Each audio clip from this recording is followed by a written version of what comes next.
dimming the lights. The show must be starting. Sorry. Paimon will try to stay quiet. Welcome, one and all, to the Opera Epiclese. I am the star of today's show, Linny. And over here is my sister, Lynette, who will be working as my wonderful assistant. Please, let's give her a warm welcome. Hello, everyone. I know she may seem to be a little sleepy right now, but that's just a sign that she's nervous. Whatever. Now, some of you may be thinking, two vision holders who can freely manipulate elemental powers performing magic is not true magic at all. So, I would like to take a moment to assure you that elemental powers will have nothing to do with what you will witness on the stage today.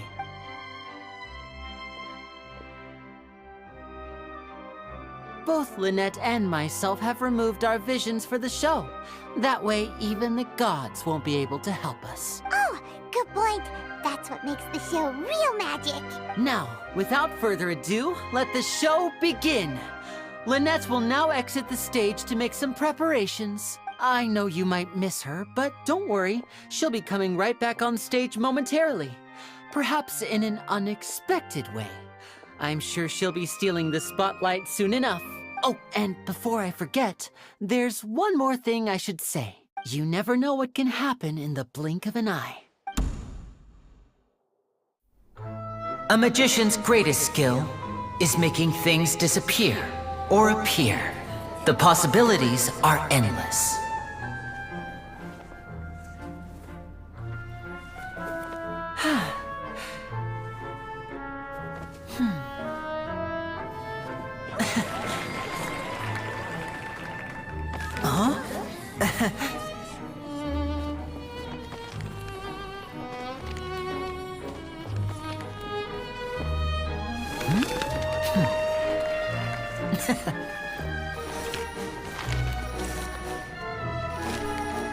But this isn't what you came for. These little tricks, you've seen them all before.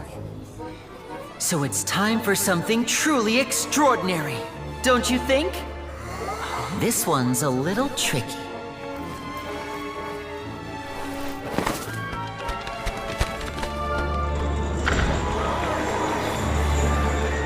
Using this water tank, I shall make my sister vanish completely, right before your very eyes.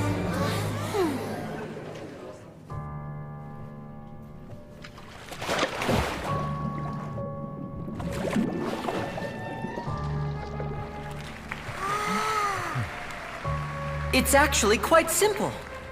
She'll just turn into air bubbles and float right out of the top.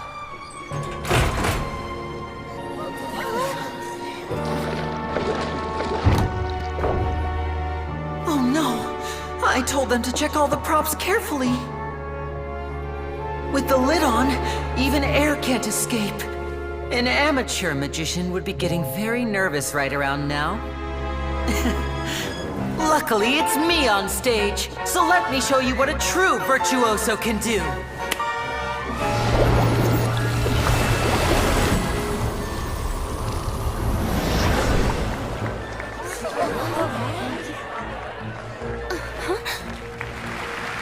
Lynette, are you still there? Don't go too far. We don't want to use up all our magic. Hi, I'm back. Uh-huh.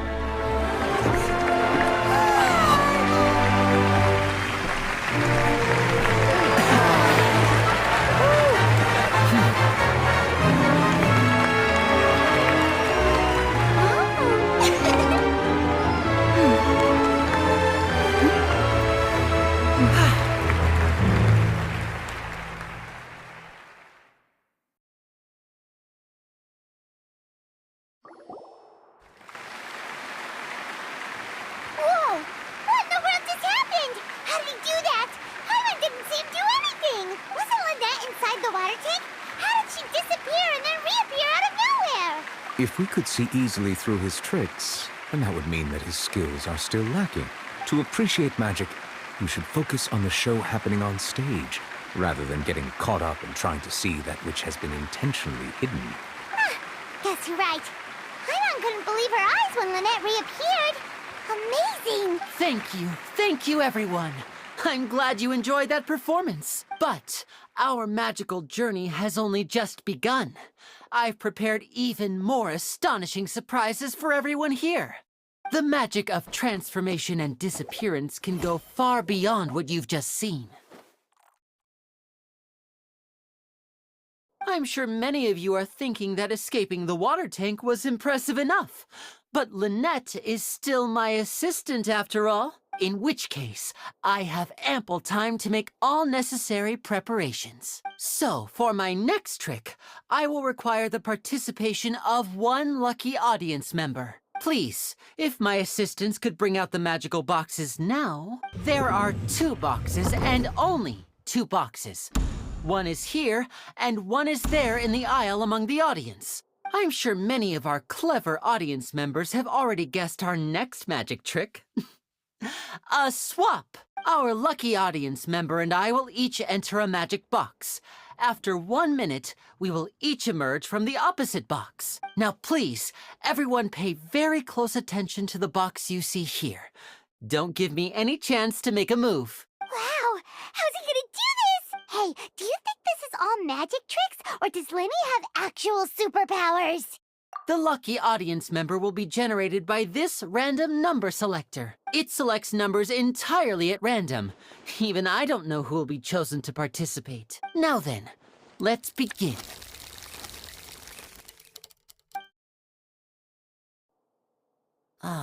Let me see. Oh, row 7, seat 3. Congratulations! You now have the chance to experience magic firsthand for an entire minute. Please, come forward. My assistant will take you beside the magic box.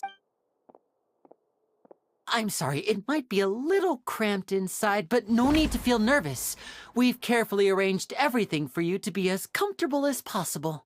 You don't need to do anything, but no matter what strange things may happen, don't come out of the box. If the magic is interrupted, who knows where you might end up? You might even find yourself in the Fortress of Meropide. Oh, okay. All right. Before I enter the magic box, there is one more thing I need to ask the audience to do. Could you all give me a countdown? Like this. 60, 59, 58. Just keep counting down. You can go a little faster or slower if you like. I won't be able to see anything in the pitch-black box, so I'll be relying on your voices to know when time is up. Oh, and no tricks now. If you quickly count from 60 in just 30 seconds, then I'll be in a tough spot. Ooh! Paimon kinda wants to count faster after hearing him say that! No, that won't do. I can see it in your eyes. You still can't be trusted. Let's practice together. Come on, repeat after me. 60, 59, 58. 60! 59! 58! That's right, perfect. Keep it going. All right, I'll see you all on the other side once you've finished counting. 54, 53, 52? Why aren't you counting, Neuvillette? I am counting in my head. I think things are exciting enough in here as it is. Merely a consequence of my identity and personality. Do not worry about me. Just enjoy the show. Oh, all right. You look so serious that Paimon thought you might be feeling uncomfortable or something. 40, 39, 38! Mr. Linney, are you all right in there? Is everything ready? Yes, I'm fine. I'm just double-checking the direction of the magic. It would be a disaster if we get sent to the wrong places. For example, midair right above the audience. Even though he's saying that, Lenny doesn't seem nervous at all. What was that noise? Did you hear it too? Not sure. Anyway, it doesn't seem like anyone's worried about it. 25! 24! 23! What's wrong, Mr. Linney? I can still hear you moving in there. I seem to have accidentally knocked over a decoration. I'm trying to fix it, but it's pitch black in here. I can't tell left from right. Never mind the decorations. There's no time for that. The show is what's important. No, that's unacceptable. I want my show to be perfect. Don't worry, we still have 20 seconds. Hear them counting? 19! 18! 17! It seems things aren't quite going as planned. I apologize, everyone. It feels like you're all starting to count faster, but that's alright. I know it can be tiring to do such a long countdown. 10 seconds and change is still plenty of time. 10! Almost there now. 8! Swapping two people is harder work than you might think. Even a master magician like me can't guarantee I'll get it right the first time. Hey, wait! Is this the back one? I can't tell. They both look the same inside. Huh? No, that's not it. I'll try again. 7! Hey, slow down! Honestly! 5! 4! 3! Whoops! That doesn't count! 0!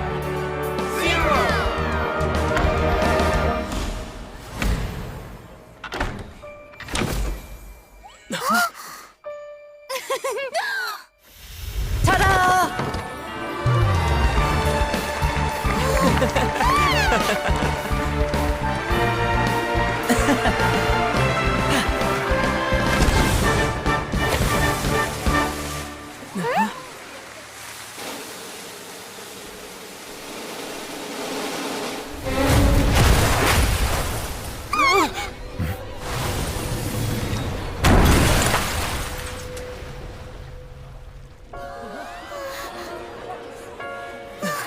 What happened?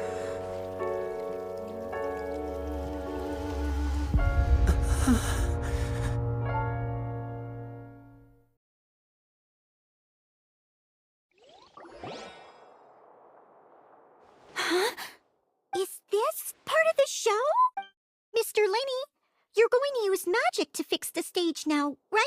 What happened? Oh no. Maybe this isn't part of the show. The girl was still in that box, right? This performance is over. Medical staff with me. Guards, secure the scene and detain all the performers. Seal the exits. No one is allowed in or out at this time. Yes, that's right. If this was just an accident, then we must investigate the cause.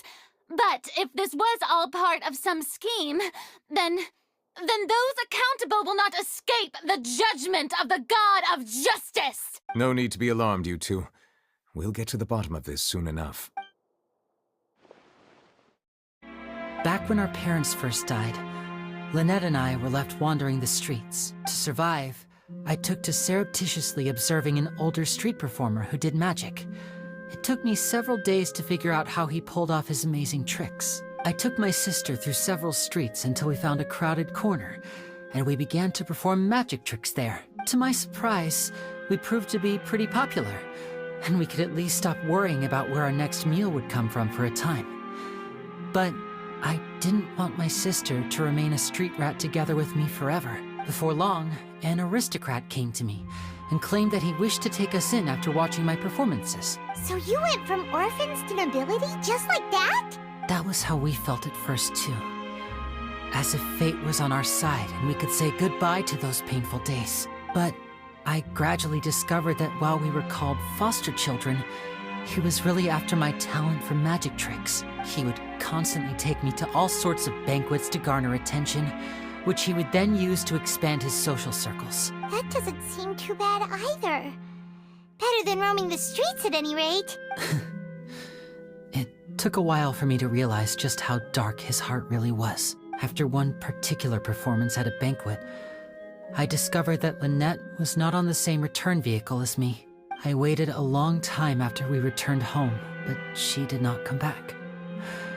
I went to that noble's bedroom and asked him about her whereabouts. The answer he gave me was, she caught the eye of the most eminent person at the banquet, so I sent her over as a gift. I mean, you'll be able to perform your magic regardless of who your assistant is, yes? Oh no. So he was gonna... But wouldn't Fontaine's laws deal with such people? As far as outsiders are concerned, this is a relationship akin to adoption or foster care, and they have their ways of escaping the eye of the law. I managed to ferret out the location of the mansion of that so-called eminent person and hurried through the night. But by the time I leaped over the walls, avoided the guards, and made my way in, all I saw was the moonlit ground covered in blood, and the nave standing there in the darkness. So, she'd already taken care of that guy. That's right. She had rescued my sister before she could come to any harm, and had even discovered several girls hidden in a basement, all of them orphans. Father, the knave, might have seen something in me, and so she made me an offer. The House of the Hearth welcomes you, for your interests align with ours. Here, none will ever betray you. Indeed, betrayal shall never be permitted here. I was hesitant to trust her. I had just been betrayed by nobles. But she was also quick to destroy the noble who had taken us in at first, giving us back our freedom. Oh, so that's how the two of you joined the House of the Hearth. She has her own plans. She has gained permission from the Tsaritsa to first use the Gnosis' power when she obtains it. She plans to use it to find a way to break the prophecy and save Fontaine. So, she believes in that prophecy too? That's right. The whole House of the Hearth is currently working to combat that crisis. Today's case has also proven that people from Fontaine can indeed dissolve into some sort of water, thus further supporting the prophecy. All of us house members here, Lady Arlecchino herself included, are from Fontaine. We won't give up on defending our homeland. To us orphans, the only connection we have left to this world, apart from our family, is our homeland. So, from small deeds like distributing magic pockets to huge schemes like stealing a Gnosis, everything is aimed at dealing with that prophecy. It's all right. I understand. The only thing I can do is relate all this to you. I just hope you can understand that even as a member of the House, I have never stopped making my own decisions, and that I believe what I'm doing is right. If you should need anything at all in the future, feel free to find me. I will do my best to help you, as plain Linny.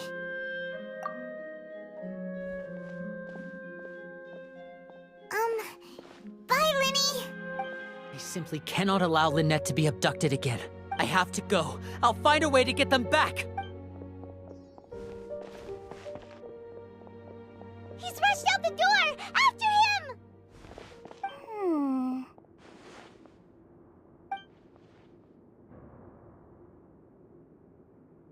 Right.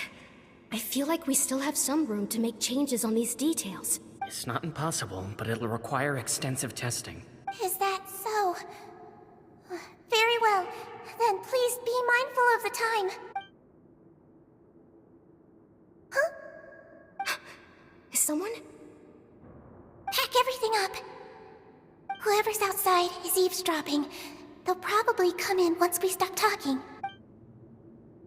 Someone! Please help! He's sick! Whoa, are you okay? These two. As expected, they've already found this place. Oh, they are quite sharp. What a delightful turn of events. I like smart people, but I also like playing dumb. I like the feeling of being trusted. Oh my! What's wrong, little one? There's no need to panic. Take a deep breath before you begin. Being able to read human expressions is quite the useful skill. Wait! Wait! It's no use. We have to catch up to him.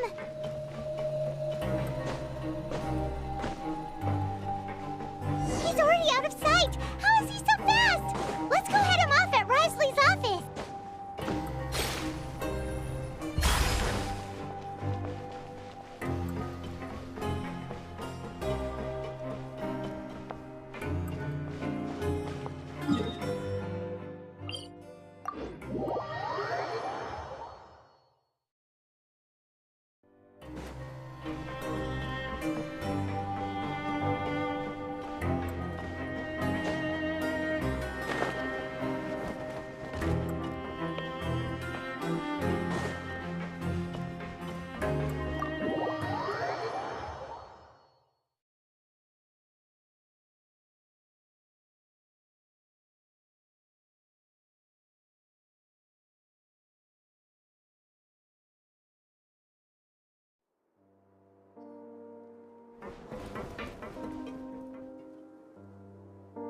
Come out and face me, Wriothesley!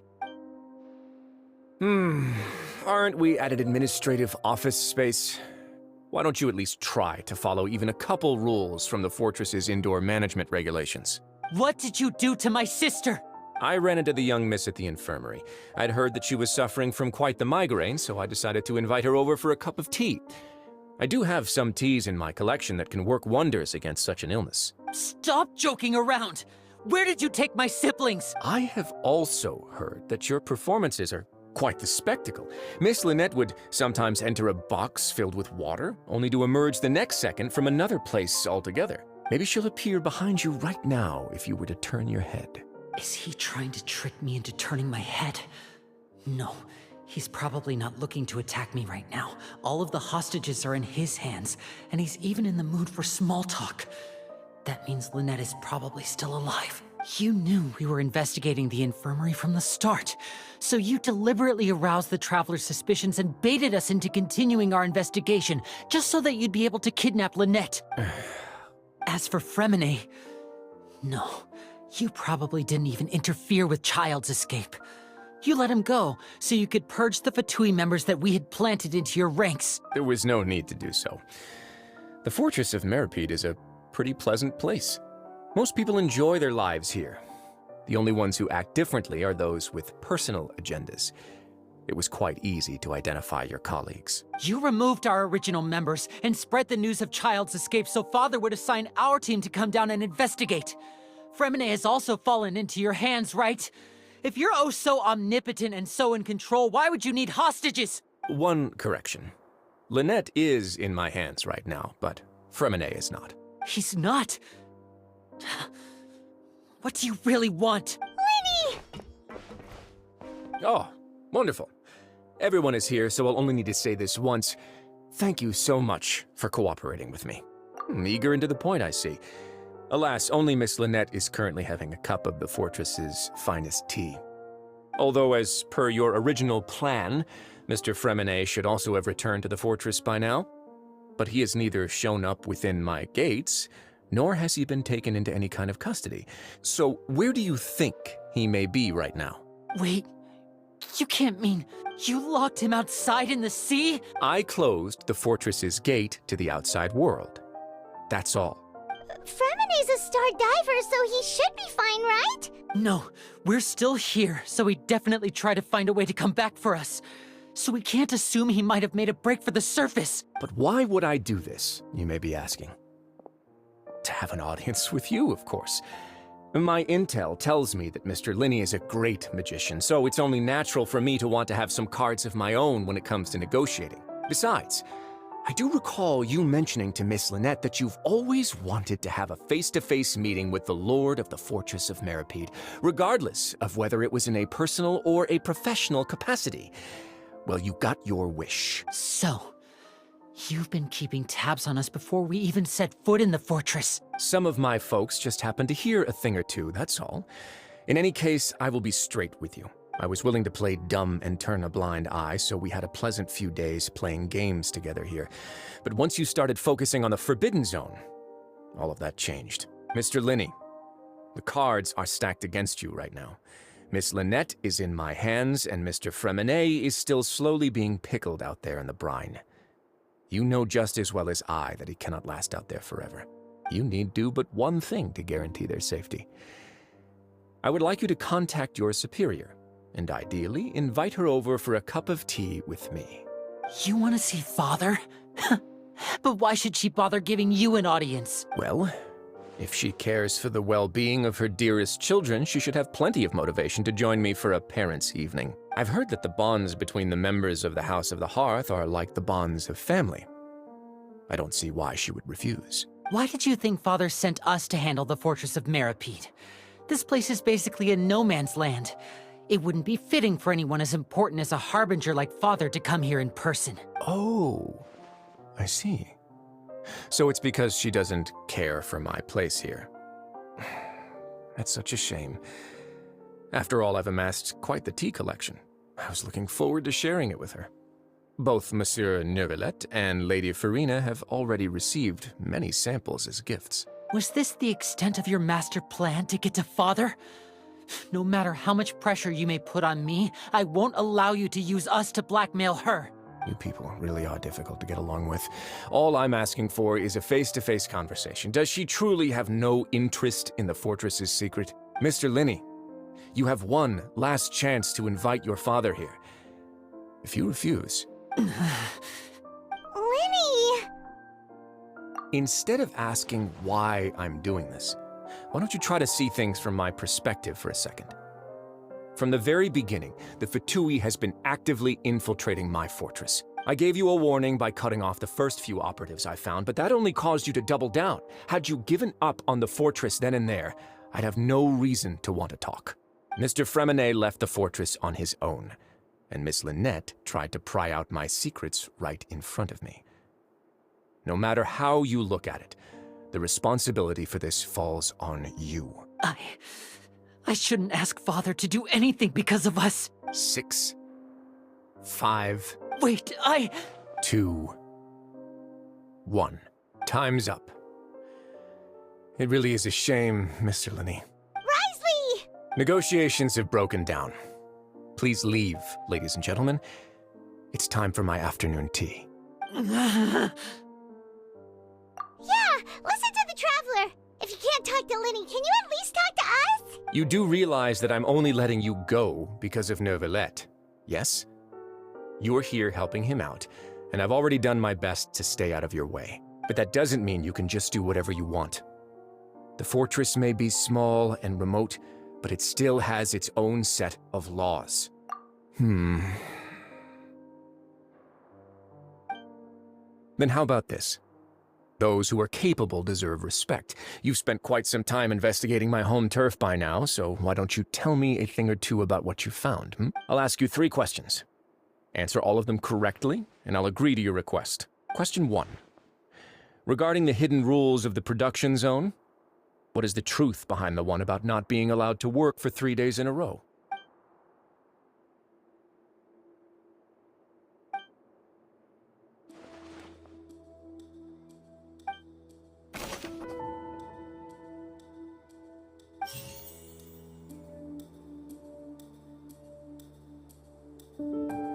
I've been told that the infirmary is always empty for the half hour just before lunch.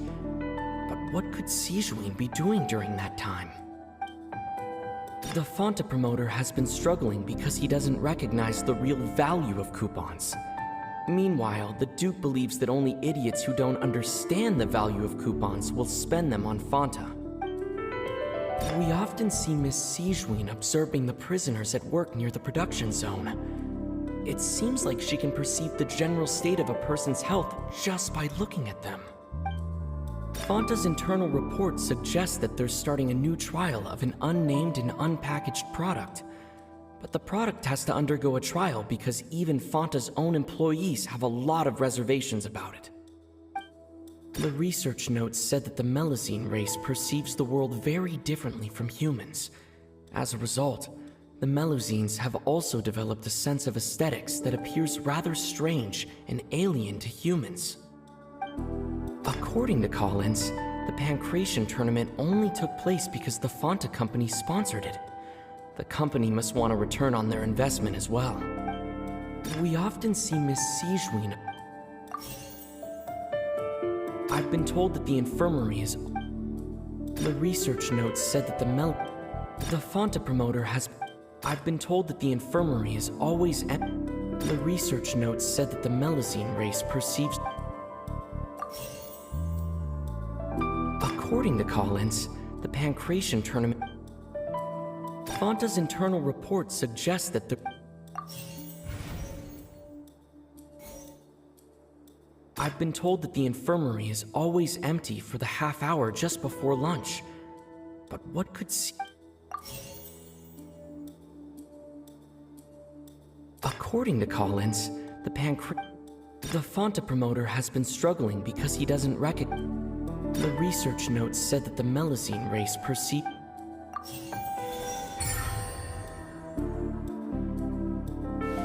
So that's what's going on. Paimon understands it now. Who would have guessed? The hidden rule of the production zone. People are not supposed to work 3 days in a row, and if they do, they'll get strange meat in their welfare meal. At first, we thought this strange meat must have something to do with the people who disappeared. But in reality, they were all prepared by Sigewinne, the head nurse. She often visits the production zone to observe the workers' health and makes a note of anyone who has worn themselves out after 3 full days of work. Out of her sense of duty as the head nurse, as well as her genuine concern for the workers' health, Sigewinne visits the cafeteria right before lunch and cooks an extra dish for those who can use the stamina boost. Sigewinne has only the best intentions with her surprise.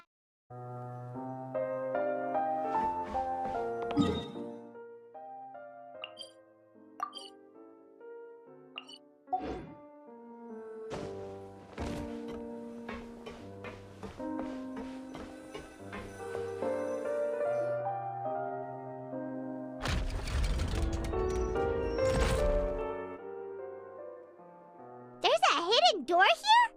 And a whole basement behind it? Huh. You're pretty good at hiding stuff, Wriothesley. It seems you've forgotten just what kind of place the Fortress of Meripede is.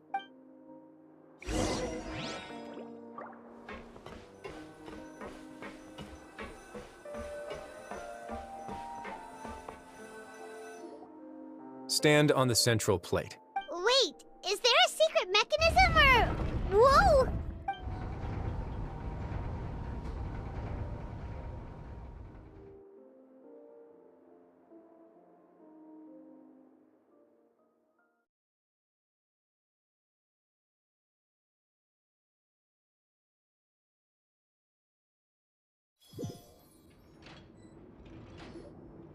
So, this is the Forbidden Zone? Honestly, for a place so well hidden, Paimon sure doesn't see anything special. What a huge door! There are 3 such isolation gates in total. Generally speaking, I'm the only one who's allowed to go inside. Hence the name Forbidden Zone. Am I correct to assume you're going to run on back and tell your little Fatui friends everything?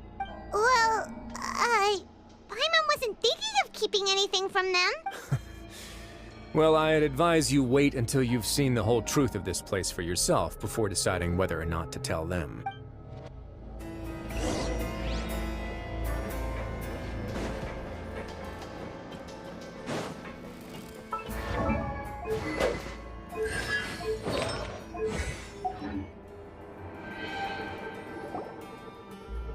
Huh.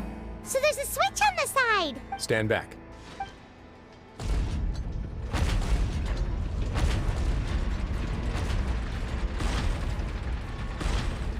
Whoa! They all just went up one by one! Go on, have a look.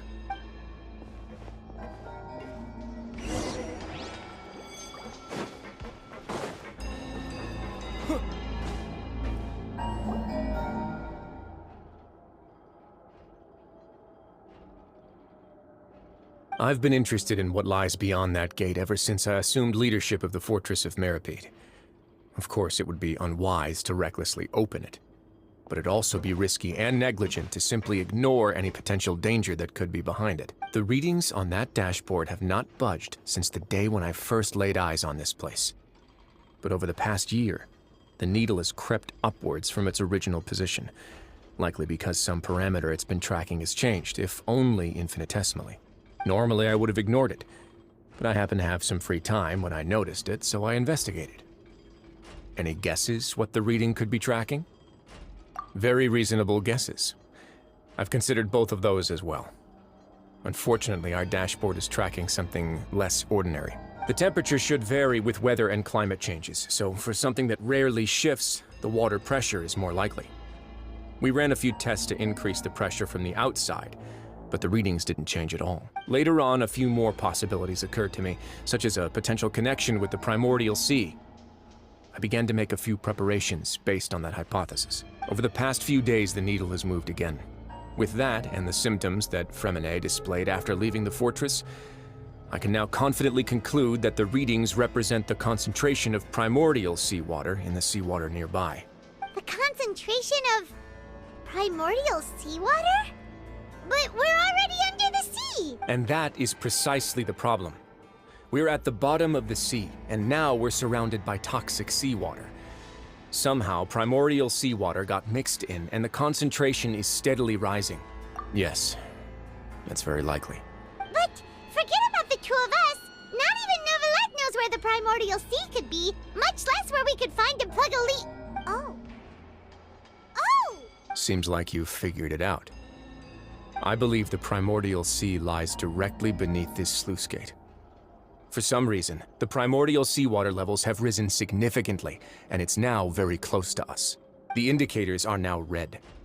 Although the gate still stands, some primordial seawater has already leaked out and mixed into the sea around us. If this continues,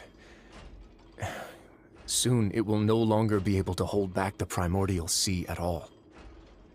Yeah, you know what the legends say. If this place falls, then everyone in Fontaine will be turned into puddles in the span of a night. But that's just too weird! Why would the Fortress of Meripede be built right above a sluice gate for the primordial sea? Who built this place anyway? Your expression tells me you think this might be part of a vast, complicated conspiracy. To be honest, you might find the actual answer may be exceedingly boring. It's just that the secret of the Forbidden Zone had been long forgotten by the nation before I rediscovered it with my research. There's no single founder of the Fortress of Meripede in any traditional sense. What we know about its history has been left to us by the people who used to live here. When the previous Hydro Archon Egeria ruled the land, all convicted criminals from Fontaine were exiled. The people drove the criminals away like a wolf pack chasing away the banished. The criminals received no sympathy of any kind from the people. They were exiled to the desolate seaside, where they experienced only pain, struggle, and the bone-chilling cold. Some of them began to repent, and prayed to the Hydro Archon, asking if there was still anything they could do. The Hydro Archon took pity on them, and said, "You may go guard my secret, deep underneath the waves." And so, leaning on the power of the Hydro Archon, they gathered underneath the sea and began to build a fortress.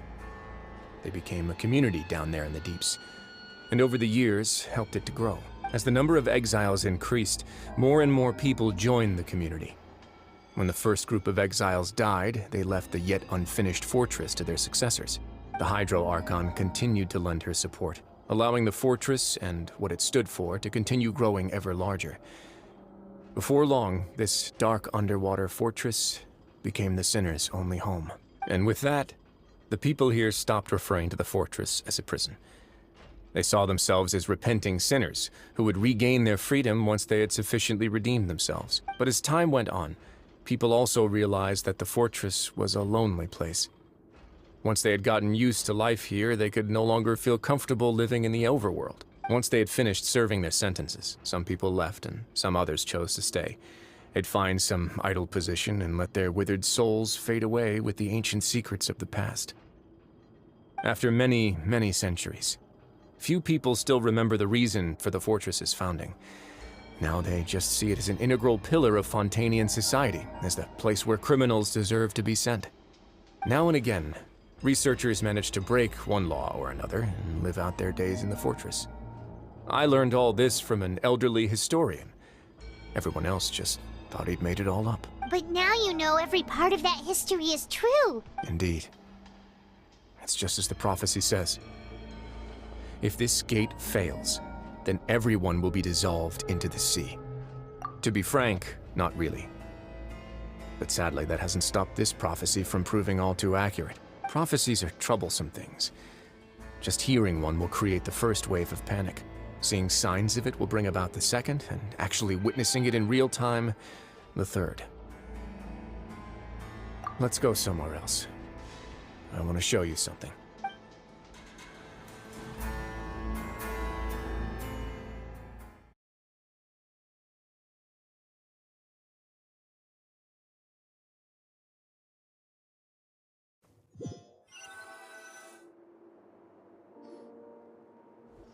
This is it. Your Grace, perfect timing. The results from our last round of experiments have... Wait, Jurier, he's not alone! Huh? Lorvine and Jurier? No need to panic, you two. I've already told them about our plan. What? After you warned us not to tell a single soul about any of that? I'm skeptical as well. Are you sure they are trustworthy? The results speak for themselves, don't they? These two may already know more than you could ever imagine. All right then, if your grace insists. They seem harmless enough, so I'll trust them for now. Well, how about some reintroductions? This is Jurier, one of the highest-ranked researchers from the Fontaine Research Institute. He used to work under Edwin. I trust that you've heard of Edwin? Good. Saves me a bit of time explaining. Edwin's main areas of research were archaeum and gravimeters. As his assistant, Jurier is quite familiar with them as well. I hired him to be my technical consultant. You want to blow up the fortress of Meripede? Ah, what a lovely idea. I'm already imagining it in my head. Gotta admit, I'm tempted as well. Guys, focus! Focus! That taskmaster over there is Miss Lorvine, and is also one of my technical consultants. While Jurier used to be Edwin's assistant, she used to be Jurier's assistant. Ooh, are they together? See, everyone keeps asking this question. Are you too sure you're not a couple and just using your work as a convenient cover? Your Grace, I am not in a relationship with this man. If I dated her, I'd officially be madder than Edwin. Jeez, forget I said anything then. Follow me. Whoa, there's another door that goes right up. Your constant amazement makes it seem like the fortress can do anything. But Paimon really thinks everything's super cool.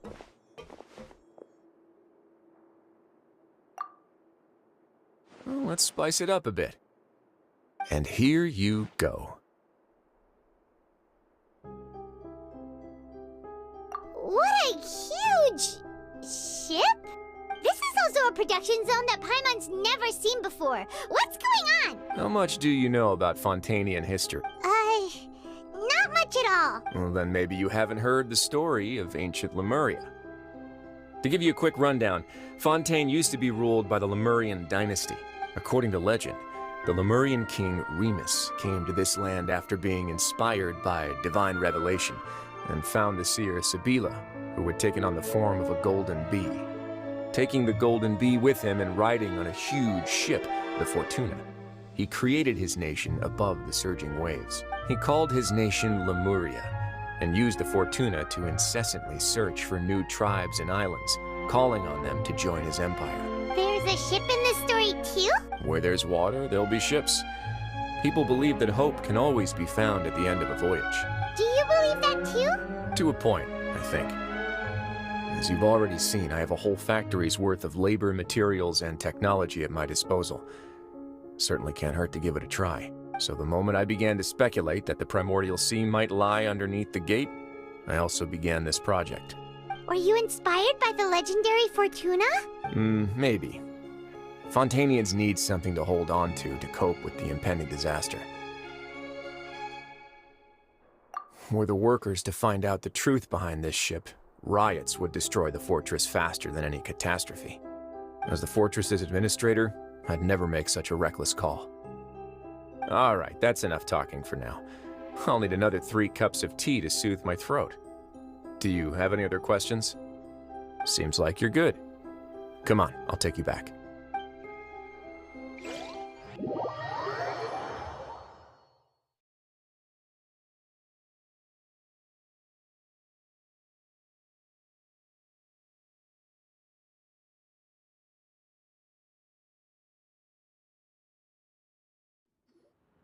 I'll leave you here for now. Oh, thank you so much. No worries. But don't forget, it's up to you whether or not you want to share what you just saw.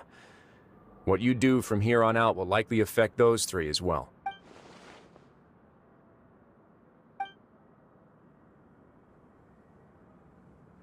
Yeah, we'll put a lot of thought into it for sure. Great. I look forward to what happens next.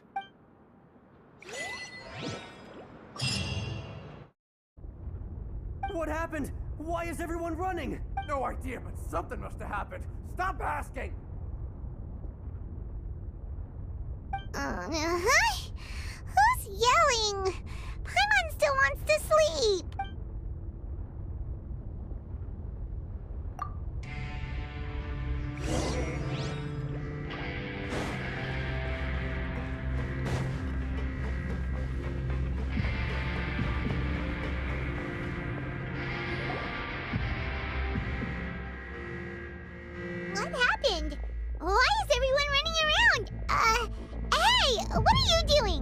No time to explain, mate.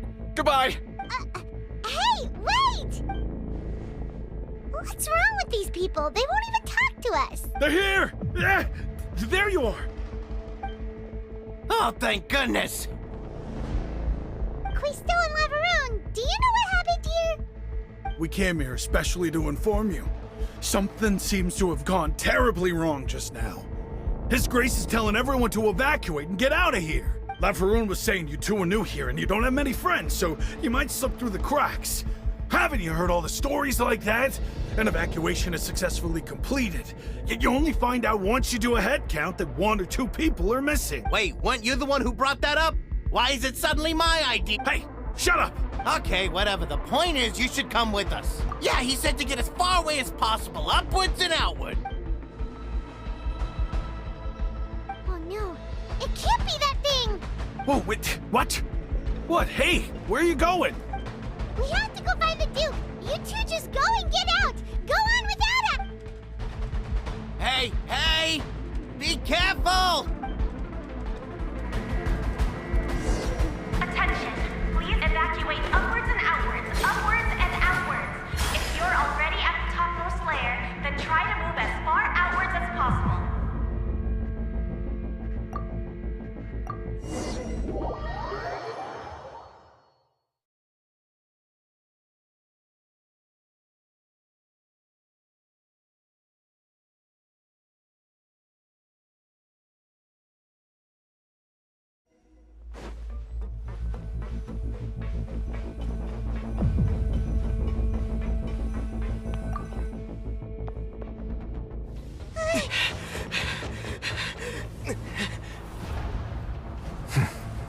They're here.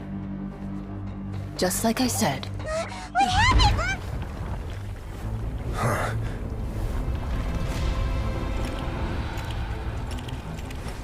You're just in time. But be ready to run.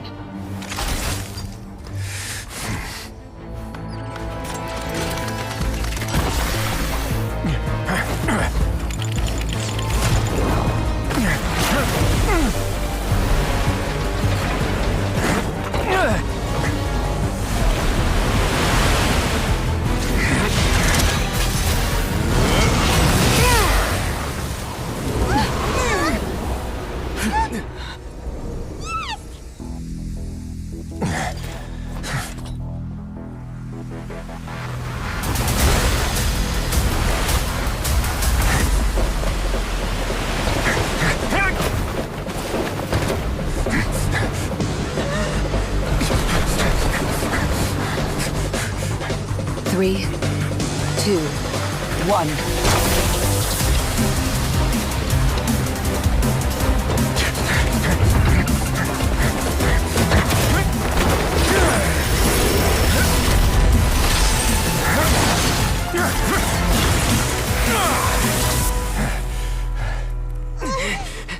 This won't hold it for long. Find Neuvillette. Tell him the defenses are about to collapse. Then what will happen to you? Until he arrives, we're the last line of defense.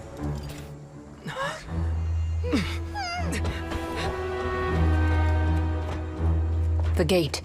How long do you think it'll hold? That depends on us.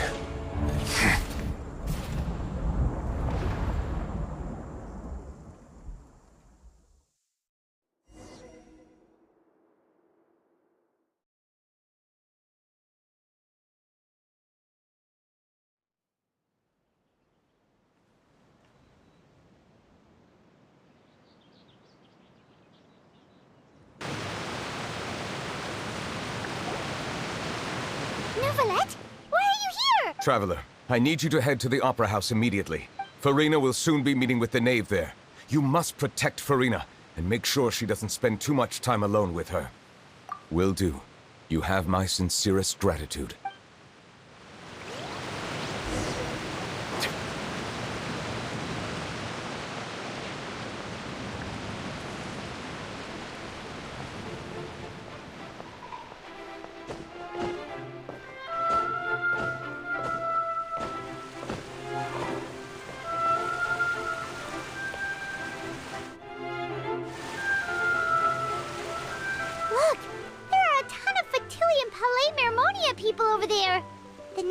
probably here already. We need to hurry!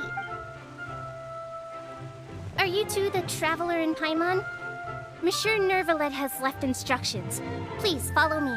Though I'm sure he's already explained, this should be a mostly cordial conversation, unlikely to give rise to violence.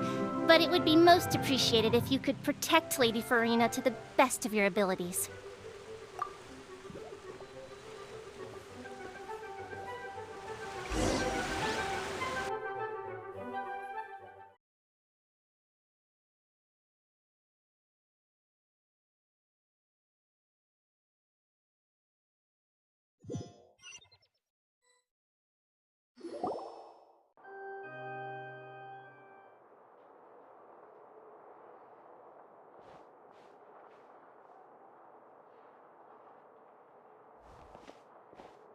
Oh, so you two are the honored guests Miss Furina mentioned. Of course, of course!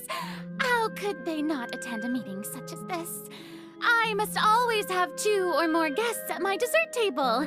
Otherwise, the occasion would be too lonely and unbecoming of my station. It is my pleasure to make your acquaintance, traveler. I have heard much of your accomplishments. I am the Knave, one of the 11 Fatui Harbingers.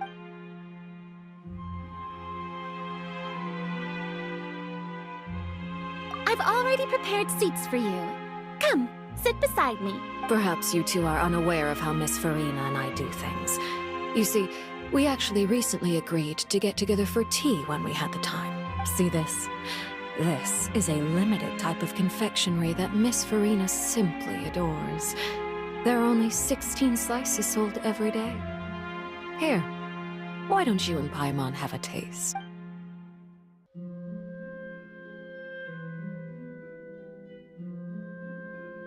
Traveler, what do you think of this cake?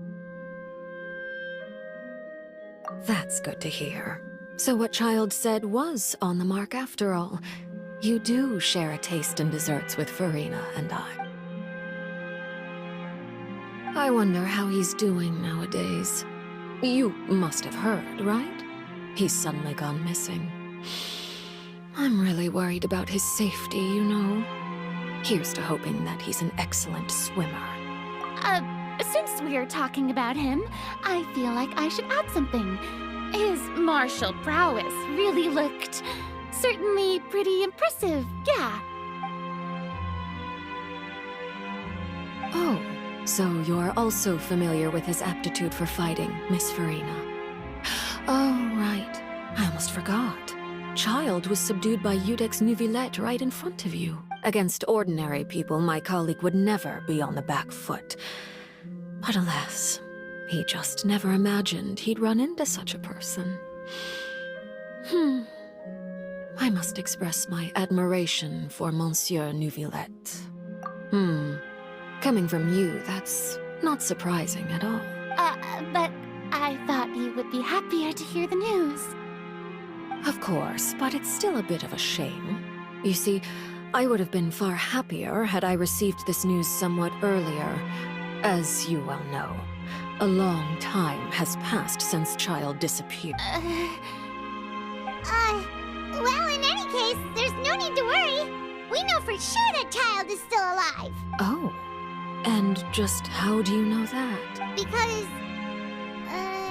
Because we found evidence that proved he left the Fortress of Meripede. And where did he go after leaving the fortress? Well... The Fortress of Meripede lies deep beneath the waves. Unless he pranced right out of the main gate, he must have had to swim for it. Do you have any proof that he surfaced safely? Ah, that is good news at least. His sister Tonya sent a letter to Fontaine not too long ago. Since he was unfortunately unavailable, I picked it up on his behalf. Do you have any idea how he usually writes back to his family? Dear Tonya, your letter made me feel like we were still enjoying our time in Snezhnaya together. I'm currently admiring the scenery on the streets in front of the Opera House. Is it something like that?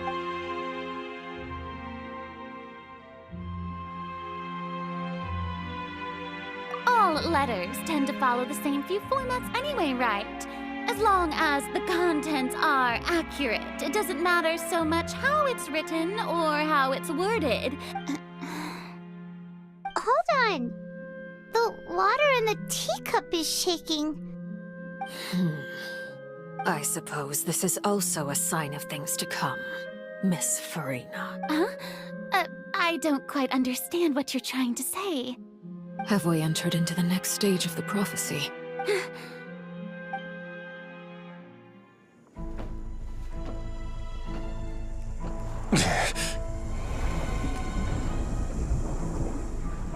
My thanks to you both.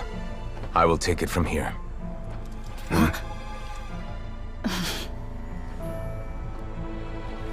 Sure you don't need a hand? Quite sure. Wow. So, what's your secret, huh? Let me guess. Nah, who knows? Maybe it's just your sense of responsibility. Sounds about right.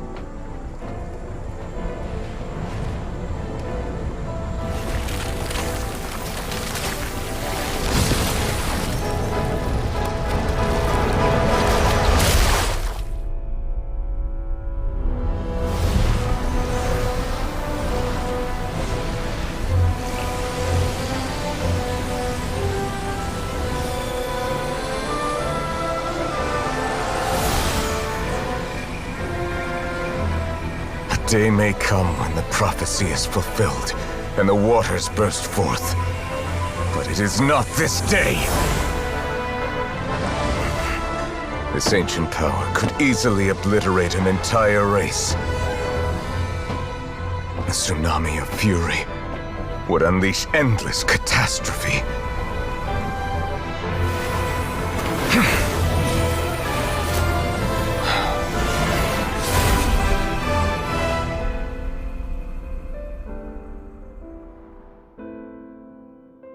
This sentence is too severe.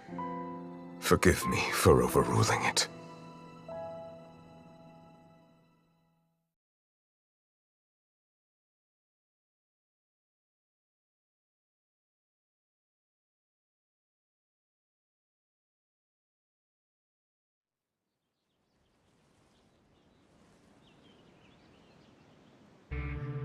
All right.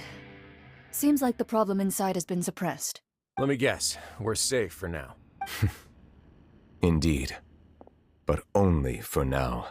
I win this bet. You owe me a present. Very well. It was indeed just as you You made a bet? We made a bet on the size of your entourage. Clorinde thought you wouldn't come down by yourself. I figured you would have at least brought a few people along for appearance's sake. It appears I underestimated just how confidential the mission was. Shouldn't you have gotten used to confidential missions by now? That's just how the courts operate. So what gift must the loser give? Tea?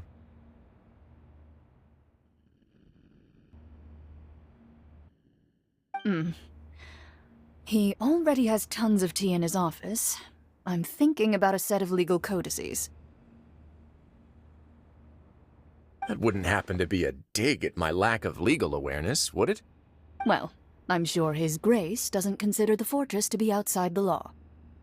I was under the impression the residents of a place like this would be uninterested in the legal codices.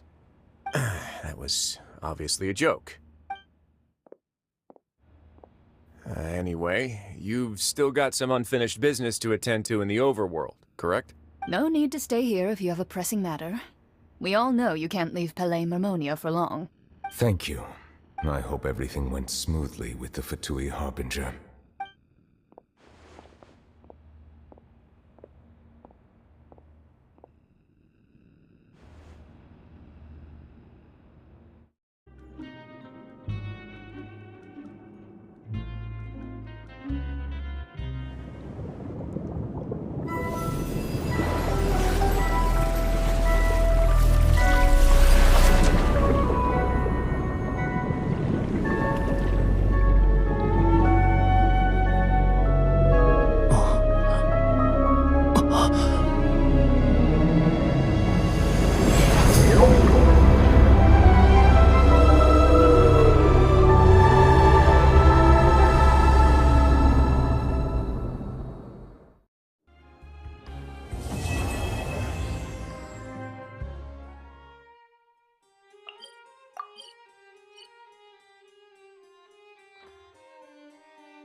Oh no!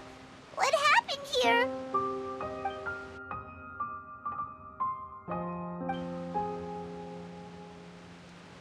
Navia should be around here, right? We need to make sure she's still... That means we need to check on her.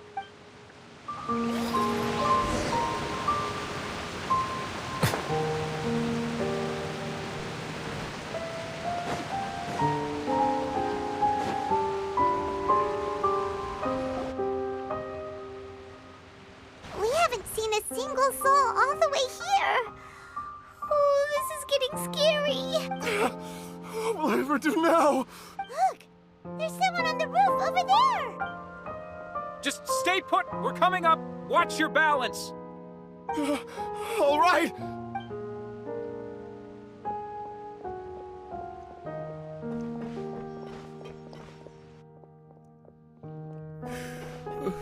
I'm not young anymore.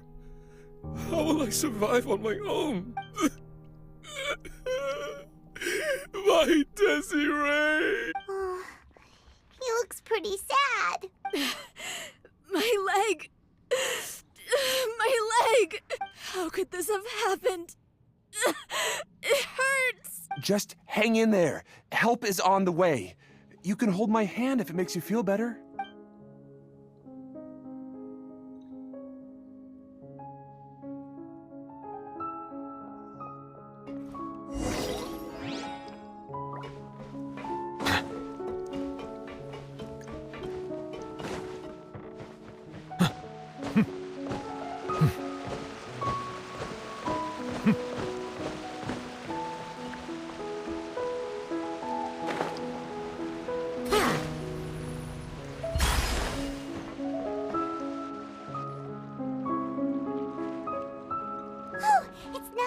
She's over there! Hey, Navia! Are you okay?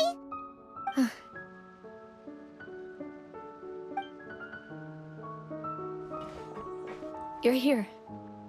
We heard there was a situation in Poisson, so we came as quickly as we could! Yes. As you can see, the water level suddenly rose. It caused quite the disturbance, in fact.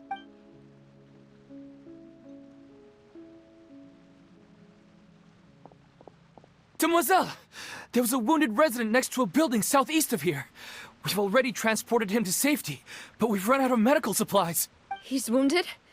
How badly? He fell, so it's probably a broken leg. He's pretty shaken up. When the water level rose, he desperately climbed up to the roof. Once the water receded and he saw the ground, he became terrified and eventually... He jumped down then. Find the leader of Squad 1 and tell him to take the wounded resident to see a doctor. He should know where to go. Understood. I'll take over his search and rescue mission in the meantime. All right. You'll be in charge. I'm sorry. Where were we? The situation in Poisson? Ah, right. Allow me to explain. A little earlier, we suddenly heard a loud noise. At first, everyone thought that something might have exploded in the waterways.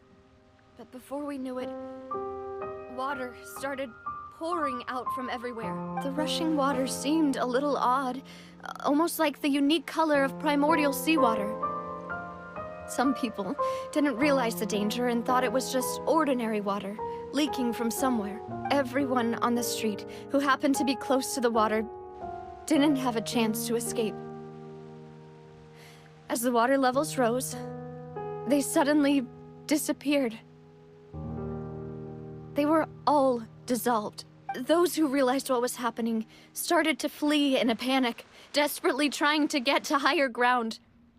Many were injured in the stampede, and some people fell from significant heights. The Spina di Rosula initiated rescue operations as quickly as possible, but there have been a lot of casualties. Fortunately, the water began to recede after some time, and the chaos came to an end. The water that flooded the area contained primordial seawater, so the lower levels of Poisson are still hazardous. To ensure everyone's safety, I've asked the people there to leave as soon as possible. No one knows if this could happen again. All we can do for now is try our best to help evacuate the residents. We still haven't completed the head count, but we'll have some numbers soon. How awful. And all of this just came out of nowhere. It was quite frightening indeed. I only wish that everything that just happened was a bad dream. Is there any way we can help, Navia? Thank you for being so willing to help in a moment of crisis like this. You don't know how much it means to me. I really can't express how grateful I am. Don't say that, Navia. That's what friends are for. Demoiselle! We've got a situation here! I'll be right there. Sorry, I need to go for now. And out she goes. Seems it might be a while before she can take a break.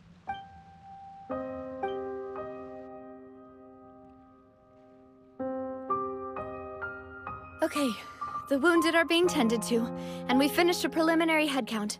More support has just arrived, so I suppose I finally have a moment to focus on my own matters. Of course, we should remain ready for anything, and continue doing our best to rescue others. I'll be sure to have everyone at the Spina di Rosula ready to render assistance. Traveler, Paimon, would you two accompany me to my father's grave for a moment? Huh? Right now? Thank you.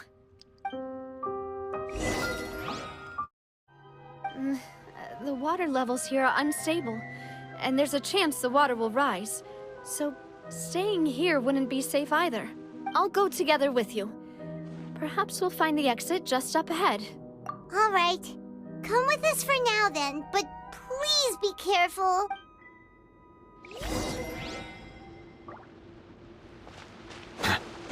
Oh no, it's a dead end! Let's try climbing over from the side.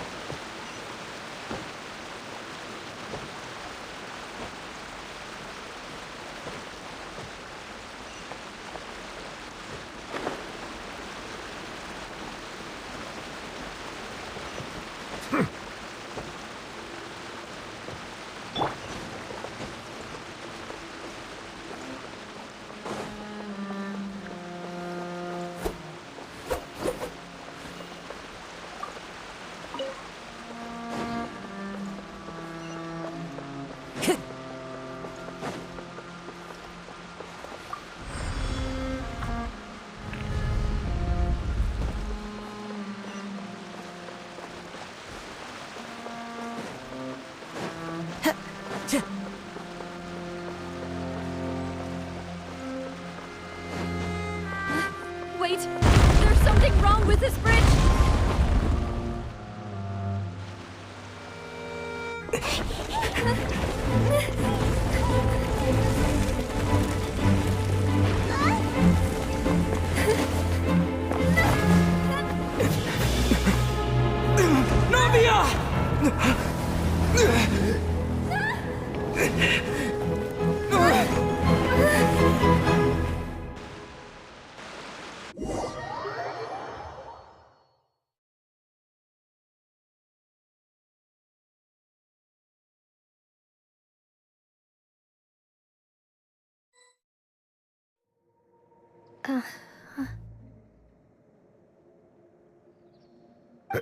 Demoiselle?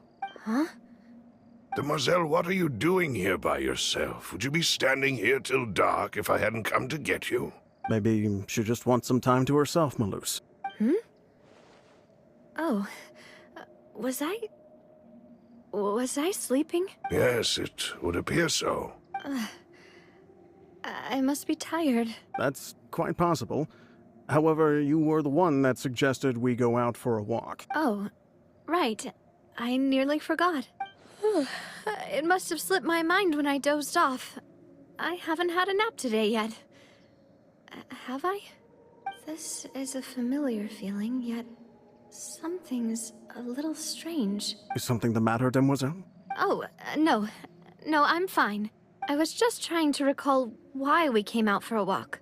Do you remember Mr. Giverny? He'd requested our help before with foreign merchants who had a debt dispute with him, and we'd resolved the matter not long ago. We were headed to see how things were going with him at the moment. Ah, right. Yes. I remember now. Oh, Miss Navia. Ah, Mr. Malus. And Mr. Silver, too. It's good to see all of you. How have you been? I've been great. Thanks to your help, those bothersome merchants finally realized that I wasn't the one they were looking for. Why, I wasn't even the guarantor for that person. They were knocking at my door day and night. Even my neighbor, Obina, was getting fed up with them. Sometimes force is required to calm someone down and get them to listen to what you have to say. That's right. Oh, by the way, Burnett, what was it that you wanted to give to Miss Navia again? Oh, yes. One moment, I have it right here. Miss Navia, these are some flower seeds that I prepared. Please take them. They're a very good variety, and they'll become very big and beautiful once they bloom. I don't know what we would have done without your help, so this is a little token of our appreciation. I hope you won't refuse. Ah, did you cultivate them yourself? Thank you so much. I'll certainly take them. Malus, we do still have some empty flower pots at home, right?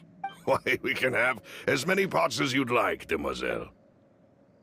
Perfect. In that case, we'll swap out some of the decorative plants for some of Mrs.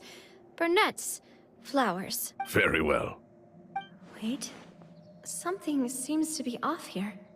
Excuse me, madam. If I'm not mistaken, your name is Burnett, correct? That's right. Is something wrong? No, it's nothing. This is the first time we've ever met, but your name seemed familiar to me. I must have heard it when I was discussing things with your husband previously. I've heard this name before. Sometime recently, I'm sure of it. And why are there so few people around here? Where did everyone go? We must mind the time, demoiselle. We still have important things to attend to today. Huh? We do? Like what? Well, now, did you forget? Miss Navia, here you are. I've been looking for you. Please, come to the Opera House. Your trial is about to begin. My trial? Wait, why would I need to go to the Opera House? Yes, she's right, demoiselle. It's just about time now, so we should get going. Oh? All right then.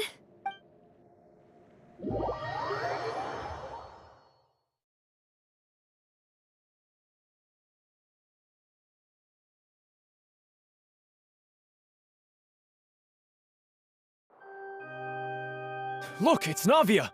She's here! And her 2 attendants are with her! Goodness, everyone's finally here. There sure are a lot of people here to see the trial. And they all seem to be oddly excited about something. I even know some of these people. Karina, Desiree, Joyville, Julien, Essen. Why are so many people here? And why do I have no recollection of this case? And as for the judge... huh? Where's Monsieur Neuvillette? Please sit in the defendant's seat. Don't worry, Silver and I shall accompany you. All right. But are you sure you can stand behind me? Typically, it wouldn't be allowed, but today is an exception. Hey, what kind of place do they think this is? Come on, do they have any idea what they're doing? Seriously. Enough with the whispering! Could someone please tell me where Monsieur Neuvillette is? And why I'm standing trial? My dear Miss Navia, have you not yet realized what you've done? In that case, allow me to explain. As all here know, you are Master Callus's successor, the head of the Spina di Rosula, someone held in high regard by every soul in Poisson. After you took over the Spina, you treated all of us just like the late Master Callus had. If anyone in need reached out to you for help, you responded. Not only you, but your butler, your subordinates, nearly everyone in the Spina di Rasula fought for the well-being of those in Poisson. Wait a moment. Aren't you just proving that I'm a good person? Yes, correct. Absolutely right. And that is why you stand accused. You have helped so many people get through so many difficulties. You are one with us. We are inseparable. We are one big family, all of us who are from Poisson, inextricably linked. And with you being so important, we couldn't possibly do without you. Therefore, this fair and honorable court shall declare you guilty, and you shall stay here. You will be together with us forever. Huh? What are you saying? Everything you have said is correct. I have indeed done a lot for my hometown, and I would be willing to be with you all, but what is the purpose of having me stand here like this? What is there to discuss? Ah, well, if that's what you think, then I have no further comments. How wonderful, Miss Navia! I know all these people. Why are they laughing? I seem to remember now. Yes, I get it. This trial is... Wait just a moment. This isn't right! Malus? What was that, Mr. Malus? Our conclusion is very clear and unanimous. Let the court judge her now. She's guilty! Stay here, Navia! You're one of us! Demoiselle, don't admit guilt. This trial means to keep you here forever. I wish to exercise my right to defend Our Lady. Mistress Ronville, you only know of Navia's goodness, but nothing of her utterly independent mind. She was born a free and independent spirit. She has never been tied down by anything. Indeed, even the death of Master Callus couldn't stop her. Her actions cannot serve as proof that she identifies herself as part of any group. She merely acted as an individual, extending her hand to help others. Please do not mistake her actions as being otherwise. Really? As an individual, you say? Don't forget, we are all Fontainians here.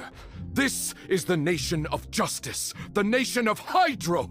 Even if Miss Navia only voluntarily rendered her assistance, that doesn't change the fact that her beautiful soul must return to everyone. Water accepts all, blends with all. It will surely accept her kindness. Everything is measured here in the nation of Hydro, and in the end, everyone shall meld together. Thus, when a unanimous opinion emerges, that opinion represents justice. Now I speak for everyone. Our opinion is consistent. Navia should stay. We and Navia are one. And you would call this justice? Preposterous. You are merely jealous that Demoiselle still has a chance to exist as an individual. Have you forgotten how much you all once longed to become individuals, to become independent? Do you mean to defy our justice? If your justice is flawed, then why should we acknowledge it? As you said, we can also have our own justice. Silver and I shall defend Demoiselle, and that is how we will enforce justice. Ugh, my head... It hurts. Demoiselle. Silver, it hurts. My head is spinning. All I can see is stars swirling in front of me. I remember now. Everything that seemed odd from the very beginning. Karina, Desiree, Joyville, Jolien, Essen, and Mr. Giverny and Mrs. Burnett, who we met earlier. Even Malus and Silver. I don't want to admit it, but they're all dead. Don't be afraid, and don't admit guilt. We will protect you to the very end. Absurd! Who are you to say that she cannot be judged? We are the majority, and in the nation of trials, the majority is absolute justice. We are the will of all. Don't let them escape! We shall keep Navia here with us! Mr. Malus and Mr. Silver, must you be so stubborn? How could the two of you possibly hope to stand against the collective? Do not resist. This judgment is fair and just. Navia belongs to us. After all that happened, she should not be left alone in Poisson. What are you saying? No more excuses! He says we're jealous. Jealous? How could she possibly be an independent individual? What's with these people? Who's jealous of her? She belongs to us! Miss Navia, she... Silence! That's... Monsieur Neuvillette! Such commotion is prohibited in the court. The accusations you just presented are nonsense and cannot constitute a proper trial. The court will adjourn for the rest of the day. In this, I shall hear no objections from any unauthorized party. Our thanks, Monsieur Neuvillette. Please leave with me, Miss Navia, while there is still time. But... Go on now, demoiselle. This is your only chance to leave this place. What, can't bear to leave us behind or something? Malus. My apologies. I couldn't resist making one little joke once I realized that this shall be our last goodbye. Malus. Silver. Quickly, you must come now. Goodbye, demoiselle. Farewell.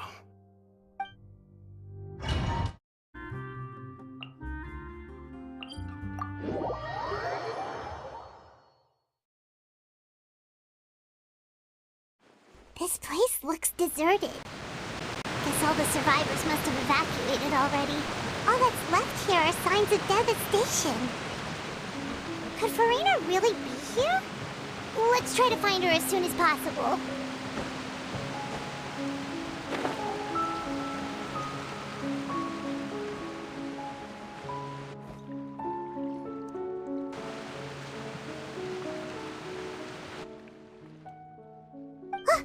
That's Furina, right over there!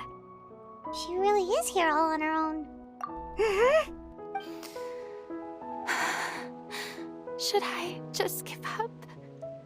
This is all meaningless. What was meant to happen did happen after all. Everyone's dead. I'm sorry. I am so sorry. Give up, Furina. There's no point in holding out. I'm sorry, but what can I even do other than to repeat meaningless apologies over and over? Who's that? Don't worry, Furina, it's just us. So it is you, blonde traveler from another land. Why, I almost thought you were someone from that mob of my ignorant subjects. Come to kneel and beg for my forgiveness. Furina, you were crying just now, weren't you? The tear stains on your face are obvious. What do you mean, tear stains? Oh, I remember. The show at the Opera House earlier this morning was so moving. I'm still trying to process it. Who did that uncivilized rabble think they were, disturbing my enjoyment of the arts? They even dare to tout their Archon. I must teach them a lesson. I can just imagine their twisted and frustrated faces once they realize that I'm nowhere to be found. Oh, and I'm sure Neuvillette and those people from the Maréchaussée Phantom are freaking out right next to them, too.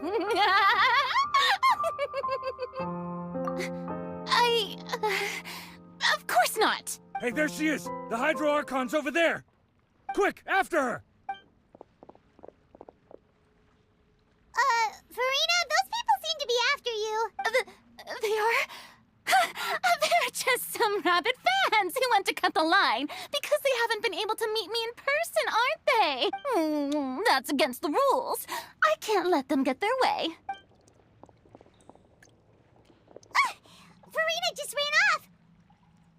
Quick, we have to catch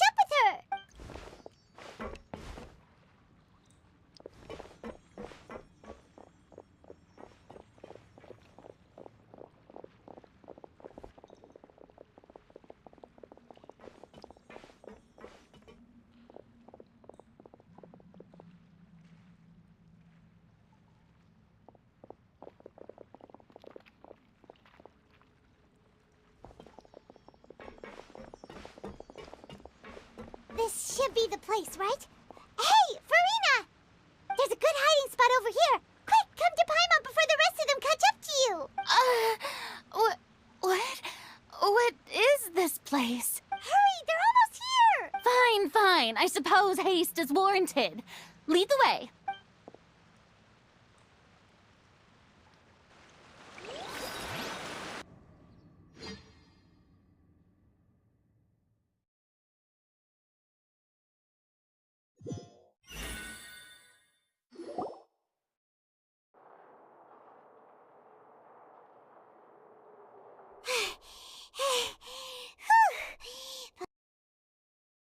Everyone's exhausted.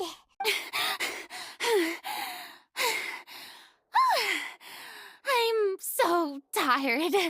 I totally thought they had caught me. No, I mean, I merely gave in to the sheer enthusiasm they displayed. You're right. Yep, that's a good girl. What's happening? The ground's shaking. Is it an earthquake? Yeah. A quake of this kind preceded the flooding in Poisson, didn't it? It can't be. It's happening again. Well, there's no need to worry too much about that. Neuvillette's made some emergency plans, so the evacuation should go a lot smoother this time. Yeah, I hope you're right. But the people of Poisson, they've already...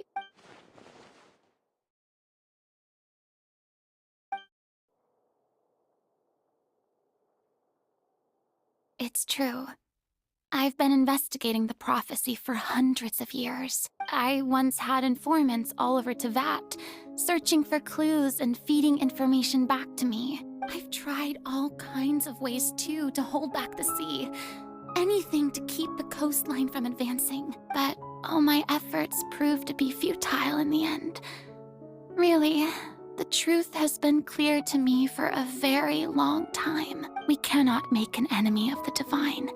No matter what we do, the will of the heavenly principles will have its way, and the prophecy shall be fulfilled. Give up. I do love the sound of that phrase. It would mean finally coming to terms with fate, but also for me to finally be free.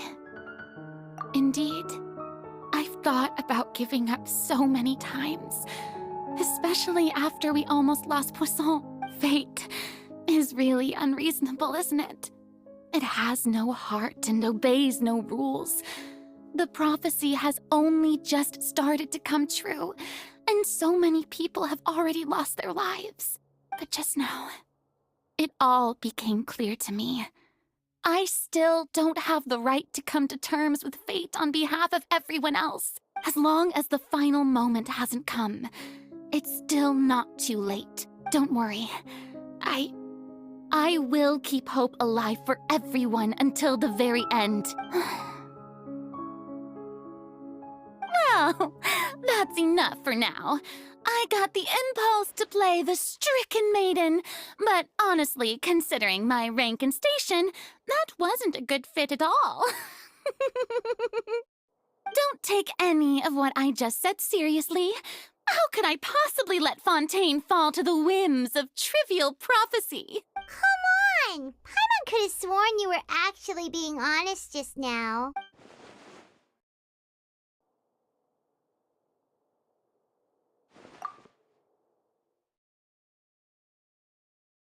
Share my burden. That's impossible. It was fated right from the start that this would be my duty alone.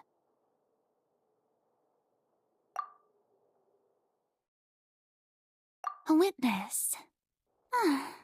Yes, I've heard that you came to Tevat from beyond the stars, yes. In other words, you never belonged here. And if Tevat is, in its entirety, a show on a stage, then you're just a spectator, aren't you? If that's the case...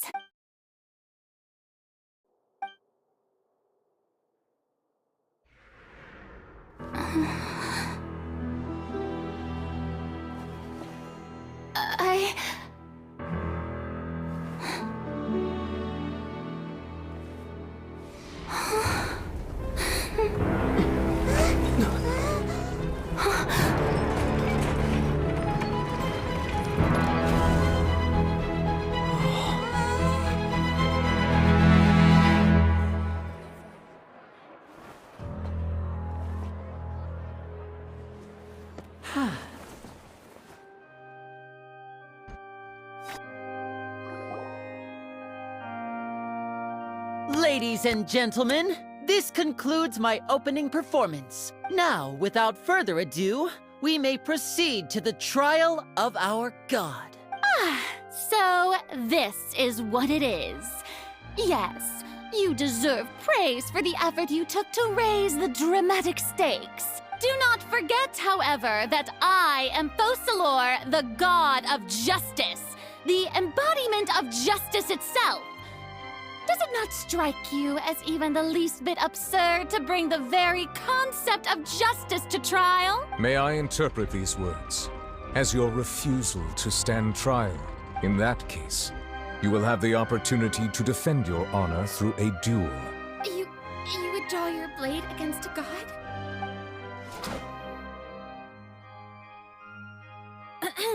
I see. It seems like you have made up your mind.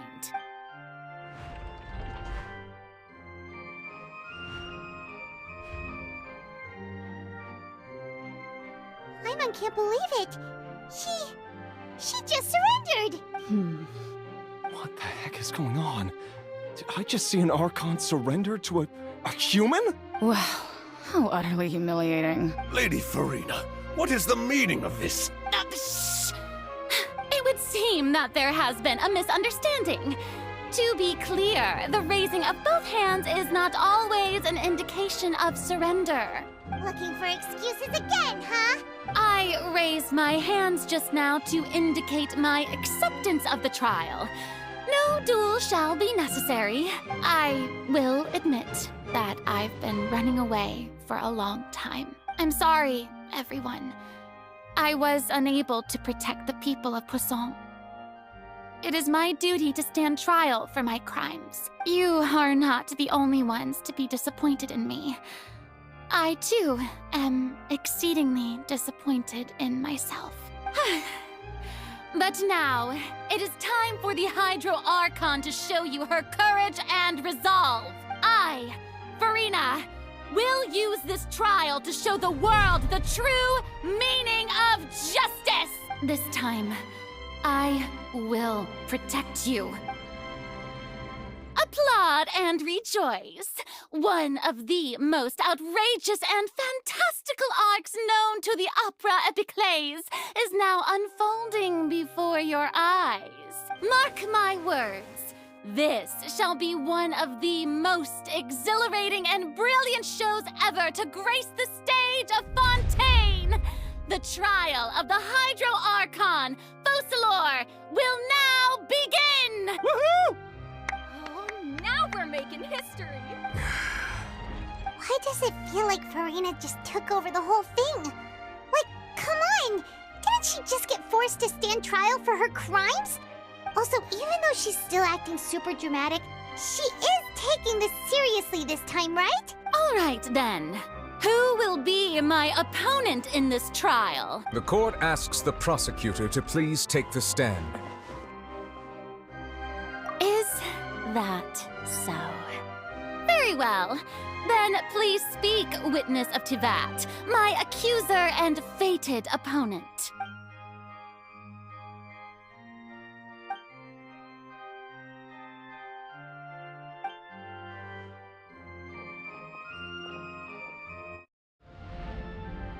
Also, please allow me to ask, as a final question before the trial begins, just how much work did you do to force me onto this stage? Well, we did do a lot of prep after the meeting that day. I can go over the tasks assigned to the Spina di Rosula, since they were rather straightforward and easy. Navia, the president of the Spina di Rosula. Most of the people who participated in the disturbance this morning were my subordinates. They changed into plain clothes and came to the Opera House as regular audience members, waiting for the perfect opportunity to incite insurrection against you. The people's resentment against their Archon has been building as more and more of the prophecy is fulfilled. A spark was all we needed to turn smoldering anger into a flame. Moreover, according to our understanding and analysis of you, when something like that occurred, you would likely flee the scene and head to Poisson by yourself. So, we arranged for a second group to lie in wait there. So, you mean...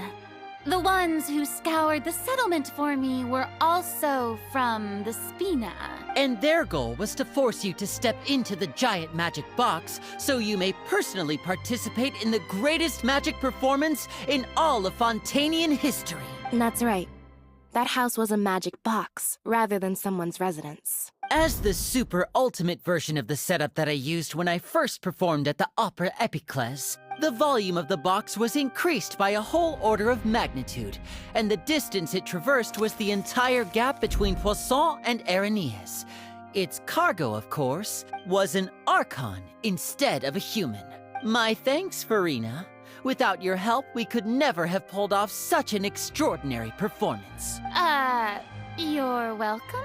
Of course, this performance was only made possible with Father's support. The House of the Hearth spent a massive amount of labor in Mora to pull this off. We had to select a location, construct the giant magic box, dig a tunnel, and open up a path through the water. It was a lot of work for all of us. So, in other words, the earthquake that we felt within the giant magic box was just a normal tremor from the transportation of the whole house? That's right. It wasn't a sign of another disaster to come. Then, I can guess Neuvillette and Clorinde's parts. You gathered a crowd, prepared a stage, and made sure that the champion duelist would be immediately ready for a fight. Also that as soon as I appeared on the stage, the trial may commence without a hitch. Am I right? Yes, that is correct. Well, Clorinde, I must commend you for your courage.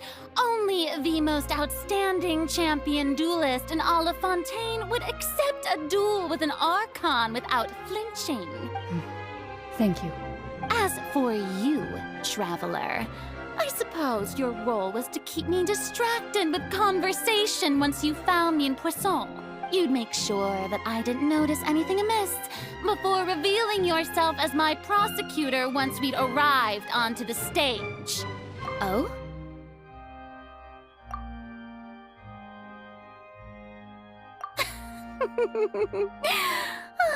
Is that so? Then I suppose I must have missed my final chance. It's fine.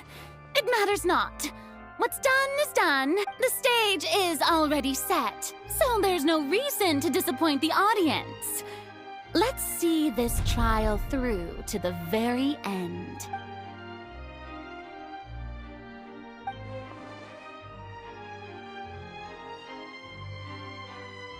Sir Prosecutor, please allow me to pass this along. This is a document that Miss Charlotte applied for and received permission to share with you during the trial. According to her, it should speed up the proceedings. Huh? Charlotte wanted to give us something? Oh, so she's here too! Hey, Charlotte! Oh, let Paimon see. Isn't this the exclusive interview that she did with us before? So she's already finished it, huh? Wait, then that means this document is a perfect timeline of everything that's happened ever since we stepped foot in Fontaine! So in other words, we can refer to this anthology of evidence every time we want to use something from our journey as evidence for an argument. Let's quickly confirm the information in it. Just think of it as a refresher, all right? You defeated the Hydro Archon in the very first duels you took part in at the Opera House. That's one for the history books, all right. I didn't think that you'd wind up getting to the bottom of the case I'd been following all this time. I guess you could also see this as a happy coincidence. This is the first time Monsieur Neuvillette had a difference of opinion with the Oratrice. Even the Hydro Archon can't figure it out. A Fatui Harbinger. She's an extraordinary person. Her instinct must mean something. The fortress of Meripede was almost destroyed in a single day. That I didn't witness that scene personally will always be a source of professional regret, I think. According to Monsieur Neuvillette, both Child and that whale should have been in the primordial sea at that time. I nearly lost my awesome friend Navia. To be honest, that still gives me shivers. The words of someone as extraordinary as a witch can probably only be truly understood when something surreal happens to you.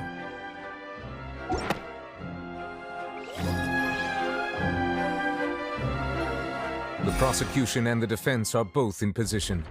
The trial shall now begin. Oh, come on, Neuvillette.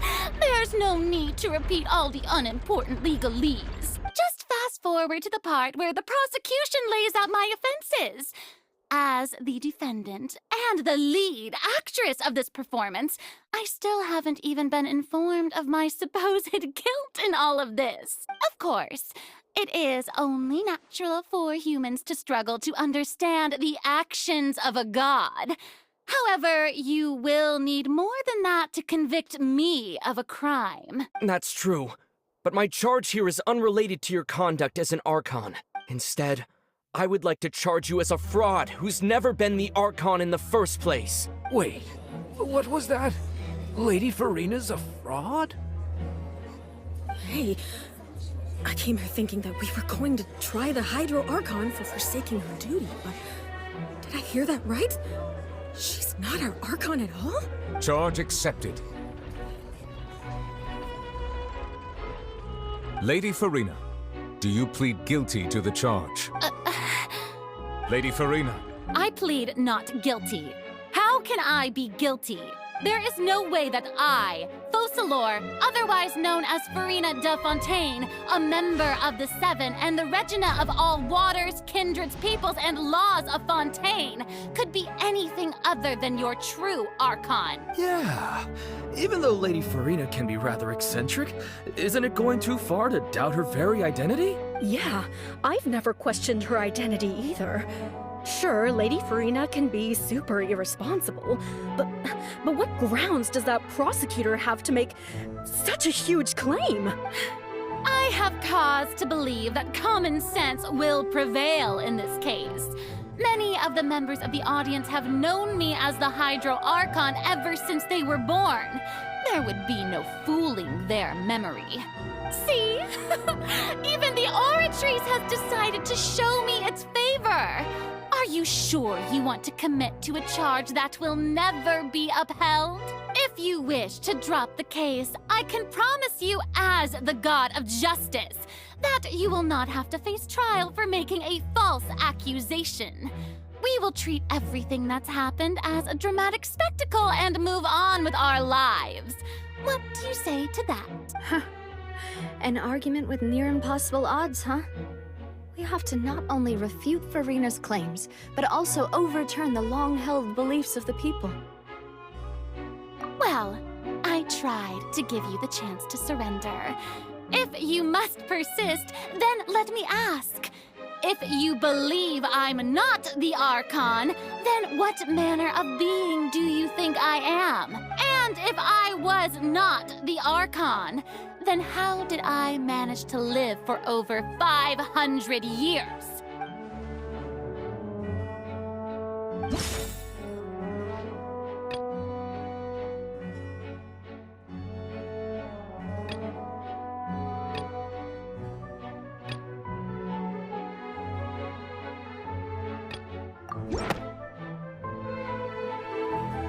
First of all, you may be a member of another long-lived race, which would allow you to naturally possess an extended lifespan. And second of all, even if that wasn't the case, there could be other ways to extend your life. Who gave you that idea? Was it the knave? You'd sink so low as to use a harbinger's words against me. A curse? I once thought it possible that the aura of an Archon might naturally resemble a type of curse. But in light of this claim, perhaps what I sensed was not your divinity, but a curse after all. You sensed it too, huh, Neuvillette?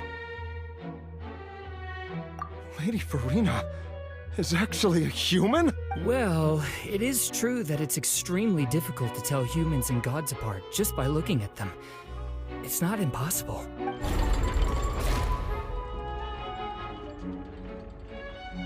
Well, don't start celebrating too early now. Even if I have been carrying a curse like you said, how does that prove that I am merely a human being? Besides, everyone knows that the main difference between a human and a god is the possession of authority. Gods can do what humans cannot. That's why they're worshipped as gods. For centuries, manifestations of my authority have served the nation of Fontaine. One need only to turn their eyes towards the Oratrice Mécanique d'Analyse Cardinal in this very opera house, or consider the endemnitium that is used in every aspect of life.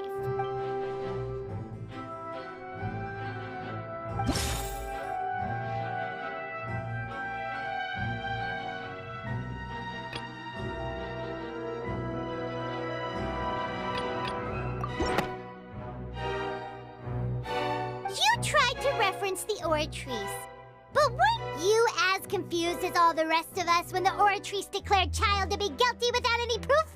Otherwise, you should have come up with a good explanation for that by now. Didn't I make myself clear at the time? The decisions of the gods are naturally difficult for humans to comprehend. There is no need to provide an explanation. Lady Furina, I believe a reminder of your current circumstances is in order. While the court is in session, the principles of justice and the law must come before all else. While you are an Archon, you are also first and foremost the defendant in this trial. You will prove yourself unable to defend against the prosecution's charges if you continue to withhold vital information against the rules of the court. I never thought you'd use that kind of rhetoric against me. That was no trick of rhetoric, Lady Furina. I've merely reiterated the rules of the court. Rules that all should respect and follow. So, you neither knew why Child was declared guilty, nor did you understand the structure and operations of the Oratrice. Instead of having been created by you, the manifestations of authority you mentioned have been made by the real Hydro Archon, haven't they? The real Hydro Archon? Well, now you're really losing me. It is true that I did not know why the Oratrice gave out a guilty verdict that day. But the Oratrice handed out that verdict unilaterally, and it has been operating independently ever since it was first created. You can't argue that just because a divine creation is flawed, that the god behind it must also be no god at all. She's still throwing out all kinds of excuses. Seems like she's confident that we won't be able to produce proof that she has no power over the Oratrice.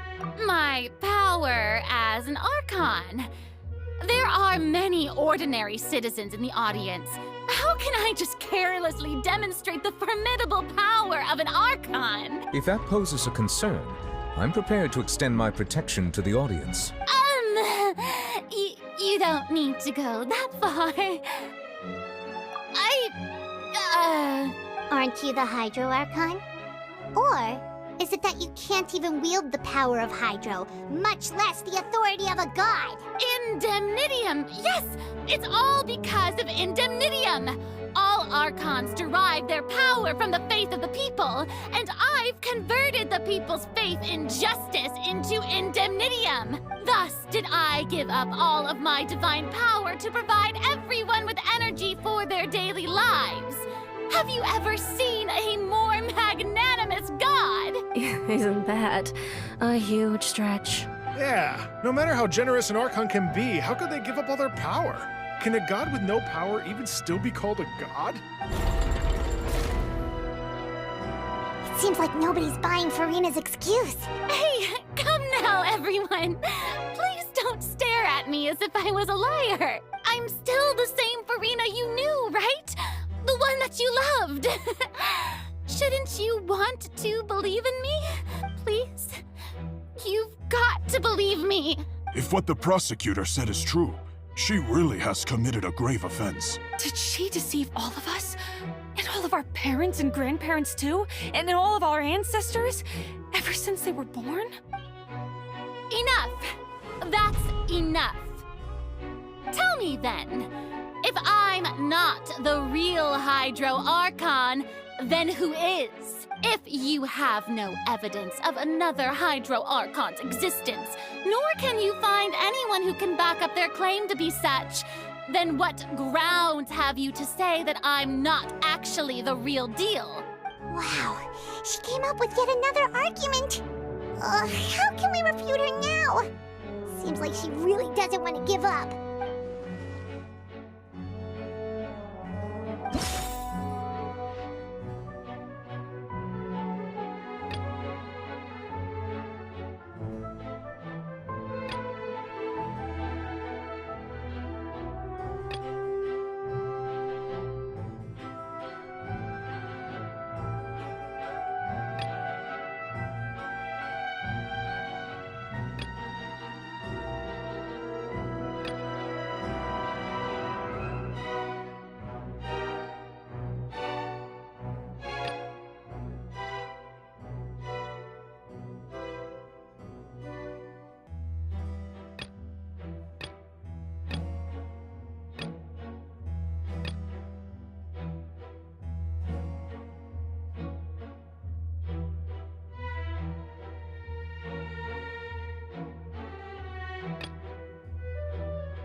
That doesn't sound right. Paimon doesn't think this clue can be used as compelling evidence to build our case.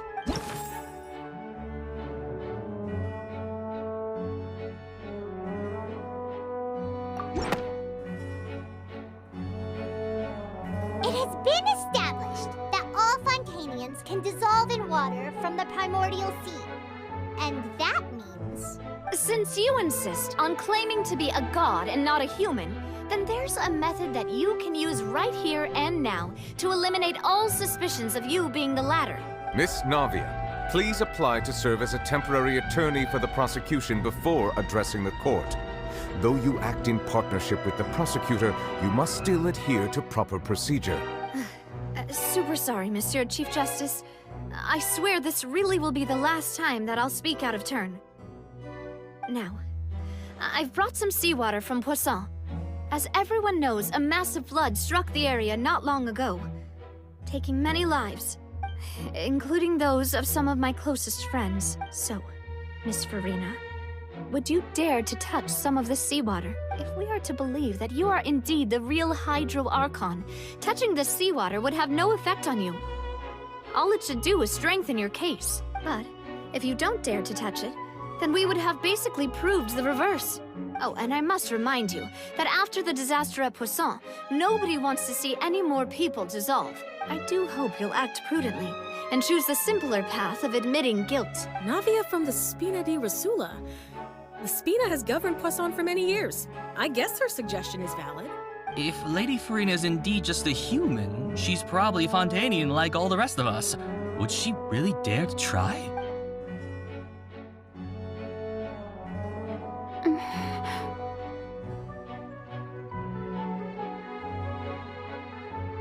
Lady Furina, this test has been unilaterally proposed by the prosecution.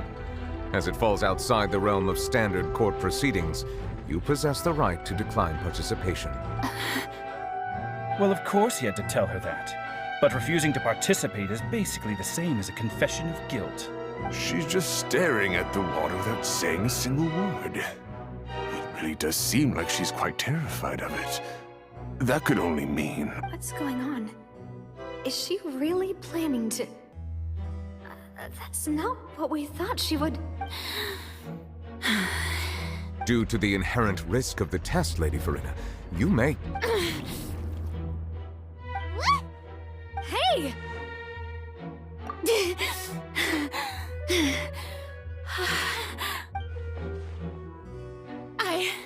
I'm fine! Look at me, everyone! My hand is still here! I haven't been dissolved! Will you believe me now? I really am your Archon! I'm nothing like a normal human who would fall apart as soon as they touch this water! Really? Was this not the most obvious thing in the world? Miss Sigewinne? If you're present, Miss Sigewinne, please come forward and attend to the defendant. Sigewinne? Don't be nervous. It'll just take a few seconds. Let me see. That should be enough. Please announce the results of your evaluation to the court, Miss Sigewinne. As everyone doubtlessly saw, Miss Furina was displaying symptoms of hyperventilation and flushed skin. These indicate that she was experiencing the adverse effects of exposure to primordial seawater. The extent to which she was affected is the same as other humans when exposed to primordial seawater of a similar concentration. Thank you, Miss Sigewinne. Lady Furina, you may return to the defendant's stand. Oh, wait. What did she just say? I didn't get dissolved. Shouldn't that be enough to prove my innocence? Well, considering your tendency to run from your problems, we did originally prepare a direct sample of the seawater around Poisson. However, after extensive discussion, we exchanged it for a sample that is not concentrated enough to dissolve an actual human. After all, on the off chance that something entirely unexpected might occur, we don't want anyone else to lose their life to the sea. Yeah, so out of regard for Furina's life, you secured a low-concentration sample and asked the head nurse to serve as an expert witness. It's a great thing that the direct sample wasn't actually used. Furina could have... I can't believe... you...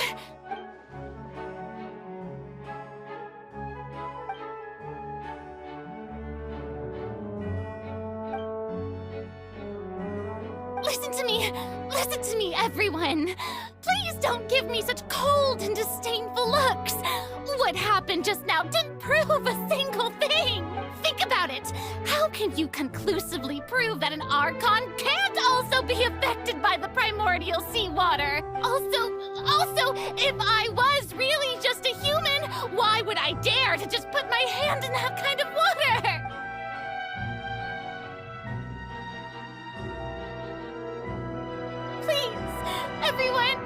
Anyone, just listen to me!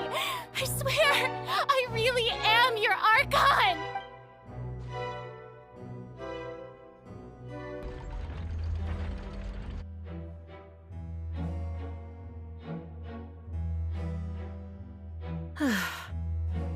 I don't think anything she says at this point will sway anyone.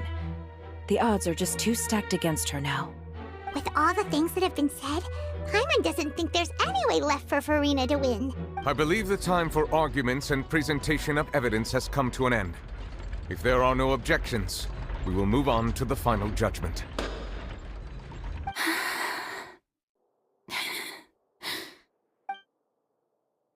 I don't think anything she says at this point will sway her. She's too stacked against her now.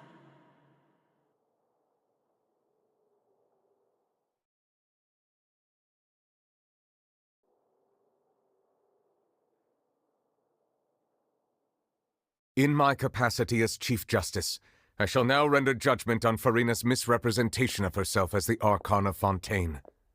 As a human who knowingly deceived her fellow citizens, Furina is...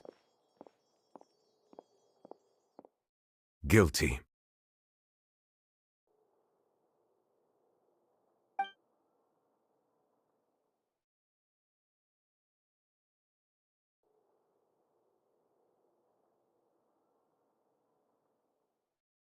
We shall now turn to the Oratrice Mécanique d'Analyse Cardinale to render the final verdict on the charges.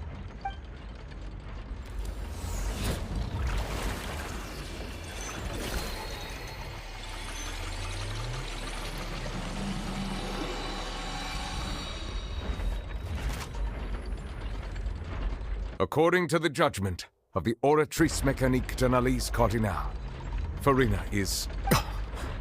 Well, what's wrong? What's the Oratrice's verdict? No, the Oratrice also displays a guilty verdict. Isn't that correct, then? However, the exact wording of the verdict is thus. The Hydro Archon, guilty to be punished via the death sentence.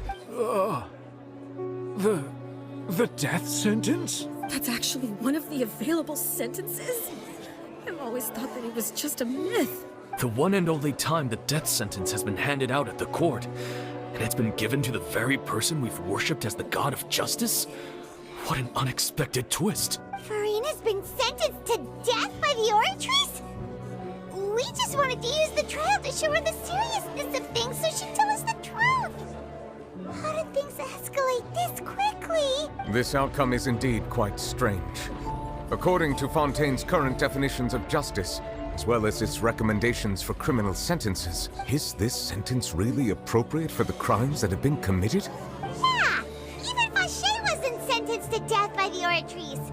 You know, the real evil mastermind behind the serial disappearances case. Indeed. Not only is Furina's sentence overly excessive, the very point of our trial today was also to prove that Furina has never been the Hydro Archon in the first place. But now, the Oratrice seems to have deliberately invoked the title of the Hydro Archon. What does this mean?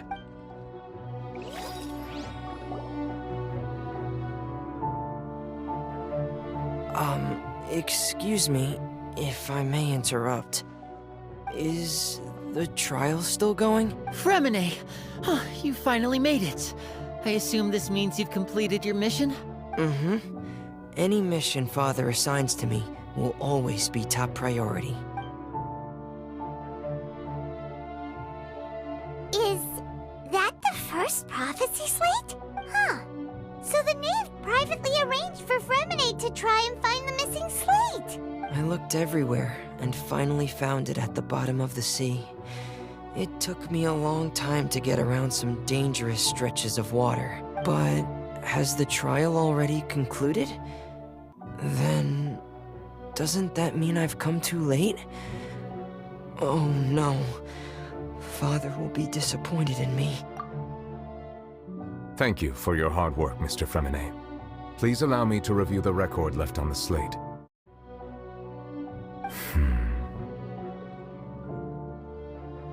Traveler, I believe that you have already seen the other existing slates, and would like you to come here and confirm their contents. Huh? So what do you see? What is it? I believe I've now made sense of the Hydro Archon's crime. It has to do with Fontaine's lost history. Huh? Isn't the Hydro Archon just guilty of deceiving her people? Oh, wait, no, that's Furina, and we've already proven that she's not the Hydro Archon. So when you say Hydro Archon, do you mean the real Hydro Archon we've been kinda talking about? In truth, everything that you've encountered in Fontaine up until this point can be traced back to the contents of these stone slates. However, I'm uncertain as to how much sense they currently make to you. Okay, let's try to recall the contents of the other 3 stone slates. Paimon will do her best to help you remember.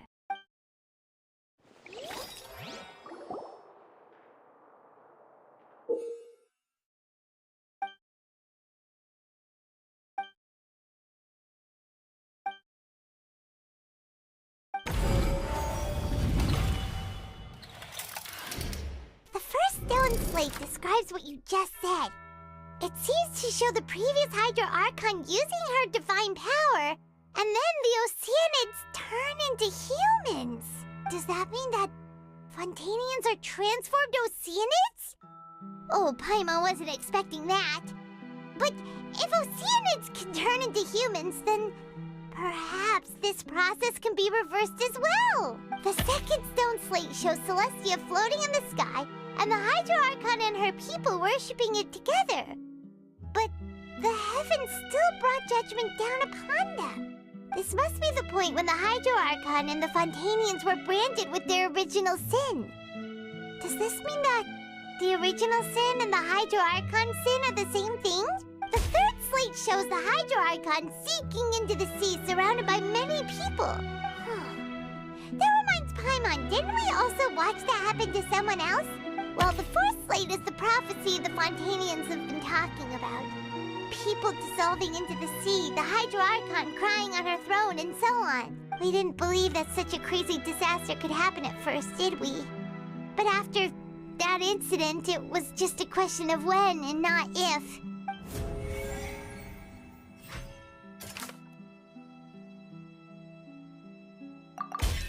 We know from the case of the serial disappearances of young women that Fontainians can be dissolved in primordial seawater. And the first stone slate tells us that long ago, the Hydro Archon used her power to turn Oceanids into humans. This might be the reason that Fontainians can dissolve.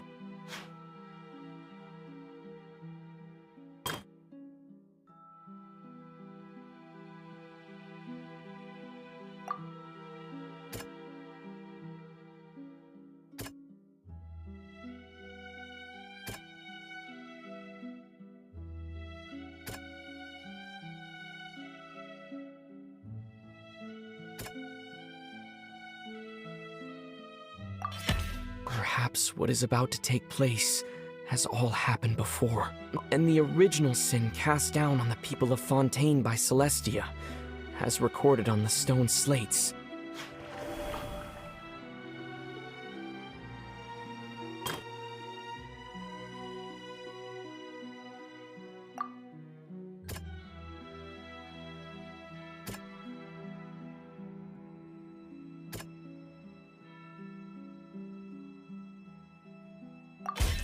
It's not as simple as falling into the sea. When Navia fell into the sea, her consciousness was subjected to judgment. The stone slates show the people gathered around the Hydro Archon in the sea. Could that be alluding to the same thing?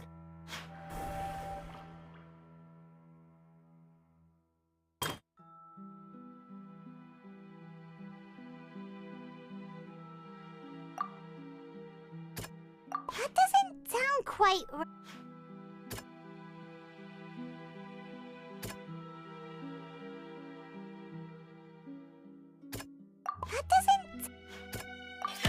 The prophecy from the stone slates found its way into society, but not many people believed it at first.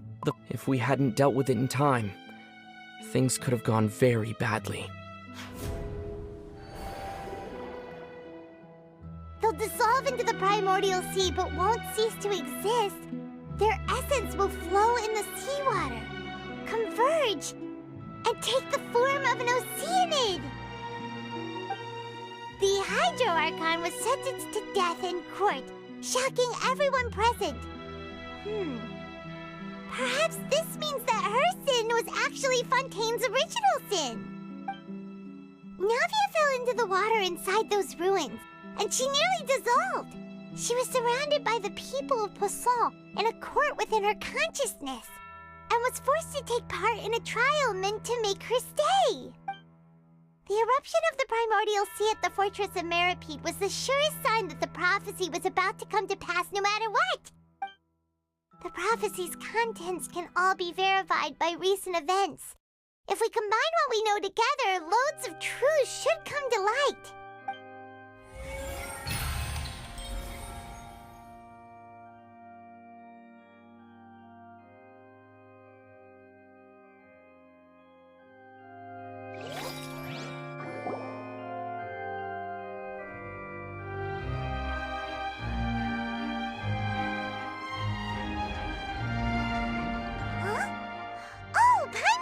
Now, so that's how you can make sense of it. But then it feels like we're going to have to share some truly shocking revelations. Let's hear them. Incredible. Linny, did you hear that? We're not real humans. All Fontainians were originally created by the late previous Hydro Archon, with Oceanids as their basis. The evidence for that can be found in how only Fontainians could dissolve in primordial seawater, and how all the girls Vacher dissolved were also turned into Oceanids. Oh, and according to Navia, when she was about to get dissolved, she also saw everyone gathered around for a trial, all of them in the shape of Oceanids. Indeed. Yeah, and it follows from the content of the first slate that she probably angered Celestia by creating humans without prior permission. That could also explain why the Oratrice judged the Hydro Archon to be guilty. It's to account for that ancient sin. The Hydro Archon's true sin was creating us? And yet, after many hundreds of years, the Hydro Archon's creations have turned around to try to judge the Archon within the Opera Epiclese. Yeah! Isn't the image here just like when Navia fell into the sea? So wouldn't it be trying to show the image of the Hydro Archon also falling into the sea once the prophecy has been fulfilled in the fourth slate? In the end, the people will all be dissolved into the waters, and only the Hydro Archon will remain weeping on her throne. Only then will the sins of the people of Fontaine be washed away. Did Paimon get all that right?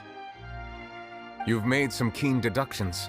I must say, given how much you still don't know, it is impressive that you've already managed to connect so many pieces of the truth. However, while you were able to decode all the information on the slates, they've also been etched with an additional layer of hidden information using a different power source. When we were at the ruins, I tried to decipher the hidden information recorded in the slates. But since we only had 3 slates at the time, I was unable to come to a full conclusion. Now that the slate collection is complete, I shall make another attempt to decipher the narrative recorded within. If everything goes well, we should finally be informed of the unadulterated truth.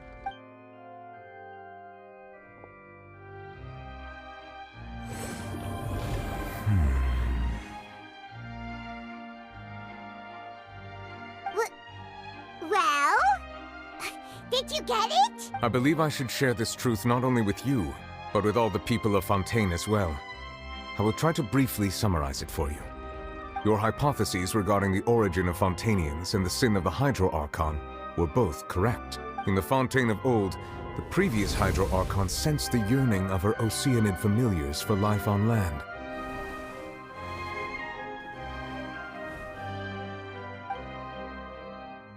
The Oceanids were enamored with the beauty and romanticism of human beings, and wishing to have those experiences for themselves, expressed to the Hydro-Archon their desire to become of a similar kind. However, even though water as an element is intricately linked with the power of life, the Hydro-Archon, as one of the 7, did not possess the authority to create a new form of human life. Not one to give in, she eventually found a way to create permanent humanoid bodies for her familiars by appropriating the power of this planet's primordial sea. She poured primordial seawater into the Oceanid's blood vessels, creating humanoid mimics in the process. But if Fontainians were to ever come into direct contact with water from the primordial sea, the power within their bodies would escape these artificial restraints and return to the sea. As a result, their forms would collapse, and they would be reverted to their original forms as Oceanids. Of course, the Hydro-Archon never received permission from the heavenly principles to create a new human race. And thus, the Hydro-Archon and all of her creations came to shoulder the original sin of appropriating the power of the primordial sea. That is the true history of how the people of Fontaine first came into being. So we were all Oceanids before we turned into human beings? That's way too much information for me. I think I'm just going to pretend that I never heard a single thing.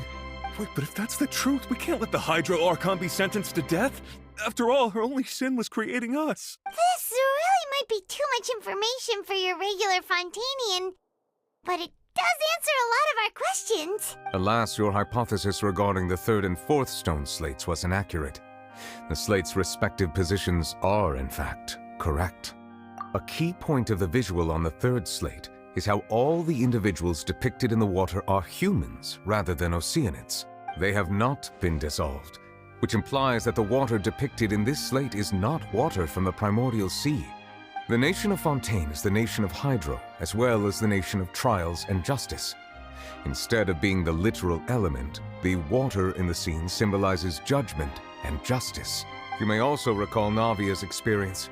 When she fell into the sea, her consciousness was surrounded by that of many others who intended to hold a trial to determine her fate. Therefore, the meaning of the 3rd slate is that the people of Fontaine shall try the Hydro-Archon at the court of justice. Yes, it refers to our present situation. I think I'm following now. So, what you're saying is, even though we decided to put on this trial to avoid fulfilling the prophecy, in truth, everything we've done has happened exactly as the prophecy foretold. So now, it seems, we're the ones making sure it comes true. What should we do? Huh. No matter what, the prophecy will be fulfilled. Is this what it feels like to be a prisoner of fate?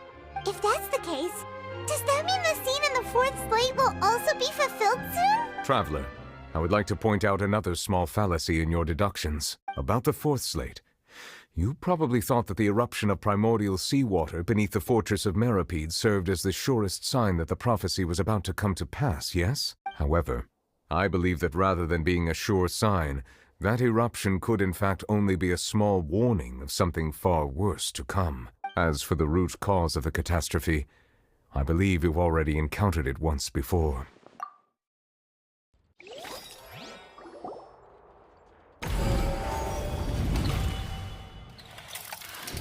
This eruption was just a small warning of the things to come. We must find the root cause of the disaster.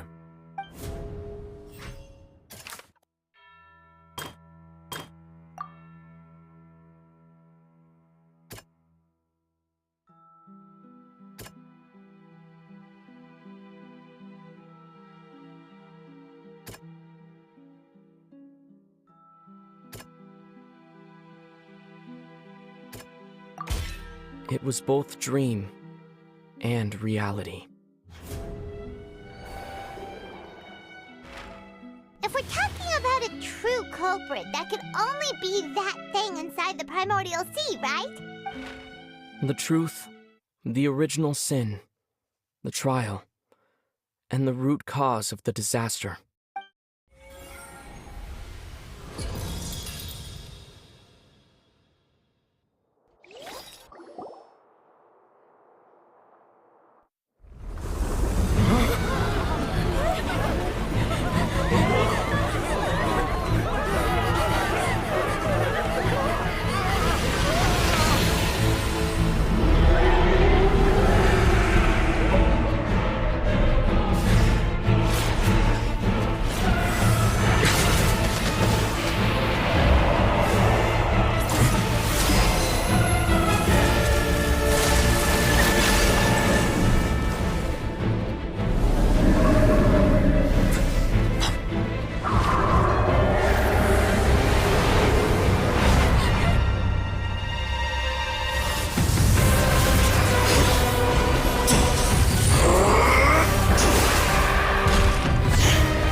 That was way too close! How did that thing just burst into the opera house? Wait, was that the huge whale you saw in your dream?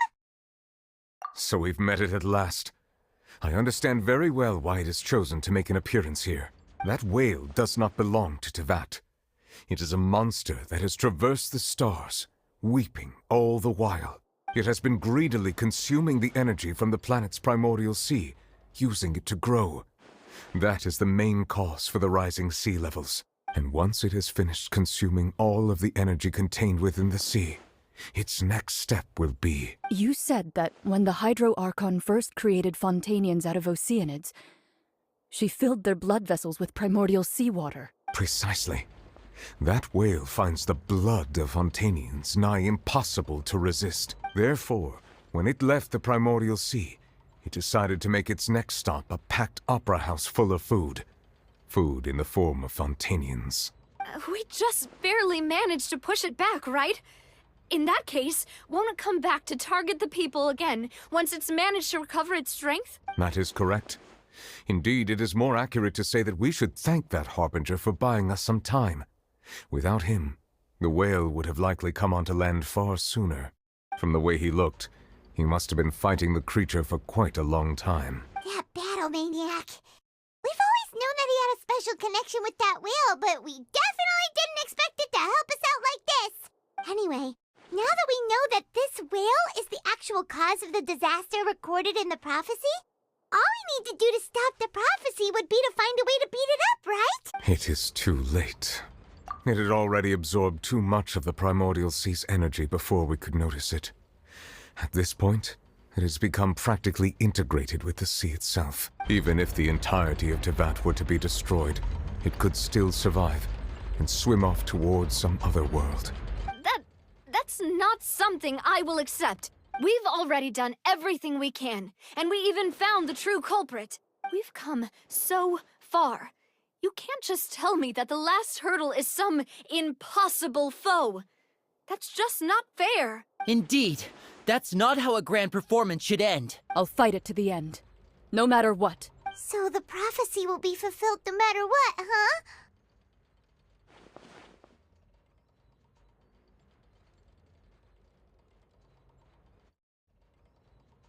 The prophecy. Yes, what has been prophesied will be fulfilled. You may view such things as the history of the future.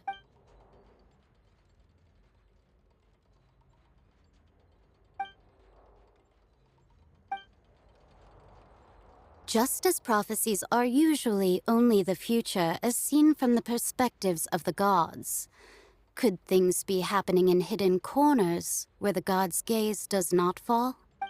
Ultimately, fate shall serve as your only guide, no matter what will happen in Tevat's future. All you need to do is to play your part.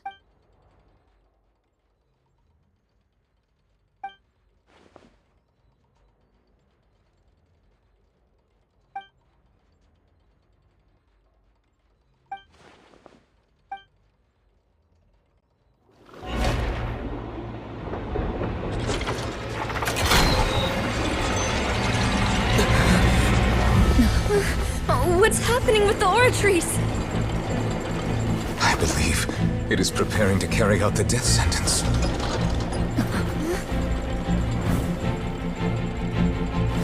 Furina!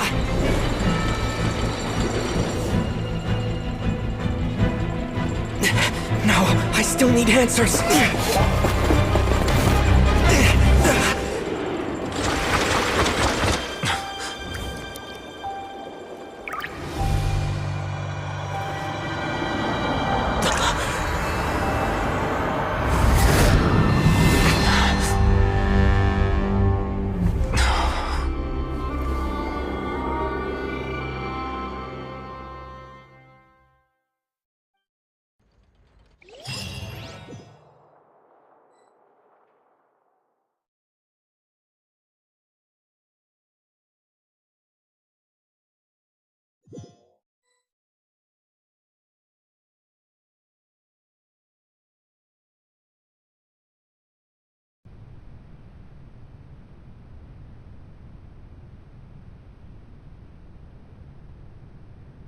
You...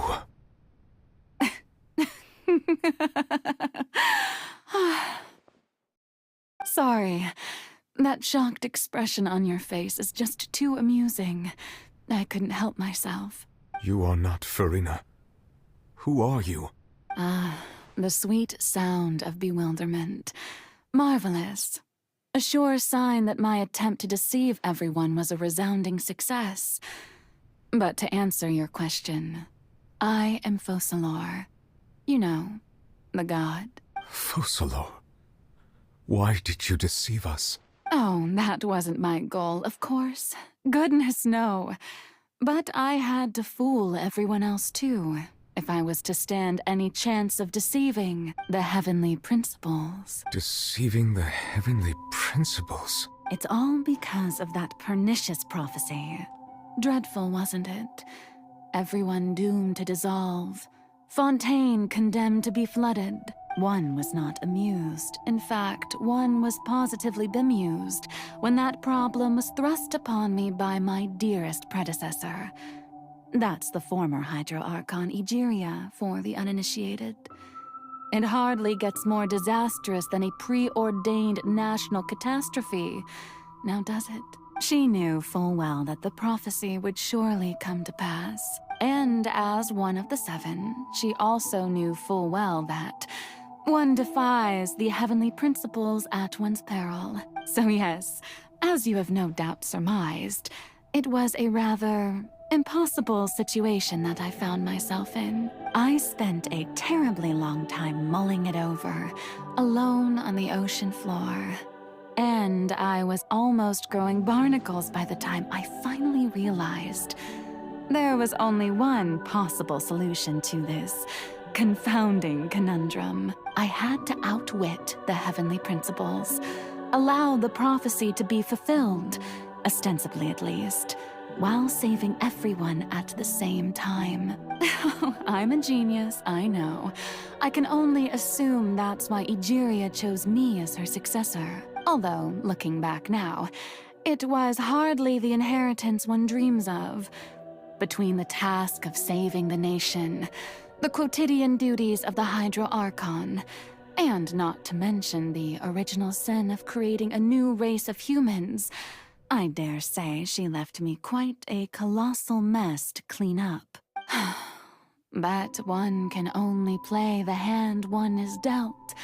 I did not choose this, any more than I chose to be one of her Oceanid familiars. So you were also once one of the Oceanids, transformed into a human by Egeria's hand? Yes, I was.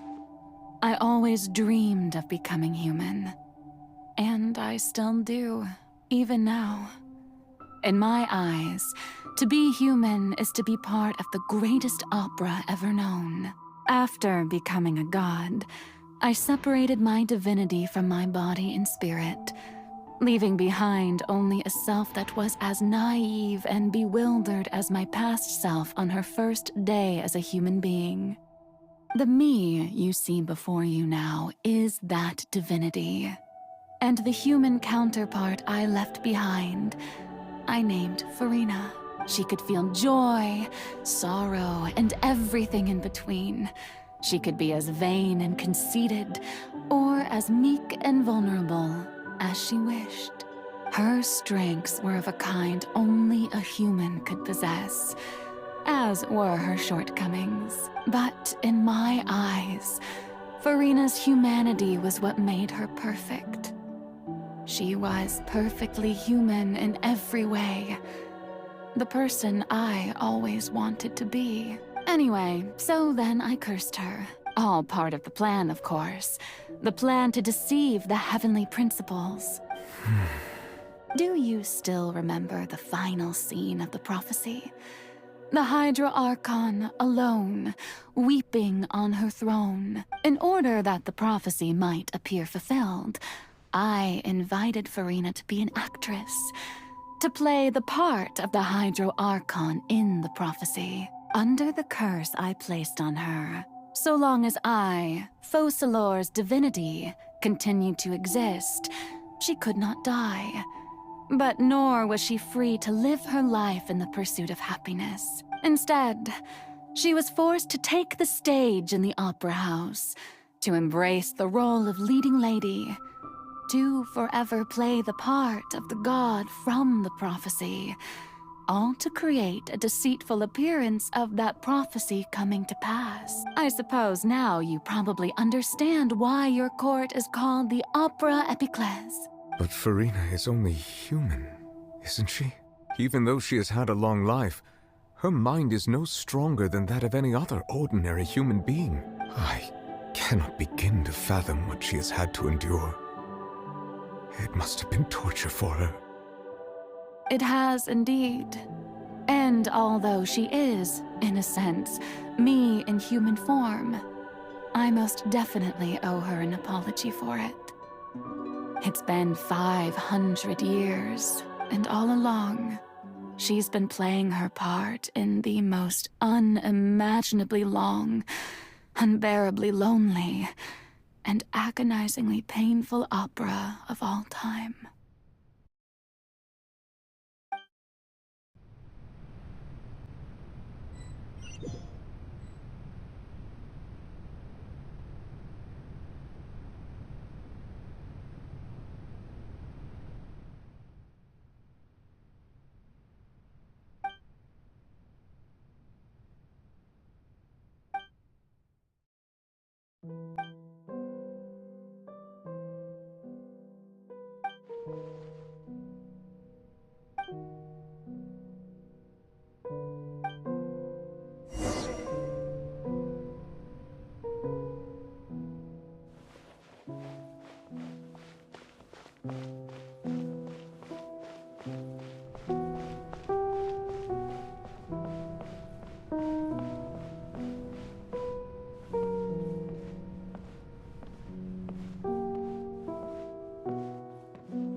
permitted you to come onto this stage.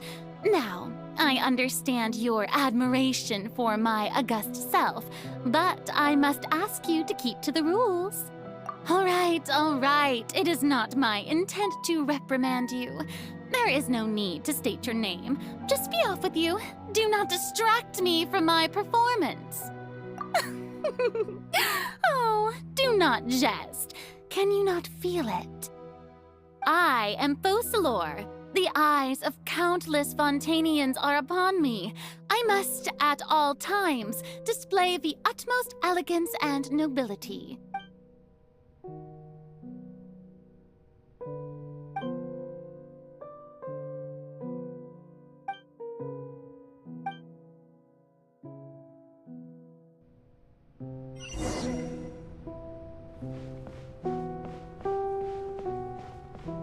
Dear audience, the performance is experiencing a technical difficulty, but worry not. The guards shall resolve it soon enough. Justice is blindsided.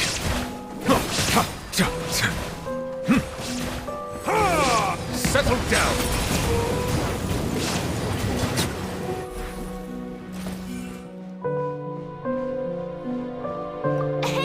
What gives? The audience is still watching me, you know. Guards? Wait, where are the guards? Guards! Light it up!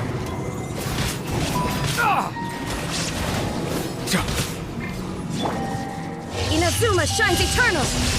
Ha! Ha! Ha! Ha! There is no escape!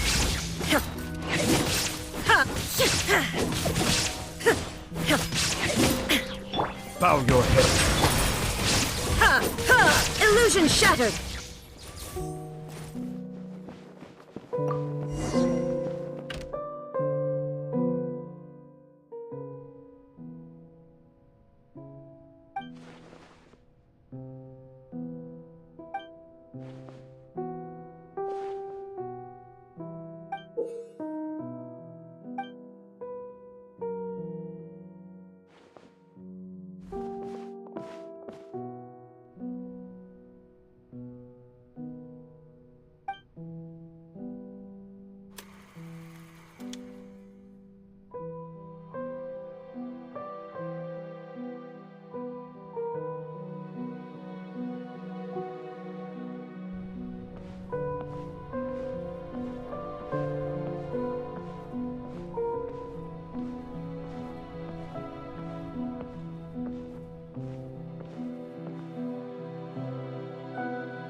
Furina. Huh? Who's that? Who's calling me? Where are you? Be not nervous. Be not afraid. I am before you. Wait a moment. You're near me? How can this be? Mirror you, huh? You know what? That's not bad. Let's go with that. Mirror me? What do you wish to say? The prophecy. Have you heard of it? What prophecy? Wait. I know. I think. I don't know why, but it's in my head somehow. The people will all be dissolved into the waters, and only the Hydro Archon will remain, weeping on her throne. Only then will the sins of the people of Fontaine be washed away. Oh, very good. You know it well. What's going on? I can't seem to remember anything clearly. The only thing I know for sure is this prophecy. Will it really come to pass? Yes, it will. And that is why I've come to you. Disaster will come to Fontaine sooner or later. Things will develop just as the prophecy declared. There is no escaping it. But doesn't that mean everyone will die? I'm a Fontainian just like them. Will I dissolve too? Oh, don't worry. Magical meetings exist in this world precisely to give people a chance to turn things around. It is the reason why you met me today. I will tell you how to save everyone, but you may have to suffer somewhat. Oh, so there's still hope after all. Goodness, you frightened me. You spoke so much and with so much certainty. As for the suffering, well, I will admit that the first thing that came to mind was, why do I have to be the one to suffer? But if the prophecy will come true, I'll also die anyway, right? So if I've already met you as my magical meeting in this world, if there were scales, with all the people of Fontaine on one side and my pain on the other, is it not obvious where the scales should tilt? You truly are the perfect human, my ideal.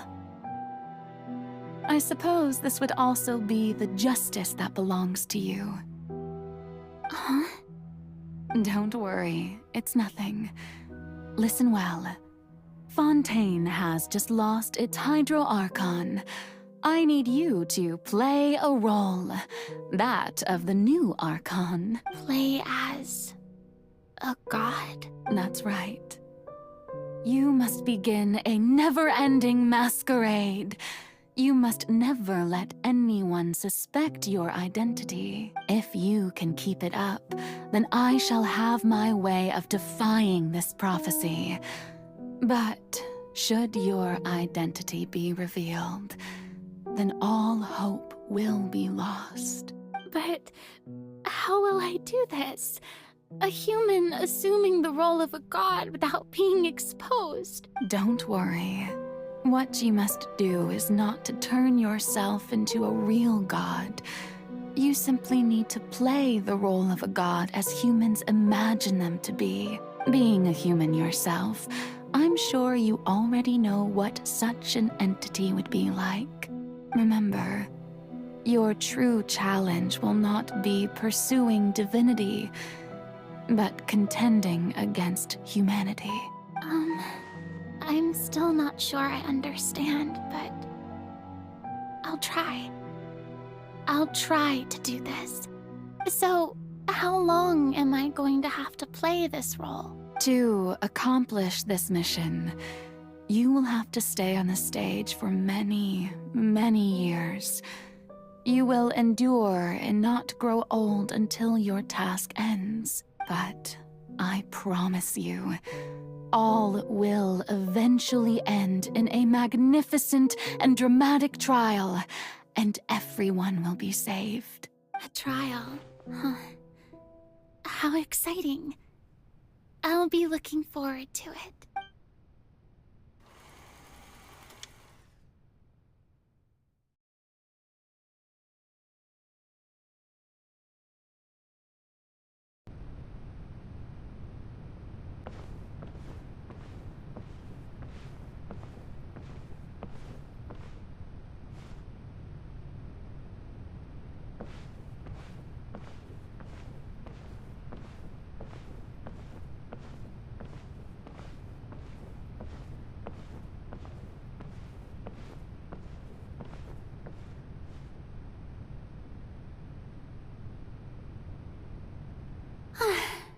The Maison Cardinalise has announced my accession, but this is my first time facing the people.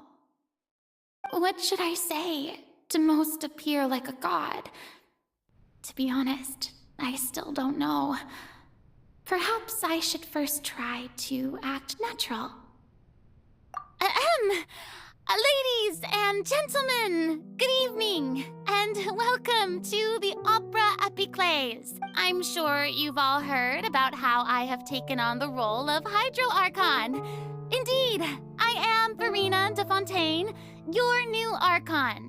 In truth, I I know little about becoming a nation's new god, but it will be my honor to guide you all. As the god Focalor, the god of justice, I shall do all within my power to lead you into an age of fairness and justice. Once again, thank you all for coming. If you should have any questions or suggestions, please send them to the Maison Cardinalise. The future of Fontaine will require us to work together, after all. This should do it. I thought I might stammer, but thankfully, I was able to convey my thoughts just fine. Okay, and next. That's the new Hydro Archon. Is this some kind of joke by the Maison? I would have thought that a being that surpasses humanity would be a bit more assertive. Hey, did you hear that? She even told us to send her suggestions there at the end. Shouldn't gods be all-powerful? She's being so modest. What's the difference between her and an ordinary person, then? If you ask me, perhaps the succession didn't actually happen. She might just be a Maison-backed puppet. Wait, what's going on? Why is everyone suspecting me of being a fake? Oh, this is bad. If I get exposed here, there'll be no saving the people from the prophecy. Right. Mirmi said that I just need to play the role of a god as humans imagine them to be. Calm down, Furina. Think. What do the people want? How would they imagine a god to speak and act? Assertive, with a strong sense of presence. One who can dispel all doubt. That is the character I'm fated to play.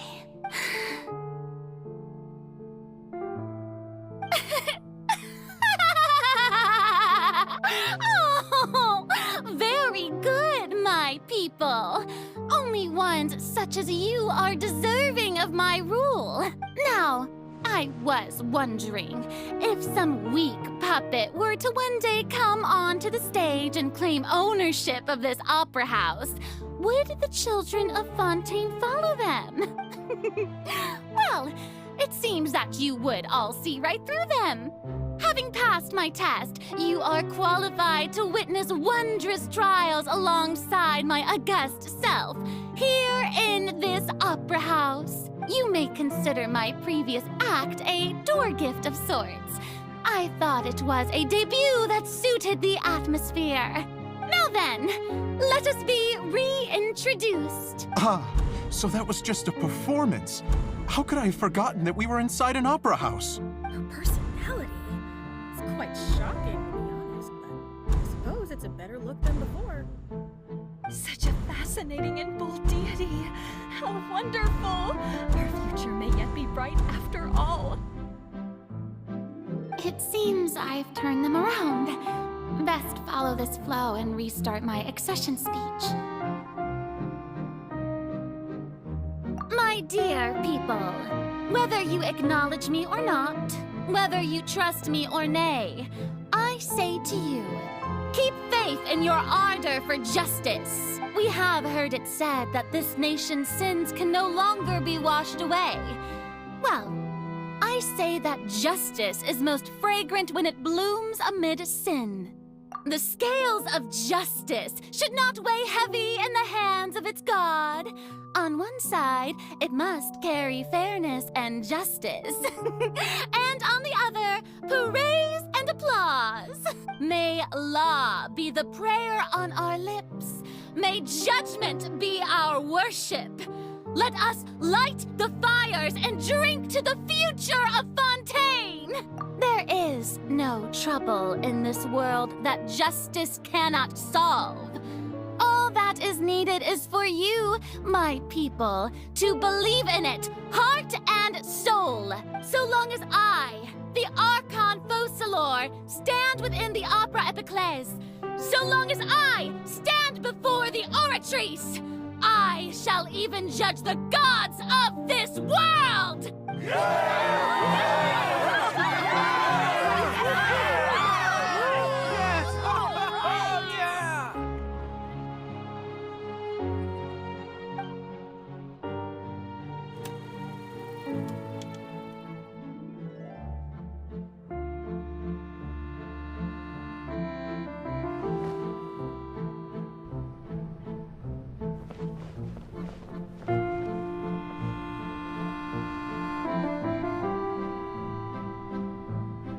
Lady Furina, here are today's case reports, as well as a summary of the follow-up for your perusal. Come now. Was I not just at the Opera House in person? Leave these kinds of things to Neuvillette. Besides, none of these trials were the one that I'm looking forward to the most. If I may be so impertinent, what kind of trial are you truly looking forward to? A magnificent, dramatic, and wondrous trial. A trial to end all things. How could you hope to understand? That's true. I fear I lack the ability to grasp your divine thought, Lady Archon. No need for fright, and do not take what I said before too seriously. Go now, do your duties. The trial I await. It will come one day.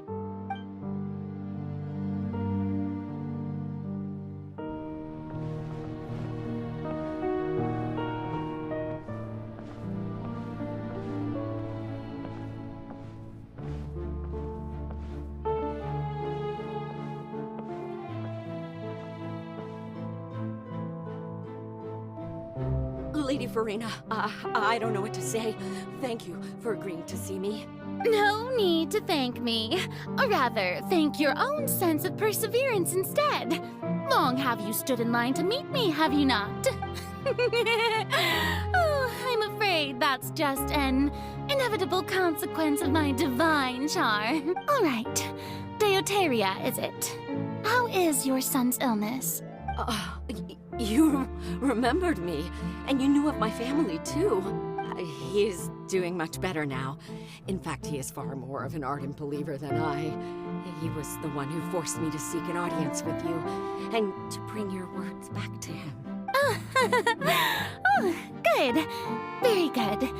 If this should happen again in the future, please do not hesitate to come and tell me.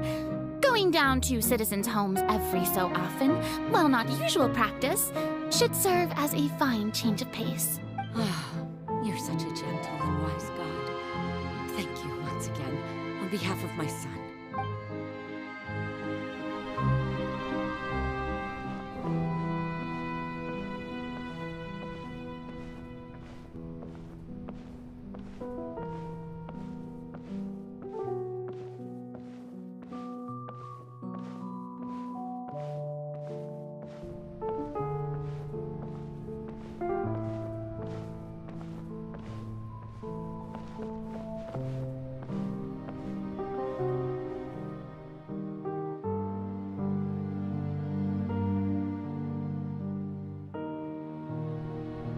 Lady Furina, here are the latest hydrological reports. As for the specific parameters you asked to take note of, I'm afraid things still don't look good. I see. It's as I thought then. As your god, I did already expect this, but I wanted to see how far your human wisdom would allow you to analyze it. All manner of signs indicate that the prophecy will still come to pass. Forget it. That's not something you need to worry about right now. Well, as I understand it, the Fontaine Research Institute is also trying to find a way to counter the rising water levels. Really? Have they found anything? I'm afraid that they haven't found any effective solution thus far. Oh, is that so? Well, no wonder. This issue has reached the realm of the gods after all. Still, their spirit is praiseworthy.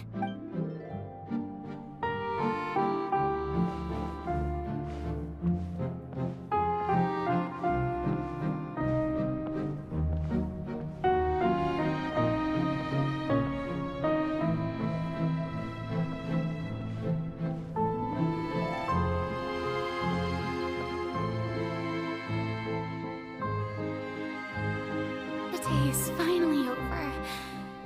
I haven't had a moment to breathe this whole time, but it's good to see that everything's getting on track. There are no longer any voices of suspicion. Maybe this is fine. I just need to keep going, and everyone will be saved. All right, Furina, don't think too hard about this.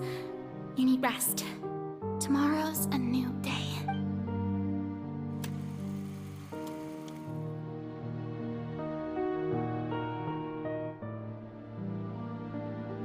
Lady Furina, here are the new trial reports for the latest cases, as well as a summary of the follow-up. There'll be no need for that. I've seen them already. There's no need to go back over scenes I've witnessed in person before. Lady Furina, I've waited so long for this chance to see you in this manner. Indeed, my dear, loyal citizen. This joyous moment is an honor for us both. Lady Furina, we're detecting significant hydrological anomalies near Poisson. Understood. Keep monitoring. Keep me informed should anything come up at the Institute. I don't think I let anything slip today. I must show the people that there is nothing to worry about. I just don't know when these days will end. I feel utterly exhausted. Best to rest early today, too.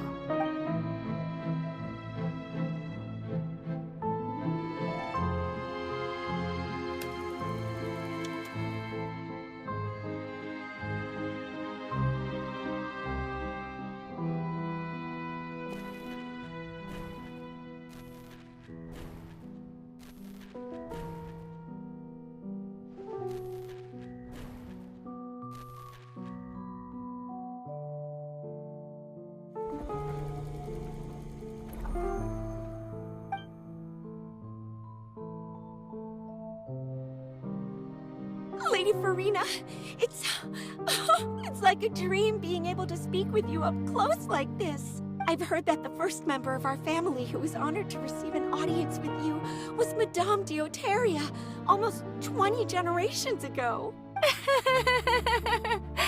And what a fine family yours is indeed. It brings me great joy to meet such a faithful believer, a descendant of a line most ardent. Surely you exaggerate, Lady Furina. My lady? What is it, good citizen?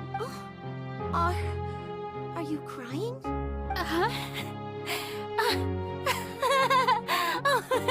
Really now? I didn't even notice. This must be the overflow of hydro from my person. Well, can't quite help being the god whose dominion is the waters, can I? No wonder. A manifestation of your power, then.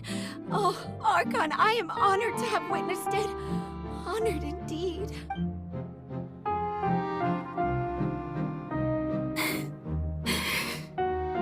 So interminable.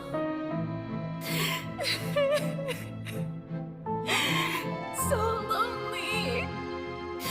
Just how much longer? Hundreds of years must have passed by now. Perhaps the show must go on for hundreds more. I never imagined that it would hurt so much. Have I reached my limit? No. Perhaps I reached it long ago. Today I didn't even notice my own tears. I want to tell someone, anyone, about this. But would that not destroy all I've done so far? I've conducted so many investigations across the centuries. But there's not even a sliver of hope that we might break the prophecy. All I can do is keep heart. I must maintain this act. It is the only way to save Fontaine. Please, mirror me. You have to succeed.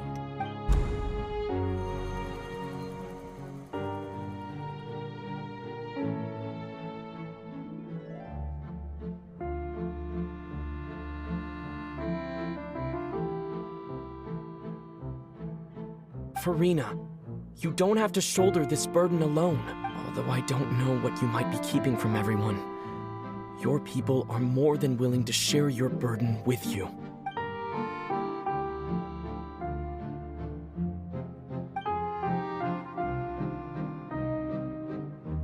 Share my burden. That's impossible. It was fated right from the start that this would be my duty alone. But even if your burden doesn't need to be shared, you can still choose to confide in someone. Just share it with me. I'm what you'd call a witness. A witness? Yes. I've heard that you came to Tevat from beyond the stars, yes. In other words, you never belonged here. And if Tevat is, in its entirety, a show on a stage, then you're just a spectator, aren't you? If that's the case... He's right. I could confide in him, couldn't I? But if things don't play out as expected, the people of Fontaine will be the ones to pay the price. No, Furina, you shouldn't be selfish. But what if it's really all right? Furina, you've worked so hard for so long. Surely it would be okay to put yourself first for once. Just this once. Is it such an outrageous thing to do anyway? To find someone in whom you can confide your frustrations and sorrows? Surely it could not hurt. If you let this opportunity slip through your fingers, it might never come by again. Think about it. Long and hard.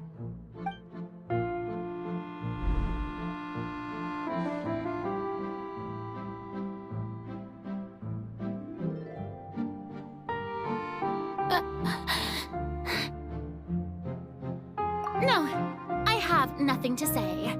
I am Furina, the Archon of Fontaine. Everything will surely get better. All you need to do, dear spectator, is to witness my performance until the curtains fall.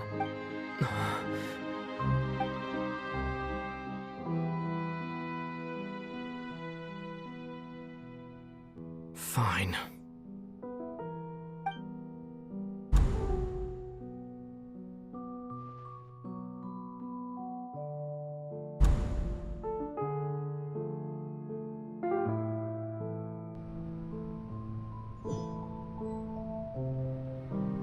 So even Furina doesn't know the truth?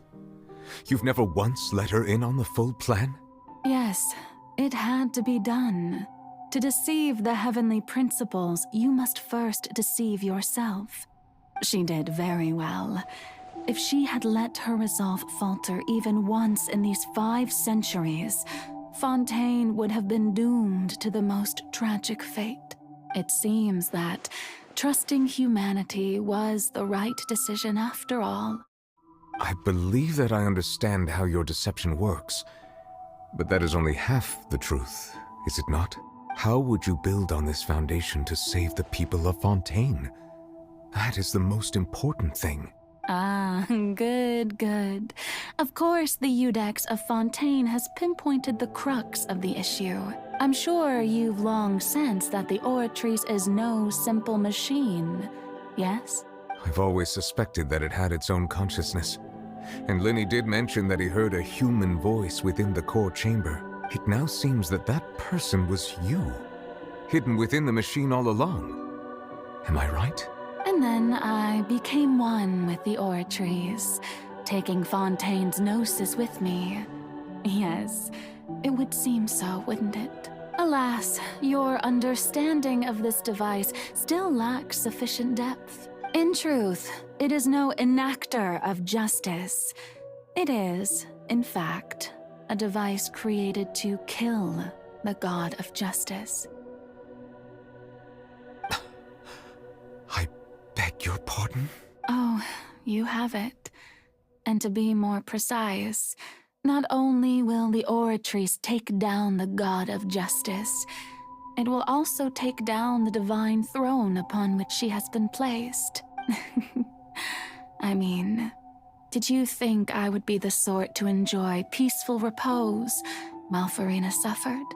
My work over these last 500 years has been to constantly accumulate indemnitium within the oratories. But really, some have already discovered that only a small fraction of the energy generated by the device was ever used to provide power to Fontaine. The vast majority had to be, accumulated to enact this death sentence. It was all a part of your plan, then? Both the trial and the sentence? Indeed. This power, accrued over 5 centuries, could have sustained Fontainians for millennia had it only been used for that purpose. Almost all of it has now been stored within the oratories. But only power of this magnitude could hope to destroy the Hydro-Archon's divine throne, shaking the rules established by Celestia and breaking through the institution that is the Seven. So the Oratrice's call for death was for neither Furina nor Focalor, but for the Hydro-Archon. The destruction of that divine throne. If I do not misunderstand your intent, you must be... Returning what's rightfully yours to you, of course. In other words, this was all done to return the authority of the Hydro-Archon to the Hydro-Dragon of this planet. But...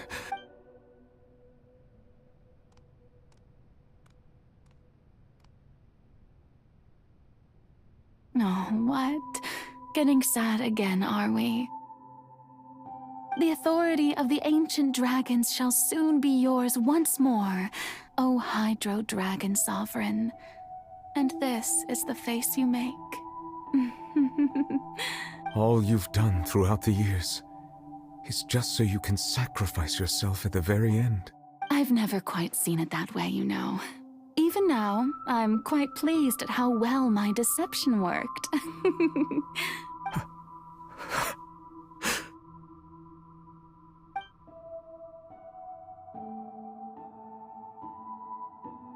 Hydro-Dragon, Hydro-Dragon, don't cry. I must say, had it been within my rights, I would have loved to judge the heavenly principles themselves. Were they not guilty of essentially the same crime? Egeria stole the power of the primordial sea, and the heavenly principles stole the power you ancient dragons possessed. I, for my part, am the god of justice. And is it not just that your original powers should be returned to you? Speaking of justice, I have always believed that justice lies in the process of pursuing human existence itself. So, if the theft of the primordial sea's might was Fontaine's original sin, then, leaving matters of procedural right and wrong aside, the descent of the Fontainians as humans and their right to exist in this world would be Fontaine's original justice. In other words, existence was Egeria's justice, and to me, justice is the continuation of that existence, defying the prophecy and ensuring that Fontaine's people shall live on. That should be the justice enthroned over all others. At this point, we, whether it be myself or all other Fontainians, have shouldered the burden of this sin for far too long. Iudex Neuvillette, the highest judge in our land, when you regain your full power as an elemental sovereign, what verdict shall you pass upon us? So when I was invited to the court of Fontaine to serve as Iudex, I see now that that was your idea too.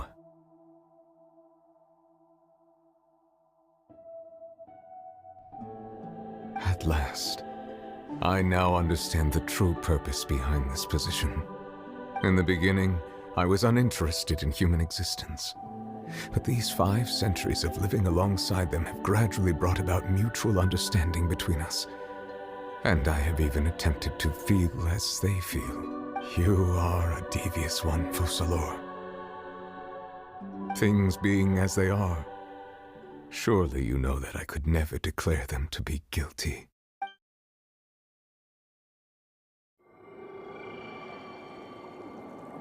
The hour of my execution is almost here. For the sinner, the curtain call has come. I know I may not sound it, but faced with death, I find myself a little afraid. Perhaps this is one thing both gods and humans have in common.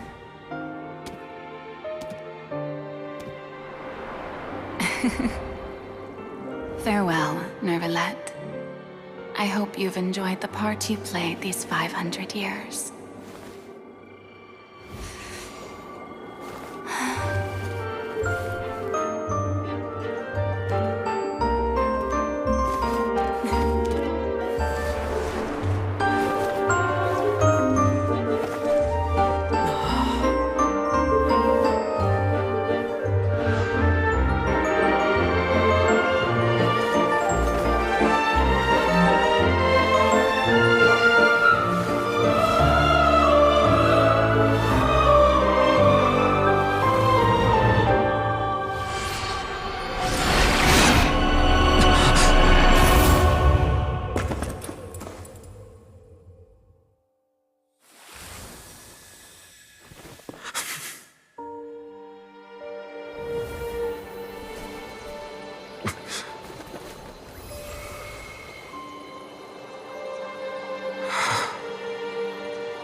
Neuvillette, hereby declare, people of Fontaine, your sins are forgiven.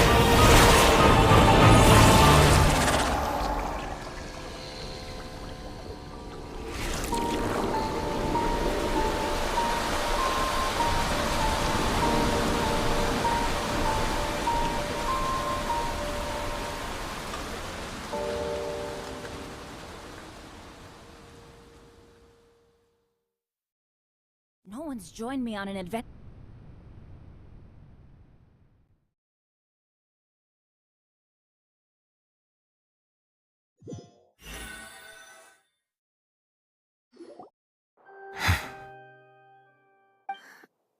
What just happened? Has the death sentence been carried out? Was that bright light some sort of misdirection? I have a feeling that something huge just happened. But since we're all still alive and haven't been dissolved, I assume whatever happened was good for us. It's time to end this. We must mete out punishment to that beast. But didn't you say just a moment ago that it can't be defeated? I have gained the strength sufficient to deal with it. Through certain means, I now have the ability to separate the power of the Primordial Sea from that creature. We should seize the opportunity to pursue our quarry. Traveler, now that the oratories can no longer function, I require an executor to help me mete out justice. The root of the calamities befalling Fontaine, the beast that enacts the prophecy. Its name is the All-Devouring Narwhal. Come with me, traveler. The hour of execution has come.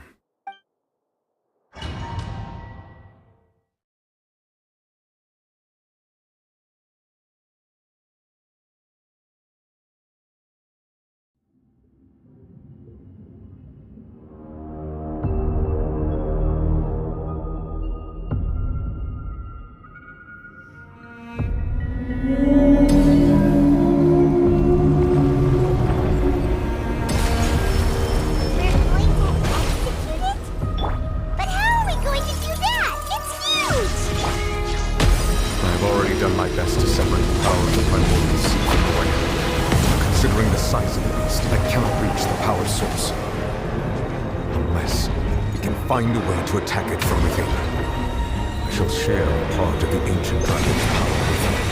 We shall look for an opening together.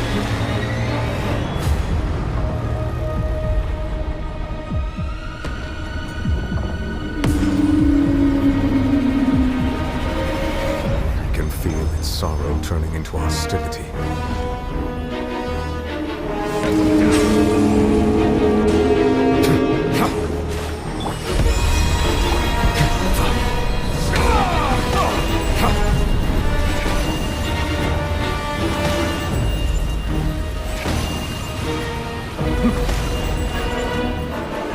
Bow your head. The all-devouring Narwhal cannot resist its instinct to devour. Continue to trigger its hostility. A chance will present itself.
Thanks for helping with the cleanup.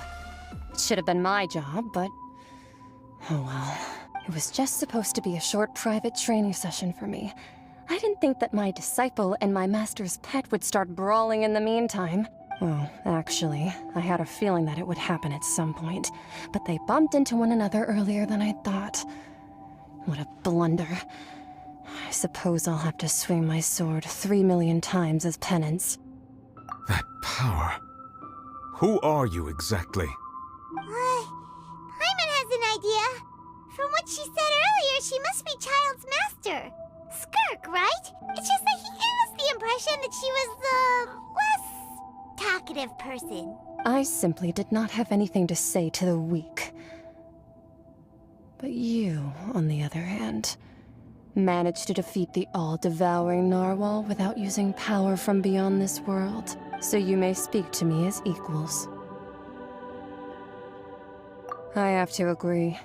It's a strange use of a planet's primordial waters just to raise an all-devouring Narwhal. That kind of power is wasted on it. It's not cooperative, it eats too much, and I have more important things to do with my time than pet sitting. The only thing that creature has going for it is its looks. All in all, it fails as a pet. Miss Skirk? I think you might have missed the point. The point being? Well, being that this pet almost destroyed an entire nation. So what sort of person is your master? Well, child's master's master. Wait, is that right? Oh, right. So you don't know him. Sorry, I assumed you did. His name is Sir Talogi. I am unfamiliar with that name. Huh. So Master isn't sufficiently famous. How should I describe him then? Have you heard of the name The Fowl? The Fowl? Still nothing? Well, how about the Visionary? Vetterfulnir then? Or Gold Rhindaughter? Ooh, that one we've heard! Rhindaughter's part of the Hexen Circle. She's Albedo's mom, right? Oh, so you do know that name. To be honest, I also heard all of those names and titles from my master.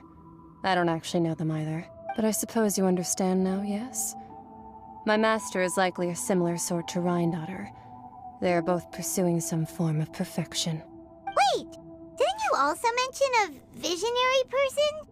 Hyman didn't quite catch their name. Actually, never mind that. I believe it expedient to inform you that the all-devouring Narwhal used up nearly all its strength fighting you. Such roiling hydro energies will prove difficult for the planet's deep seas to digest. As such, the Fontaine back on the surface has most likely been thrown into chaos. In other words, the prophecy that you've been fretting over should now be in full swing. What?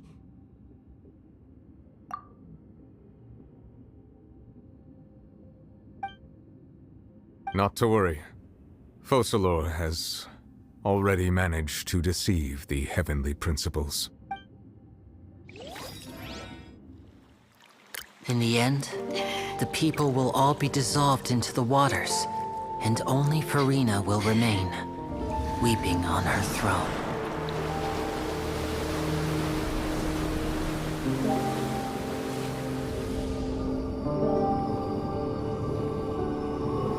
Only then will the sins of the people of Fontaine be washed away.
Initiate emergency rescue!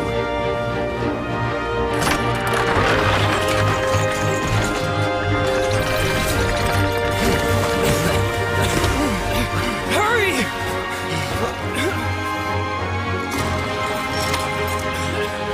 Hey, lend a hand!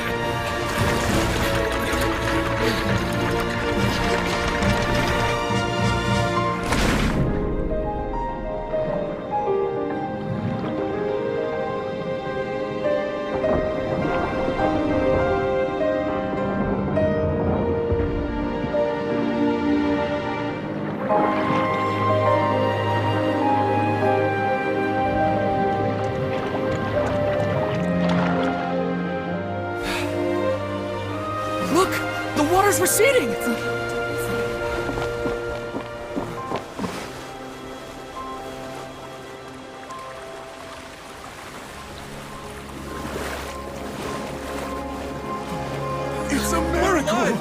succeeding. We didn't dissolve. The prophecy was wrong. The prophecy was wrong.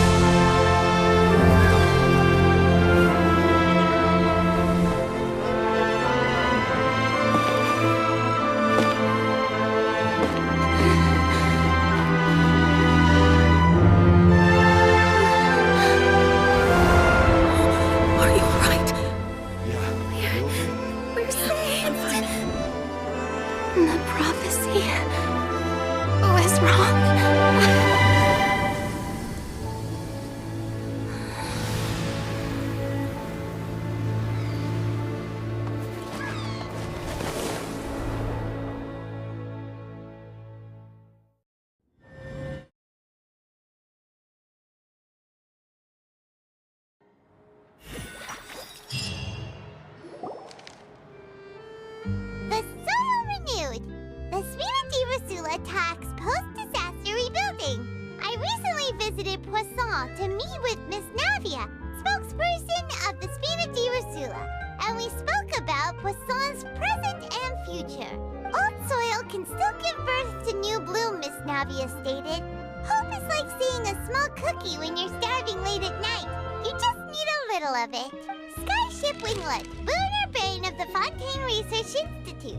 The various disputes that have arisen on account of Mr. Edwin have suddenly become a shield over the Institute, with Chiori turning out to be a once-overlooked hidden gem. People always call the first researcher mad, but few know what to call the second. And should that latter person achieve a miracle, they would find it all the harder to find a word with which to classify him and his team. Wow! Paimon barely recognizes the people in the reports. Are those really Chiori and Navia? They sound like real big shots. What do you think? Pretty enthralling, huh? The Steambird's idea was pretty simple. With the disaster just having passed, we would print a free edition packed to the margins with good news to calm people down. The value for these big scoops lies in their inevitable follow-ups. We'll publish further reports and go into the stories behind those people. Edwin's assistant, Jurier, created a true flying ship, while Navia is leading people in the reconstruction of their home. I'm sure that these stories could draw even your well-traveled eye. Paimon's curious too! Wait a minute. Didn't we watch everything happen from start to finish? What's there to be curious about? And that's exactly why I'd like you to come conduct interviews with me. You're the best incubators of news, if you haven't noticed. And also, with you around, I'm sure I'll get to see that Duke. Are you sure? Hasn't he turned you down several times already? Oh, this time will be different. Come on, let's head to Poisson first, and then make a trip to the fortress. There are some things you'll only know when you get there.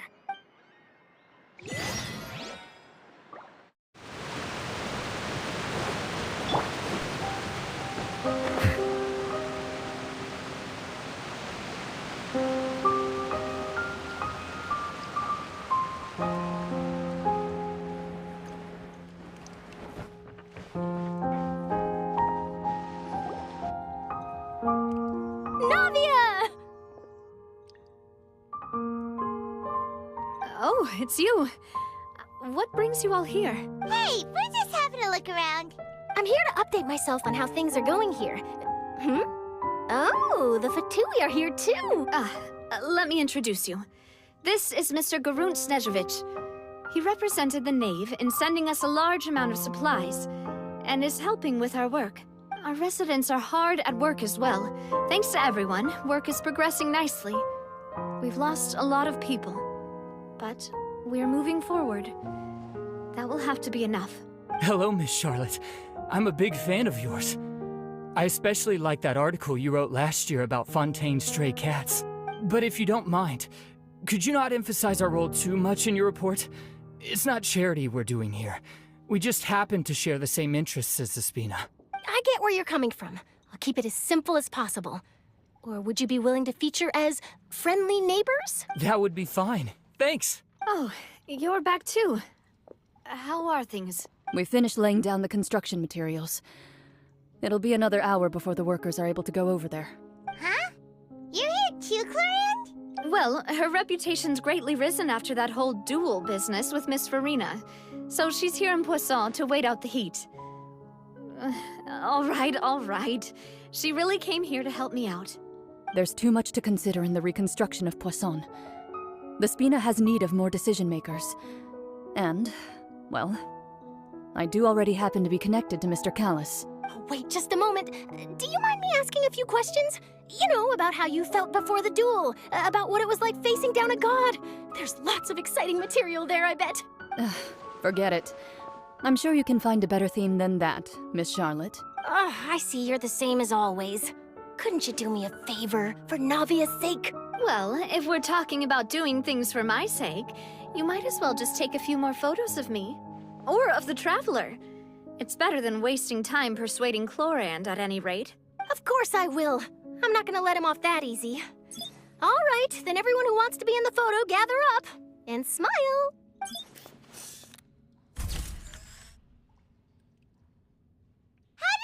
Was it a good shot? Did Paimon look cute in it? Not bad. Your addition really helped the composition of the picture. All right, hang on a moment. Let me snap a few more shots. All right, that should do it. I'll be back here later anyway, so let's call it a day. You're very quick. Speed is of the essence when it comes to the news, and freshness is the key. Also, not to brag, but I'm pretty good at building connections. Who knows? I might eventually get that interview with you after all, Miss Clorinde. Wow, you really do have that never say die spirit. I'm impressed. I'll hazard a guess that this is how you got that interview at the Fortress of Meripede. Whoa, you're well informed. Let me make a guess too. I asked Sigewinne, who told Monsieur Neuvillette, and he told you, right? That's a very complete information chain. In truth, all Monsieur Neuvillette asked me was, when did the fortress become so friendly towards the media? I told him that it was best not to speak too soon. There's no guarantee that Wriothesley will make a personal appearance. You're right. I've got to treasure every moment I have with them. In which case, I'll be making a move first. Stay safe now. And tell me if you hear anything interesting. I'll treat you to afternoon tea in exchange.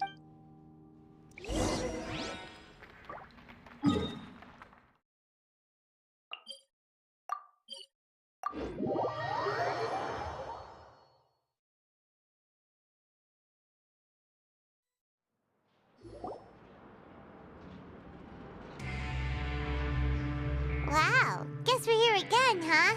There's a real nostalgic feeling to this place. Looks like you've been missing us. Duke! Did you come all the way to the entrance to greet us? Of course. I'm here to welcome you and our dear Miss Charlotte, whom our good head nurse recommended to me. It's an honor to finally meet the much-rumored Duke. Thank you for consenting to my visit to the fortress, sir. No need to thank me.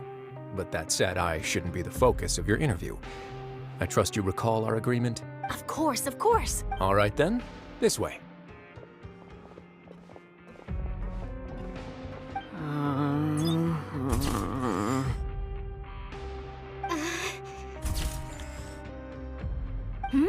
Hey, no need to be so nervous. I've already taken all the photos we need. Miss Charlotte, do these pictures really need to be published on the cover of the Steambird? It would seem that Miss Lorvine doesn't want her face to appear beside that of Mr. Jurier, Sir, please don't say things like that. But it looks like dear Mr. Jurier denies it. Might this interview be very important to you, then? No, I just... This is my first time being interviewed, and I'm very thankful to the Steambird for... Now, I might not look it, but I actually did meet Mr. Edwin once. And I'll be honest, I enjoyed chatting with you more. You've definitely got more of that genius vibe going on. The boat that brought about a miracle, the ark that saved the people. Why, you recreated a myth back there, like an emissary of legend. Still, if I might ask, where's that flying ship now? Huh. Looks like Charlotte's trying to get herself another exclusive scoop. I have to apologize, but that ship is presently in the bowels of our factory. I'm afraid it won't be easy for you to get a shot of it. Really? Well, then in that case, could I have an interview with you to make up for that loss? You already know my answer, I'm afraid. Best you interview our head nurse instead. Or perhaps you'd like to take another photo of this couple of researchers? Did you really have to use the word couple? Well, then, 2 solo photos will do. Is my hair messed up? Please, someone help me have a look. Things sure are getting pretty lively here. We've seen this kind of thing before. Oh, seems like everyone's here. Would any of you like to try this new drink I came up with? Ah, Sigewinne. Hey, Miss Charlotte. Why don't you, take some pretty photos of our head nurse?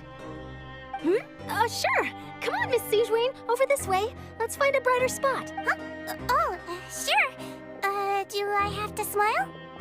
So, how have things been at the fortress?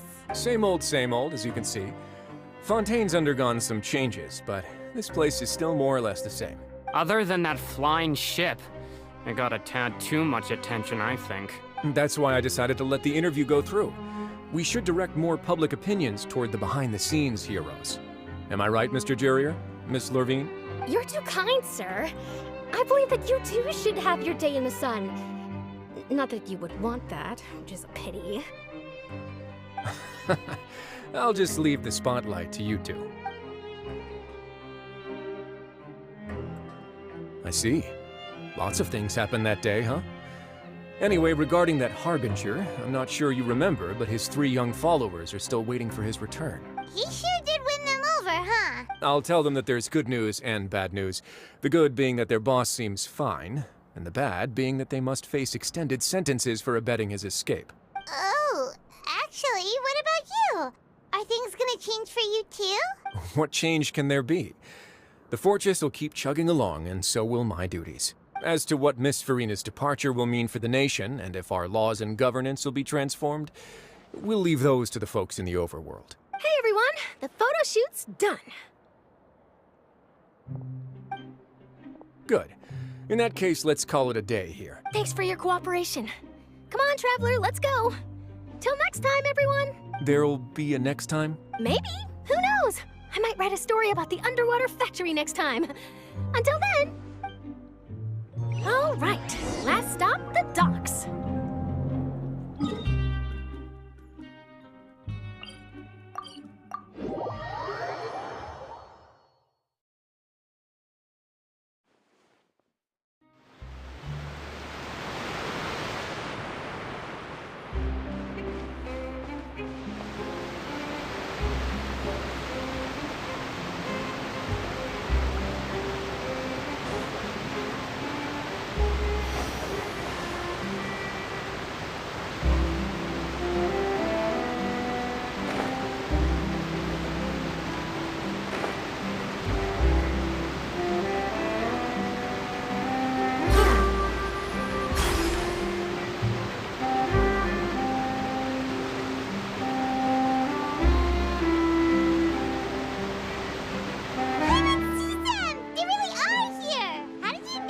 Navia mentioned that she stayed in touch with Linny and the others after working together.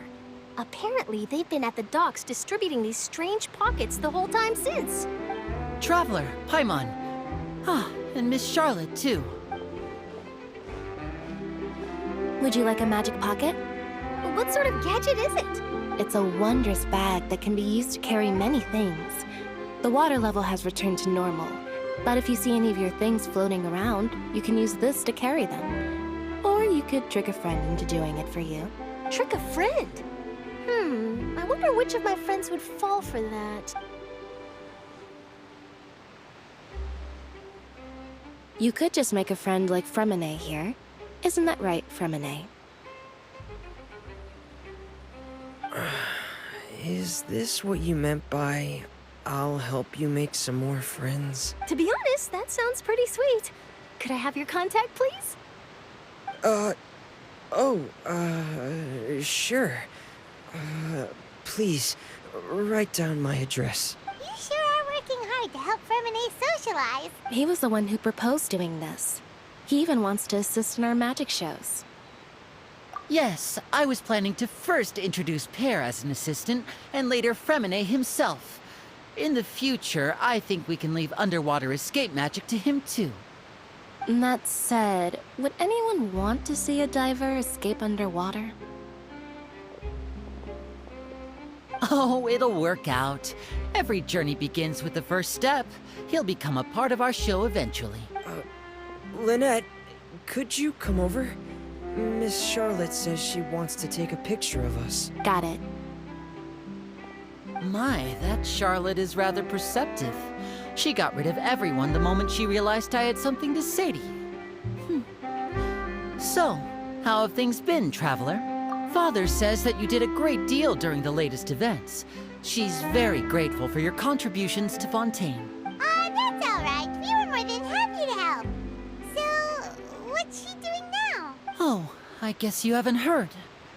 Well, after Lady Furina left, Father and Monsieur Neuvillette opened negotiations, during which he gave Fontaine's gnosis to her as a diplomatic gift. A diplomatic gift? A gnosis? Yes, I was quite surprised at first myself. But when I thought it over, there were actually a number of things going for it. It could have been done as an apology for the incident with Lord Child, or as thanks for his help in tying the All-Devouring Narwhal down.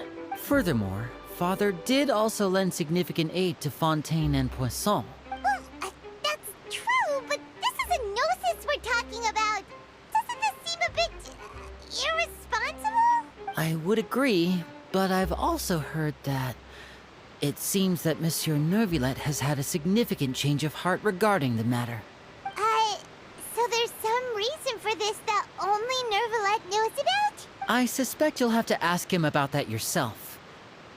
Yes, speaking of which, I did see him strolling around the entrance to the Fortress of Meripede a while back. Isn't he real busy and stuff? Paimon didn't think he'd have the time for that. But back to the topic. The gnosis was given to the knave, right? What about Child? They say that he's returned to Snezhnaya to recover from his wounds. I hear that the recent disaster really did a number on his health. That's true. When you think about it, we've had loads of run-ins with the Fatui. To think we'd be allied with them this time. So shocked by such a simple switching of sides?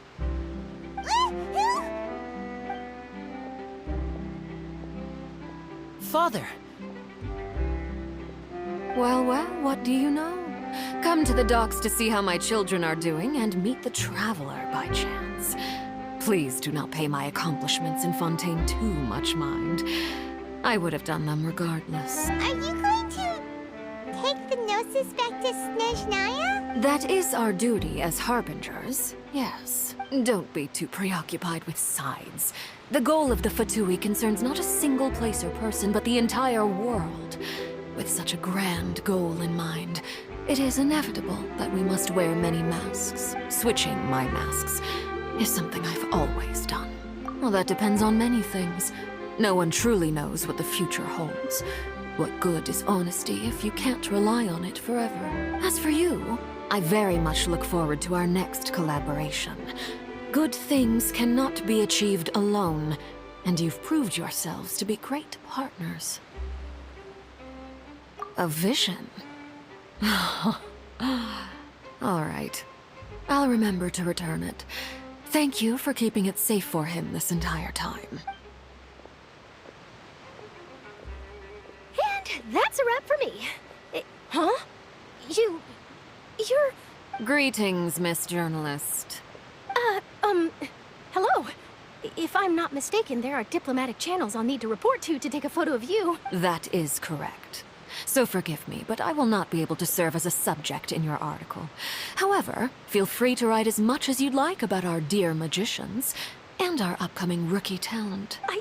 I will. The sea breeze is quite pleasant. I shall continue my walk while the weather remains so agreeable. Farewell. Farewell, Father. Oh, she has such an intimidating presence. I didn't even dare to take a picture. Thankfully, I've already wrapped up all my pre-scheduled interviews. Thank you all.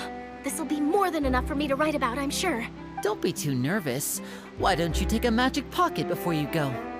Here, Traveler, Paimon, you take one too. To move things about? That's right. Funny. I was giving out magic pockets when we first met too. And what do you know? I'm doing the exact same thing right now. So many things have happened, but the pockets are still the pockets. I guess this must be life. We will all follow our own paths, and serendipity will lead you to your fated friends. All right then. We'll be handing out pockets in some other districts later, so we'll get going now. Have a good day, you two. Well, guess we sent Charlotte out. Shall we go see how Neuvillette's doing? I'm trying to he's not so busy that he doesn't have time to chat anyway.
Entrance to the fortress! Ooh, he really is there!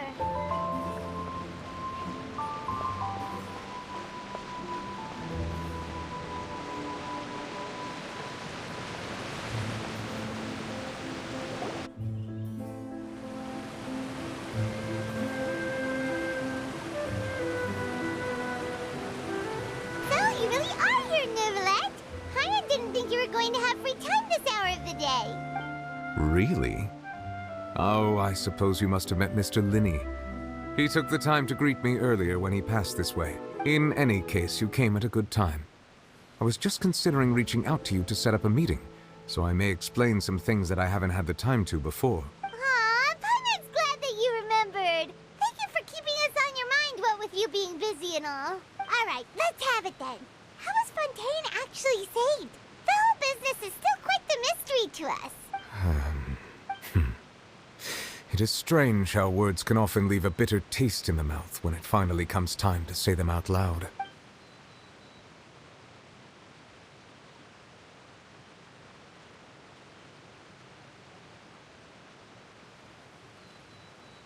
Whoa. So that's what happened? Focalor destroyed the divine throne of the Hydro Archon and restored your power to you, transforming you into a fully-fledged elemental dragon sovereign! But Paimon still doesn't quite get what you did to save the Fontainians from dissolving. For me, the authority of the ancient dragons refers to absolute control over the hydro element. Fontainians were incomplete humans born of Egeria's use of the power of the primordial sea, with constitutions similar to that of mimics. But so long as those primordial energies remain within them, I could use the ancient dragon's authority to grant them true blood, after the fashion in which life was first brought into being on this planet. In other words, when I gave my verdict, Fontainians became true humans, and thus would naturally no longer be dissolved by water from the primordial sea. Focalor must have counted on you to make that decision as well. Your verdict was the key to making the prophecy appear to have come true while saving everyone. Yeah, and in a manner of speaking, Focalor finally managed to fulfill the original Hydro Archon's wish to turn Oceanids into real people too! It seems from your expressions that you still have more things you wish to ask. Ask away. I will tell you the truth as I know it. I have investigated his case along many avenues, and I have learned that he once fell into an unknown chasm when he was young. There, by chance, he awakened the all-devouring Narwhal. But whether it be by sentiment or reason, that should not have been enough to consider him the root cause of the disaster. At most, he would have had tangential liability. As for the judgment passed by the Oratrice during the trial, whether it was due to that liability by association or Focalors deliberately using him to buy time for us on the assumption that he would be able to hold the creature off, I cannot say. Guess Focalors had Fontainians in mind the whole time. In the end, it was thanks to her that they finally became real humans. Hang on a second. Paimon suddenly got another question. Back when Fontainians hadn't yet become real humans, were the children they had also transformed Oceanids? Life has always flowed like water. Do you recall how Fontainians would often come to the Fountain of Lucine to pray for children? Yeah! Lynette said the fountain is where all the waters in Fontaine converge. In truth, even those couples did not know that such prayers were no mere custom, but instead a form of ritual. Those Oceanids who were blessed within the spring water would later descend as new humans in the coming months. Paimon sorta gets it now. Either way, it seems like this ritual won't be of any further use, but it'll probably live on as a local custom. Ask away. I will tell you the truth as I know it. Yeah, about that. Wriothesley said Furina has already left. What's that all about? Ah, Lady Furina. The people are only aware that her death sentence has not been carried out. She abdicated the post of Hydro-Archon and left affairs related to that title to me, before leaving the Opera House. I related Focalors' words to her faithfully and completely. After hearing them, she seemed neither saddened nor comforted. She simply said that she was tired and needed to rest. Having said that, she then packed her things and moved out of the Opera House, not unlike how an ordinary person might. But she's still got a place to stay, right? You need not worry. I will make arrangements to ensure that she will not want for food, clothing, board, or travel. In truth, I am somewhat happy for her. The wear and tear on her spirit will, of course, take time to heal. But now that she no longer has to play the role of Focalors the Hydro-Archon, she can finally lay down her burdens and lead a normal life. What about you then? What are your plans now that you've regained your full powers as the Hydro Dragon? After Focalors passed on, the Oratrice also ceased to function. This matter will directly affect our trials. After much careful consideration, I've decided to take over its role in our courts. From now on, I shall hear cases and pass verdicts by myself. Looks like you're still considering stuff from the perspective of the Udex, huh? As an elemental dragon, there are indeed many things that I must do. But this power and this duty, in a manner of speaking, you could say that both were granted to me. As such, before I attend to my other responsibilities, I must first and foremost continue to serve Fontaine as its highest judge. The duty of the Hydro Sovereign and the duty of the Udex shall coexist within my person. Additionally, the Hydro-Archon's departure has brought about another problem, which is that the Opera House shall no longer produce indemnitium. That's true. That power was derived from the people's faith in the Hydro-Archon, wasn't it? Wait, but the various mechs and machines in the city are all still okay. Where are they getting their energy from? As I am now, I have full command over New Musia, and it can serve as a complete substitute. Another reason why I cannot quite leave Fontaine immediately. Wow. This ancient dragon's authority stuff is really quite useful, huh? Ask away. I will tell you the truth as I know it. Oh, that's right! They say you've given it to the knave as a diplomatic gift or something! Leaving aside their intentionality, the two Fatui Harbingers have indeed done much for us during this crisis. Their sole remaining goal in Fontaine, at least at this point, would seem to be the Gnosis. The Oratrice has ceased to function. The Hydro-Archon's divine throne is now no more, and I do not need the Gnosis's power. As such, it has lost all meaning for Fontaine. If the Fatui have impure designs, we might as well accede to their request now, and avoid unnecessary conflict. What complicated considerations! Paimon thought you were just giving it to them out of gratitude to the knave and as an apology to Child. Ask away. I will tell you the truth as I know it. You will soon be heading to Natlan, I presume. I'm afraid that I have little talent as a travel guide, so all I can do is tell you what I know about that land. As far as I'm aware, Natlan can be said to be a nation of dragons. A nation of dragons? You mean like you? No, I suspect that I would not find myself welcome there. Unlike ancient dragons such as myself, the dragons of Natlan have undergone long years of development and evolution. Large numbers of them have entered a form of coexistence with humanity. Natlan is also the nation of war. War ravages those lands like an undying flame. There is one other piece of information I got incidentally from my negotiations with the Knave that I believe may be useful to you. The harbinger known as the Captain has thrown his hat into the endless ring of war. The Captain. Sounds like a real tough customer. Seriously, everywhere you look, there's a Fatui harbinger doing their thing. I suggest that you fully prepare yourself before going to Natlan. In the meantime, Fontaine's doors will always be open to you. Ask away. I will tell you the truth as I know it. Hang on a sec. Paimon's still got a question about the Gnosis. When we spoke to Linny earlier, he mentioned that your attitude towards giving away the Gnosis had clearly changed. We guessed that there might be some reason for it that only you were aware of. No wonder the House of the Hearth is the Fatui's intelligence division. They are certainly sharp. So regarding this specific issue, I was just getting ready to share something with you. What is it?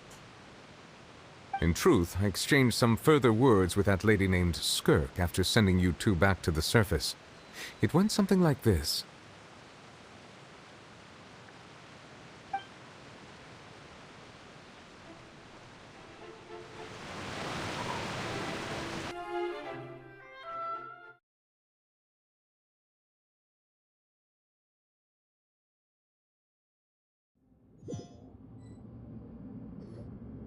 Well, we're going to head topside to see what's going on. You hurry over soon as well, all right, Neuvillette? What next? The all-devouring Narwhal isn't here, so I'm no longer getting any interference. I can finally catch the scent of your power, what it's made of. It is the authority of the planet's primordial dragons, but with something very similar to a god's curse mixed in. It's quite a novel blend. I'm sure I've encountered something like this before. What was it again? I do not know what you speak of. Ah, of course. How could I forget? You should have the remains of the third descender on your person, yes? Remains? I've never heard of any such thing. Huh. According to your parlance, I believe it may be called a gnosis. Well, that much is true. After Focalor's divinity faded, she handed her gnosis to me, but I fear I have never heard of it described in the manner that you just did. I've been training with my master, the Foul, ever since I was young, and I have never returned to the surface since.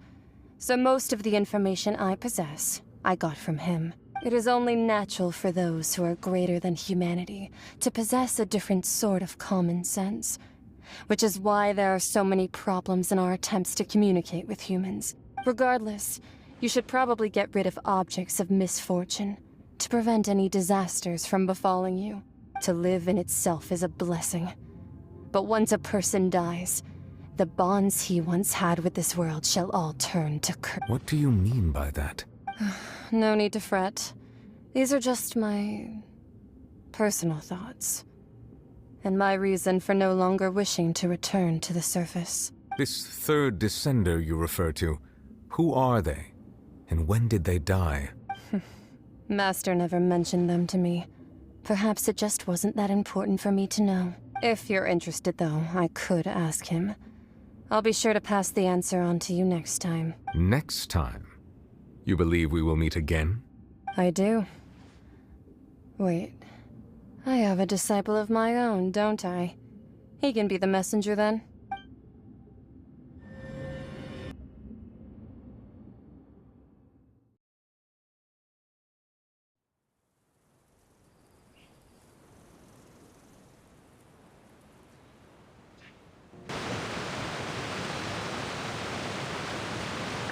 That's what she told me. Whether it would prove useful or not, I wanted to pass that information on to you. The remains of the third descender? So that's what the Gnosis actually are. Paimon just thought they looked like chess pieces. How could they be a person's remains? All the same, assuming that there was no misunderstanding or special metaphor at play, that is what she meant to say. And she said said that it would bring misfortune and that you should check it, which is why you gave it to the Fatui! If she speaks the truth, then I would simply be putting Fontaine at unnecessary risk by keeping it here.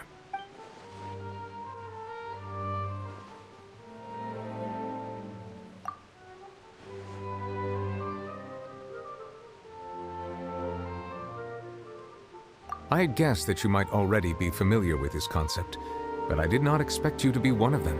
That means that the Gnosis, which are exceedingly element-compatible and can even enhance elemental abilities, do indeed come from the third descender.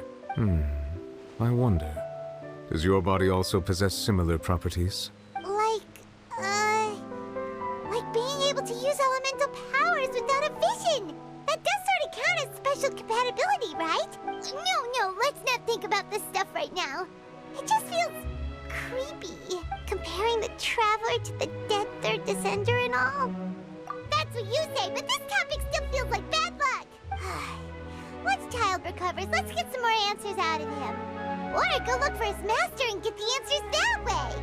I too believe it unwise to make too many blind guesses when information is lacking. The same is true of being at court. Alright. Whatever the case, it seems like the crisis here in Fontaine's over for now. Yes. All of Focalor's efforts were for this moment as well. But she sacrificed herself in the end as a god, and she suffered through all those years as a human. Was that really what she wanted? I suppose that would be the mystery of a god's will. I suspect not. But once in a while I too would guess that if wishes were like the clouds in the sky, they will one day return to the earth as raindrops. Life flows like water, and rain is the final answer. The water levels may sometimes tilt one way or another, but the rain falls fairly upon all. And what, ultimately, is the difference between the rains that fall upon all of us?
I suppose you could call it the realm of my consciousness.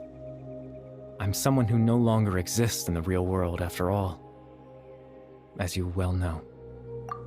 It's nothing. I still have enough strength to play the part of a good host.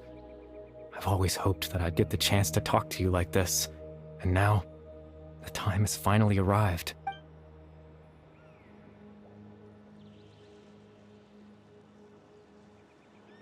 Extreme sorrow and pain. Hope and regret coursing through your veins. And a degree of abyssal power that defies comprehension. Father told me that once I possessed all those elements, I would become the loom of fate, but despite his intentions for me, I never truly became the loom of fate. I was merely used as a means for its construction. In truth, I died the moment I set everything in motion. The person you see before you now is nothing but a remnant of consciousness left over within the loom of fate. As for your question, the loom of fate is a device capable of weaving ley lines. In its primitive form, it can only be used to create and implant memories. But as more of it is completed, its power becomes stronger and stronger, until finally, it has the power to weave real ley lines of its own. Once fully completed, the moment it gains the power to weave ley lines, it loses the lower level ability to influence memories, but it also becomes a tool that can change the entire world. Yes, I have the ability to control the loom in its semi-completed form. I suppose you can think of it as a form of compensation. After all, its existence cost me my life.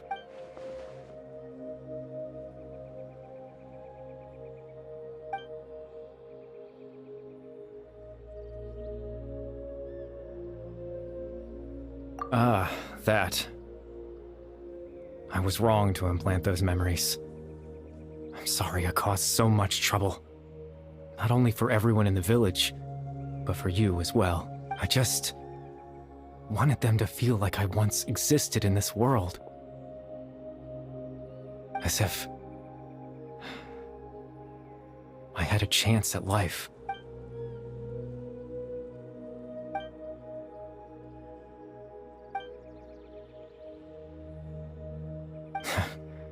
I know what you must be thinking.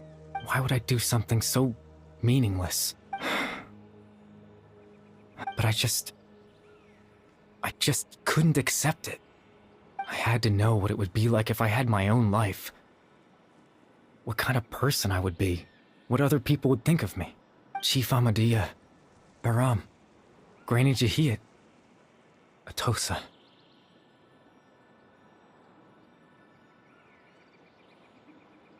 What would it be like if I could live alongside them? No cataclysm, no curse.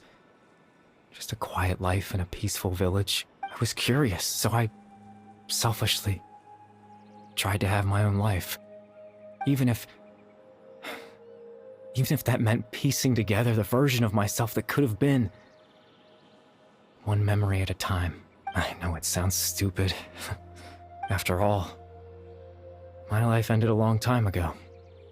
Any chance at living was stripped away from me when I was 8 years old. My consciousness left to mature in an illusory world of nothingness. Even the form you see before you was nothing but an invention based on my father's appearance. An imagined version of what I would look like if I had the chance to grow up.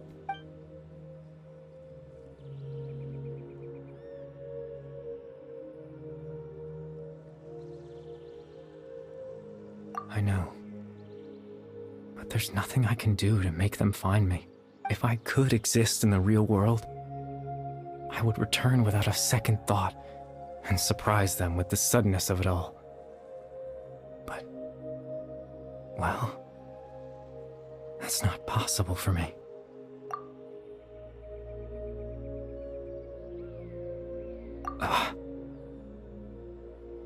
I know.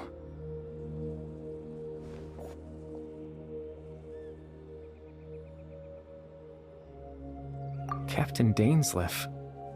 Twilight's sword, you mean? No need to meet up with him. Things should already be settled on his end. Exactly. As someone who could only exist in people's memories, the fact that I'm able to talk to you in my consciousness like this can only mean one thing. The loom of fate has already been completed.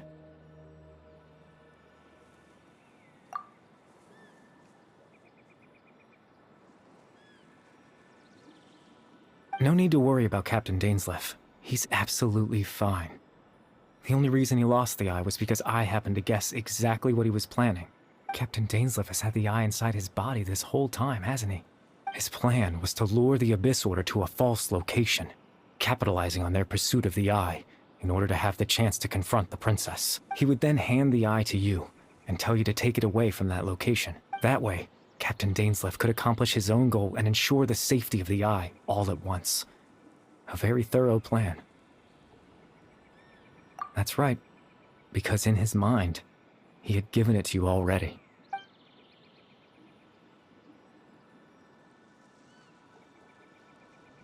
Before you two entered that false location.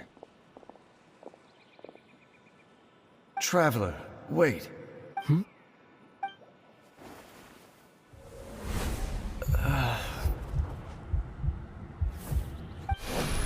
We've no time to lose. Let's head inside.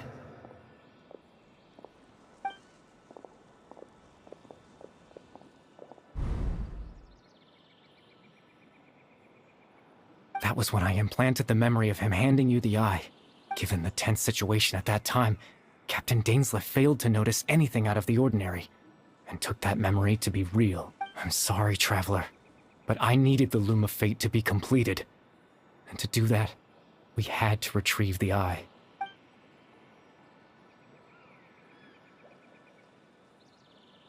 I promise I'm not trying to conceal anything from you, but I truly have no idea what the princess is planning.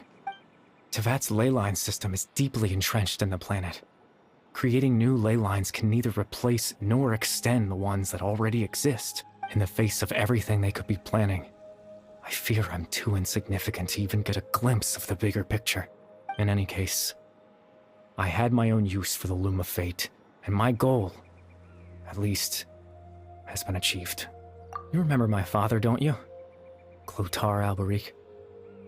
I believe you saw him in your sibling's memory, after he used the power of the Abyss to restore consciousness to my hilichurl form.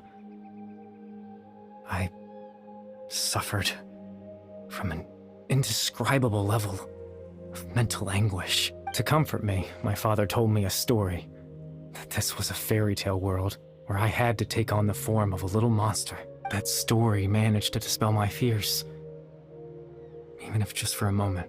My goal was simple: to use the Loom of Fate in its near-completed form, when its ability to create memories was at its strongest, to implant a specific memory into the minds of the hilichurls. In that memory, I would tell them a story, just like my father did for me. It was a story of fairy tales and love. But more than anything, it was the story of us.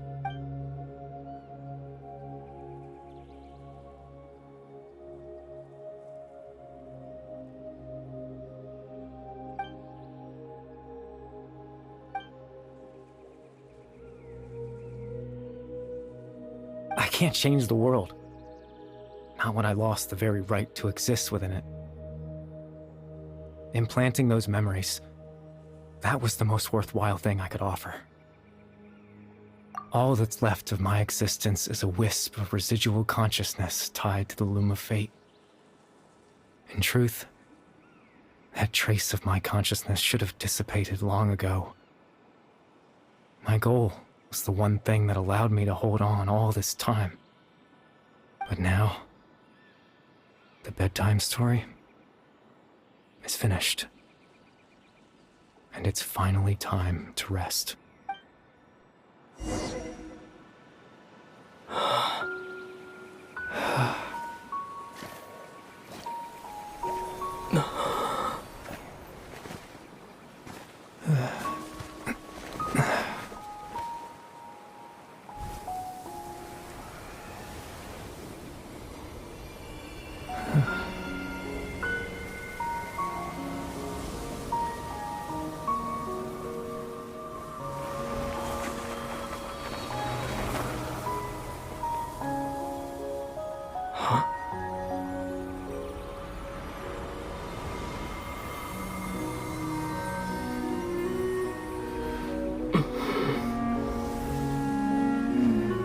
Looks like I was too late to see Kari Bear one last time.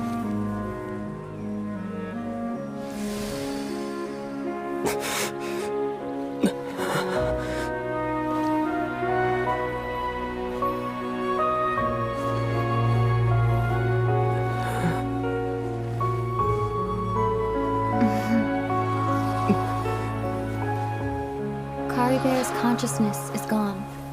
and this space will soon disappear along with it. Neither of us belongs here. That's why we're not tangible. Were that not the case, I'd love to hug you too. Well, how about a conversation?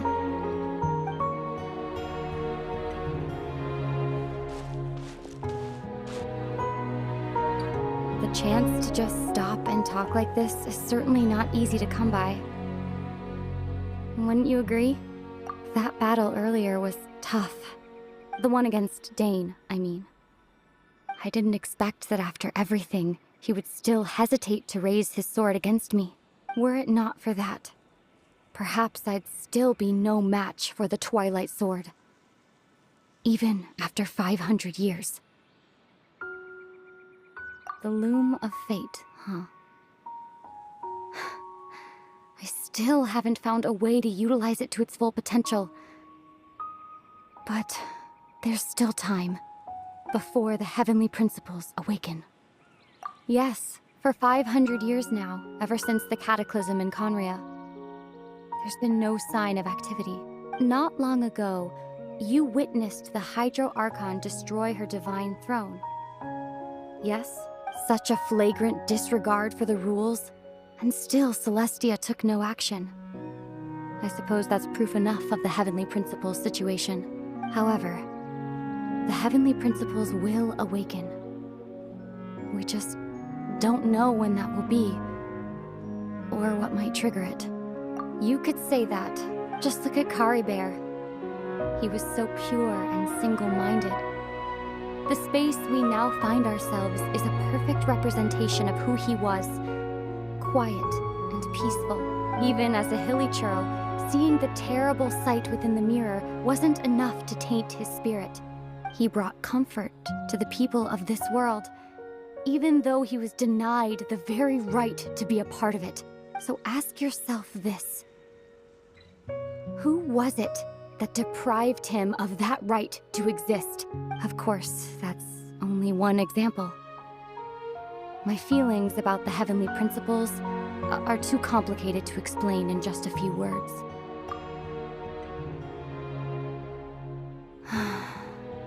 Ether?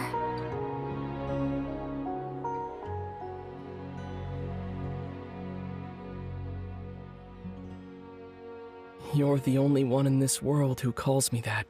There's so much I wanted to ask you, but for some reason, I'm not interested in asking those questions right now. There's just one thing I have to ask. One thing I could never understand. Why? Why can't we continue our journey together?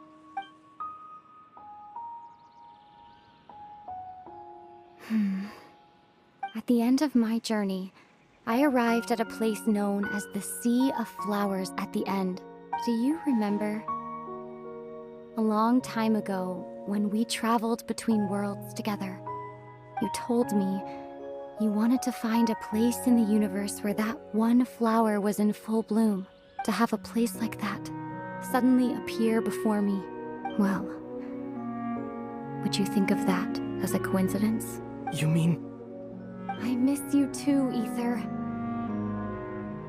But as this war continues to rage, and as I continue to seek that final answer, I don't even know how to face myself sometimes, let alone my own brother.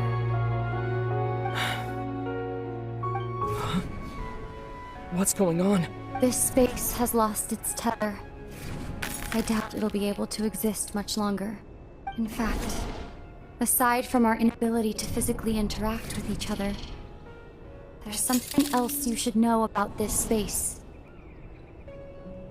With Caribert gone, we won't be able to remember anything that happened here. Everything in this space will be wiped from existence, including all memory of our reunion. You're only telling me this now?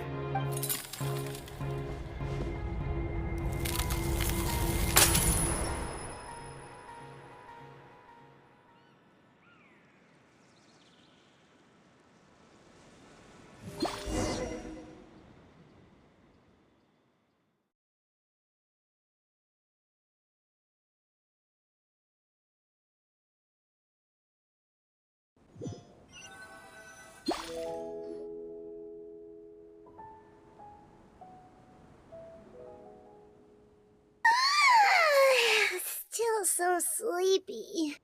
Paimon's head feels all fuzzy. Oh, Paimon woke up a little earlier than you, so Paimon will fill you in. The villagers said that they saw us sleeping near the village yesterday. They couldn't wake us up no matter how hard they tried, so they decided to just bring us back here. Oh, and Dane came by just now.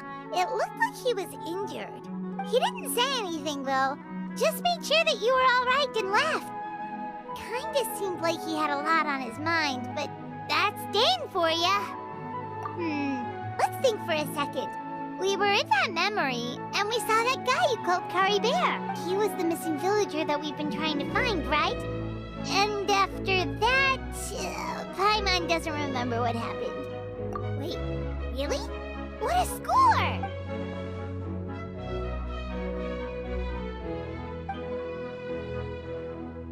Well, what happened after that?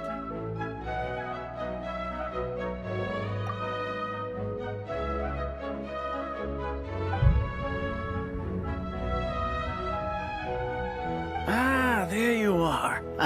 Sleep well? Bayram, you sure seem happy. Did something good happen? Something good? Huh.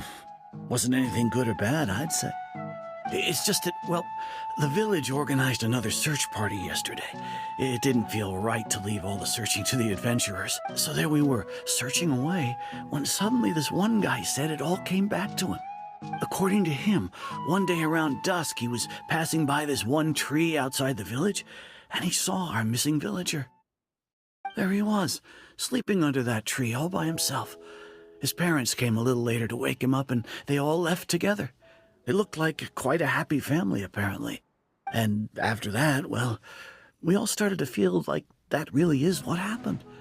Kind of strange that we forgot all about it for so long. Oh, and we also remembered his name, Kari Bear. Now, that's not a name you hear every day. Would have been helpful if we remembered it sooner.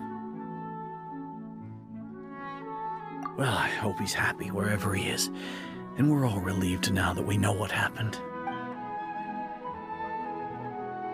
Seems like everyone thinks Kari Bear left the village. That's probably for the best. At least they have some sort of explanation now. Paimon wonders how Atosa's doing. Maybe we should go check on her. If she hasn't remembered like everyone else, we can tell her what happened. Paimon didn't see her in the village just now, so she's probably at the tree. Come on, let's go talk to her.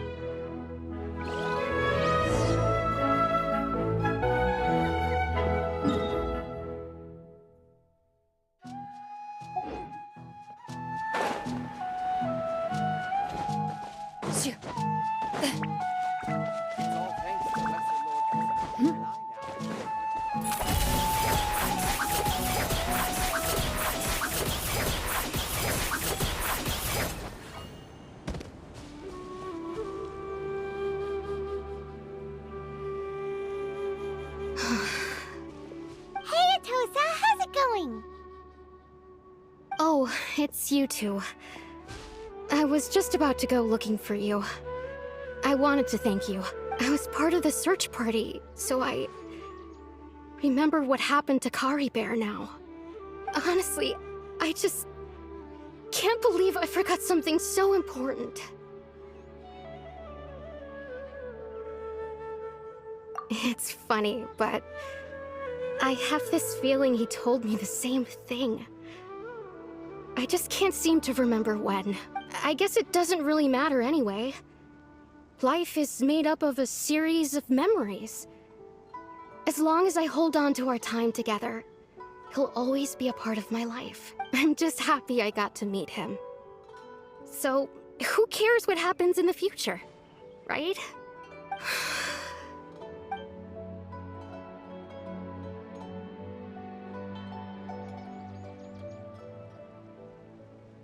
Okay, I'll admit. I'm just putting on a brave face. I was dumped, wasn't I? Otherwise, why would he just leave like that without saying goodbye? You don't need to comfort me. I'll be okay. It's just like Kari Bear said. It's the things we overcome that make life more precious. And you know, If he has a heart, maybe he'll come back and see me one day. Anyway, thanks for all your hard work, you two. I promised I'd help Granny Jahiet with something, so I should head back. Goodbye. Well, that should be it, right? Everyone's lives can go back to normal now. Oh, right! Weren't you about to tell Paimon what happened after your conversation with Kari Bear?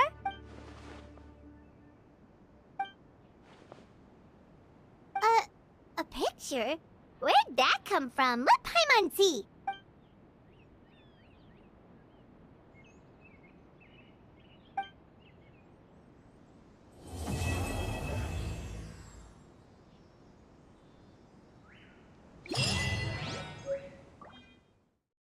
And Vautrin.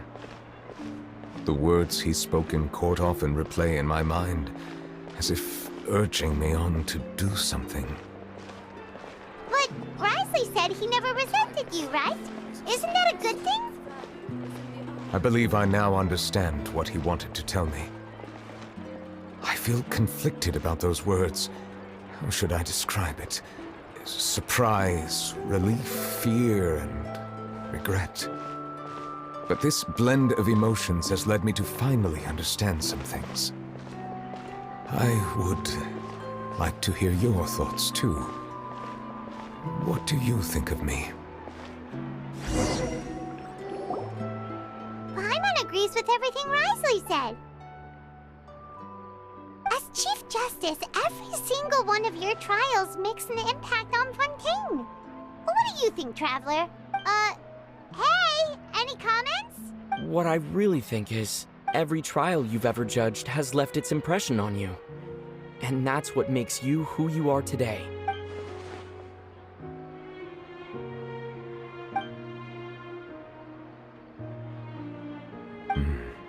That is indeed a reasonable assumption. As I said, I find it difficult to express my emotions because I cannot fully understand myself. But I trust your judgment.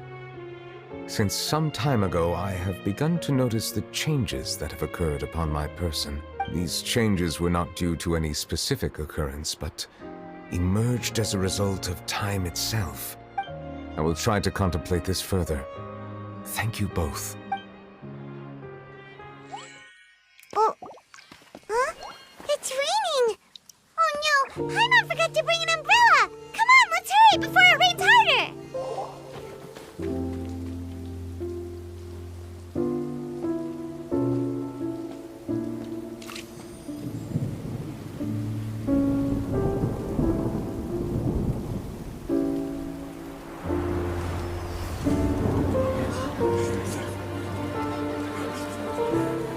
It's raining again? I've had enough of this weather.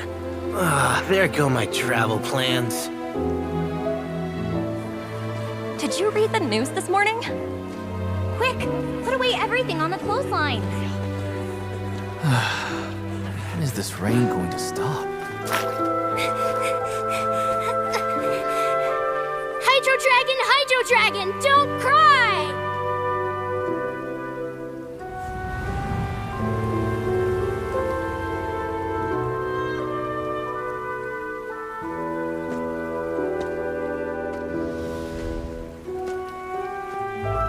They're planning to reanimate the monster. We have to report this to the Chief Justice.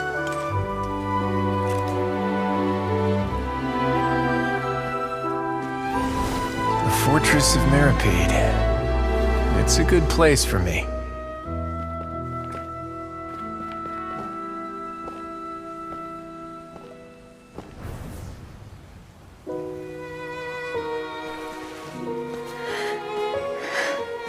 He owes me so many answers. Neuvillette? You could say he's the real symbol of Fontaine's justice. Watch him closely.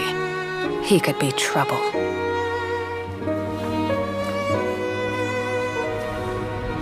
How can two completely different species possibly coexist? Who's been threatening Melusines? Show yourself!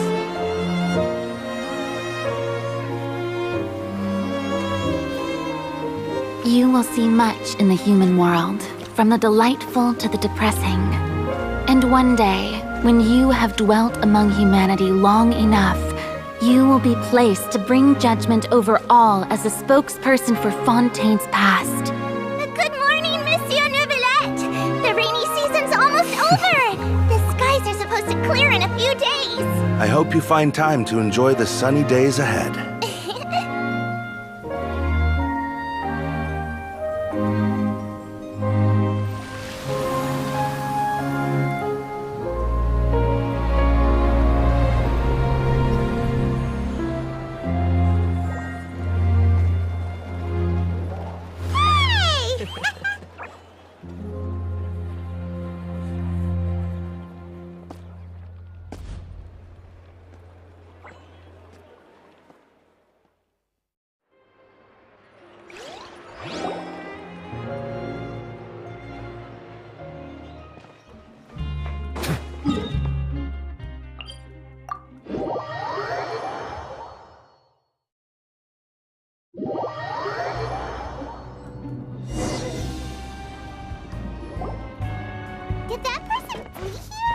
That's the most likely scenario to me.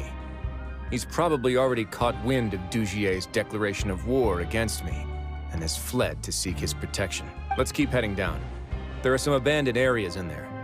Since he needs space, I guess Dugier probably converted them into his headquarters. We should be on the right track. Now we just need to find that turncoat. Let's go. We can take this path. You guys take the other.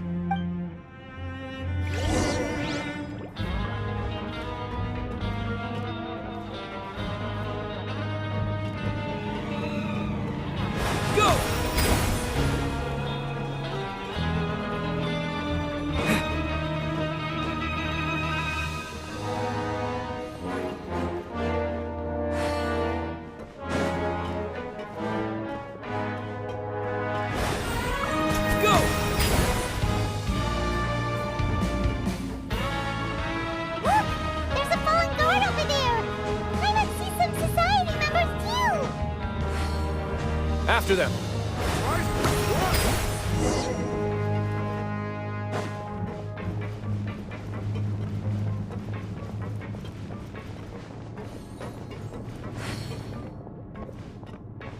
Water jet!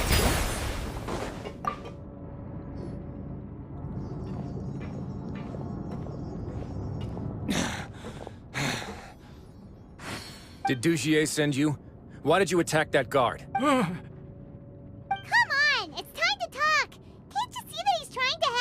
I will take your cooperation into consideration when it comes time to hand out sentences. But Mr. Dugier, he didn't want this guy to expose our true location. We were just about to dispose of him when you caught up to us. So, in other words, your headquarters should be this way? Yes, it's just down this way. You'll make it there once you've seen him pass through a large drainage pipe. Guards, take them away. Let's go. It's about time that we find out what Dugier's really after.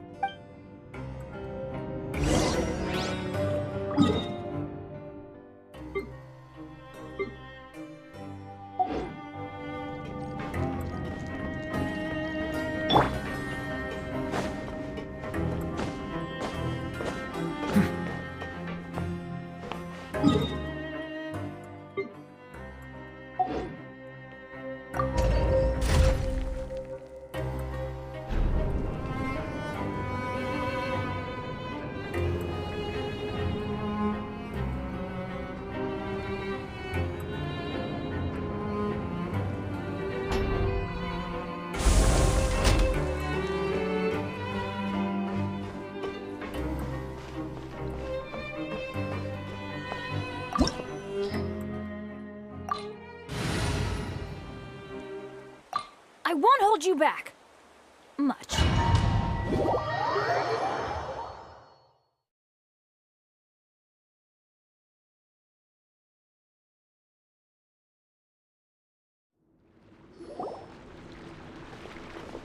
There's so much space down here. Yeah, these are all former work areas. They've been left abandoned due to a lack of funds. There are usually guards on patrol here. It would seem that all of those guards have been bought as well. Stay sharp. He's got a ton of surprises waiting for us, I'm sure.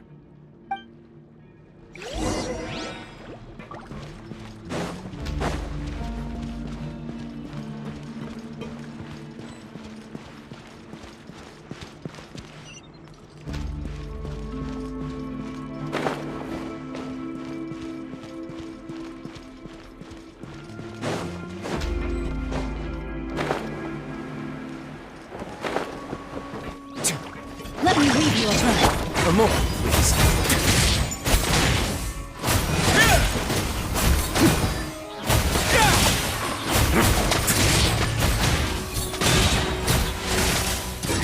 Get a little chilly. Let's begin.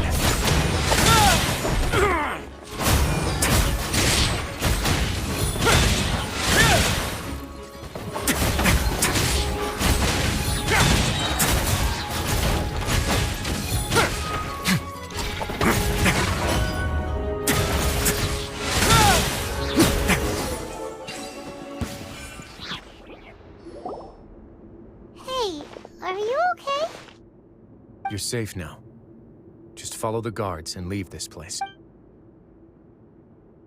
Who knew that there'd be Gardamex here? Dougier really prepared for everything! And that would explain the strange decommission requests I received, as well as account for all the Gardamex that had mysteriously gone missing. Seems like he's prepared for an all-out confrontation with me. Hey, what's this? Seems like some kind of handbook. Let me see. Ah, this should be the Society's real rules book. It lists all the rules that they're expected to follow. Members are not permitted to speak to each other or to leave without formal permission. 5 members shall form a group, and the whole group will be punished for any single member's wrongdoings. Anyone who reports a fellow member's misbehavior shall be rewarded with food and water. I see. So it's much as I expected. But that's just cruel and unreasonable. To obtain food and water, prisoners are forced to snitch on others, and in the process cause pain to those around them. To avoid punishment, they learn to stop talking with one another.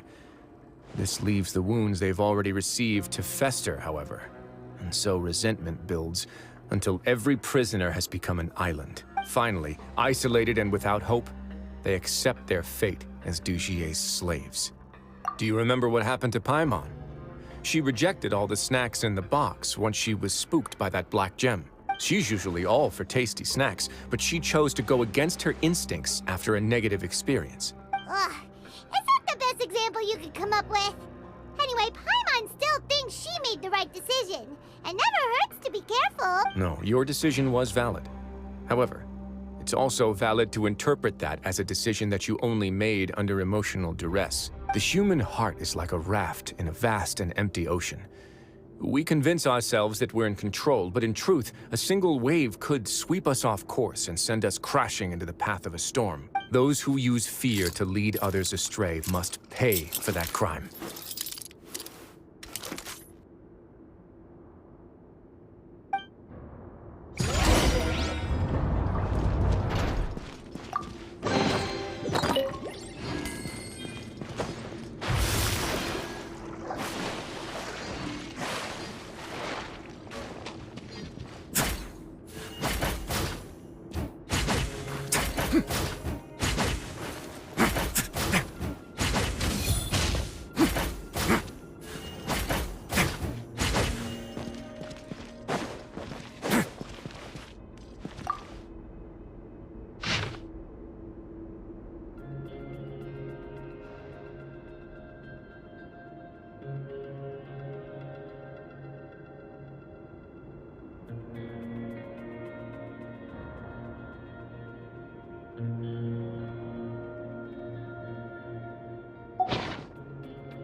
If I'm not mistaken, the space ahead should be the central area of this place.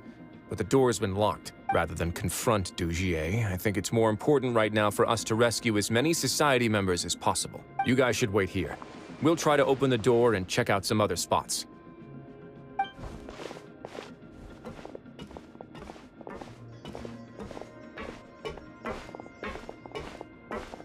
Open the door. Would we have to do something to this mechanism here? Paimon Paimon doesn't get it at all. Forget it, Paimon's just gonna do some trial and error.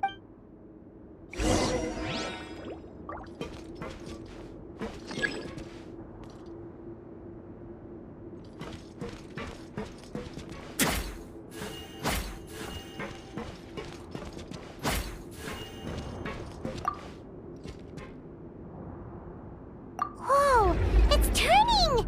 Is it because we touched this thing? The other side's open! Let's go.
Activate the mechanism in front of us first, just like before. Let's see if that changes anything.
These should be the prison cells. Lots of empty cells in here. Dugier's probably moved them elsewhere already. Let's still rescue the ones who got left behind, though. Every person counts.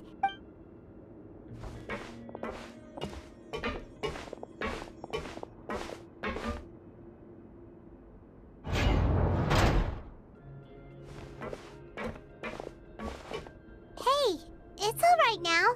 You can leave this place. No, I won't try to leave anymore. I'll never try to leave again. Don't close to me. I don't want any trouble. No, we're not gonna do that. Please calm down. We're not bad people. We won't be able to get through to her right now. Not with the stress response in the way. I'd also guess there are many others here who are more or less like her. Let's let the guards take care of them for now and keep pushing forward. Oh, all right. Let's search for an exit first.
His Grace.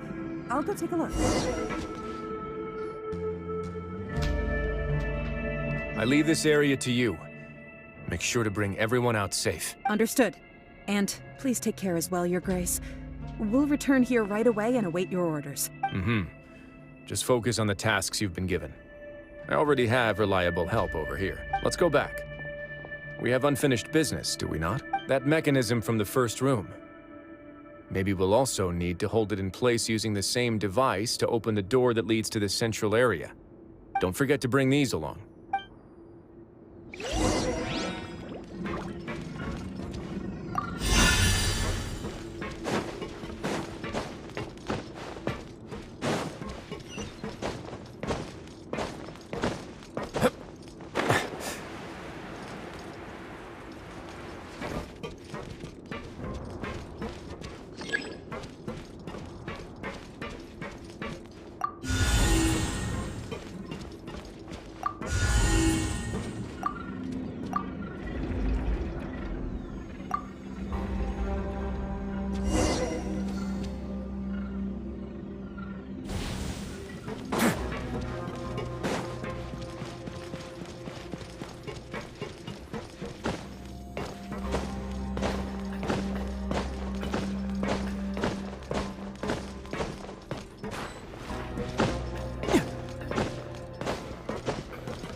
I must confess to being furious. To think that there are still some of you who find it permissible to spit upon our rules. Remember their names. Fasal and Avis.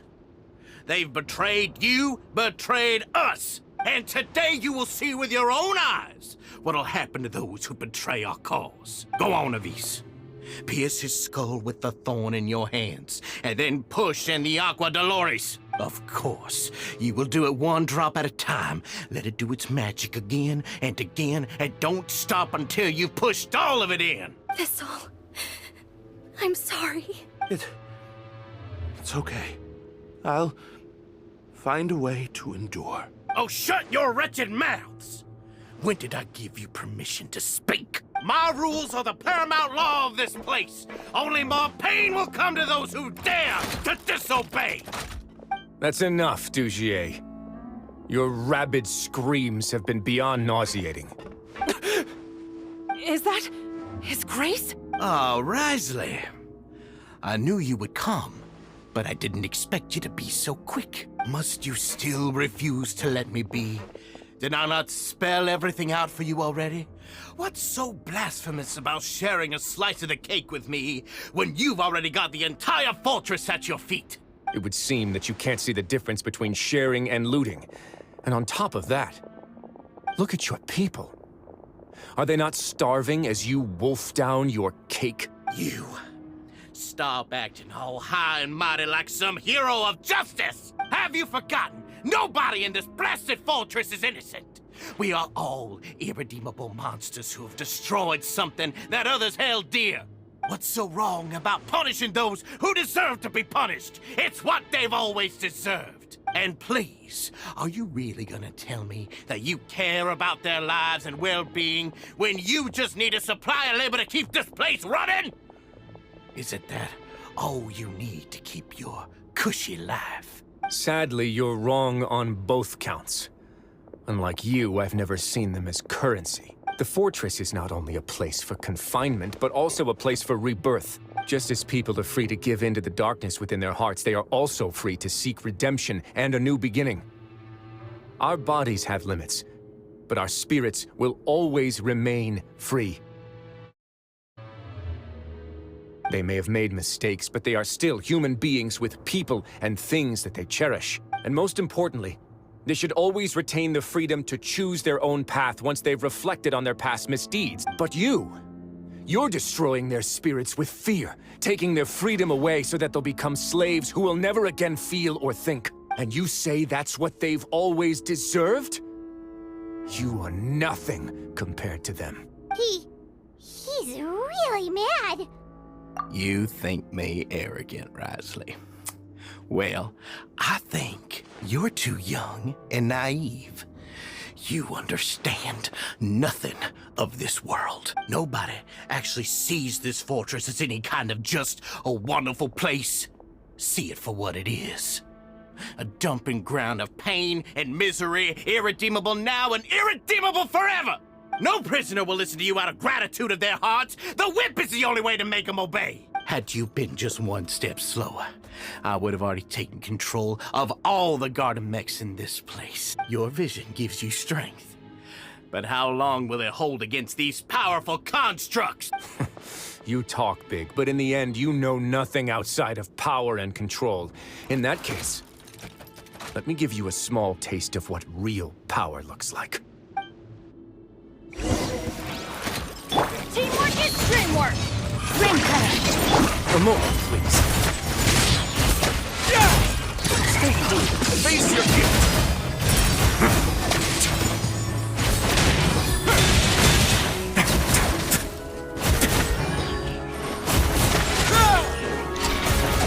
Away now.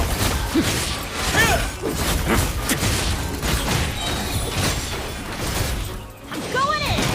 Let me lead you first. Settle down. Get a little chill.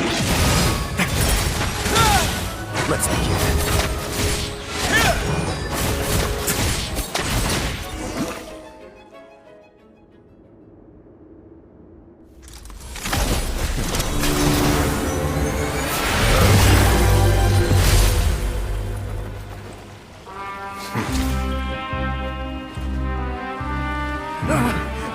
If you think fear can control everything, well then, terrify me.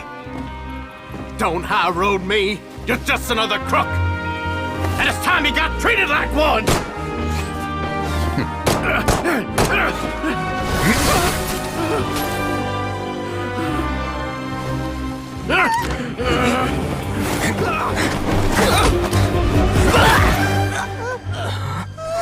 What's the matter? Too scared to shoot straight? I'm warning you. Unauthorized punishment and torture are prohibited here. As the Duke, you should set an example. Funny how that slipped my mind. Well, from this point on, you can forget about that rule. The rules of the fortress are there to keep the likes of you in check. But if the Duke wants somebody dead, he needs no justification. Understood?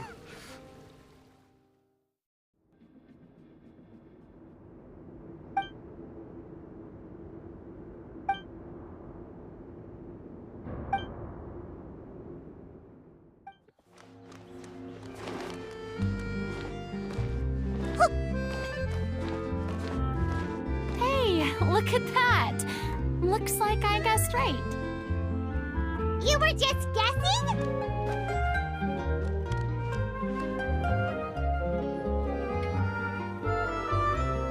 I knew you'd be here. I'm here merely for a short break. It has been a while, Miss Furina. And you too, traveler in Paimon. What might I assist you with today? I would like to book the Opera Epiclese for an event. You see... I understand. The process for booking the Opera Epiclese is complex and can be somewhat cumbersome. But given that the request is coming from the three of you, I see no reason to make things unduly difficult. The story of the little Oceanid is most fascinating. I'm looking forward to seeing it performed on stage. I will say, however, that I am surprised to see your passion for the performing arts rekindled after all that has happened. Huh? What do you mean? Do I look excited? Yes. And this is the first time that I've seen you like this since your departure from deityhood. At first, I just felt bad about rejecting them. So I wanted to learn a little bit more about their situation. But one thing led to another, and... well, here we are. In the past, we sat in our high chairs in the court, giving our opinions on isolated cases, all while knowing very little about the human stories behind each and every one. Maybe it's because I finally become an ordinary person and gained my freedom, but I've developed a great sense of curiosity about their lives. I'm truly delighted to see you find a new lease on life. Now that you've regained some confidence, have you had any thoughts regarding a return to the stage? Why would you suddenly ask a question like that? Well, if the little Oceanid turns out to be a great success, it will no doubt become a classic. Many theater companies are certain to add it to their repertoire. The experiences and decisions of the protagonist, Cleo, are all modeled after your own. Naturally, this makes you eminently suited to playing the leading role. It would truly be a shame if you did not take this opportunity to allow audiences to enjoy your outstanding acting talents once more. Haven't I already made myself clear? I won't act or perform in any role ever again. No exceptions. Nor do I think it is any great shame. There is no lack of fine actors or inspirational stories, either on or off the stage. This experience is a case in point. I feel like I've learned a lot, and it has already been well worth the price of admission. I must admit, though, I'm a little envious. They're quite fortunate to be able to bid farewell to their past in such a magnificent manner. I see. Well, I'm glad to learn that you have found a role to play that you enjoy, be it on the stage or not. I sincerely hope the show will serve as the grandest of finales. I will have my staff book the date and mail the relevant paperwork to the troupe once the details are confirmed. Thanks, Neuvillette. You are very welcome.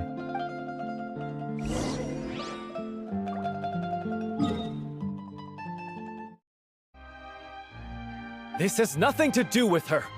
The ignorance and hatred of our people is to blame. How can we hope to win back the water's favor if we don't change our ways? This guy could be useful. Take him hostage. If Cleo wants him back, she'll have to show herself. Leave this place, oh little Oceanid, and never, ever look back!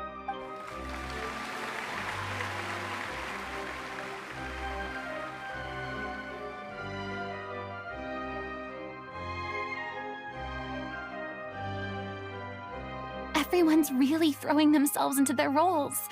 I haven't seen such a fine performance in a long time. If only... What should we do? It's almost time for her to take the does it have to be now? Hey, what's going on? You're due on stage any second now. Oh no, not again. But why? What about your new meds? Did they stop working? They've been getting less and less effective over time. I've had to keep increasing my dose. What? I thought they cure it. So they were only managing your symptoms? I figured whatever it took to get me through this final performance. How could you do this to yourself? And after that lecture you gave me about not looking after my health. I'm sorry. I've let everyone down. You... This is a conversation for another time. How can the show go on without its star performer? Miss Furina, I'd like to make a request of you. Say no more. If you're sick, you need to rest. I know what you're going to ask. Loic, your character has no more scenes, correct? Oh, yeah. I think my scenes are all done. Although, I do have one more line. But I guess another guy in the troupe with a similar voice register could take it. Why? Please take Delphi back to her place to rest. I'll sing the finale. From the sublime to the ridiculous. After all that, everything's come full circle. Thank you, Miss Furina. I'm so sorry to put you in this position after everything you said. Never mind. What's done is done. It's really my own fault for getting in too deep. No one likes regrets, myself included. Leave it to me. I've watched you rehearse so many times that I've learned Cleo's part by heart. I do not doubt your acting skills, but please allow me to ask just one more question. After all, this show is dedicated to the life and legacy of our director. What, in your opinion, is the reason Cleo shines so brightly? It's her pure heart, despite all the pain and loneliness she had to endure. She never once stopped believing in the beauty in this world. Well said. I leave Director O'Reilly in your hands.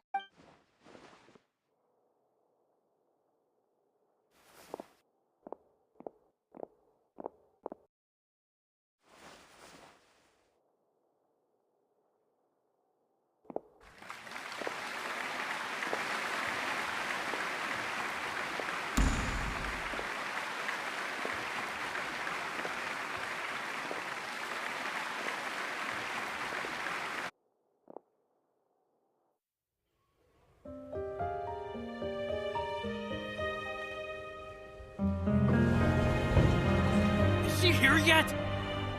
Let's get here! She's not coming! You're wrong. She's here.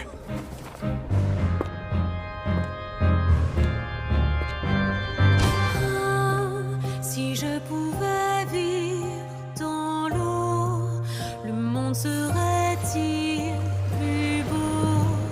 Me pardonneras-tu, ô chère mère? L'eau dans son courant fait danser nos vies, et la cité elle nourrit, ainsi que toi mon doux amour. But what about your wish? My wish.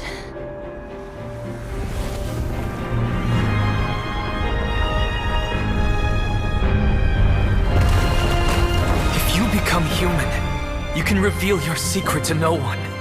You will face suffering and loneliness. Is this truly what you want? Le grand amour ne suffit pas, seul un adieu fleurira. C'est notre histoire de vie, douce et amère. Moi, je serai toujours là, à voir le monde et sa beauté.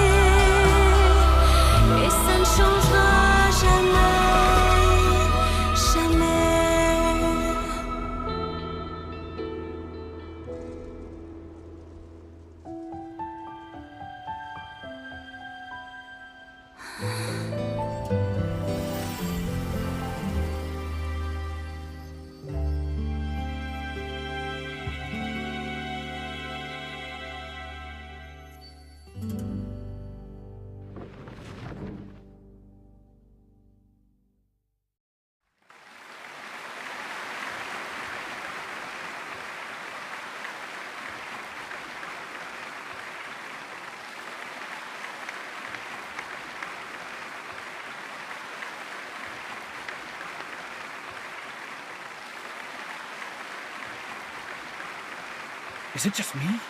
Or was that Lady Furina on the stage just now? She hasn't been seen for a while now. And she just appears out of nowhere? Gotta say, though, her acting skills are as superb as ever. The little Oceanid, Cleo, played by Aurélie Fumont.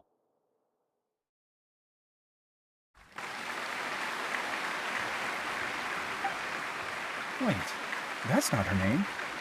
What's going on? I don't know. Maybe it's just a doppelganger. I've spent a lot of time out of the spotlight, and they didn't use my name during the curtain call either. Hopefully, not too many people recognized me. It's too bad that I had to break the one clear rule I'd managed to make for myself, even if I had no choice. Still, I have to admit that, despite everything, it felt good to be back on the stage again. Finally, we would like to give a special thanks to our artistic consultant and event coordinator, Miss Furina. Hey, that's not what we agreed on! Oh, so it was Furina after all. She's back. Honestly, what is he doing? He should have run that by me first. All right, calm down, don't be mad. This was a group decision. We just didn't want your contributions to go unacknowledged. After all, it's been the rule in Fontaine since ancient times that everyone's work, visible or invisible, is equally deserving of recognition. Yes, I know the rule, but it should still be applied on a case-by-case basis. I wasn't ready for this yet. It's no big deal. What's the worst that could happen? Oh, yeah? Well, since you think it's so easy, you can sign them for me. This is a great chat and all, but can we talk about that crazy thing that happened during the show? It nearly gave Paimon a heart attack. Paimon flew over to where she was supposed to be and was about to drop the prop vision, and then suddenly, a real one popped out of thin air! Oh, that. I've got no idea what happened there either. But hey, it worked pretty well, didn't it? I'll bet the audience has never seen such a realistic prop.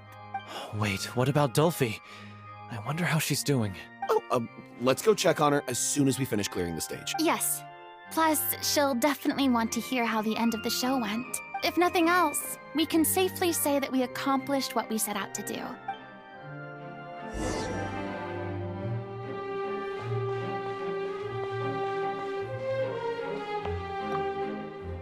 Did anyone see where Miss Furina went? Oh, I want to get her autograph, but I can't find her anywhere. I thought Cleo's actress sang very well. Why did they swap her out at the end? I don't know. Maybe that's just how it was scripted.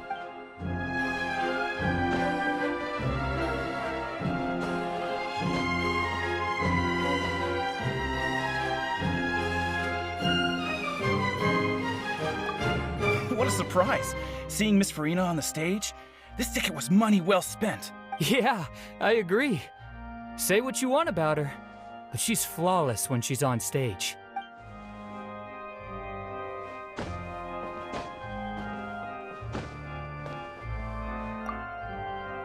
I wasn't expecting such an incredible performance from an amateur troupe.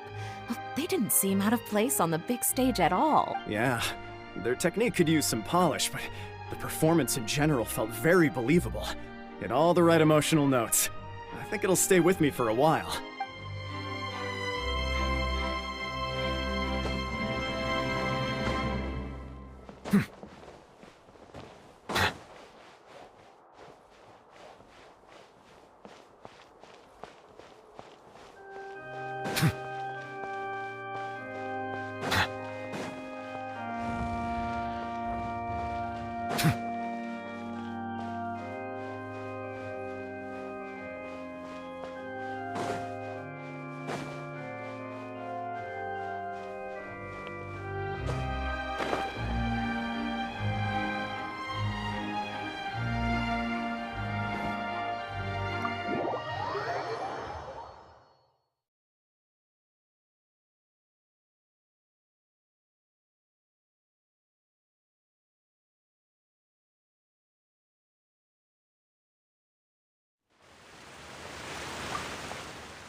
Ah, you're back.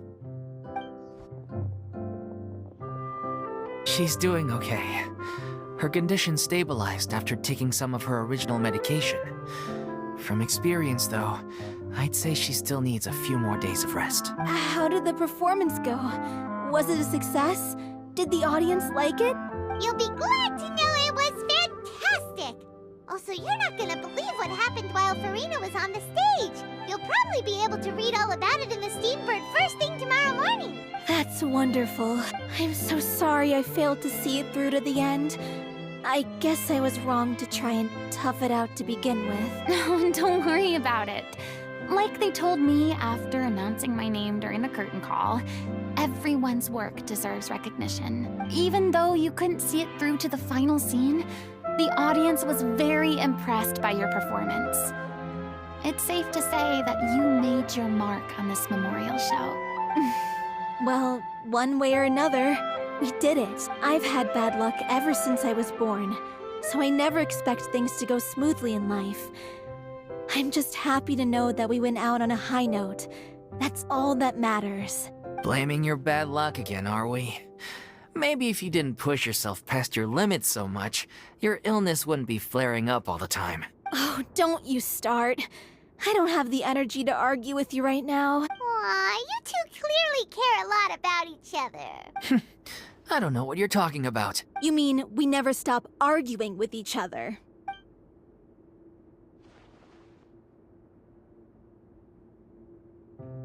So, any plans for the next step?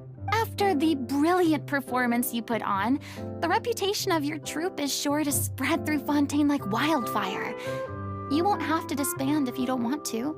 You could capitalize on the rave reviews and license out the little Oceanid to the bigger theater troupes out there.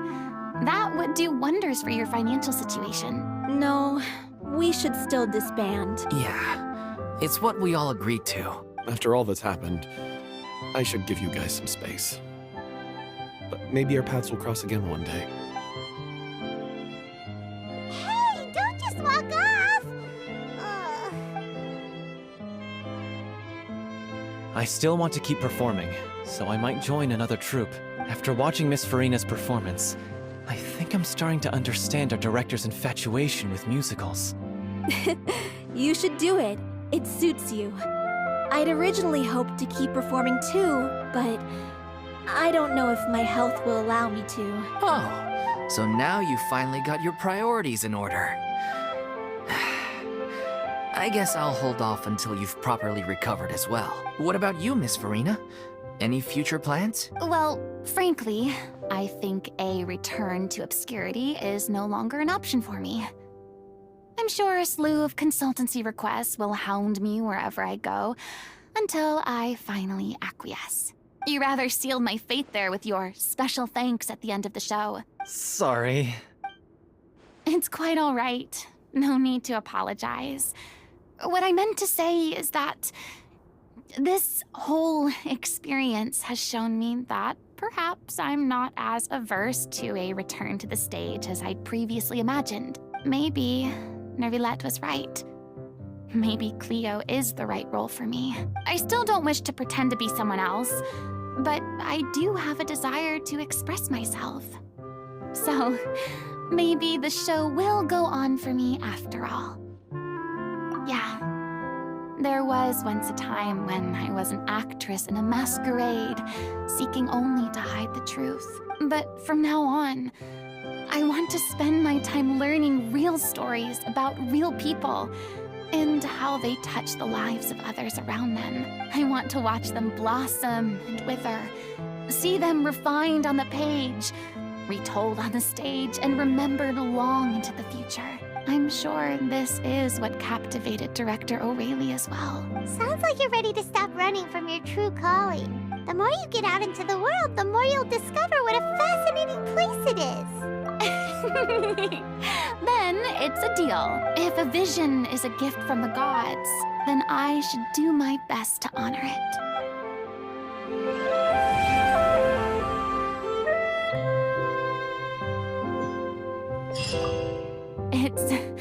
ironic to think that in my whole time as a god, I could only ever dream of receiving this kind of power. And now that the gods have given me their blessing, it actually feels more like I'm finally able to take my fate in my own hands. Is that how humans feel about it as well?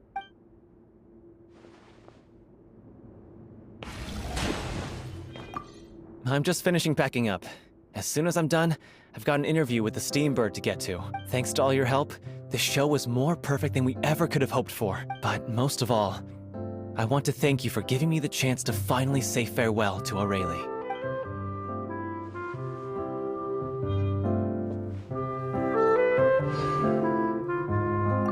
I mean, of course I have some regrets, but... There'll be plenty of opportunities in the future for us to tell the stories that we want on stage.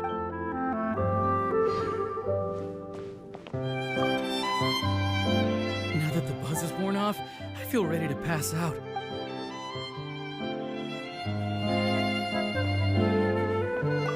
Thank you so much. I feel like I've rekindled the passion I had when I first joined the troupe. It might turn out to be too little, too late for me. But still, this has been the experience of a lifetime.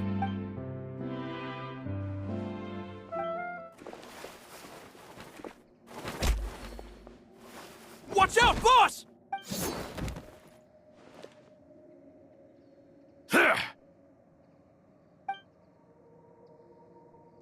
What do you think you're doing, Coulter? I thought all the annoying little hindrances had left, but I still couldn't get rid of you. You mean this was all a trick? So that you'd be left alone with me? Coulter, are you with Romeo too? Oh. I get it now. You knew about their plans all along. You only told us they were doing badly so that we'd drop our guard. Not quite. Though I share their positions on some issues, I've never cared for his more radical ideas.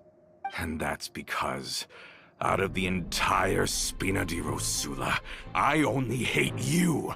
Only you, Navia. You better stick close to me. Romeo promised me that he would leave Poisson alone if I could just take you out.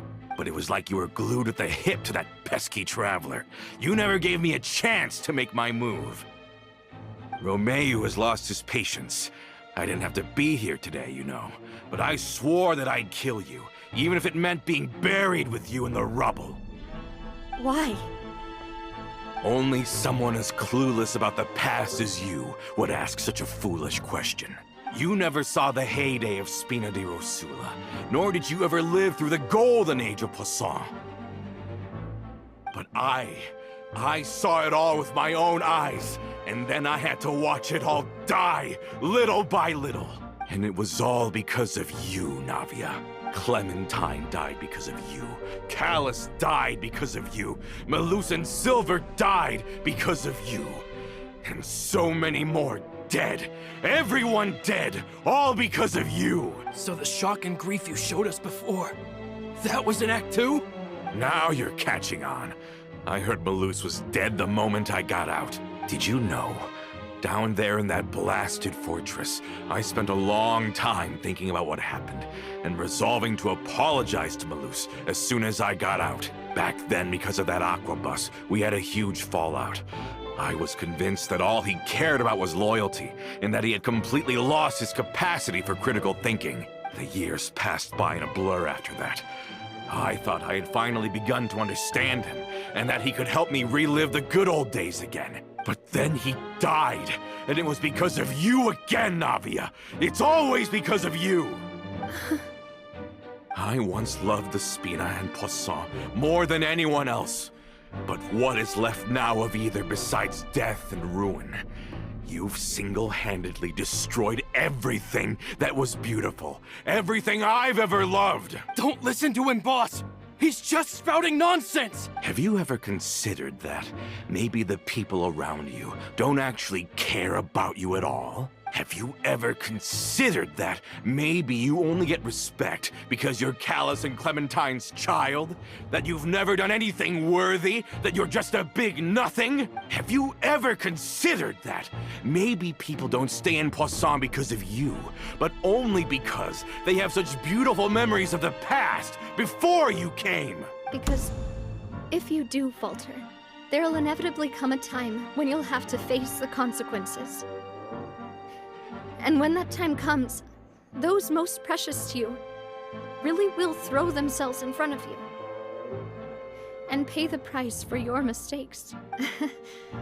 Yeah, looking back on it now as an adult, I can hardly believe how patient and kind everyone was. But is that really why they support me? Is their kindness real? Shut your mouth!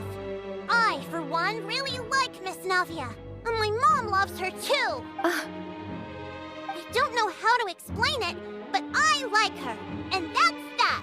I'm sure Mr. Malus would be extremely disappointed in you right now. You've somehow managed to pin the blame for every mistake and tragedy in our history on the boss herself. Get out of the way, Floral. I don't want to hurt you. You're gonna have to. Boss, there's no time for this. Stop hesitating and get out of here before you get buried! Maybe you think you're being the realist by painting the history of the Spina and Poisson like this. But the love that I felt from everyone was just as real. I felt it. They've helped me get to where I am. And even now, I will continue to believe in that love. So let me show you just how much I love the Spina di Rosula!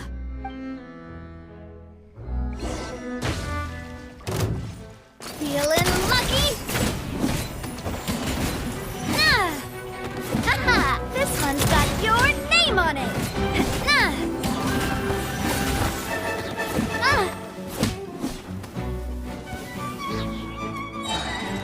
A proper send-off! From the Spina, this one's got your name on it!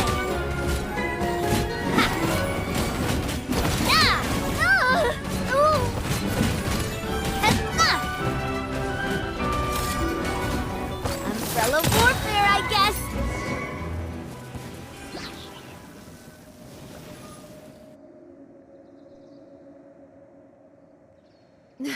Laurent, I'll leave the town to you. Summon the other members and help with the evacuation of the townspeople. If you find any of Coulter's accomplices, subdue them quickly, and don't give them the chance to harm any ordinary civilians. I can't allow my partner to face the danger on the Clementine line alone. Are you okay, Navia?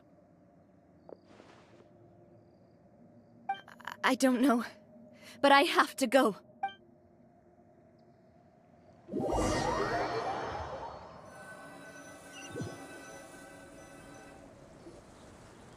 Let's hurry up there! We have to protect the Clementine line! If they're gonna blow up the waterway, they must have planted the explosives next to the support pillars.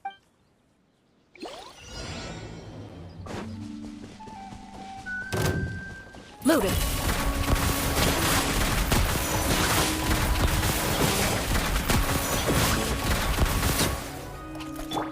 I see everything!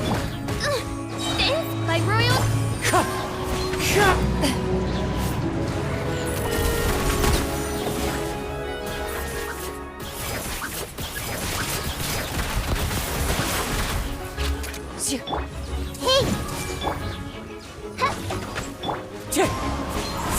Time to test the ball. We certainly brought a lot of muscle. They're really slowing us down. But if we're meeting resistance, we must be heading in the right direction. I see everything.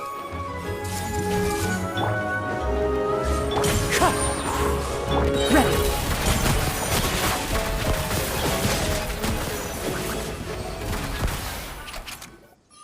These must be the explosives, right? And this is the control mechanism! How can we disable it? Oh, Paimon's too scared to touch any of this stuff. Huh? There's a strangely shaped hole here. What is it for? Oh, that certainly sounds possible. Maybe one of the people we just beat up has the key. Okay, you take this side, Paimon will take the other. Let's see what we can find.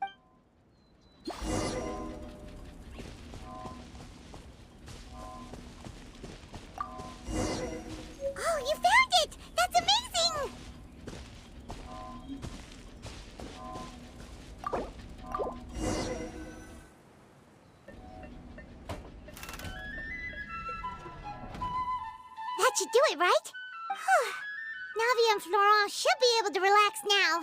Oh, you're right. They could have set explosives elsewhere, too. Let's go.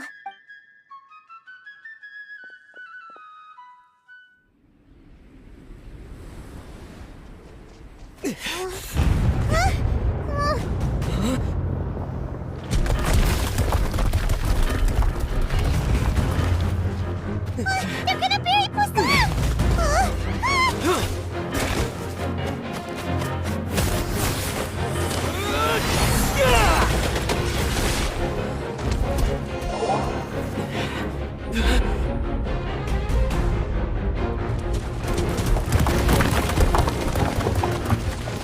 Great work, partner. Just leave the rest to me. Watch out, Navia! You can't block them all! Block? I'm doing this the Spina way.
I heard from Chiori that even they're your enemies now.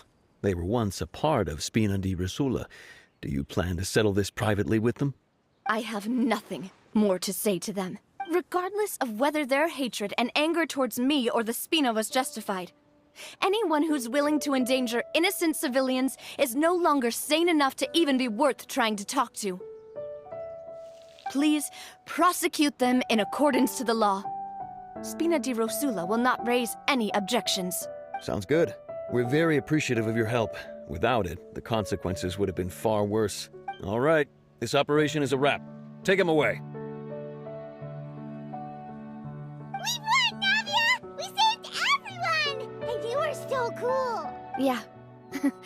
Luckily, we were just in time.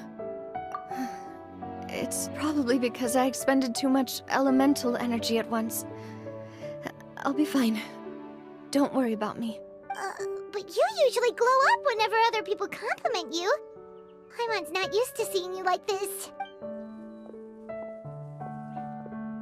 Boss, we managed to catch all the infiltrators in the town.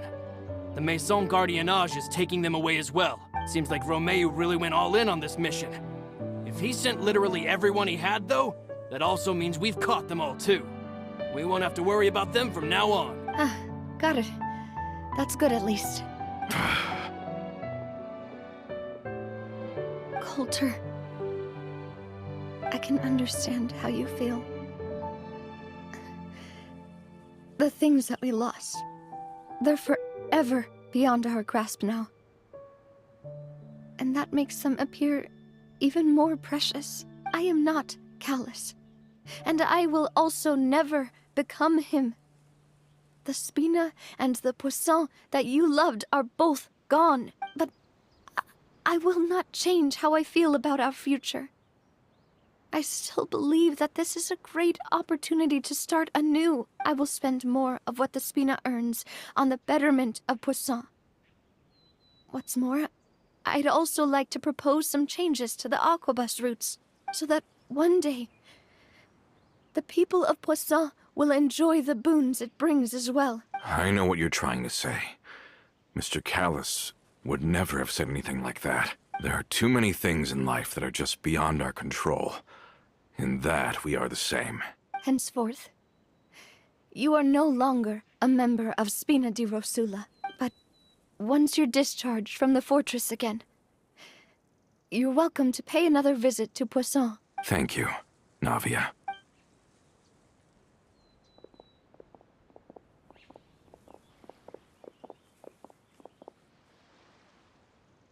As I thought. Boss really is a kind and gentle person.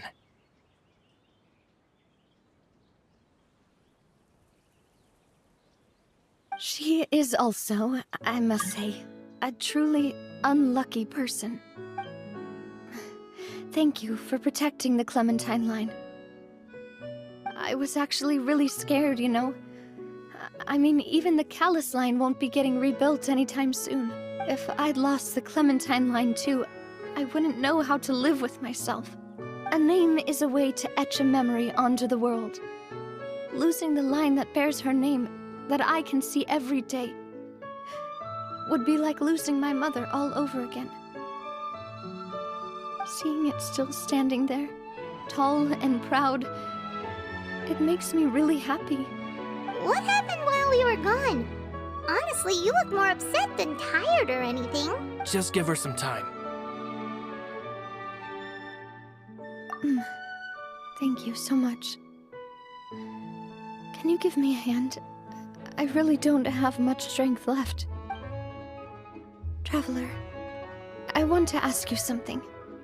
And please, tell me the truth. Do you really see me as your partner? Of course. That's good then. Hearing that, it brings me more relief than I can say.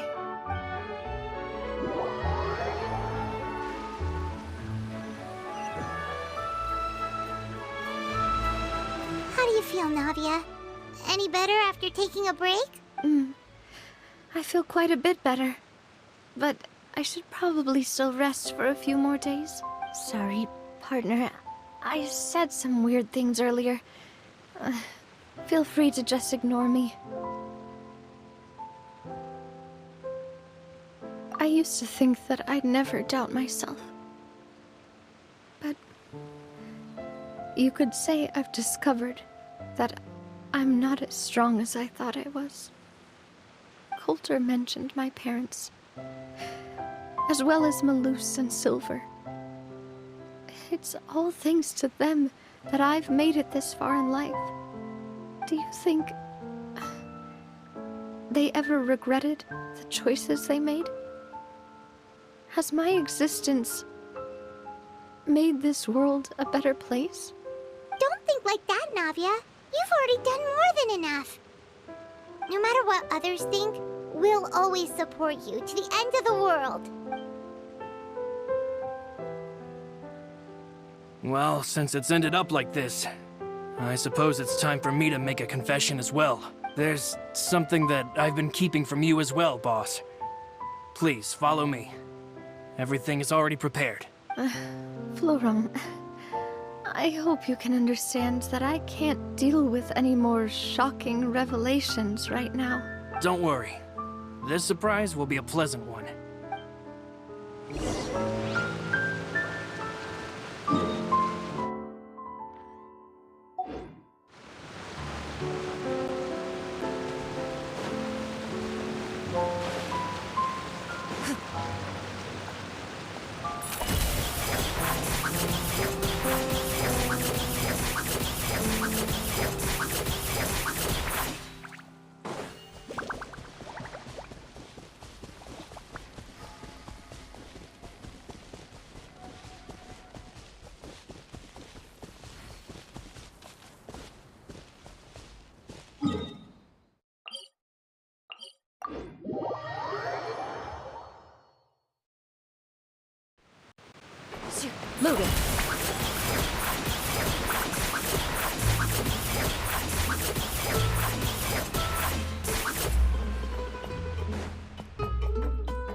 Why is everyone gathered here?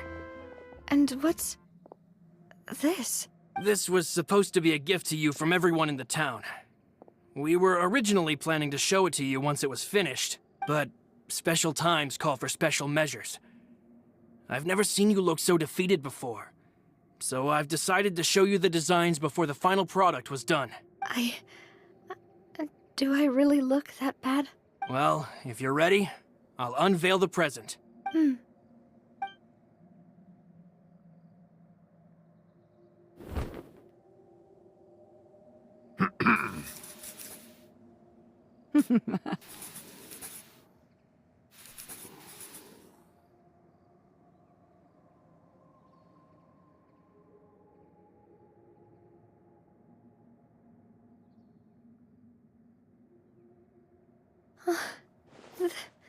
This is Papa, Mother, and me.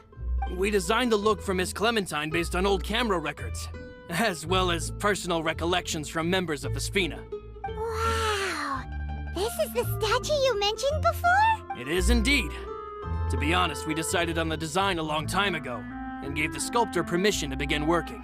We only asked Boss to decide on a design so she wouldn't realize we had already started. How could we only have statues of Mr. Callus and Miss... Even though Boss is still young, we've all seen the work she's put in regarding the whole synth business and the rebuilding of Poisson. We wanted to commemorate her contributions with a statue as well. I don't know what Spina di Rosula was like in the past, but I know it's a great organization now. With Navia around, we're not worried about this place's future. We are gathered here today to tell our boss that we support you and believe in you wholeheartedly. I believe everyone is here for you, not the glory days. That's what we believe as well. Thank you so much, everyone. Then I'll be brave and just accept everyone's support for what it is. This really is quite the surprise. I never thought that I'd have the chance to stand next to my mother. Not even in my wildest dreams.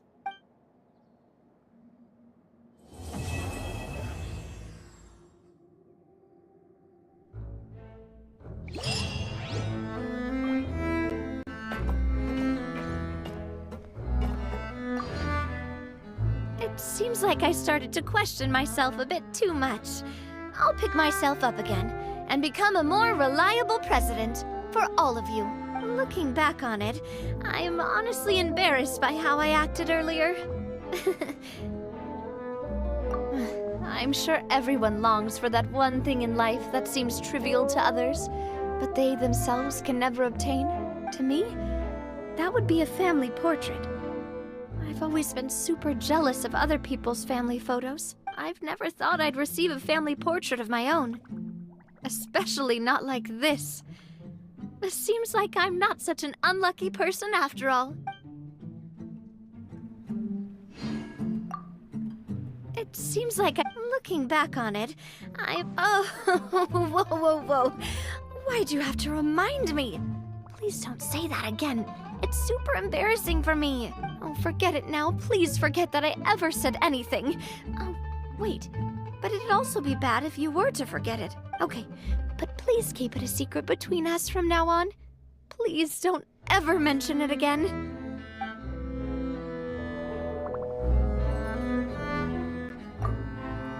It seems like I started to question myself. Looking back on it, I've thought about it before.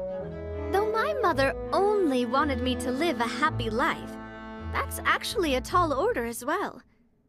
In practice, it's just as hard to achieve my father's expectations for me. Even though my parents had very different personalities, they always had a lot of respect for each other. The Aquabus project was a monumental project that stood to benefit all of Fontaine.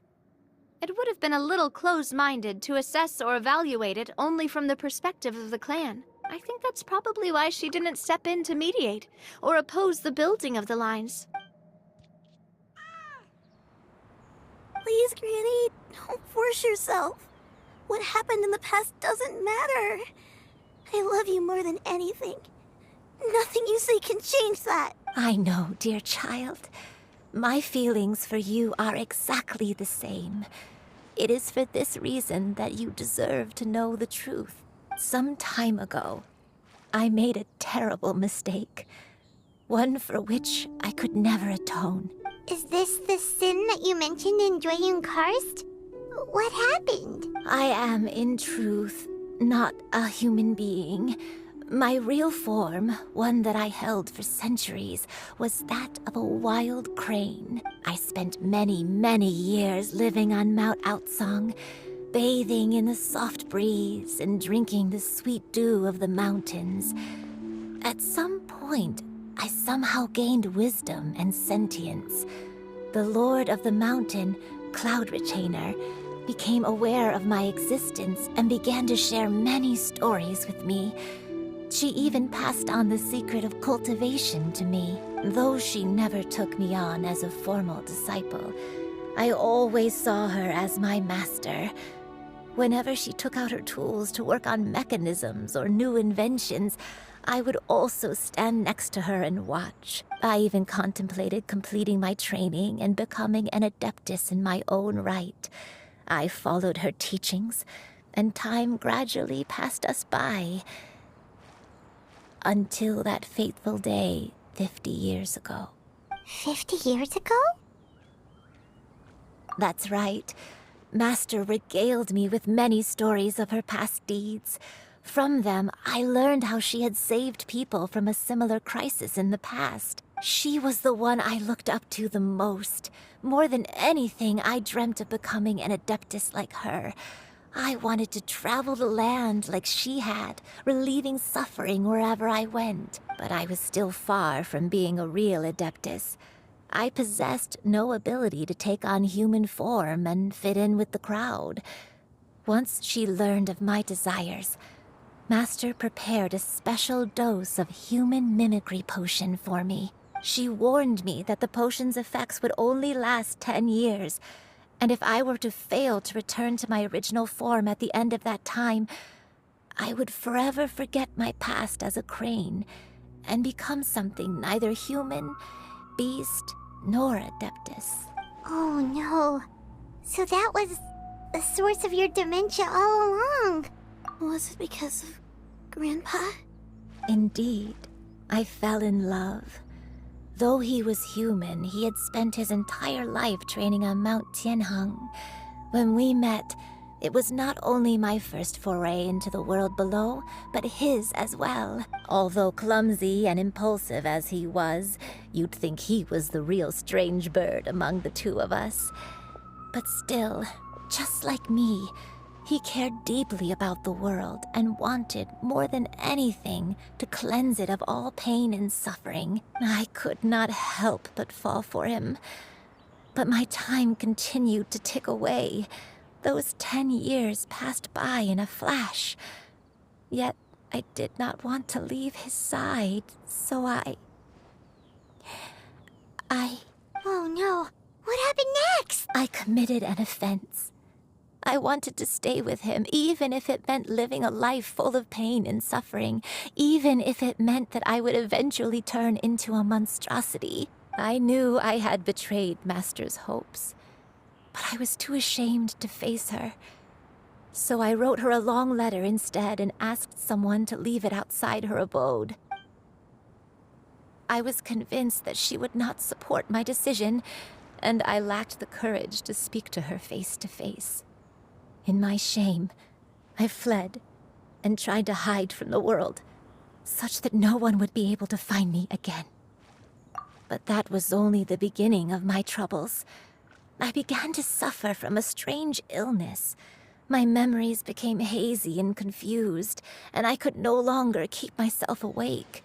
I understood that my pain was caused by my refusal to return to the life I was fated to lead. Along with my memories as a crane, I soon forgot the true cause of my suffering as well.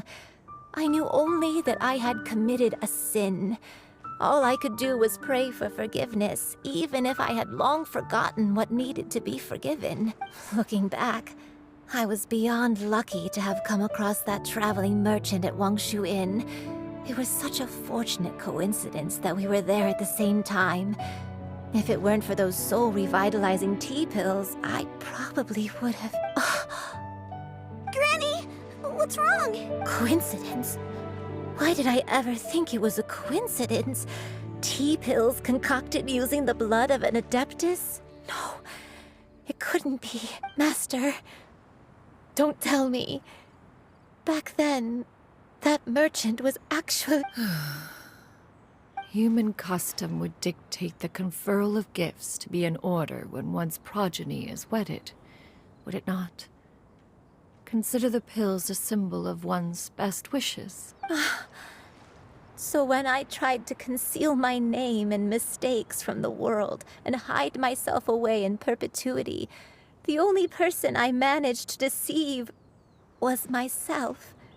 You knew where I was all along. One still remembers when you were but a fledgling.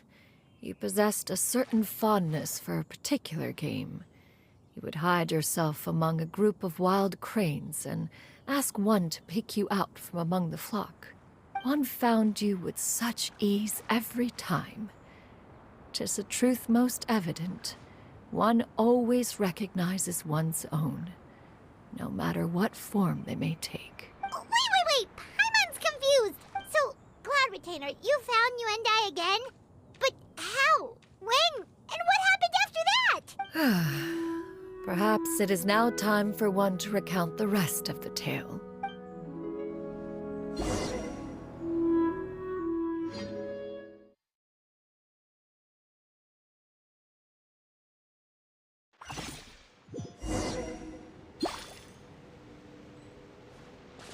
One was furious upon receiving your letter.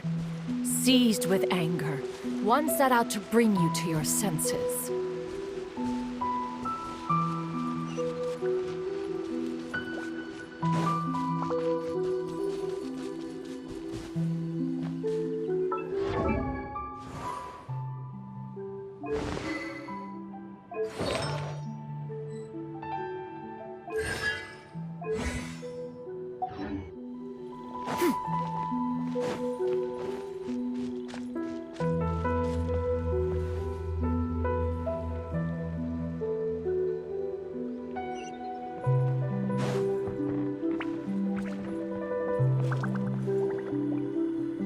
Truth, one had more than a few misgivings about your chosen partner.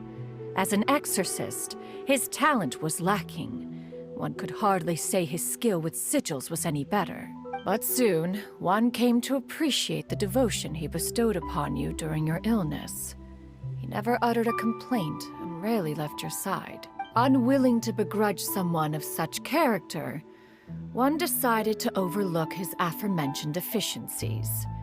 Glaring though they may have been, wishing to grant you a life without regrets, one gathered many divine ingredients and used one's own blood to create a form of medicine.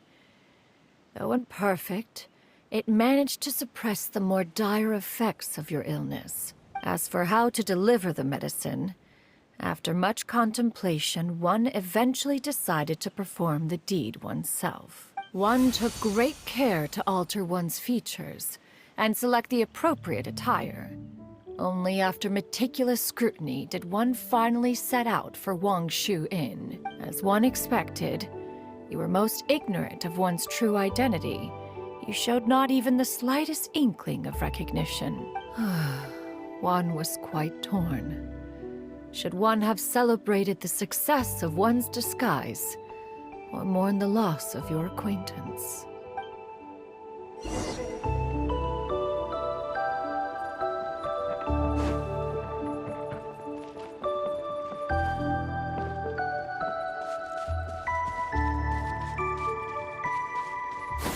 Skyward!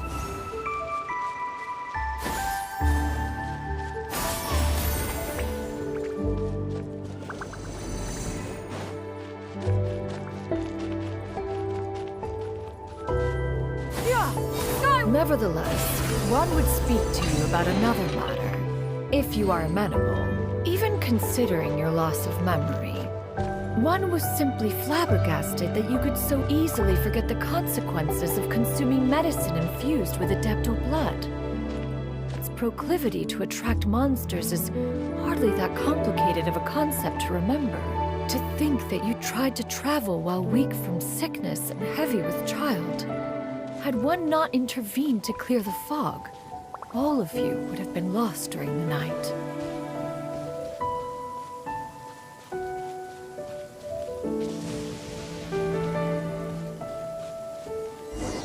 Yeah! Skyward! Scatter!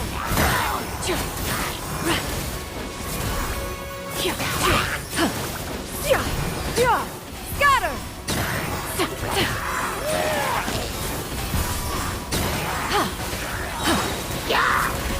Stray clouds converge!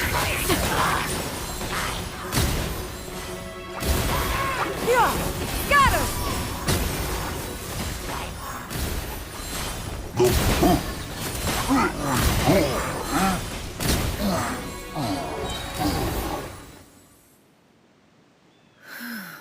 Those monsters would hardly have pursued you with such ferocity without sufficient incentive. They were likely incited by the presence of godly remains. Said godly remains, in turn, were likely drawn to the trace of one scent on your body. One was, after all, an active participant in the Archon War. Some of the gods were likely shattered by contraptions of one's very making. In the end, one was relieved to see you endure through the night. At the break of dawn, one heard an infant's cry pierce through the air, and one saw you carefully cradle the child to your chest. Although certain mortal matters remain foreign to me, one could not help but be moved by your joy. To see you happy, that was more than enough.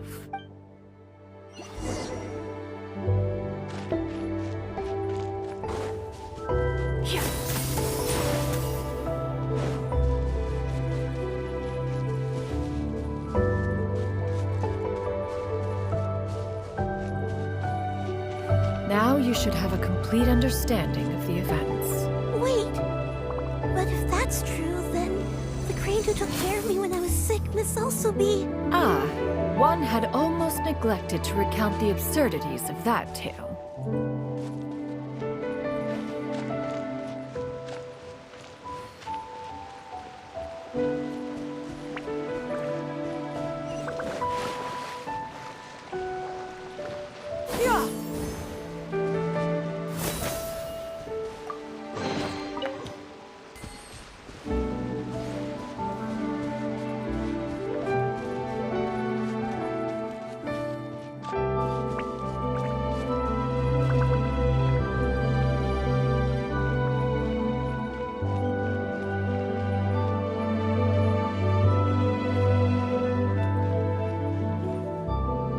Just as you and I troubled one with her antics, so did you give one many a headache. Upon finding you burning with fever, one made plans to bring you back to one's abode for treatment.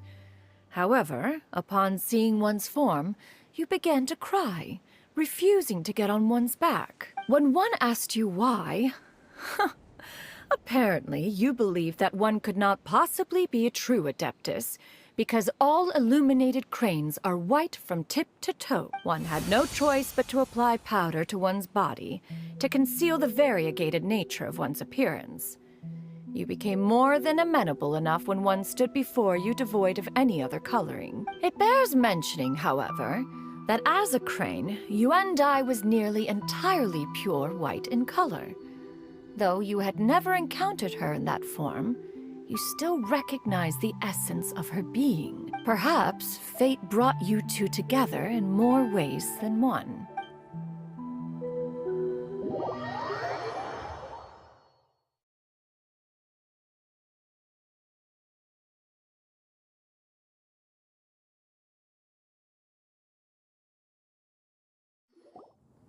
Now all has been revealed. One owes you an apology, you and I. One recognized you upon your very entrance into Wanmin restaurant. One has always viewed you as a disciple of equal standing with Ganyu and Shenhe. Indeed, one wished to bring your story to a satisfactory end with this visit to Liyue Harbor. Still, one could not reveal your identity right away. Had one simply informed you of all you had lost, all those cherished memories would merely have become the fictionalized account of another. Memories are most meaningful when recalled by those who lived through them. Would you not agree? Even if the process was painful and arduous to experience. Have you any further inquiries? Master, I must ask. If you found me all those years ago, why did you leave me be, even though you knew about my mistake?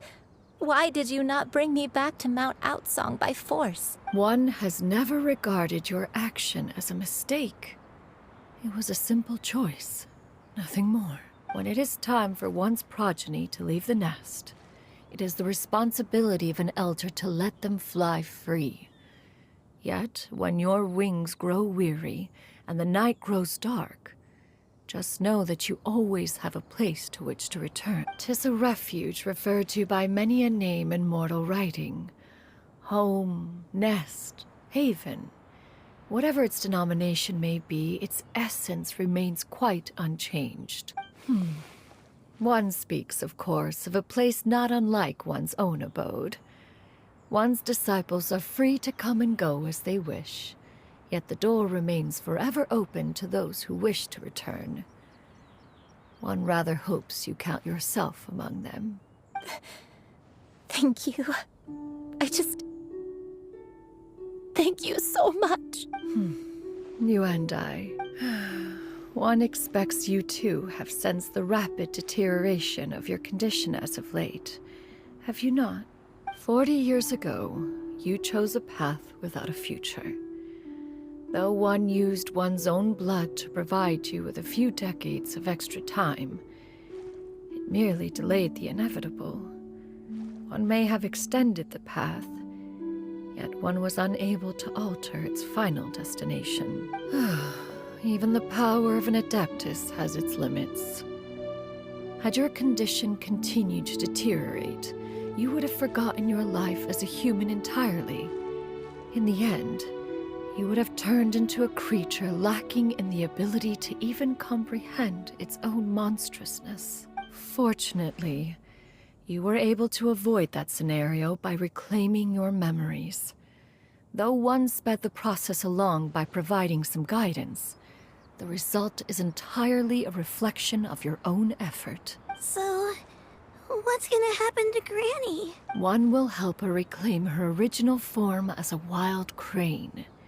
If it be fated, she may recover her sentience one day. She's gotta go back to being a regular crane, huh? Master, you've already done more than enough for me. I don't know how I could possibly repay your kindness. This is a better result than I could have ever hoped for. How much time do I have left? Not long. The transformation is imminent. Granny? Please don't leave, okay? You're all I have left. Please! Don't be sad, dear child. Granny has led a wonderful life. My only regret is having to leave you behind. Don't forget to eat well, okay? A growing young lady like yourself needs lots of good food to grow big and strong. Promise Granny you'll take good care of yourself when I'm gone. I promise, Granny.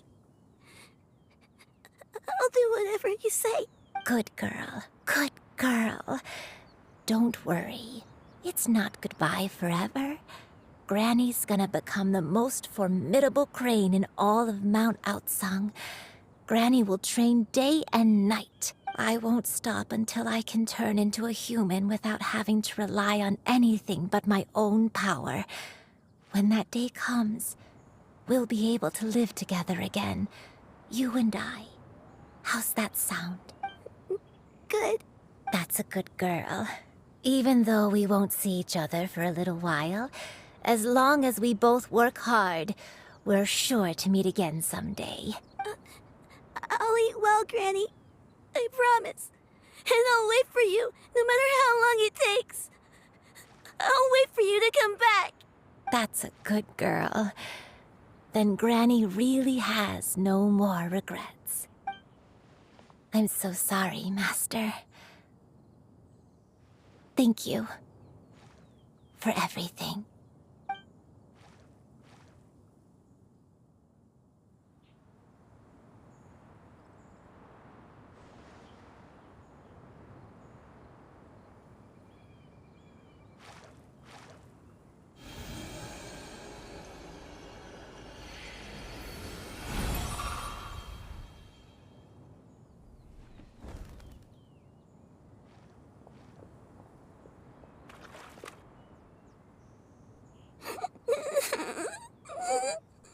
Xiu. Let her be. At her age, crying is a natural, if not fitting, response to such an event. Tears are a necessary part of maturation. Sometimes there is scarcely a better vehicle to wash away the toll of stress and misery. Now that the issue has been resolved, you should also take a moment to relax. Give yourself some time to rest. Take a nap if you must. One will wake you in due time.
I always believed we would see each other again, that our days of separation would finally end, and all my troubles would be behind me.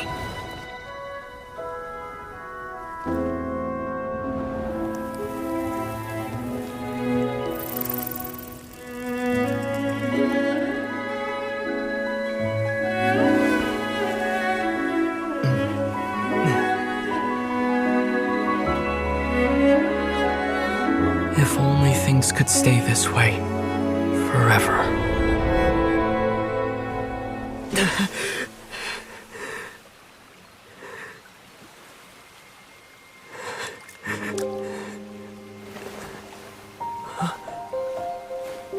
A nightmare? Curious. If you're relaxed, shouldn't your dreams be pleasant? It was a good dream. It's just... You weren't ready to wake up.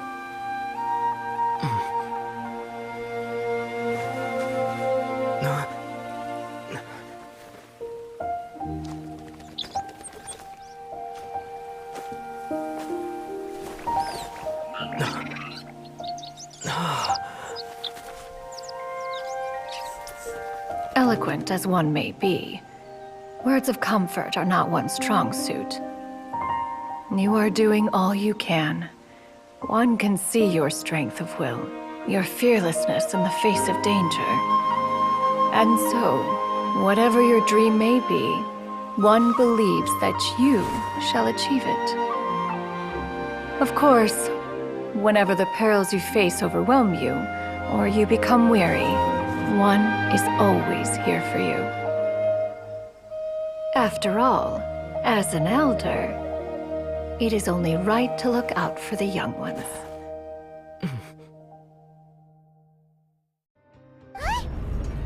What's going on? Our way in's been blocked! Seems like he knew we'd be coming. You did say he knew you really well, didn't you? Yes. And that's because we used to be partners. But you're practically at each other's throats! Now you're telling us you used to work together? When I first came to Fontaine, we were both fledgling designers who longed to gain a foothold in the world of fashion. We shared the same goal, so we decided to work together. In the beginning, we both wanted to make clothes that would stand out from the crowd and shatter tradition. The kind of clothes that would turn heads and leave people in awe. But with every criticism we received, and every sponsor that rejected us, Uter's confidence disappeared little by little. Finally, right before Fashion Week, he came to the conclusion that we wouldn't be able to make the designs we always dreamed of. And we parted ways. For my part, I gambled it all and devoted everything I had to that 1 week. I came out the other side with something that really made me proud. I was nervous to present it, of course, but I knew it was my chance to show the industry what I was made of. In the end, well, you received the acclaim of all Fontaine while Uter gave up on his dream and turned to making this sketchy stuff. I don't know the exact details of what happened after that. All I know is, after I opened Chiori Boutique, he's harassed me every year since. He's just jealous of what you've accomplished. A guy like that doesn't deserve your sympathy. Well, let's focus on getting out of here first. Missing the show is as good as letting him win. There are some control panels over there. Let's see if any of those buttons do anything.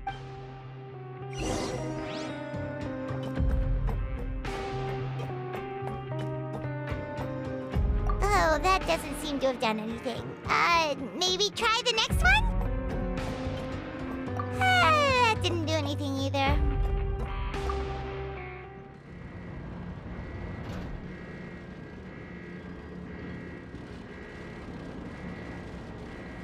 Warning. Warning. Unauthorized intruders. Entering expulsion mode. By royal decree! Loaded. Warning. Warning. Unauthorized intruders. Entering expulsion mode.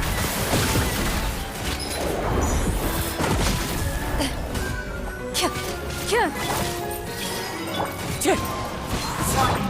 Warning. Unauthorized intruders. Entering expulsion mode.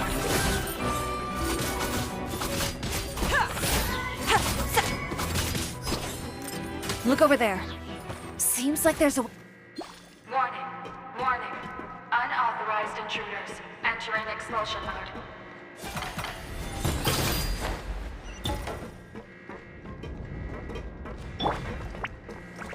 Warning. Warning. Unauthorized intruders. Entering expulsion mode.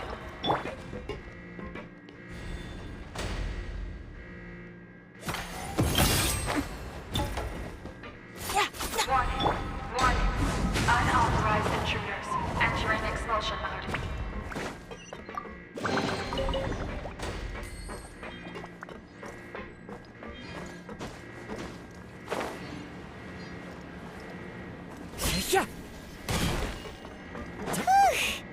We finally made it out.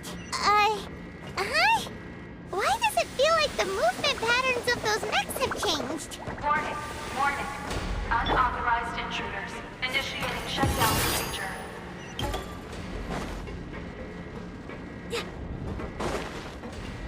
You've picked the wrong fight! Warning. Warning. Unauthorized intruders. Initiating shutdown procedure.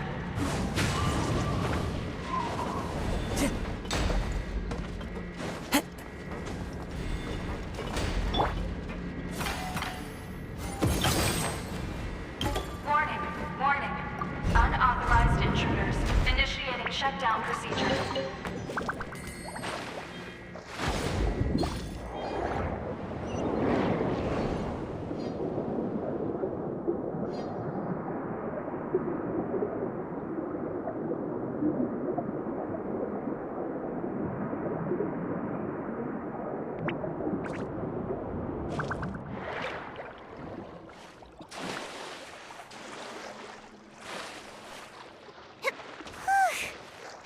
finally out of that stinky place. Let's take this evidence and get out of here.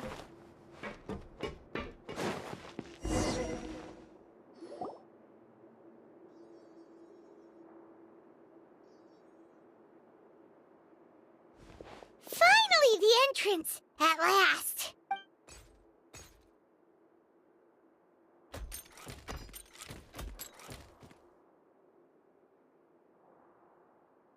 Oh, those chambers couldn't hold you, I see.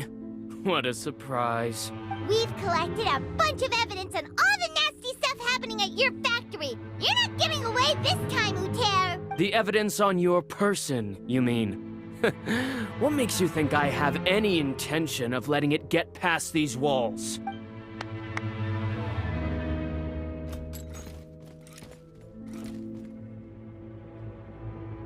More mechanical guards?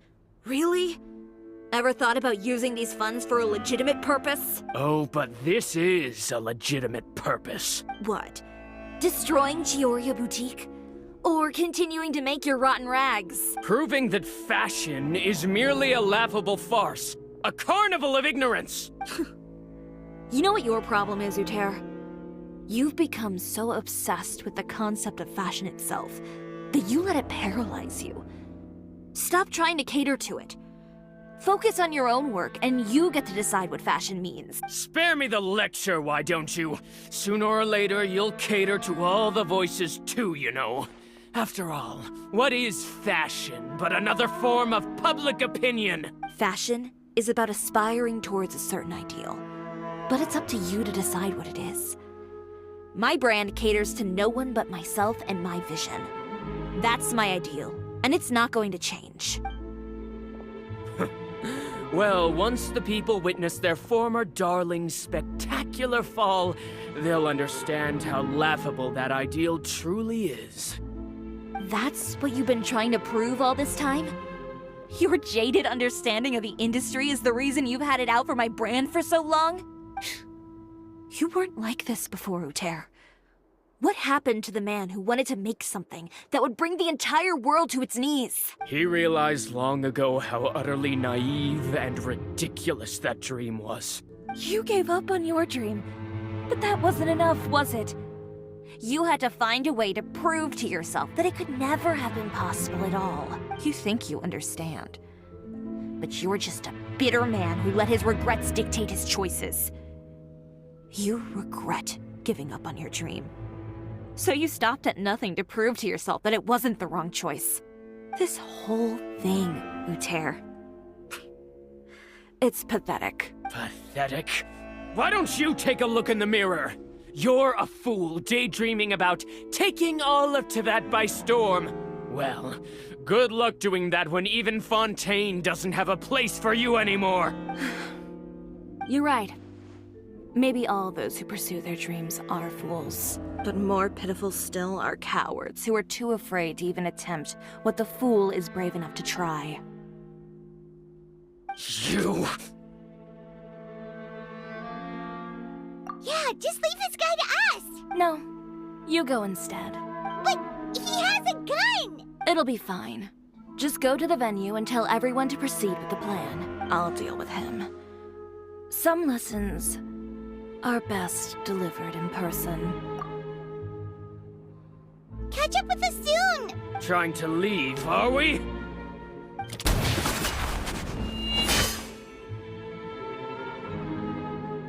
I've held back all this time because of our past partnership, Uter. But all that changed after our tour of your factory.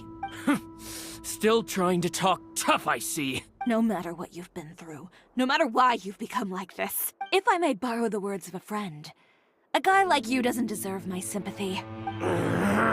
Allow me to show you the true meaning of the Chiori brand. The Chiori brand represents more than a person or a trademark. It's a way of life. Greetings, friends at Fontaine Fashion Week. Please feast your eyes on the extravaganza that Chiori Boutique has prepared for you today.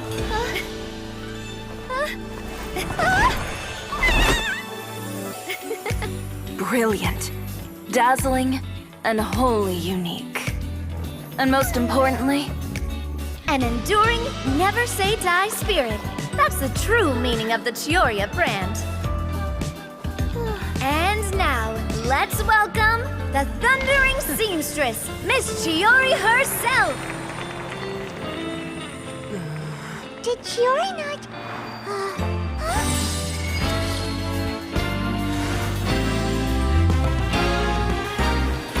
Lights! Cameras! Over here, please!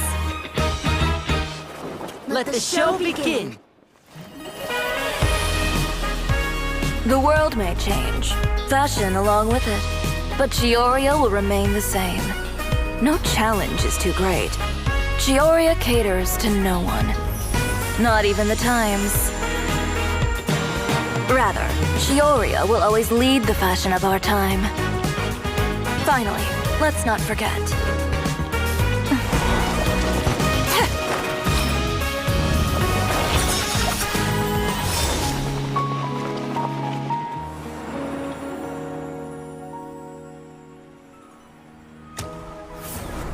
Only those who do not give up on their dreams are worthy of this brand. Well then, I suppose all that's left to say is, Happy Fashion Week, fellow dreamers.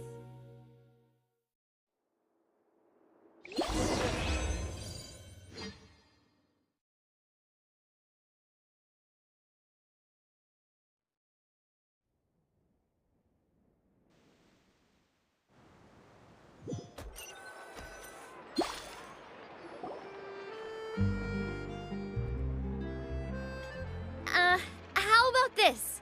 A little more to the left. Like this? Perfect. Phew. Oh, that looks great! Miss Chiori, can I take a picture? Of course. I didn't know you'd make a brand new signboard. I made it before Fashion Week. I figured it'd be best to put it up after the success of the show. Well, how can you become renowned through all of Teyvat without a fancy signboard of your own? The Spina's way ahead of you in that regard. Now that you mention it, perhaps our magic troupe could use one of those. Our signatures are the Grinmalkin cat and the Bogglecat box. Oh, and we need to add Pear as well. Pear would need an alias, of course. How about... the Hangry Bird.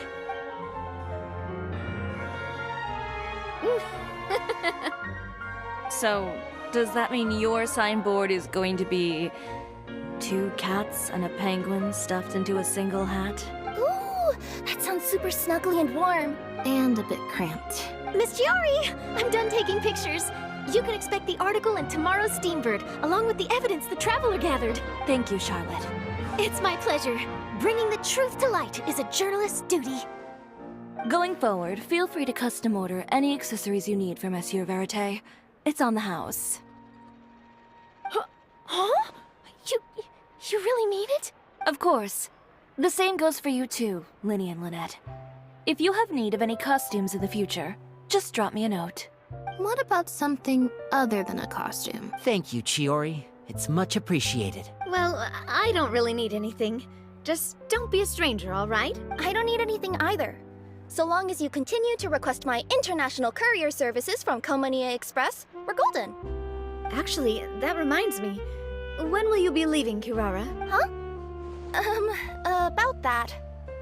The Spina di Rosula has prepared a special vehicle for you, so you can just get in and we'll push it all the way out of Fontaine. What? No, that's so embarrassing. Ooh, do we get something nice too, Chiori? Of course. Just hold on a second. Disrupting public order at the show, appropriating venue lighting equipment without authorization, using weaponry in public, hosting a dangerous performance without notifying the authorities. Chevras, we can explain! If you come across anyone who matches those descriptions, please report them to the Special Patrol at your earliest convenience. Enjoyed that, didn't you? You nearly scared me half to death. Says the one who pulled that stunt earlier. How about you do me a favor and tell me in advance next time you're planning something like that? And if I had, would you have approved? No, but it would have at least spared me a whole lot of anxiety. Well, I would say I more than made it up to you, have I not? A whole underground workshop in the Fleuve Cendra, and the man responsible all tied up and handed to you on a silver platter. Sounds pretty thoughtful if you ask me. All right, I won't argue with you. You can have this one. Well, friends, I would say we've earned ourselves a nice meal for our efforts. Let's go. Spina's treat. I'll have to take a rain check. I've still got a lot of paperwork to take care of, so you all go have fun. Oh, by the way, Chiori, I ran into Venger on the way here. He had a message for you. I don't need to hear it. I'm sure the old fool used pretty much every apology in the book. I'll just visit him some other day and give him a hard time about everything. You know him well. Thanks again, Shelvrus. My pleasure. Oh, and one last thing. That was really quite an amazing show. You don't say. All right. Follow me if you want in on the celebration feast. Come on, we're leaving. Traveler, Paimon, could you go wait for me at that place with the view? I'll let Navia know that we'll be a little late. There's something I'd like to give you. A place with a view? Oh, Paimon knows where you mean. Sure, no problem. Perfect. I'll be right there.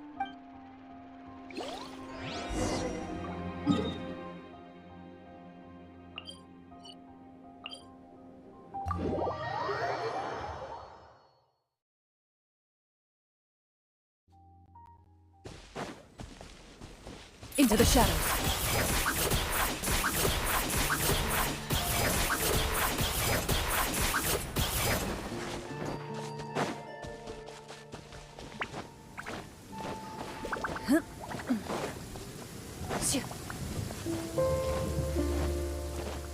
Pray, will you? Sorry to keep you waiting. Oh, we didn't wait long at all. But what did you want to give us that you couldn't share right in front of everyone else? Here, take this. Oh, wow! A brooch! And in the style of Chiori boutique, too! Wait, Paimon gets one as well? I've only made 2 for now. After much consideration, I decided to give them to you two. You've been a great help. Even when things were looking bleak, you stayed by my side. There were even times when I felt like I had to fight back and win, even if it was just to honor the trust that you had in me. Well, we may have helped a little, but Paimon would say you deserve most of the credit. This result, it was all you, Chiori. I know for certain that was not the case. I've chased my dream for so long that I've come to understand something. Apart from conviction and persistence, the thing that matters most is having friends who believe in you even when you don't believe in yourself. A single person can only do so much. Without all your help, Chiori Boutique could have easily fallen to ruin. Well, Paimon doesn't think it would have ever gotten to that point. Not if you had anything to say about it. But, about the stuff you said at the show, you aren't worried it'll rub some people the wrong way? Perhaps my words were a little pretentious, but they do reflect how I truly feel. I won't bow or scrape before any force in this world, much less any individual. I'm confident in the quality of my work. Create something beautiful, and there will always be people who appreciate it. Well, guess there's nothing to worry about then. Should we go back and join them at the victory feast? Oh, yes, of course. But before that, I'd like to admire the view for just a little while longer. You know, of all the nights I've spent in Fontaine, I'd say this is the loveliest by far.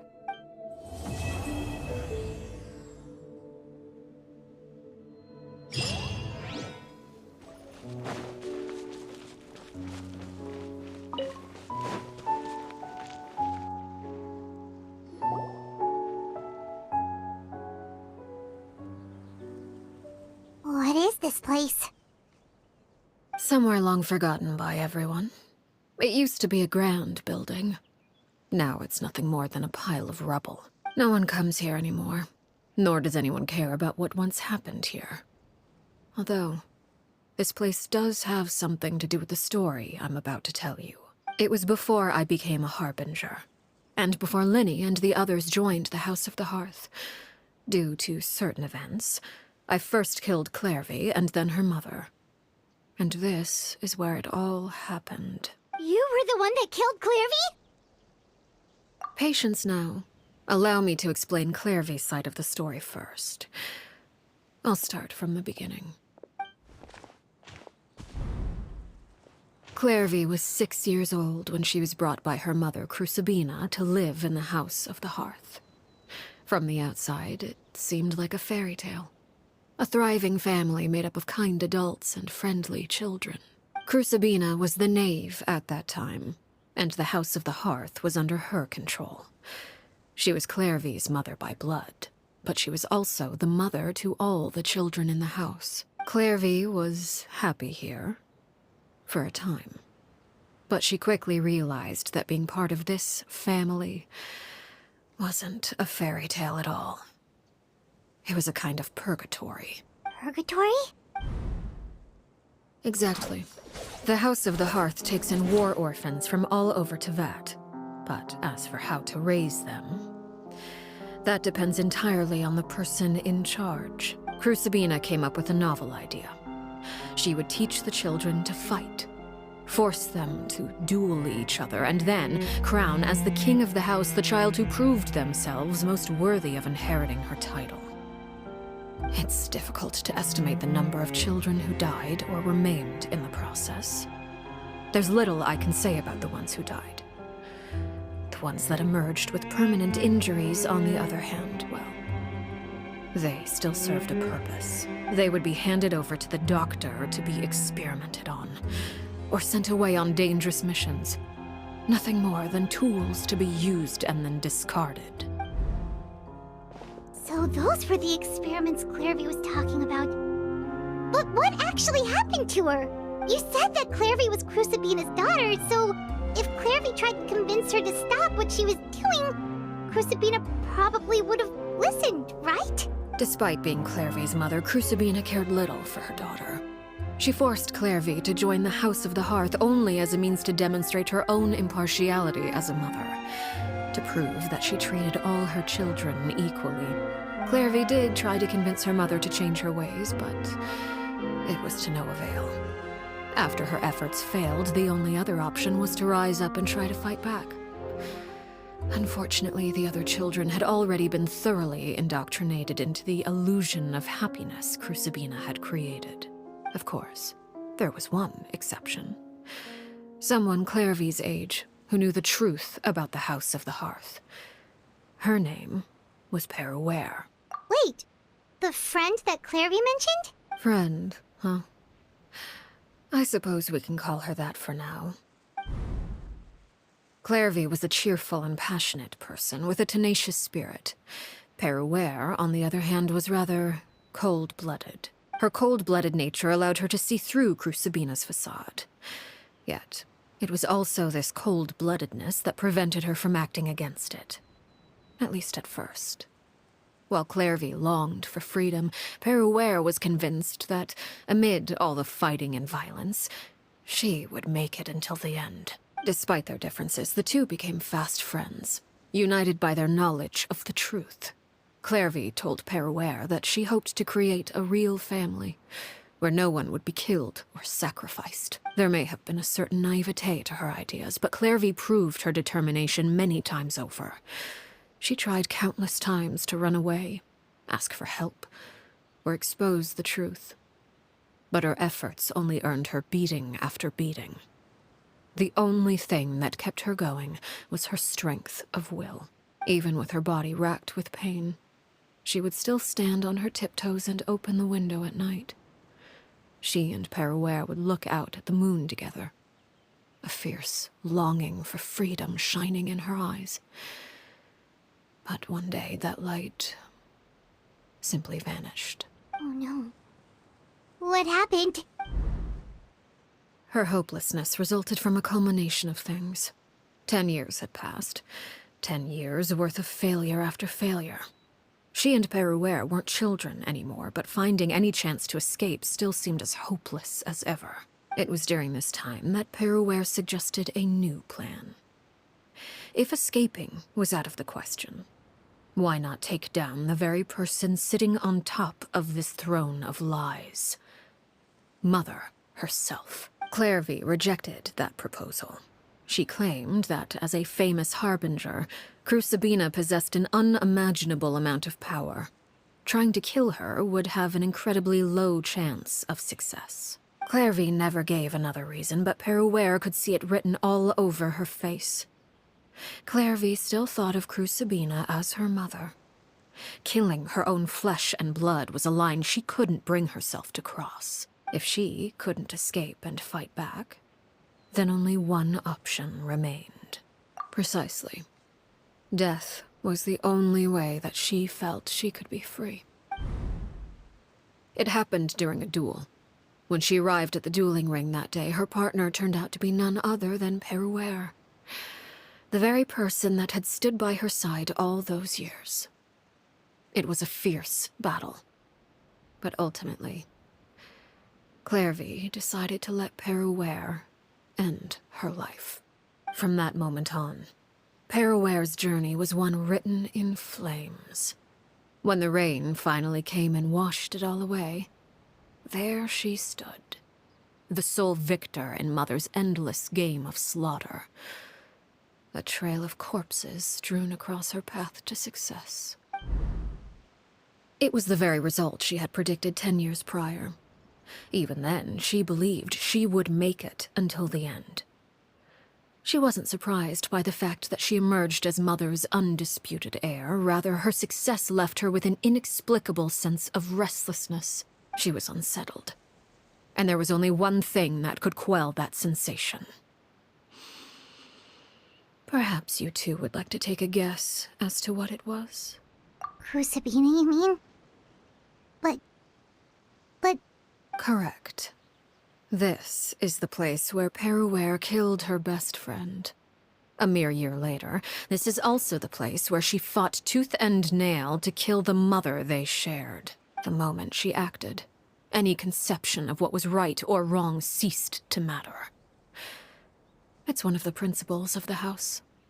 Only those who survive get to write the rules. Peruware won the battle, and became a harbinger herself. After which Her Majesty, the Tsaritsa, bestowed upon her a new name. Arlecchino. So the Perry Clairvy was talking about... It was you all along. You're Peruware. Arlecchino is just a name you got later. I left that name behind long ago. I must say, hearing it now does bring back memories. After I defeated Crucibina, the moniker of Mother died with her. I chose to forego the title she called herself, and even chose to give up my own name. I rebuilt the House of the Hearth under a new identity. Not only as Arlecchino, but as father. And that is where the story ends. Any more questions? Yeah. Based on what you just told us, Clairvy wasn't a little kid when she was killed. So the Clairvy we met... Was she really a spirit at all? I suppose you could call her an illusion born of flame. Her existence is like ashes to a fire. Something left over in the wake of blaze and ruin. You see, a certain power runs through my veins. It's not unlike a curse. My flames leave behind shadows of anything they consume. Of course, the chances of those shadows morphing into a sentient entity are exceedingly slim. Clairvy is a very special case. Clairvy died when she was 16 years old, but what emerged from the flames was her 6-year-old self. Her appearance wasn't the only thing affected. Most of her memories were lost to the blaze as well. Memory is a mysterious thing indeed. Losing a portion of your memories will alter your sense of self. Lose 10 years' worth, however, and it would be like living in the past. Like returning to a version of yourself that never grew up. No wonder Paimon got such a weird feeling when we were talking to her. Perhaps I should put it this way. Clairvy is someone trapped in time. It may seem like she exists with us in the present, but she truly lives in the confines of her own past. So if all of that is true, then you must have known about Clairvy for a long time. Indeed. She's a rather volatile and unstable entity. Sometimes she would look after the children. She's even saved some of their lives. But other times, she would hide from me and become obsessed with revealing the truth about the house to anyone who will listen. Shadows don't have the capacity to learn or grow. Any new information they encounter is quickly forgotten over time. Your attempts to expose Clairvy to sunlight. They failed, yes. The reason is actually quite simple. In Clairvy's mind, the house is impossible to escape, and it is this very perception that traps her there. But no matter. All I have to do is kill her again, and all will be resolved. I don't anticipate so much as a single speck of ash will be left behind this time. Wait! Paimon can understand why you might want her gun, but isn't there another way? So what if she's trapped in her 6-year-old self? She's still your friend! At least talk to her first! It's too late for that. She broke the rules, and now she must be punished. That goes for Filial and Nantoy as well. She's had quite the effect on them. I hope you understand. The difference between Crucibina and myself lies in our formulation of the rules, not our policy for enforcing them. Upholding the rules without question is a trait we both share, because that is how a household should be run. Is this really what you want to do? Whatever could you mean? Don't you want to say a proper goodbye at least? Whether as a killer or as a father, there are two things that must be avoided at all costs: anger and sorrow. Anger makes you impulsive. Sorrow causes you to waver. Well, it appears it's about time to proceed. Before we arrived, I told some of my well-behaved children to bring our troublemakers here by nightfall. I do believe I've kept my end of the deal. I gave your friends quite a bit more time. As for what happens now, we'll just have to wait and see. Here they are, Father. You gonna execute him? Seeing something like that would actually be a first for me. Lenny! I'm sorry. I heard about how you helped buy us more time, but I still failed. I couldn't find a way to fulfill her wish. Huh? Are you... Perry? Indeed, it's been a while, Clairvy. Perry! Shh, stay right there. I'm sorry to postpone our reunion, but first I believe certain scores need settling.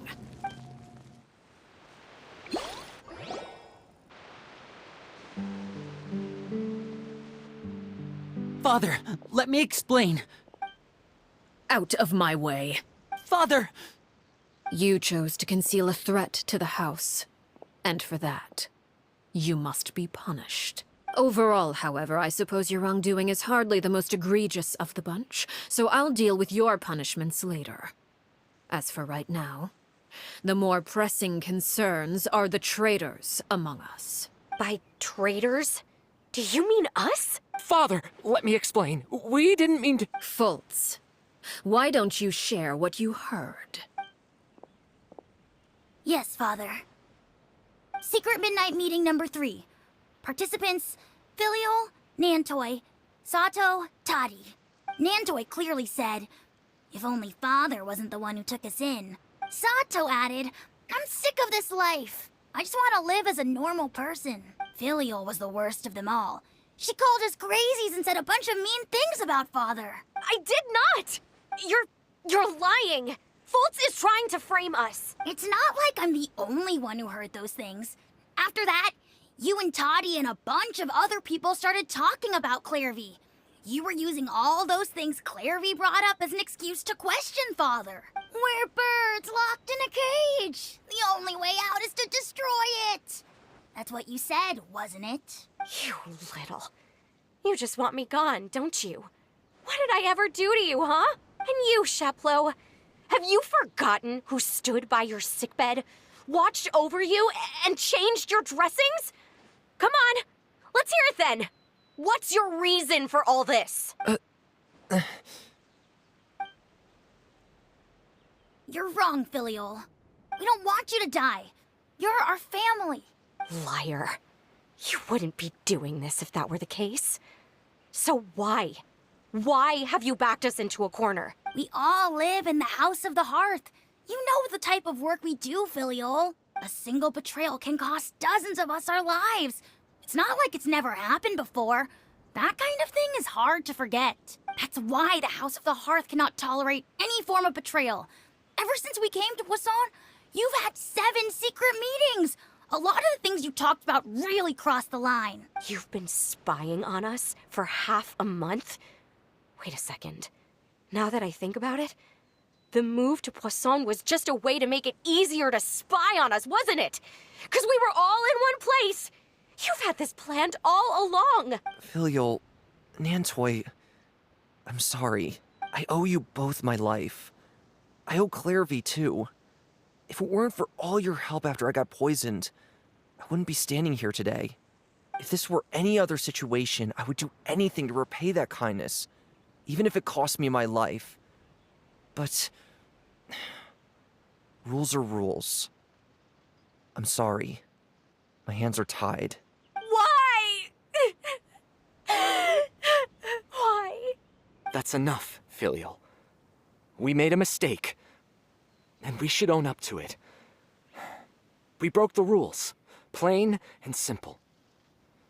And now we have to face the consequences. I'm sorry, Sheplo. Foltz.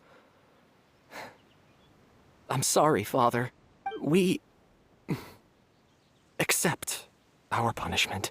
Chapleau, according to the rules of the House of the Hearth, how should these traitors be punished? All those who betray the house pay with their lives. And so it shall be.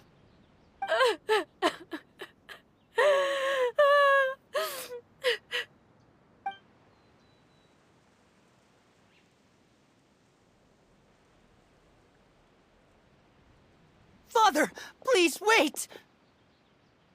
Something you want to say, Linny? Please reconsider, Father. What Filial and the others did, does it really count as betrayal? We all come from broken families. From the very first day we joined the House of the Hearth, we wanted nothing more than to make it a real home. But the truth is, none of us know what a real home should look like. I'm not saying I have all the answers. All I know is this. Killing Filial and the others may uphold the rules, but doing so will only bring us further away from being a real family than we've ever been. So please, Father, please, reconsider. I agree with Linny. Father, please. Linny, you... I also agree with Linny. An order once given cannot be rescinded. However, given the extent of your determination, I suppose we shall have to go about this a different way. Draw your weapons and face me. Our weapons? Father, are you referring to a duel? Precisely. The rules of the house will not be altered. Traitors must be punished. However, resolving disputes with a duel is also one of our rules, one that also applies to me. Demonstrate a sufficient showing of strength, and I shall offer a concession. Wait. Beat Father in a duel? Impossible. Father is way too strong, even for Linny.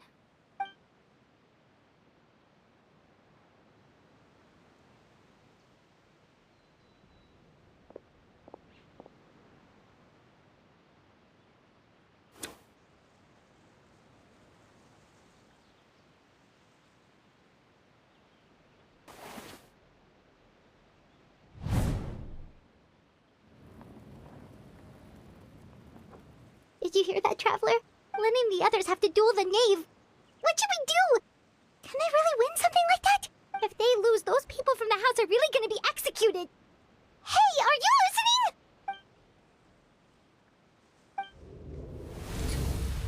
Don't you want to say a proper goodbye at least?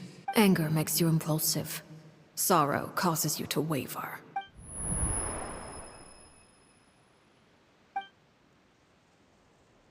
Oh, looking at that expression on her face, she seems really serious about this.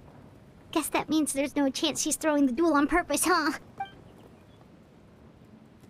When guests are around, families are often on their best behavior. And any disputes are less likely to escalate. When the time comes, make the choice that you deem most appropriate in the situation, and lend your help to the House of the Hearth. What's wrong, Traveler? Hey, where are you going? Traveler? You're asking to join the duel against the knave? I'll allow it. We do have a ready-made dueling ring at our disposal, after all. All I would advise is this. Keep a firm grasp on your weapon, and give it your all. Any less, and you may just lose your life.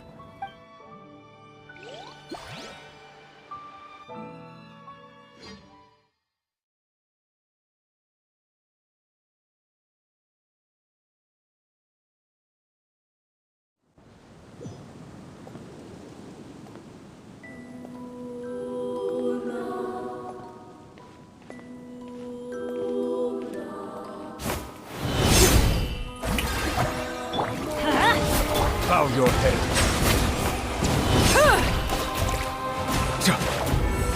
With these rising flames! Is it my turn now? Settle down!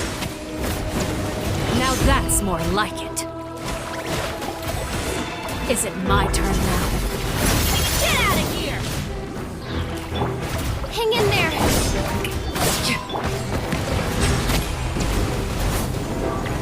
With the fall of darkness, destruction shall rise. Have a taste of purgatory. Time to go.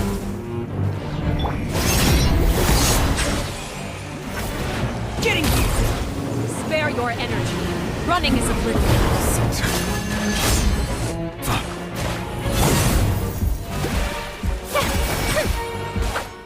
Bow your head.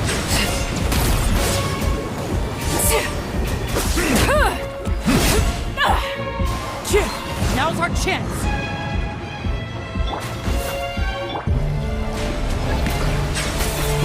The countdown has begun.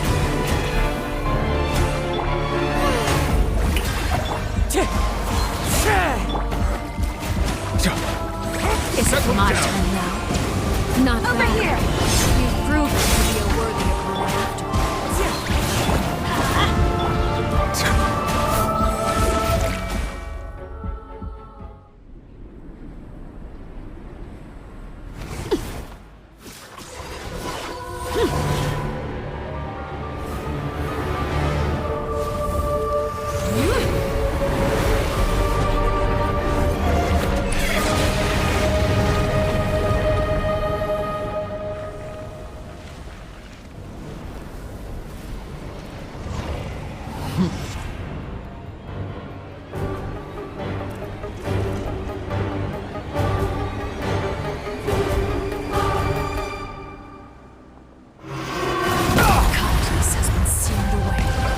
My blade is all that remains. Echo in song!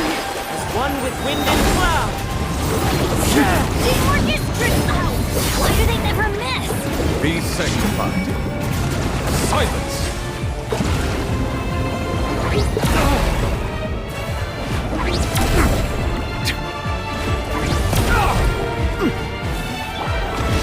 Shower me with praise! Settle down! Now's our chance! Over here!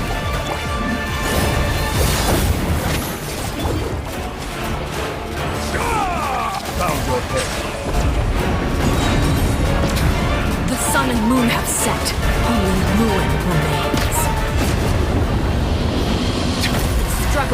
Watch out for Father's movements! Look out! Sometimes only the beginning.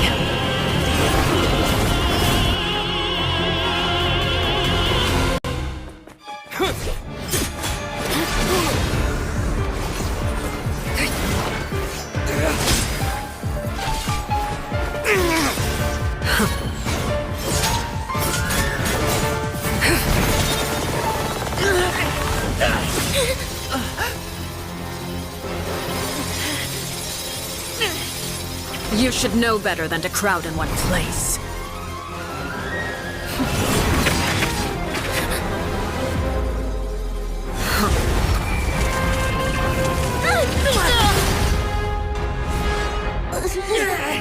Oh, I know. No! I'm sorry, Father!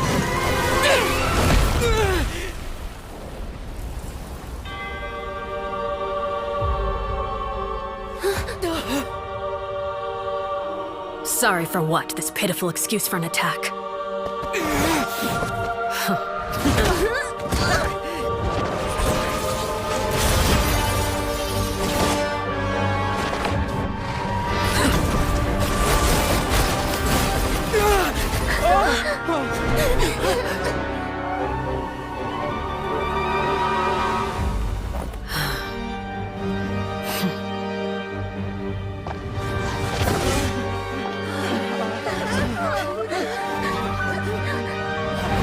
Father, no!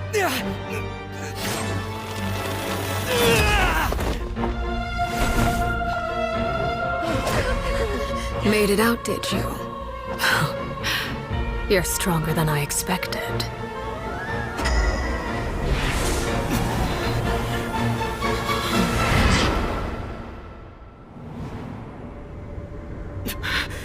A crimson moon?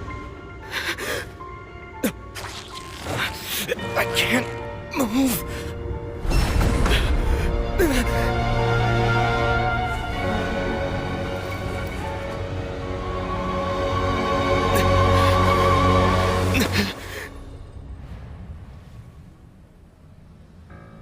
Still, not strong enough to beat me.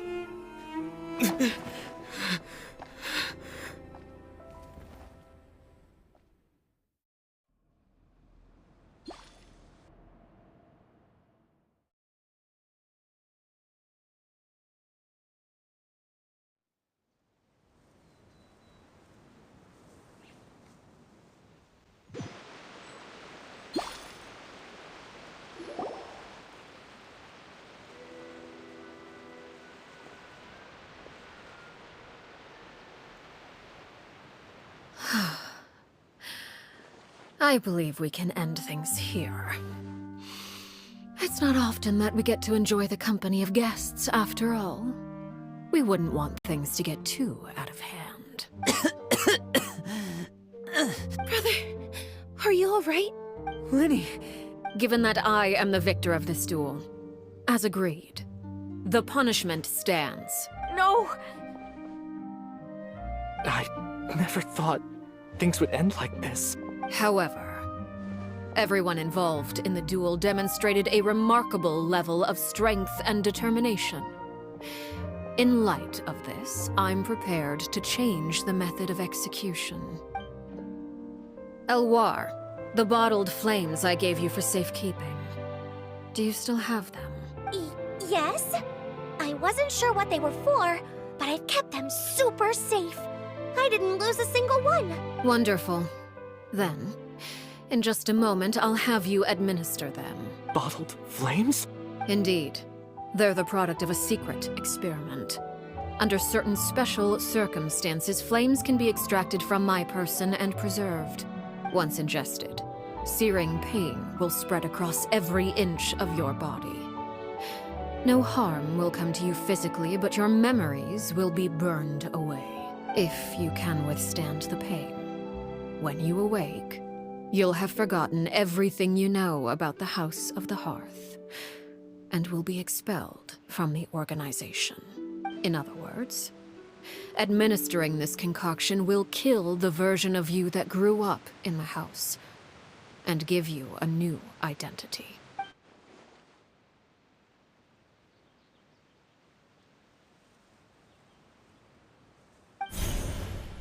Memory is a mysterious thing indeed. Losing a portion of your memories will alter your sense of self.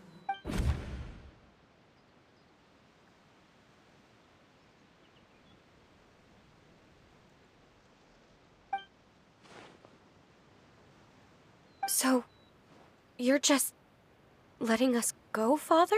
You misunderstand. Memories are extremely important. Once consumed by flame, the version of you standing before me will die, and our secrets will die with you. So no, I don't intend to just let you go, because the person who survives will be nothing but a stranger. Even so, I won't have to live in fear anymore. I'm sorry, Father. I'm sorry I let you down. But I really... Don't cry, Filial. You haven't left the house yet, so there are still rules to be followed, yes? Remember what I taught you. Anger makes you impulsive, sorrow causes you to waver. Don't let yourself be controlled by your emotions. Of course. I'll remember. Dry your tears, and go pursue the life you really want. Yes, Father. Chaplot, Fultz, Elwar. Take them back to Poisson. And bring Linny and the others as well. I prepared 3 extra vials of bottled flames. As for whether to take them, the choice is yours. Goodbye, children. The next time we meet, I will no longer be your father. Thank you for all you've done for the house. I hope you have bright futures ahead of you.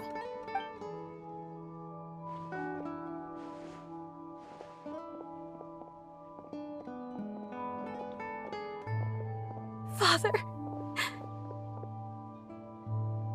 Let's go.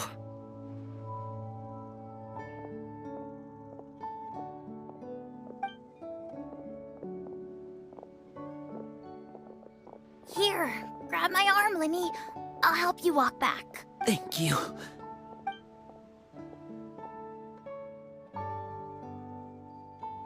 Clairvy.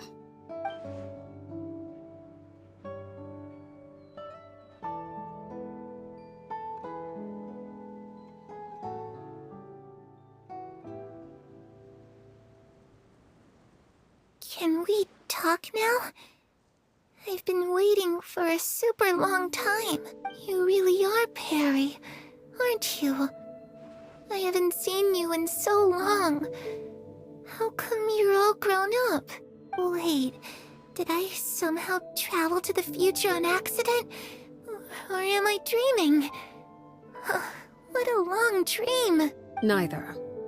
You died, Clairvy. That's what happened. You could have at least sugarcoated it a little. Look, she's done speechless. Oh. Okay then. Huh? That's it? You accepted it just like that? Yep. If that's what Perry says happened, then I believe her. Perry wouldn't lie to me. Plus, I don't really need to know why I'm like this. I'm more curious about what happens in the future. If you're a harbinger now, Perry, that means Mother is gone, isn't she? Can you tell me about it? I want to know what happened to her. And to me. You never stopped trying to defy fate. At first, no one believed you. You could only vent your frustrations to the moon. In fact, you often sought comfort in the night sky. You wanted to see the aurora, so one night we promised each other we would go to Snezhnaya to see it together. Later on, you tried to run away, but you were brought back each time. Mother spared your life, but it wasn't out of kindness. Instead, she decided to make an example of you by slowly torturing you over time. That way, the other children would know what happens to traitors. Still, you never gave up. Mother hoped that through ruthless duel after ruthless duel, she would be able to crown an ultimate victor among the children she raised. But you called on everyone to unite, to fight to a draw in order to reduce casualties. Your efforts may have only delayed the inevitable, but still. You gave them hope. You tried everything you could think of, but every attempt ended in failure. Still, you never turned your sword on Crucibina, and you never turned it on me. On that gloomy day, you told me, for the last 16 years of my life, I've done everything I can to fight for freedom. But now, I realize that the only freedom I truly possess is the freedom to choose to die. I never imagined I would say something like that. I must have been feeling really worn down, but somehow, I still think I understand. According to Mother's plan, only one of us was going to make it until the end. And I always hoped that person would be you. If I could do it all over again, I still don't think I would make a different choice.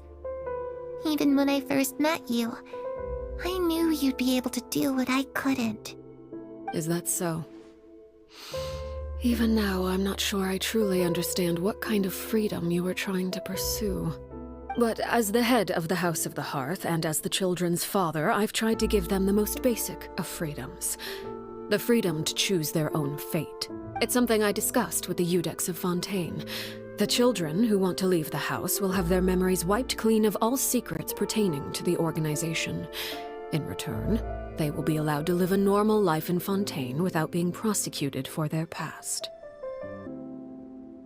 Of course, I won't simply hand freedom to them on a silver platter. They have to fight for it and prove themselves worthy of it. Only freedom that is earned has true value. That's more than enough. That's exactly the kind of life I was fighting for.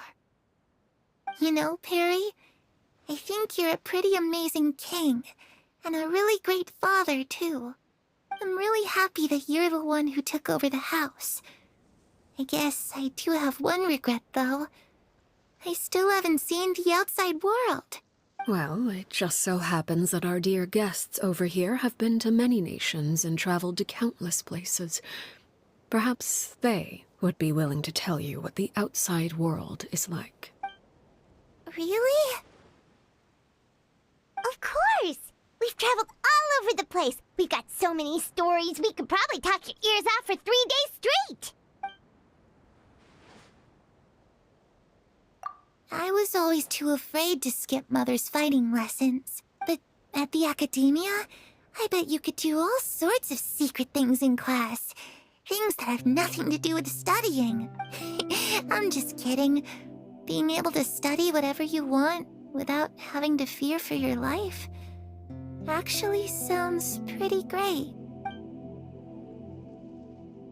Those yokai you mentioned, what do they look like? I once saw a drawing of this one guy with horns on his head and a super scary face. Are there any yokai like that? Oh, sounds like you're talking about an Oni.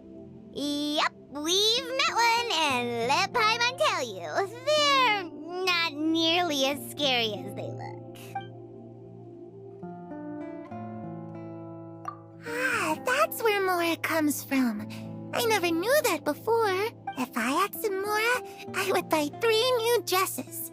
One for me, one for Perry, and one for Mother. It's just too bad Perry doesn't like wearing dresses. And Mother, well, she probably wouldn't accept something like that either.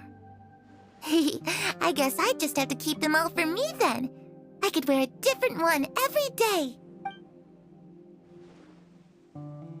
You know, I used to dream of being a bard, playing the lute while singing into the winds of freedom. Even if there was no one there to listen, I would have continued to sing no matter what.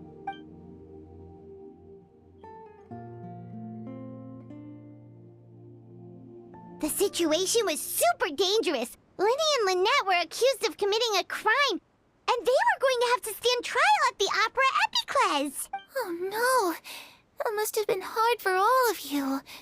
What happened next? Don't worry, we were able to turn the situation around super quickly, all thanks to Detective Paimon, of course.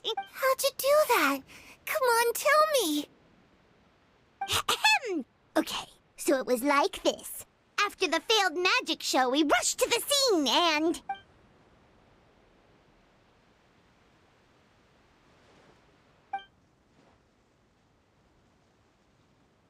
Shadows don't have the capacity to learn or grow. Any new information they encounter is quickly forgotten over time.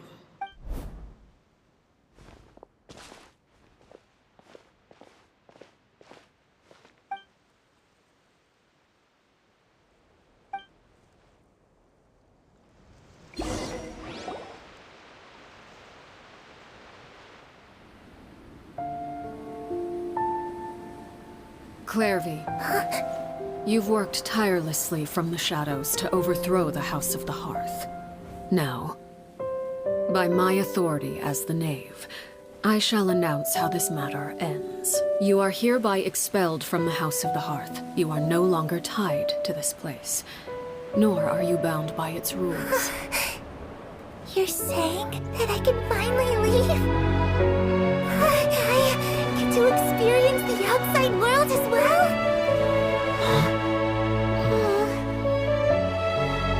Oh, I almost forgot. There's no getting older for me. Still, seeing who you grew up to be makes me really happy, Parallel. Take care of yourself. Goodbye. May we meet again someday.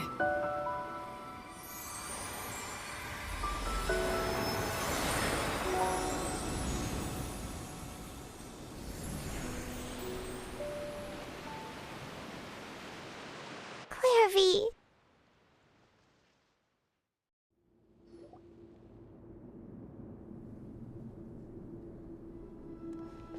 This is not what Paimon was expecting to find in the desert, especially not hidden right next to an oasis. Oh, Paimon's scared. They must have kidnapped Cyrus. Do you think this is the guy Rocca met in the tavern? What's wrong? Thinking about your professor? I just hope for your sake you haven't done anything you might regret. Me too. I hope I haven't done anything to incur your wrath.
All right, you can wait here for now. I'll inform our leader that you've arrived at the Temple of Silence.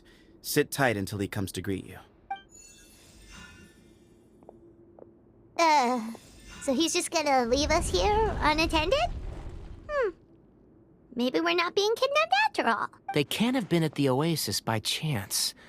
They were waiting for us. Whoever the leader is here, they were obviously counting on us showing up. So this is the Temple of Silence. After leaving the rainforest, they hid themselves here? Hey, look! That guy's coming back. Don't worry. Someone will come and call for you soon. What's your name? Sorry, guess I was so delighted to see you, I forgot to introduce myself. My name is Sethos. I'll be here if you need me, but I'm not planning on answering all of your questions. Other than that, you can occupy yourselves however you see fit. So we're free to explore by ourselves? Yep. I mean, I'm not worried about you running off. Cyrus is here. And unless I've misunderstood, you're all quite anxious to see him again. He's right. Well, if we've got some time, we might as well take a look around.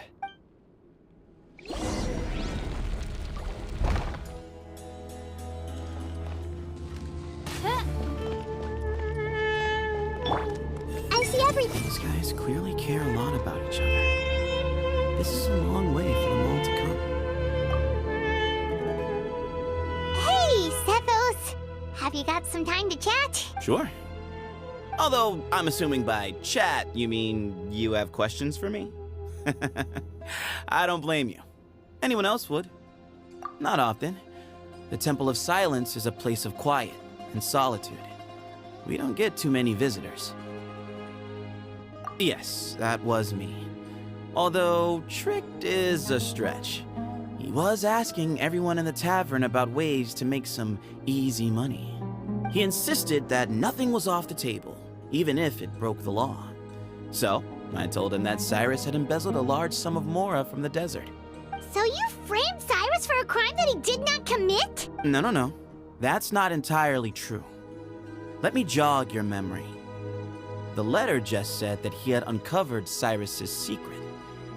It didn't say what secret that was. Of course, Uraka was a great accomplice, really.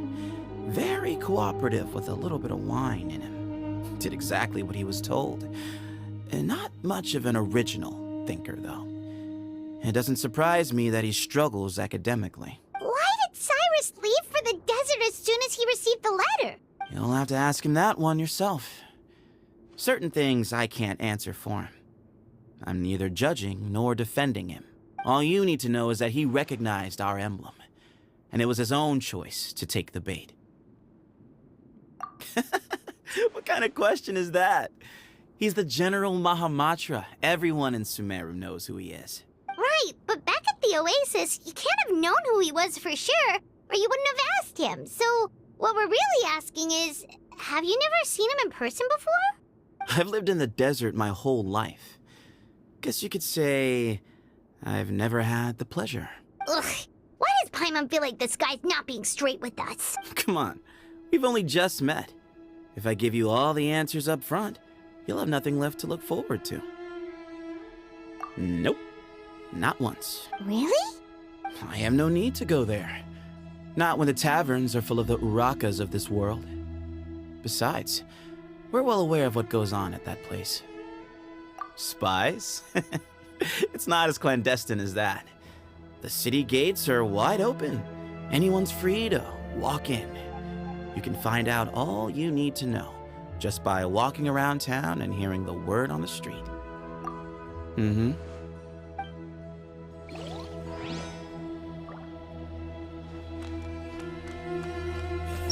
Professor.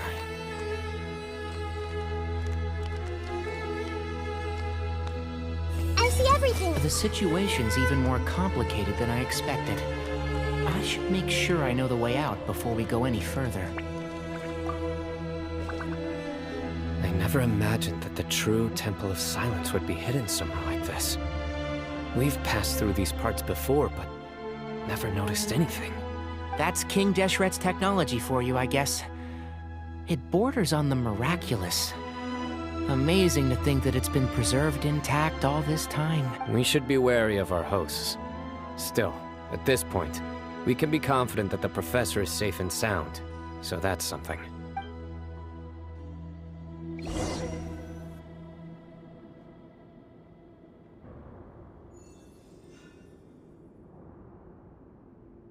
Ah, here he is.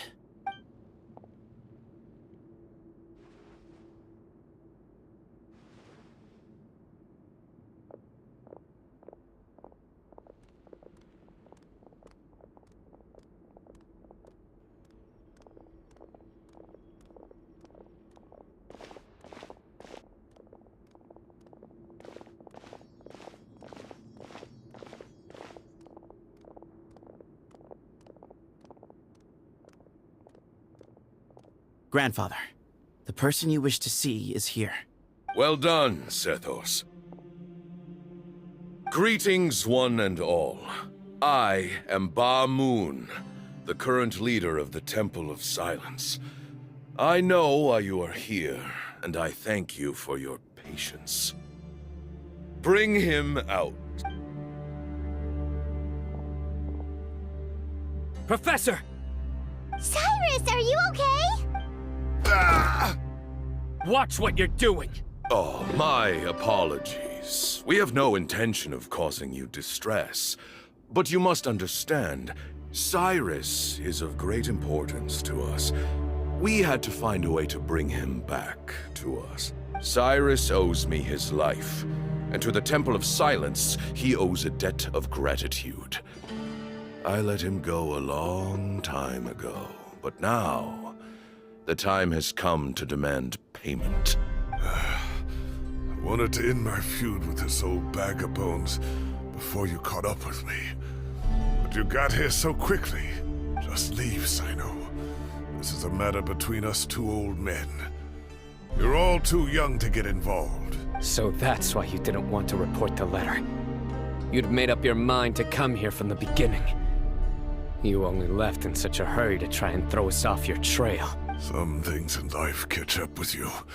No matter what you do, you shouldn't have come. That alone brought the others. Cyno didn't make us do anything. We came here for the same reason he did. To rescue you. We'd appreciate you telling us the truth. Otherwise, it seems a little unfair on everyone who had to stay behind. My secrets are secret for good reason. Bringing them to light can only lead to misfortune. You're afraid, aren't you? You can't bring yourself to speak of your past deeds to the students you nurtured as if they were your own children. You recognized our emblem because for many years you lived among us. Indeed, you all but became one of us. You knew as soon as you saw the letter that we, not Uraka, were the ones speaking to you. It threatened you only because you know what you did. Your own guilt convicted you. For you, Cyrus, are a traitor. You once shared your learning with us, and joined us in our mission to revive the might of Hermanubis, to bring new hope, new opportunity. But then, you betrayed us. You bargained for your independence with your past contributions. And then you left, taking with you Hermanubis' might and the wielder of his power. We both know what I said to you that day. That as the leader, I grant you permission to leave, but that one day, the sands of time will catch up with you. And when that day comes, you must pay the price you owe.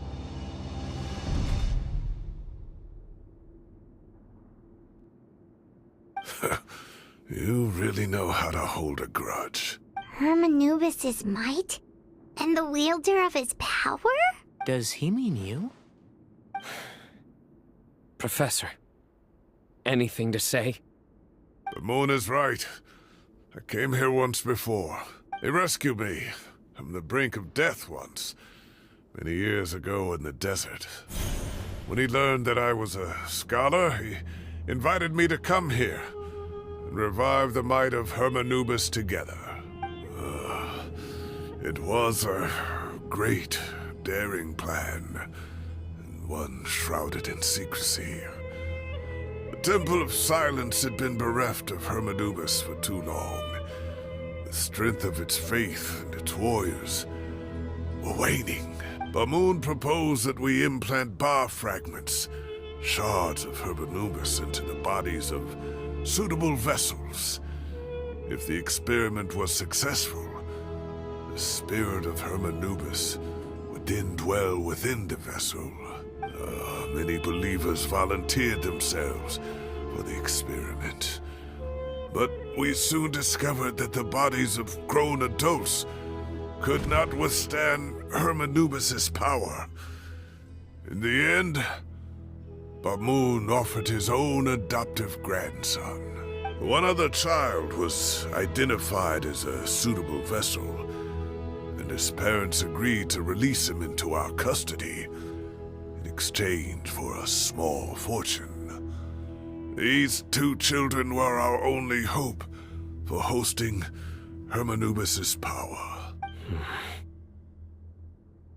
For many years, the Temple of Silence had been in possession of 2 Ba fragments from Hermanubis.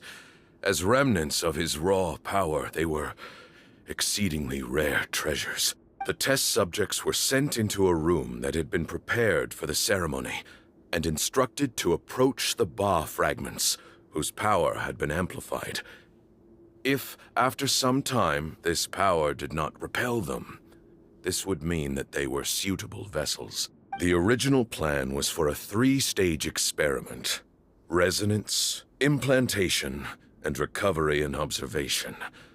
The resonance stage went quite smoothly for both candidates. As the 2nd stage began, I realized a decision had to be made. Should we implant the fragments one at a time? This would allow us to monitor the results after the first round and adjust our plan accordingly. Or alternatively, we could implant each fragment in a different vessel at the same time and compare their effects. But as I was deliberating, both Ba fragments suddenly became active. They glowed with a light we had never seen before. I knew that if they were not implanted right away, they would disintegrate and be gone from the world for good. Our 2 vessels had both displayed great promise by successfully resonating with the fragments. Under the circumstances, the thought of implanting both fragments into the same vessel seemed out of the question. To preserve our faith and our power, we implanted each of them with a single fragment. Ultimately, I ended the experiment and left, taking one of the children with me. In recognition of your past contributions, I chose not to send someone to hunt down and kill you both. Your lives were spared, but I have paid a great price for your betrayal ever since. I have always wanted to see you, Cyno. Losing you and your Ba fragment dealt us a devastating blow. We've been in decline ever since you left. I see. So that's how I gained my power. Look, in essence, I borrowed your Ba fragment for a decade or so. And now you are seeking justice. If you want to take my life, then so be it. I'm an old man now anyway. But you cannot lift a finger against Cyno. He is the General Mahamatra. Your actions would be seen as a declaration of war against the Academia. I'm sure you don't remember anymore, dear Cyno, but you've met us all before. You were so young then, when we all gathered around and celebrated the revival of our Lord. You and he, Sethos, you were our final hope. You'd like me to return my power? As a follower of Hermanubis, I have allowed this power to remain in the rainforest for far too long. Now, it is time to reclaim it. That power is not yours to reclaim. Cyno was chosen by the gods. You cannot take what they have bestowed. You are wrong. Cyno was chosen, but he was not the only one. My child, Sethos, has the same gift as he. So those are your terms for freeing the professor? Despise me all you want. My sins are my own. The Temple of Silence is an innocent party. It is because of my foolishness all those years ago that the Temple's glory has waned. And now I must take responsibility for the decision I made back then. So what you're saying is, the power of one Ba fragment is not enough? You're asking me to return the one in my possession, so it can be implanted in him instead? Divine power causes great suffering to those who wield it. How do you know that Sethos would be able to withstand it? He is no longer a small child. But regardless, this burden is ours to bear. And your objections mean little given that you turned your back on us long ago. Both my heart and mind are telling me that what you are proposing is a terrible idea. However... Don't listen to him, Cyno.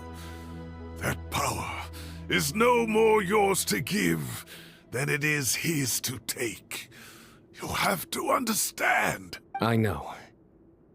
But if this is a question of your freedom, versus a fragment of power, then there is nothing to debate.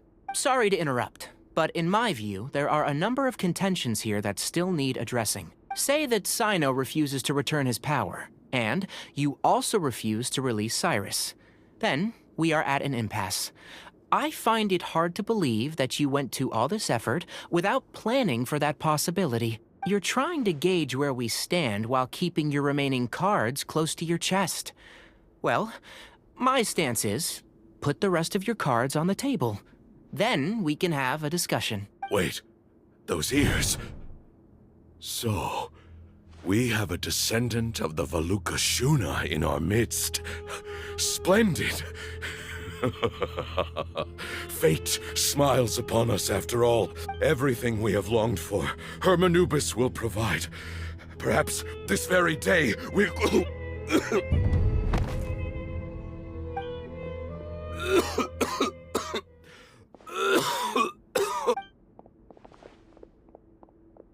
Why is he coughing so much? He looks like he's in really bad shape.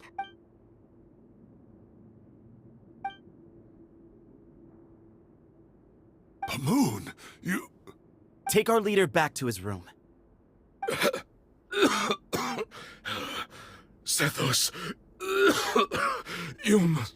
Grandfather, I know what you wish to say. Leave this in my hands. I don't like to drag out conversations, so I'll just cut to the chase. Had Cyrus not stopped the experiment all those years ago, the plan would most likely have been a success. The wisdom of Hermanubis would have been ours. Still, it's no use talking about what-ifs. We cannot change the past. I'm not like my grandfather. The Temple of Silence has a grand legacy and a sacred duty to fulfill. So it's somewhat inevitable for the leader to have an inflated sense of self. But I see things a little differently. I don't believe the temple has the same stature that it once did. Time has worn away at its prestige and changed things almost beyond recognition. So I'm not going to force your hand. You're all free to leave, except for Cyrus. My grandfather gave him his chance once, and now I'm giving the rest of you yours. You have courage and wise judgment, kid. Reminds me a lot of Pamoon in his younger years. I truly wish that the temple would take an objective look at the academia of today. You've been to the city yourself. I'm sure you've seen that much has changed for the better, and things will only continue to improve. Why not consider cooperating with the academia once more? If you hadn't betrayed my grandfather, I might well be open to persuasion. But it's a bit too late for that now, Cyrus. Tighnari made a good point earlier. He said there has to be more to your plan than this, and I agree. All you and Ba-Moon are after is the Ba fragment. The professor will accept whatever fate you deem fit for him out of a sense of guilt. I am the one who has a choice to make. And that's how it was always going to be. Ultimately, you want to trade the Ba fragment for the professor, correct? I'm glad to see you're giving it some serious consideration. I won't forsake my professor. Nor do I intend to run from a problem that I must face sooner or later. Give me one night to make my decision. That works. Then I'll be waiting to hear your verdict, Cyno. Oh, my grandfather still has a fair few things he wants to say to Cyrus, so I'll be escorting him back now.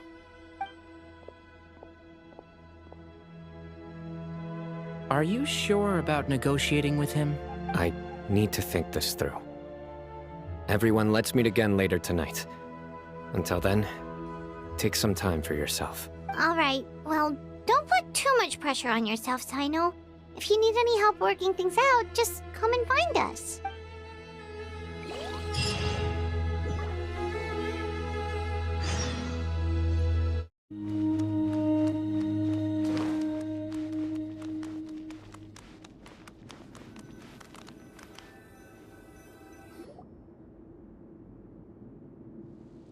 I've taken some time to reflect on this. If I had to guess, Professor Cyrus came to the desert knowing that he would almost certainly never return. He's a stubborn man who tends to double down when he feels strongly about something. We won't get anywhere trying to convince him to escape. I agree. My master Nephis says the same thing. Once Cyrus makes up his mind about something, he won't listen to reason. So that's one thing. A few other things come to mind too.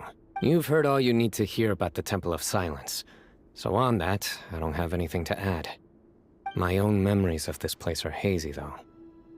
Probably something to do with the overpowering presence of the Ba fragments. That might explain why I suffered from constant headaches and fevers as a child. I do remember having some fleeting moments of profound emotion when vague images would appear in my mind.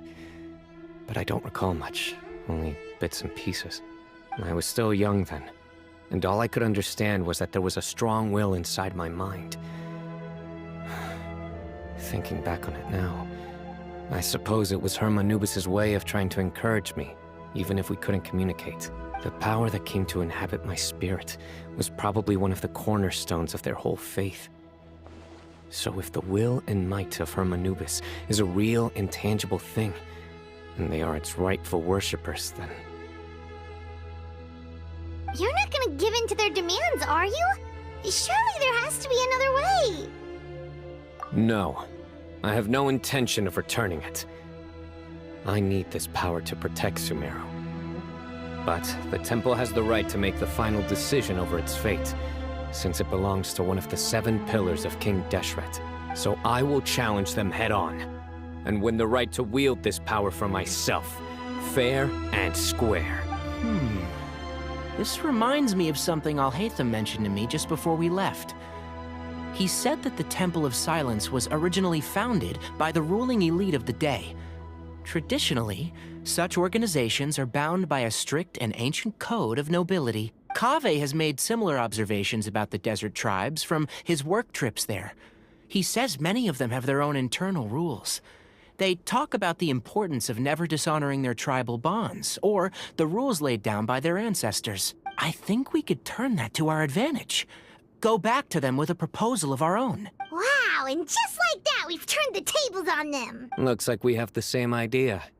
Turn it back on them now while we still can, in terms that they cannot refuse. That's how we win this. Great. And I know just how to start the conversation. Let's go find Sethos. We'll tell him that I know a thing or two about medicine and would like to take a look at his grandfather's condition.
Sethos, let's talk.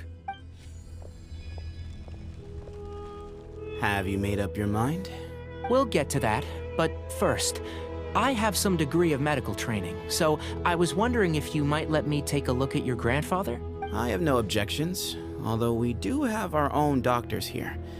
I doubt you'll be able to tell us anything we don't already know. Only one way to find out. Follow me. Keep your voices down. We don't want to disturb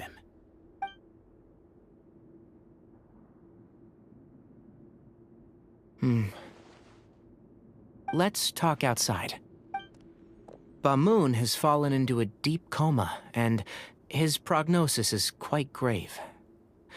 I'm sure that your physicians have come to the same conclusion. He appears to have sustained a serious injury in his youth, which has been exacerbated over the years by the heavy burden of work and now by the effects of old age. Regretfully, I must inform you that, based on what I've seen with patients in a similar condition, he doesn't have long left. A few days at most. Yeah. I've known for a long time. You're his heir, aren't you? You clearly have a lot of respect for the man. But you also see things differently. You have a broader range of concerns and a more pragmatic approach. So tell me how we can end this on your terms. Let's find a way to bring all this to a resolution while Ba-Moon is still alive to see it. That's what really matters to you. I know it. Yeah, there's no time to waste here. You know that better than anyone. You know, the two of you are actually in a very similar predicament right now. Both of you have a very different perspective from the men who raised you. Right. And you didn't create this situation. They did, but somehow you've ended up having to make the tough decisions. You're right. We both look at this problem very differently than the people we inherited it from. I accept, Cyno. This all began because of Hermanubis. So let's end it with the rite he himself created. Legend has it that when Hermanubis first arrived in Tuletula, he sparred with the city's residents. He and his two companions proved their mettle by fighting over several days, winning the support of many fine people. That group of supporters were some of the first members of the Temple of Silence, and the sparring matches were enshrined as one of our founding rites, the rite of duels. It's where it all began. Sounds very fitting. I'm in. As a fellow vessel of Hermanubis, your ties to the Temple of Silence run deep. So I will permit you to participate in this rite, along with your chosen companions. 3 against 3. Sounds good. However, I have some additional terms. As the challengers, you must win all 3 of your fights to win. And Cyno, both of us must put our Ba fragment on the line. The winner takes them both. Letting Cyrus leave with one of the Ba fragments was a mistake, made by my grandfather out of pity.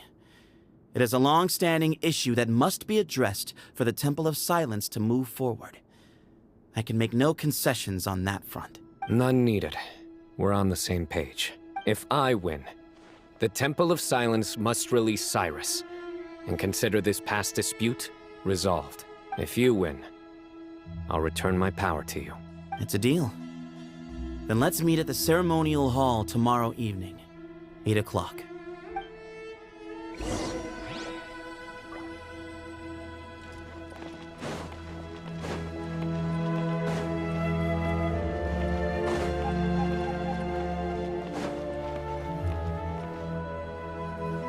Well, after how that went, there's definitely no turning back now. There never was.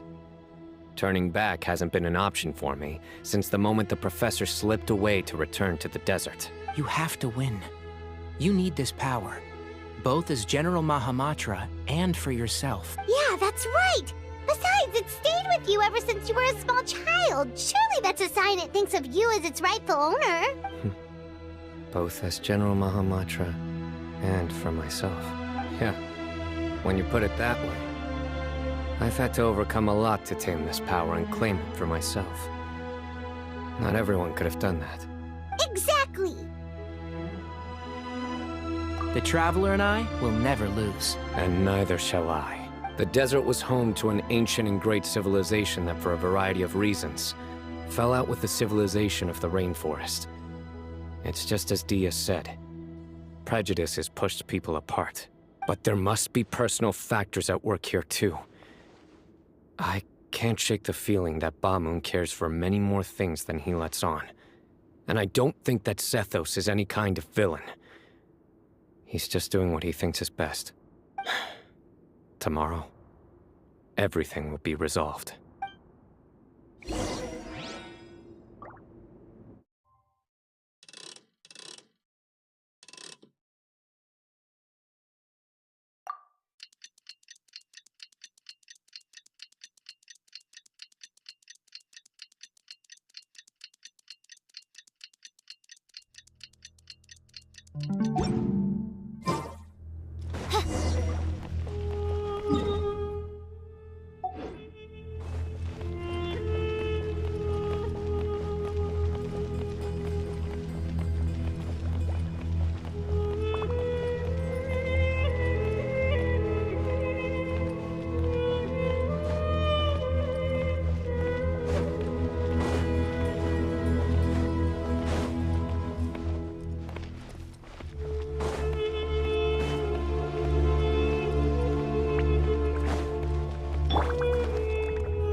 Gather on this day to perform once more the rite of duels, with the greatest of all sages, Lord Hermanubis, as our witness, for his power and authority is present in our midst. This is our most sacred of ceremonies, and no disruption from the audience shall be tolerated. It is incumbent upon all to observe the duel with the utmost respect and reverence throughout the proceedings. Representing the Temple of Silence, the Defenders.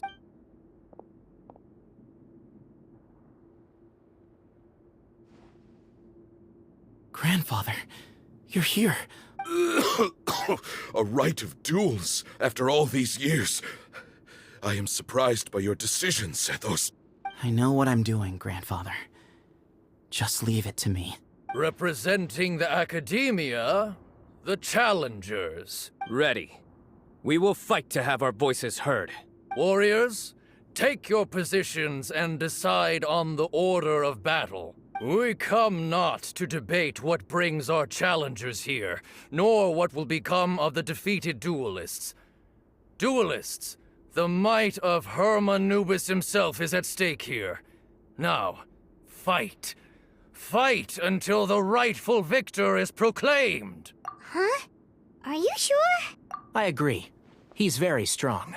Sending him out first will definitely intimidate the opposing side. Okay, then you're second. Sure. We have decided. So have we. Let's begin. Duelists of the first bout, please step forward.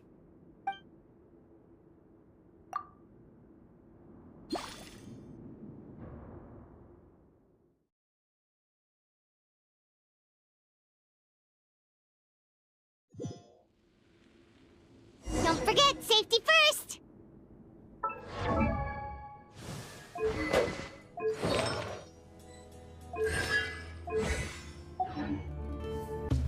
Hey, you there! You better play nice with them or Paimon will make you regret it! A little bit too much chatter from the audience over there.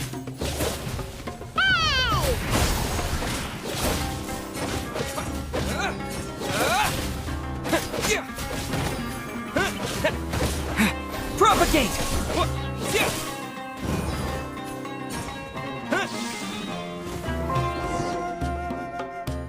A swift end to the first bout. I now invite the duelists of the second bout to please step forward. When you're both ready, you may begin. Let's begin. Watch out!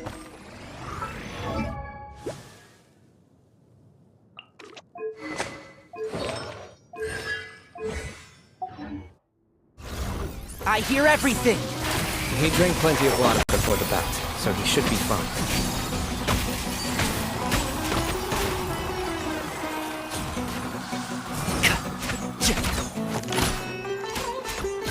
Sip and Shroud! Let's nip that in the...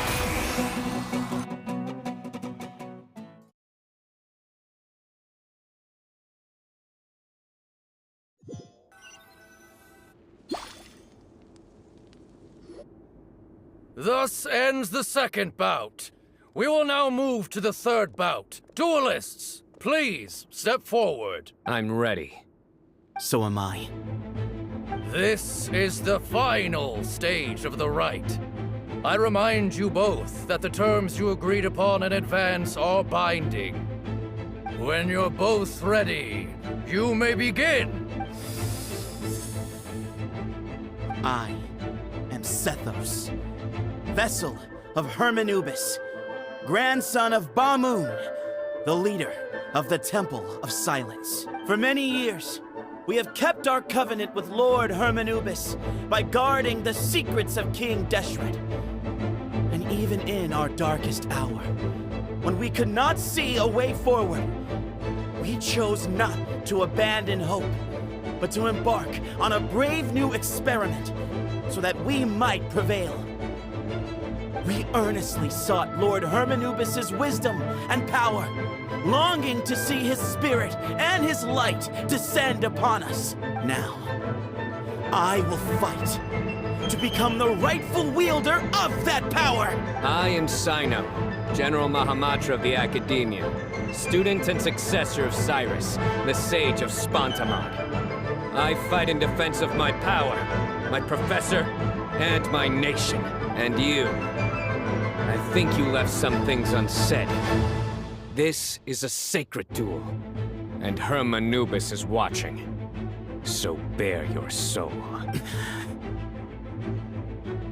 Everyone, old and young, fit and frail, they're all waiting to see how this duel will end. My grandfather is a wise leader. He is also known to be a ruler who is not afraid to get blood on his hands. I understand his beliefs well, and I know what he expects of me. But our faith has held us back for too long. After I grew up, I went to the rainforest once, and I saw for myself the people of the city. Times have changed. The people of Sumeru are happier and more free now than in the past. I thought about this as I stood at one of the tallest points in the city, gazing down at the streets below. Then I thought of you, Cyno. You and I both wield the same power, but the lives we lead cannot be more different. Each Ba fragment of Hermanubis stands for something different. Might, glory, one of many other secrets that have yet to be revealed. I once thought that the nature of our fragments must be what makes us so different from one another. But maybe it's that you've found your answer, and I am still searching for mine. I am more than just a warrior. I am my own person. Exactly. The name Hermanubis has left its mark on both of us, shaped the course of our lives. We are his vessels, and yet we are more besides. So show me your answer, Cyno. Show me I can be more than my faith, more than the power I wield. Show me the person I can become!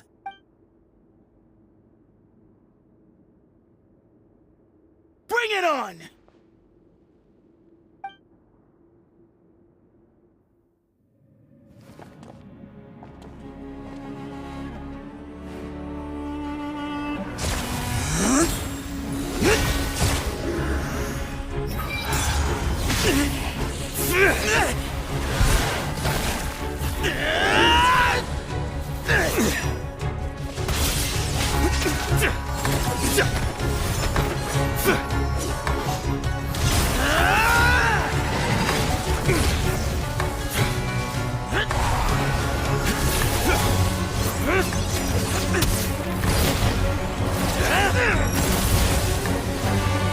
That's all you've got? What happened to searching for your answer?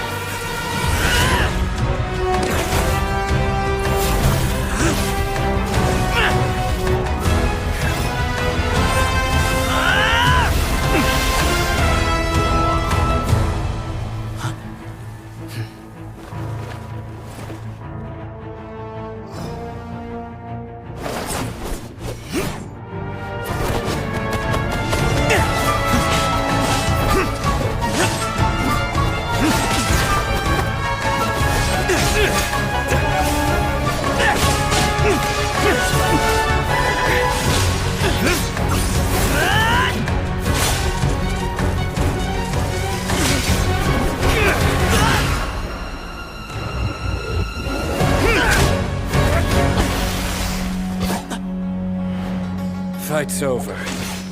Do you yield? You won. Well then, looks like you found your answer.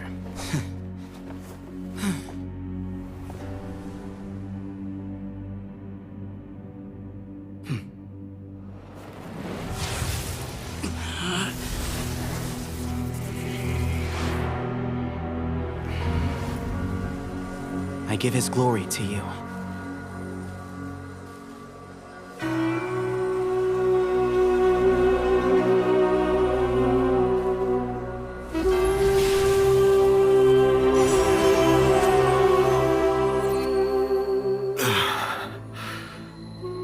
I've seen that light.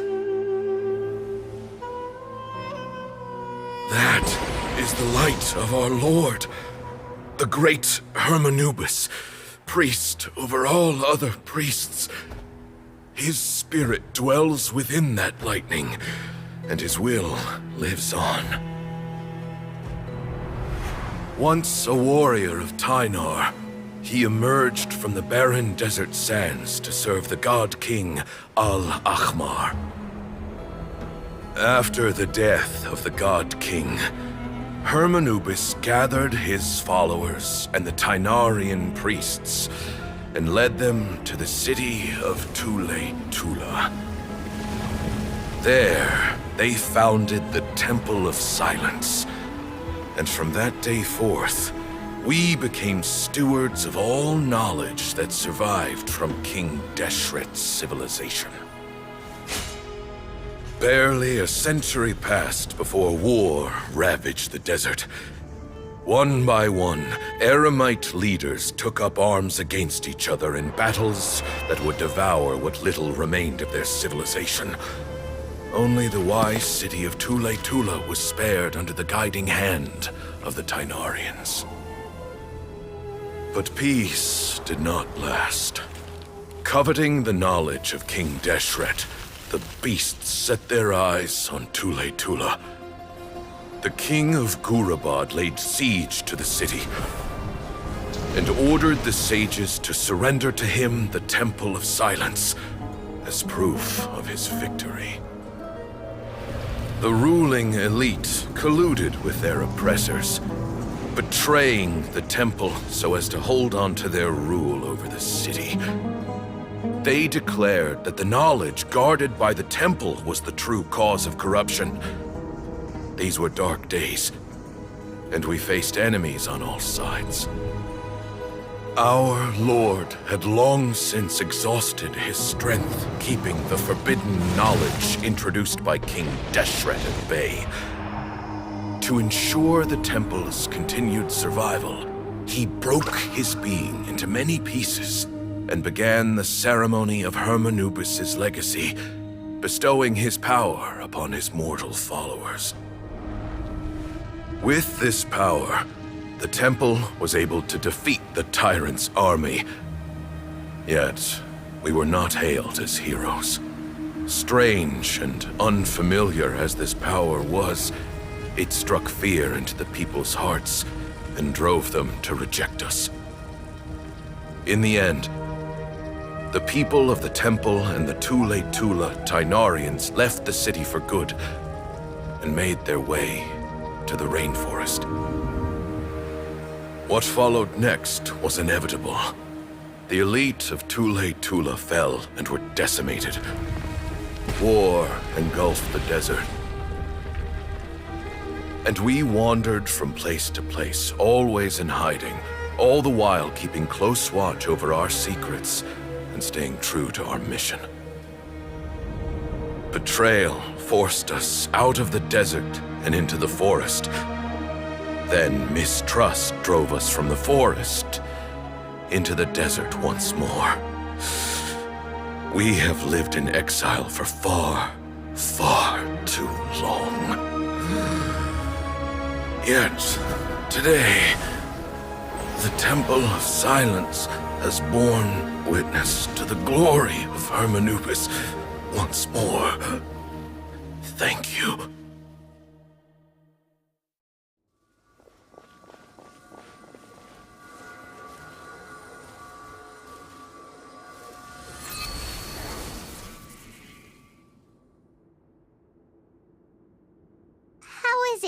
Do you feel okay?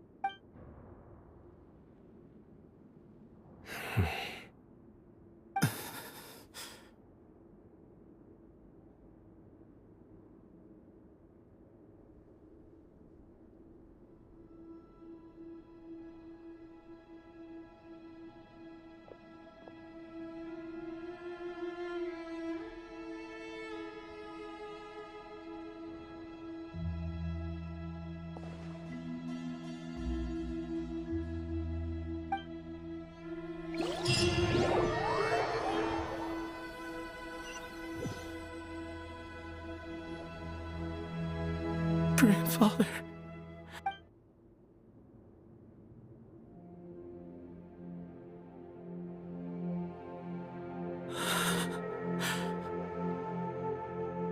Hey, Sethos. You'll get through this. I know. I'll miss him. I guess you were prepared for this. It's been a long time coming, huh? Yeah, he's been on death's door for a very long time now. I think it was only through sheer willpower that he managed to hold on to this point. At least, he was able to see this chapter come to a close before he passed. What's next for you? Per my grandfather's last wishes, the Temple of Silence should submit to whoever possesses the largest number of Hermanupis fragments. That entitles you to be our new leader, Cyno. But that's never going to work, as I'm sure you realize. I'm the General Mahamatra. I am needed back at the Academia. I did foresee this possibility, and I gave it some thought. The fact is, I know next to nothing about the staff, records, and environment here. As such, I am ill-suited to be your leader, Sethos. I believe the honor should go to you. Were it not for this duel, or indeed if you had other intentions, the Ba fragments would most likely be in your hands by now. I'm sure Bamoon never meant for anyone but you to be his successor. You really think so? I do. Still, I didn't think Bamoon looked very surprised by the final result. Perhaps he had an inkling that this would be the way things end. Well, in any case, since the Ba fragments are with me now, I guess I can call the shots. Sethos, I would like you to succeed Bamoon as the new leader of the Temple of Silence. You are more suited to the role than I, and I have complete faith that you will be an excellent leader. Just think of it as doing me a favor. But doesn't that render everything that we've been through up to now meaningless? No, it doesn't. This experience has allowed us to become friends, which means that the Academia and the Temple of Silence will become partners once more. That's a much bigger deal than you might think, Sethos. You said yourself, times have changed. You have to believe that things can change for the better here at the Temple too. I will try. To be honest, I couldn't have asked for a better outcome. Actually, part of me wonders whether Bamoon's intentions from the very beginning was just to create enough pressure to force us towards a duel. That way, no matter who won, one of us would have to surrender our Ba fragment, and the power of Hermanubis would be concentrated in one single person. Had you won, the Temple of Silence would have doubled its strength. And were I to win, he correctly anticipated that I wouldn't suddenly drop everything to become the leader of the temple, much less integrate the temple into the Academia by force. He knew that the temple's future would depend not just on the guidance of Hermanubis, but the support of the Academia too. So he made it his responsibility to ensure his successor would be free from the burdens of the past. His plan meant that whoever ended up succeeding him, they would have an easier time interacting with the Academia. With one single letter, he lured out the professor. No matter what happened after that, it would result in a net benefit to the temple. And here I thought the General Mahamatra wouldn't care for all these trivial details. You're absolutely right. Grandfather and I considered this from every angle. We had to find a way to mend our relationship with the academia. In that sense, the right of duels was just a means to an end. Thank you for everything, Cyno. As a gesture of our gratitude, to those that you and Lesser Lord Kusanali deem worthy, I will grant the honor of access to the Temple of Silence for their pursuit of knowledge. The Temple of Silence has a wealth of information on King Deshret's civilization, more than any other organization in existence today. In times when you need information that only we can provide, we will be here to support you. But you must be exceedingly careful with your selection of candidates, lest you lead humanity to repeat the same mistakes. By the way, Tighnari, my grandfather was so happy to see you. You are a descendant of the Veluca Shuna, and we are the heirs to the will of Hermanubis. The story goes that King Deshret chose the sage Hermanubis from among the Tighnarians and appointed him as his familiar. He went on to fight many valiant battles with his Tighnarian companions. They always stood by each other, from the founding of the Temple of Silence to the fall of Tuletula. The Tighnarians who left Tuletula joined their human counterparts in the rainforest. A few centuries later, when some of the group returned to the desert, many of the Tighnarians chose to stay and put down roots in the rainforest. In all likelihood, those were your ancestors. How fascinating. My father once mentioned that I was named after the Tighnarians, but I never knew that my forebears had such a history with the Temple of Silence. I like this story.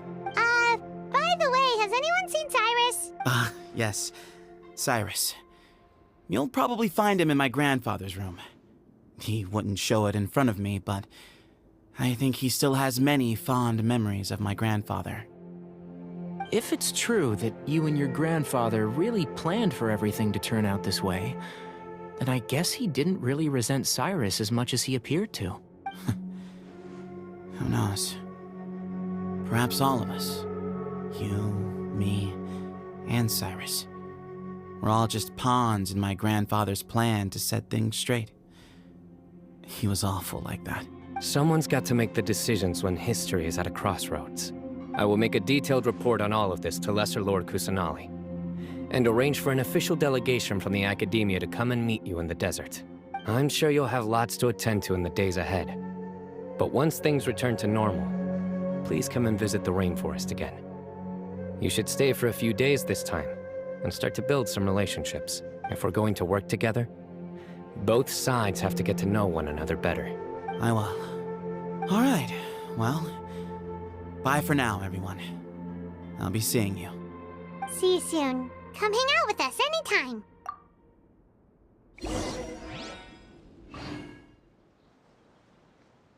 Wait, we didn't get to use our skills at all while we were in prison. Who knows when we're gonna get the chance to use that cool summon spell? That is a pity, but we can only continue to move forward.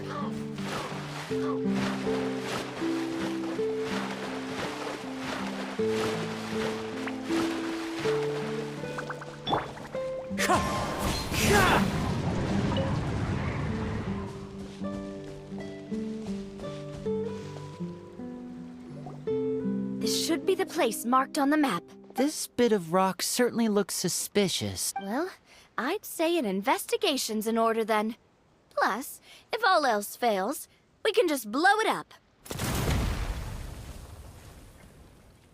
Wow, you really meant that! Before you lies a serene stretch of open water, its surface shimmering a brilliant shade of sapphire blue. Well, guess this means it's time for a swim!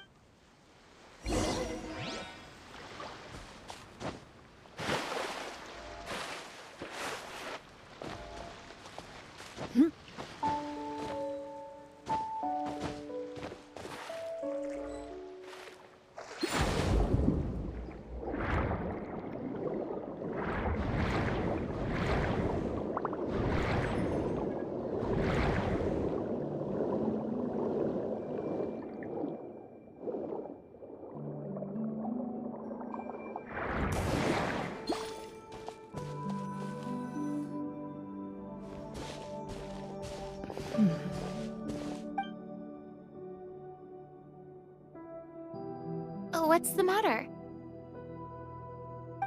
It's nothing. As you step into the cave, you find yourself in an eerily quiet space. Before you lies a narrow passageway that appears to trail off endlessly into the distance.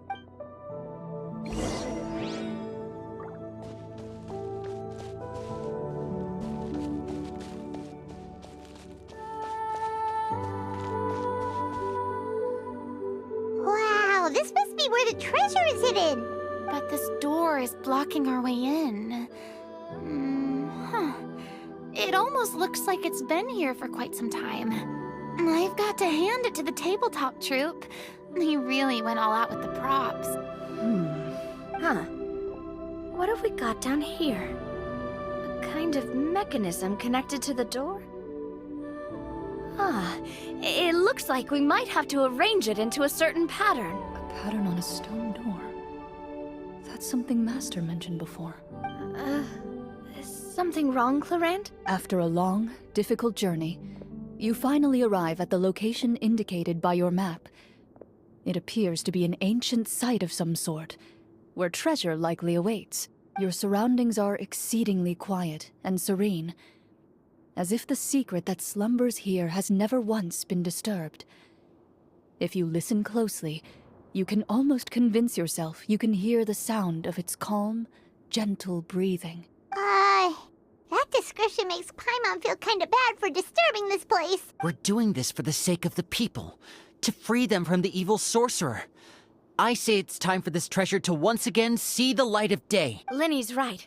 We need to keep going. The future of the kingdom depends on it. The next part of the story requires us to solve the puzzle, right? Let's start exploring the area. Yes, that should be fine. Something feels off about all this. Guess I'll just have to improvise.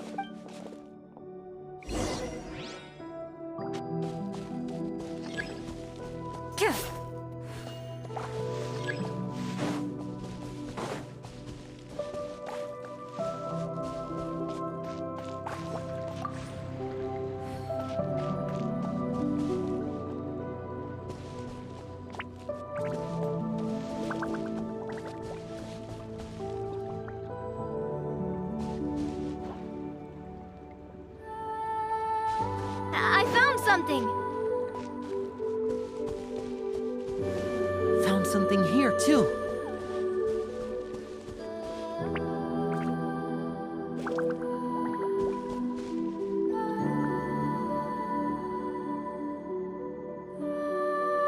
Same here.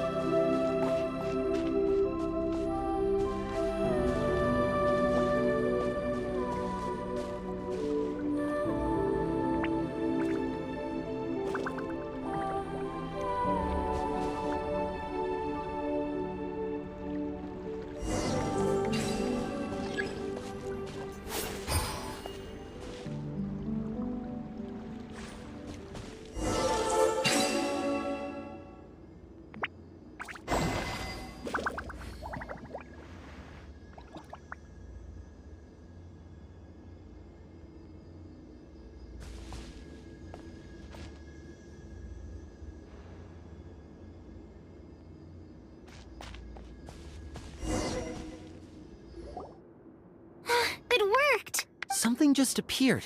Some kind of new mechanism, maybe? By solving the puzzles, you prove yourselves worthy of inheriting the secrets of the past. At the end of each puzzle, you're rewarded with... With? A key.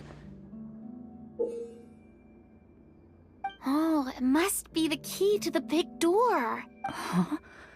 This is one of the Marechaussee Hunter keys that are passed down from generation to generation.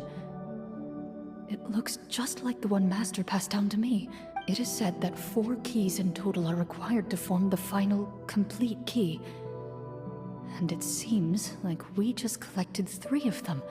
That must mean... Huh? What's wrong? You hear a few strange noises. Suddenly, all the torches in the ruin go out at once. Huh? What's going on? Did we fall into another trap? For the sake of immersion, please close your eyes, everyone. Without the torches, the space is now completely dark, and you cannot see anything. But Paimon can still see a little bit over here. Oh, right, sorry. Suddenly, you hear the sound of footsteps pierce through the darkness. There's someone else here? Oh, this is so unsettling. I can't see anything. I've been discovered then? Wait, that voice, it's... You recognize the voice as belonging to the guard who led you to this place. It appears he now covets the treasure for himself, and has come to stake his claim. Oh, so this is just part of the script. Then I can probably relax. Well, if we can't see anything, that means we can't fight to the fullest of our abilities. Should we retreat for now? Judging by the way he's holding his sword, he must be a real Marechaussee hunter. But this isn't part of the script. Retreat? That's not the hunter way. If it's dark for us, then it's dark for him. We choose to fight. Your choice is noted. Please keep your eyes closed until I tell you the torches have been relit. This battle will be in the dark. You got it! Well then, let us begin. For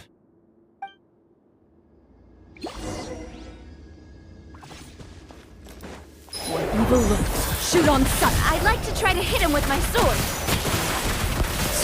Your strike is successful. Is he still standing? Goodness, he sure has a lot of HP.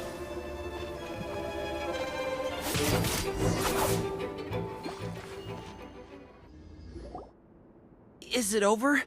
Can we open our eyes now? The enemy is strong and relentless, but the battle is nearing its end. The torches have not been relit. What about now? Final strike. Ha!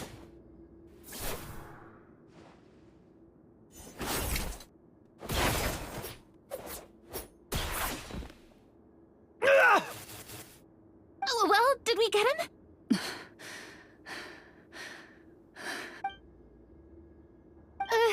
Clorinde? Warm fire flickers across the walls once more. Your vision is now clear. In an impressive display of courage, the four of you successfully defeat the uninvited guest. That look in his eyes. It's like he became an entirely different person as soon as I defeated him. Huh? Mr. Florian? Oh, wait. We're supposed to be role-playing. I should stay in character. Speak your name, guard. Why did you lead us here just to betray us? Is this treasure really more important to you than bringing peace to the kingdom? What kingdom? What peace? Those were nothing but lies! I, Florian, am a true Marechaussee hunter, descended from hunters of ages past. So he's also using his real name. Or, wait, was that the name of his character from the very beginning? Then I'm even more confused. If you truly are a Marechaussee hunter, shouldn't you want to help us just like you said before? Shouldn't we fight together for the sake of the people? What do you know? In this day and age, there's no glory to be had as a Marechaussee hunter. What's that supposed to mean? My skills were passed down to me by my father. We lived a life of obscurity in the remote wilderness. Still, he devoted everything he had to being a Marechaussee hunter. And what did he get in return? A life of poverty and pain. In a world that forgot all about him. When he died, not a single person came to mourn his passing. The Marechaussee hunters were the ones who saved this city. We're heroes. We deserved more recognition and respect than this. Is he talking about how no one in the capital seems to remember the hunters and their legacy? I didn't expect the script to contain this level of social criticism. So that's why you want to take the treasure for yourself? You feel like you're owed fame and wealth? If you already knew where the treasure was located, why didn't you just come down here and take it? Because I still needed the final key.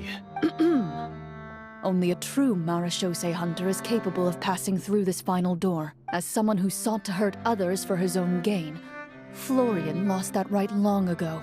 Okay, but What is this treasure anyway? We've got all the keys, right? So can we just go in and take a look? You're sure you want to go in? We've been talking about it for so long. Of course we want to see what's inside. And we've already defeated Florian, right? So he won't try to take it from us anymore. Pesky brats. Watch yourself. Then let's open the door together. All right. Your choice of action is confirmed.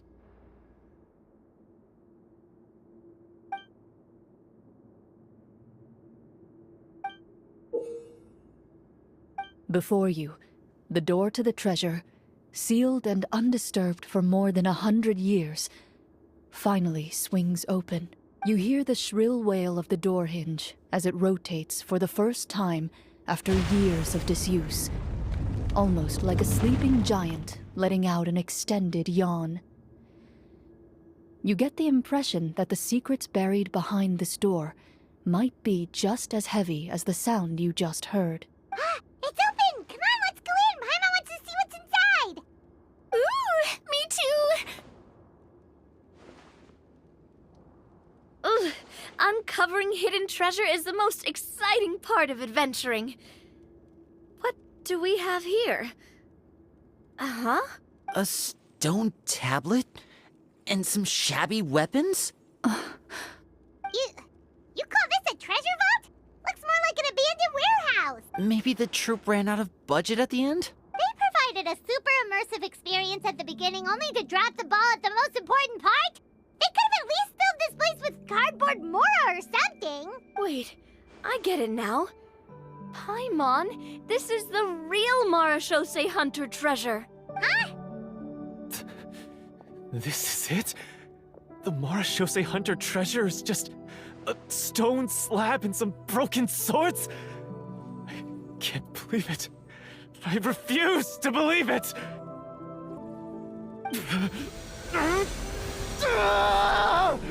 Whoa, are you okay? The Marachose Hunter before you appears to suffer a serious mental breakdown. He needs to leave the room for a moment to collect himself. One of you seems to understand the significance of the treasure already. If the rest of you wish to follow suit, you may remain here in the meantime and explore your surroundings.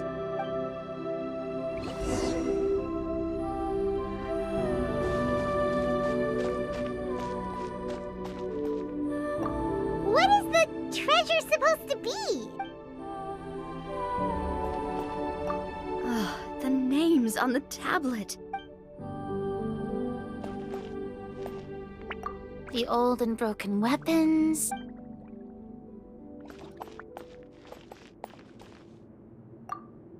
Walter.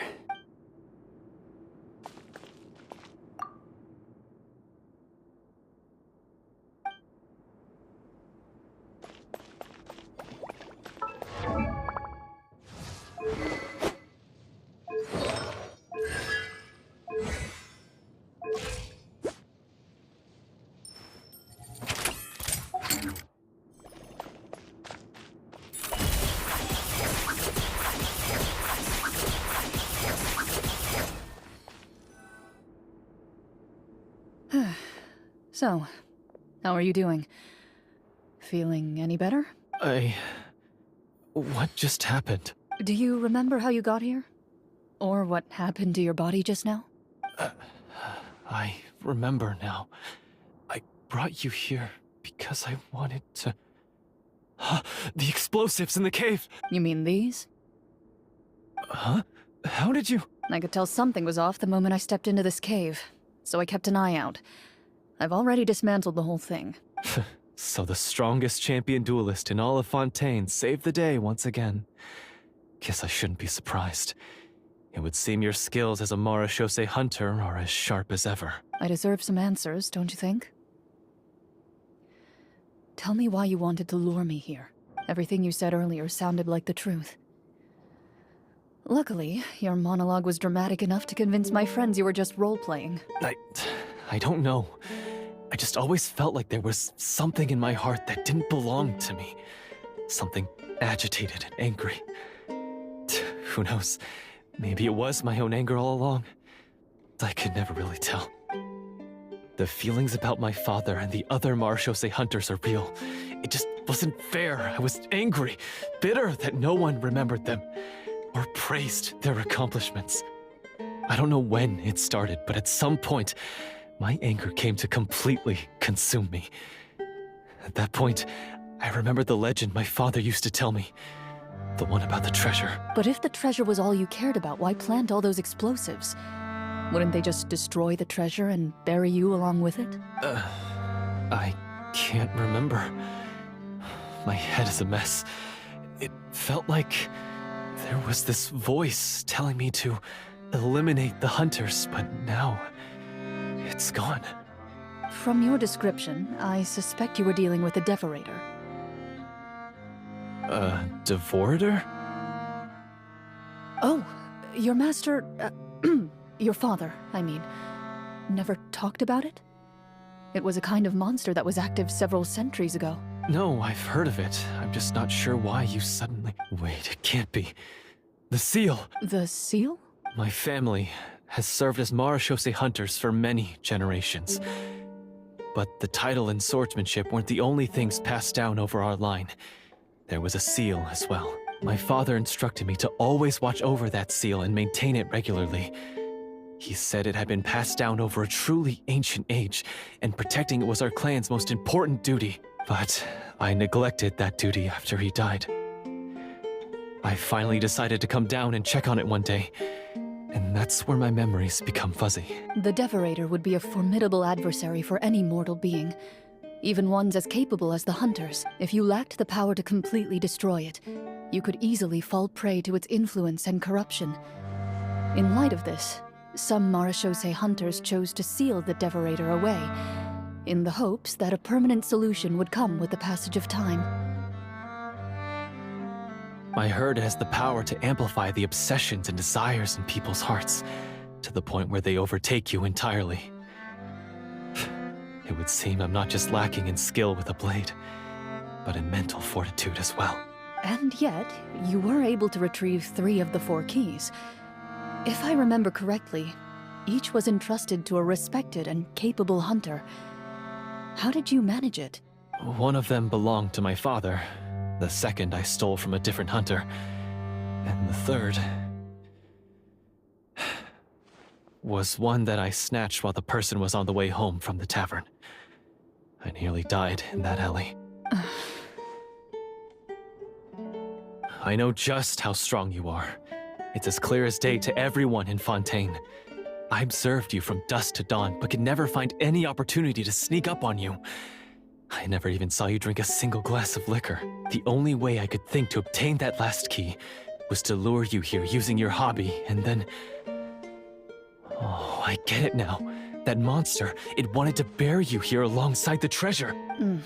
I won't comment on anything else, but the script was good. Well, I did pour my heart and soul into it. The stories my father used to tell me about the glory of the heroic Marechaussee hunters and how they came to be forgotten. It's more than just a story. Huh? You're proud to be a hunter. You're still holding onto that part of yourself, no matter how small. I have done so many despicable things. I have nothing to be proud of. Then explain the purpose of the evil sorcerer in your story. Huh? Isn't he the true antagonist? The one who sought nothing but his own gain, and used the people as pawns to attain it? In your heart of hearts, he was the one you truly wanted to defeat. But I've already tainted my sword. I no longer have any right... Wake up, Florian. Remember how you introduced yourself earlier. Do you really think the hunters acted out of a desire for honor and glory? Or to be loved and acknowledged by the people? What did your father teach you about our order? You do not wield your sword for yourself, but to protect those you serve. There's nothing special about a blade. It's the intentions of the wielder that matter above all else. Do you still not understand? Even after seeing the treasure for yourself? The contents of that room, they represent the true legacy the hunters left behind. You're right. I am a Marechaussee hunter. It's time for me to redeem, no, to finally serve the people I vowed to protect all along. I wouldn't be so quick to push aside the need for redemption. I know. That's a charge I won't bother to defend myself against. Good. Then, come with me, and help me see the script through to the end. Huh? See the script through to the end? But there's no more script left. Never finished it, huh? No, I mean, I wrote the script with the sole purpose of luring you all here. There was no reason to write beyond this point. Then we'll just have to keep writing it. The evil sorcerer still needs to be defeated. You mean the Devorator? Are you saying I have to make up the rest of the script as we go along? Is that really so hard? You've already written most of it. Surely you can write an ending where the hunters win and justice prevails. I'll be there to help you too. You aren't afraid your party will fall into danger? I know what my friends are capable of, and they're all quite skilled. Besides, I need their help. Then, are you going to tell them the truth about all this? I don't intend to spoil the fun. Sometimes, protecting dreams and fantasies is more important than exposing the truth. Don't you think?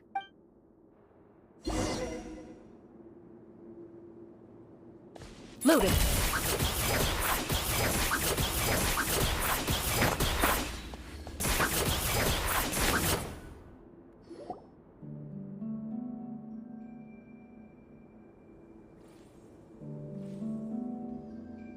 They're back! That took a while. Ahem! My fellow Marechaussee hunters, please forgive me, for I have sinned. Tone it down. Sorry. After crossing swords with you and witnessing your courage in battle, I've rediscovered my true self and regained my pride as a Marechaussee hunter. Oh, do I smell a redemption arc? I confess, I was brainwashed by the evil sorcerer. He asked me to lure you here so he could bury you in this cave. That little... Wait, you're saying all of that wasn't you, but the evil sorcerer? That's right. He's adept at manipulating the hearts and minds of the people. I fell under his influence because I did not possess a strong enough sense of will. Huh. And how are you going to prove that you're a changed man? We're not going to fall for the same trap twice. To be perfectly honest, I only came to my senses after seeing the treasure. It reminded me of my father's past teachings. The treasure was actually... The names of all the Marechaussee hunters from ages past and their weapons? Wait, you already know? Of course. Don't underestimate a veteran role-player's exploration skills.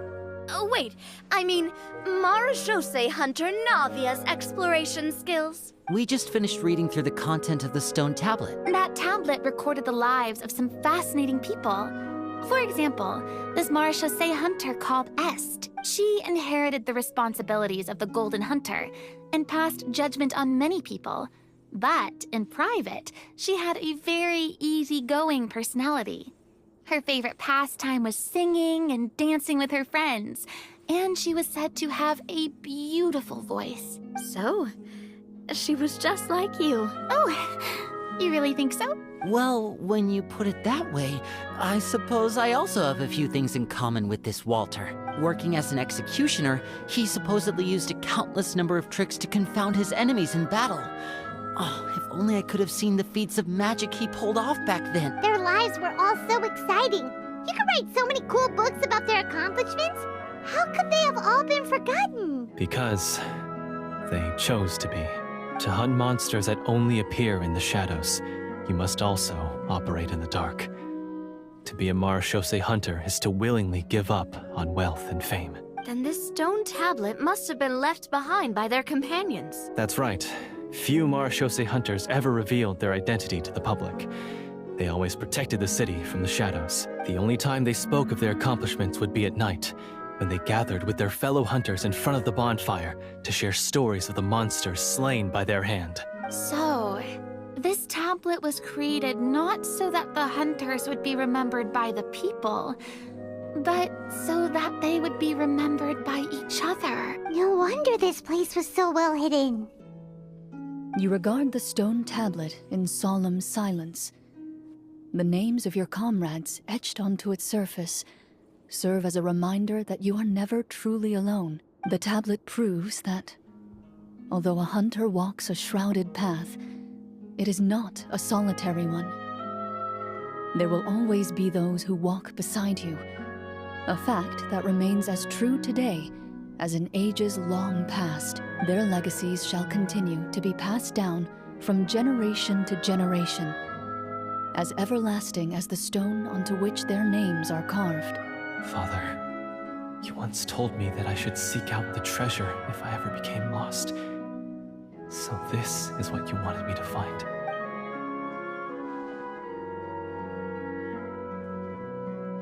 Thank you, my friend. You are very kind. I implore you, everyone, please give me a chance to make up for all I've done. Allow me to fight alongside you and defeat the evil sorcerer that threatens the peace and prosperity of everyone in this kingdom. Well, I say we let you join. Sounds good to me too. Everyone makes mistakes.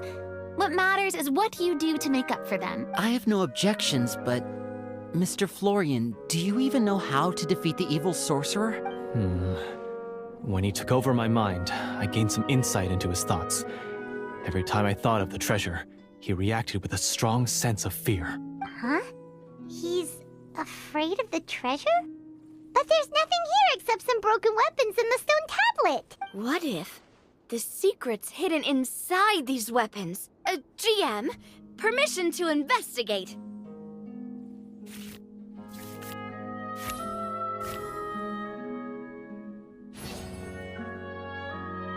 At first glance, the weapons appear absolutely ordinary. But as you observe them, you notice a faint energy emanating from within. These blades have slain countless monsters. Though it's been a long time since they were used in battle, their edges remain sharp, as if they're simply waiting for the next worthy hunter to carry on their legacy. So basically, take these with us, right? I'll take this weapon, since it used to belong to Est. Maybe it'll find comfort in being held by someone who appreciates the arts. Ah, good idea. I'll take Mr. Walter's bow then. From one archer-magician to another. Paimon's gonna pick a cool weapon too!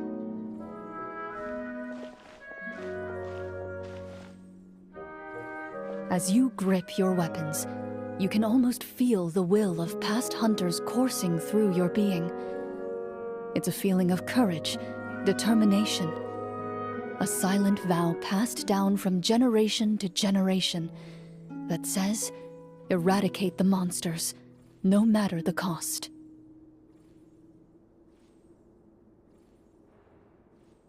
Mr. Florian, do you know where to find the evil sorcerer? I was able to see his surroundings when our minds were connected.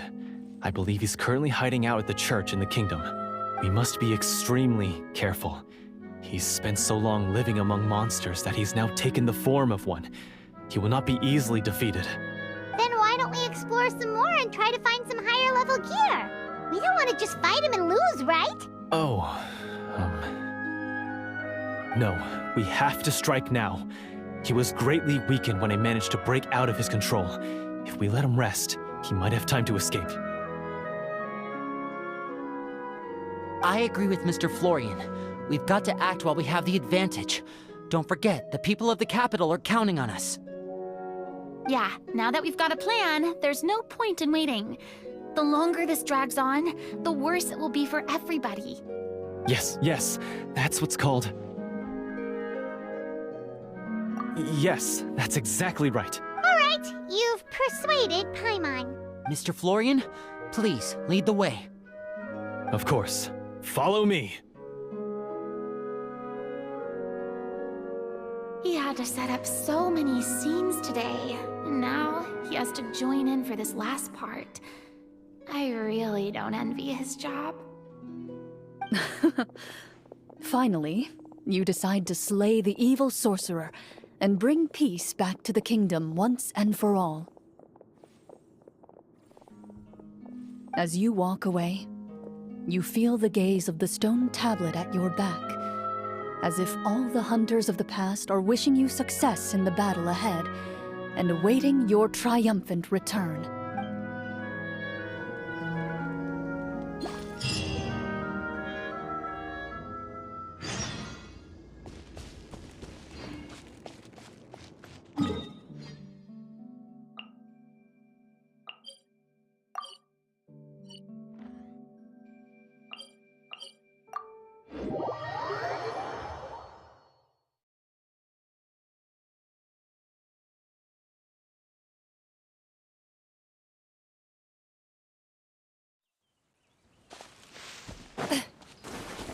Ready.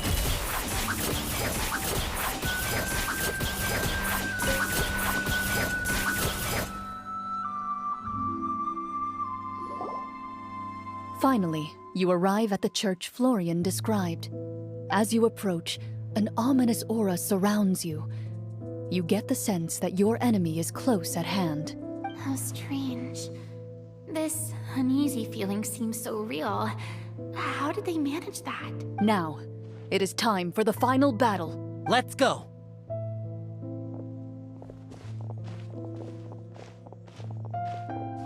Florian, wait. What's wrong? I think you should wait outside. You've already been corrupted by the Devorator once. It could easily re-enter your mind and take control of your body. I don't think it's a good idea for you to be this close. If it corrupts you again, it's possible you might take on a new form entirely. That's exactly why I have to go. Why I should be at the very front. You mean? Yes. I intend to lure it into my body. That's too risky. If things get out of hand, I might have to kill you. Do you understand how dangerous this is?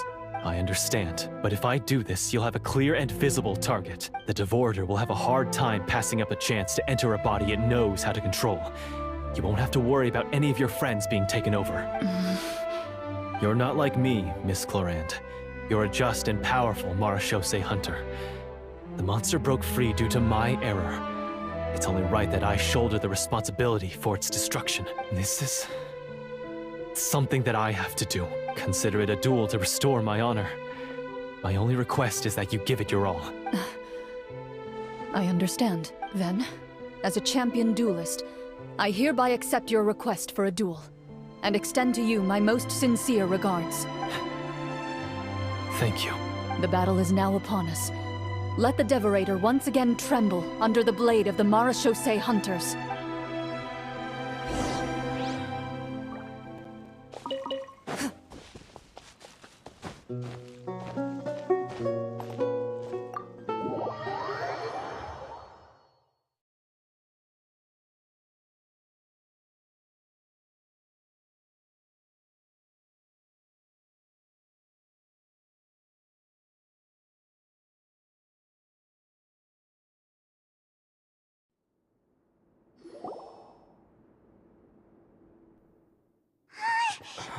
Huh?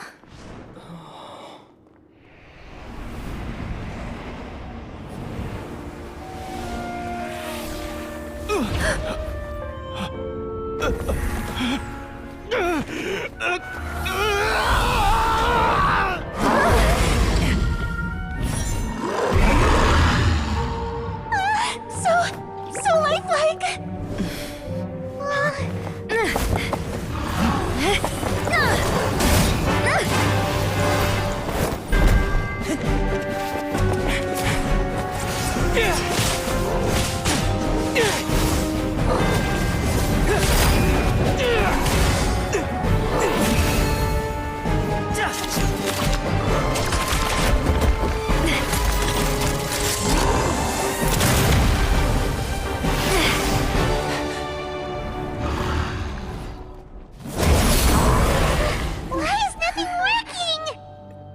This foe is not invincible. You hold the treasure. The power to defeat it in your own two hands. The treasure? You mean... the names! It's the Marechaussee hunters' names! How are we supposed to... You forget, Paimon? There's still one skill we saved until the very end. Hunters fight not for fame, but to aid the people whenever they are summoned. Walter the Marechaussee Hunter, master of 1,000 tricks, executioner of the Phantom Hunters. I call for aid! Est, the Marechaussee Hunter, inheritor of Cassiodor's will, judge of the Shadow Hunters. Answer my call!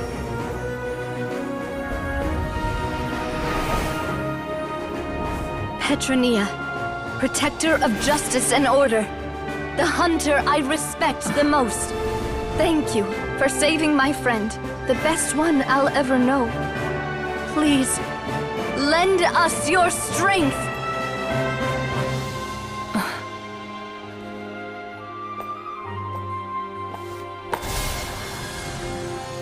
We have come to answer your summons.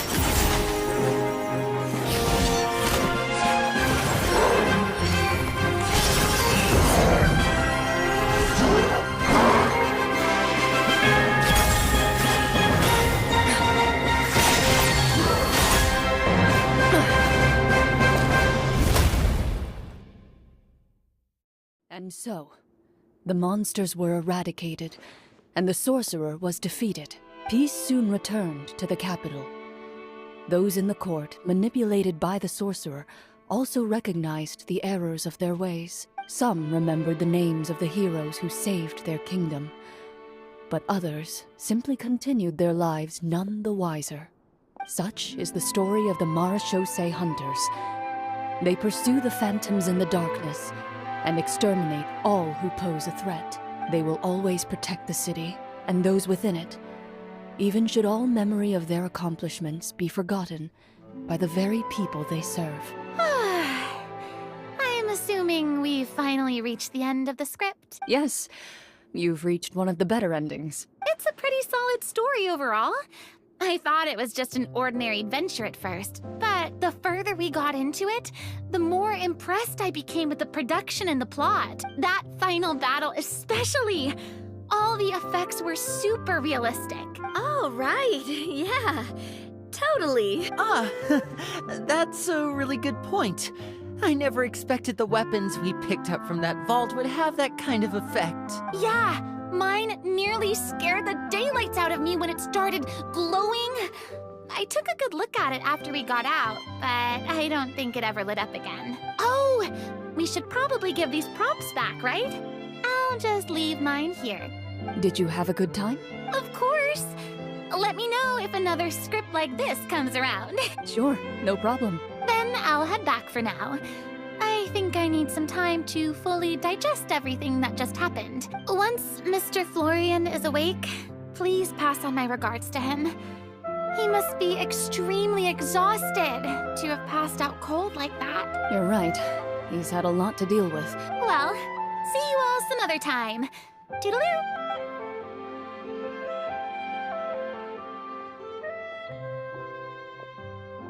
Okay, so, can I ask now? I think it should be fine, yeah. What in the world was going on back there? So you saw through all of that? That time in the cave when you told us to close our eyes, it'd be weirder if we didn't notice anything. I was dying of curiosity the entire time. I mean, you did a pretty bang-up job of pretending nothing had gone wrong. Furina actually looked like she thought all of it was planned. Guess none of us wanted to be the one to break the illusion. What are you all talking about? Oh, wait. Don't tell me Paimon never... Oh, this is all my fault. It's not too late to cover your ears. Here, Paimon, I'll do it for you. Bit late for that, don't you think? You're saying everything that happened back there wasn't actually part of the script? It's probably more accurate to say this was never a real scripted story to begin with. What? So loud. My head. Hey, you! Get up right now and explain yourself! No shaking, please! Oh, my head.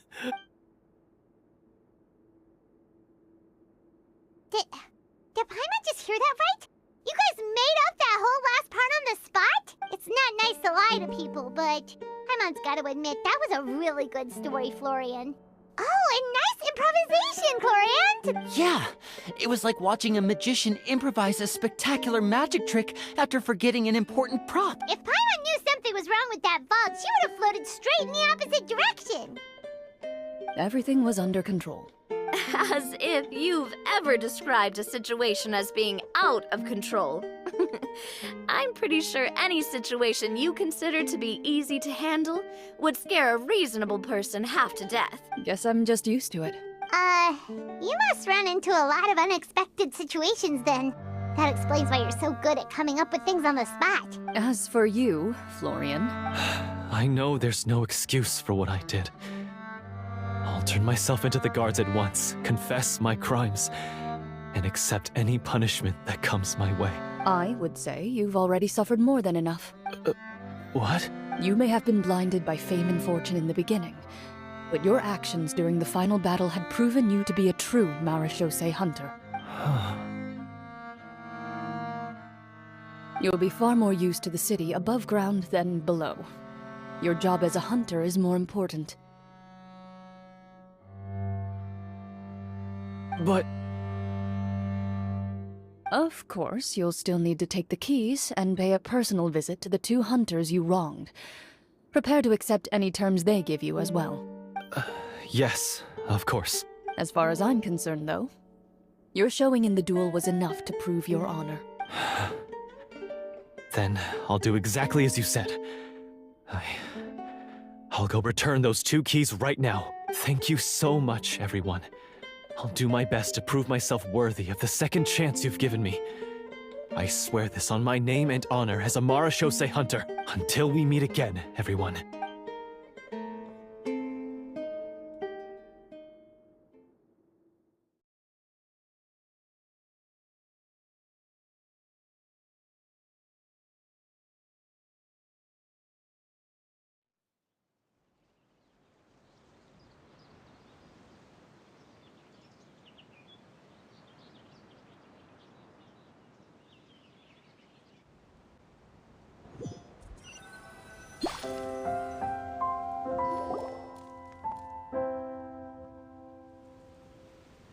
Speaking of Marechaussee hunters, what should we do about the treasure in that cave? Leave it be. Are you sure?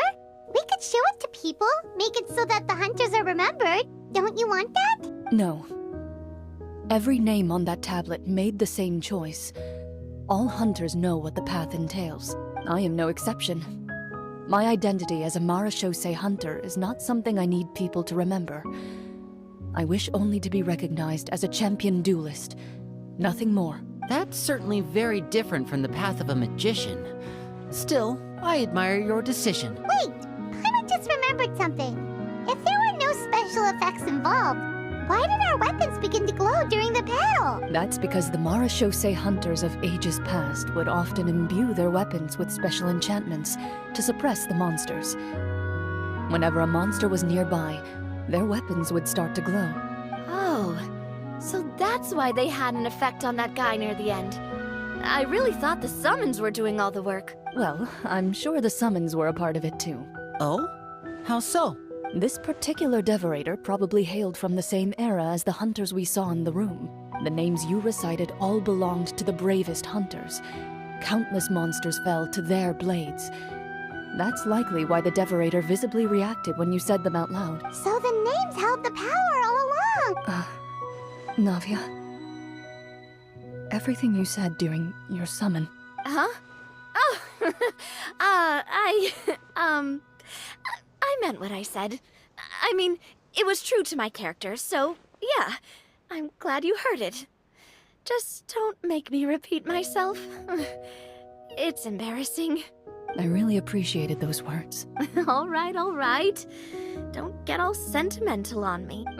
Anyway, let's not talk about that anymore. I'm going to go on ahead. Don't fall too far behind now. She ran off! I should probably head back as well. This story was truly incredible. I might have to spend the whole night telling my siblings all about it.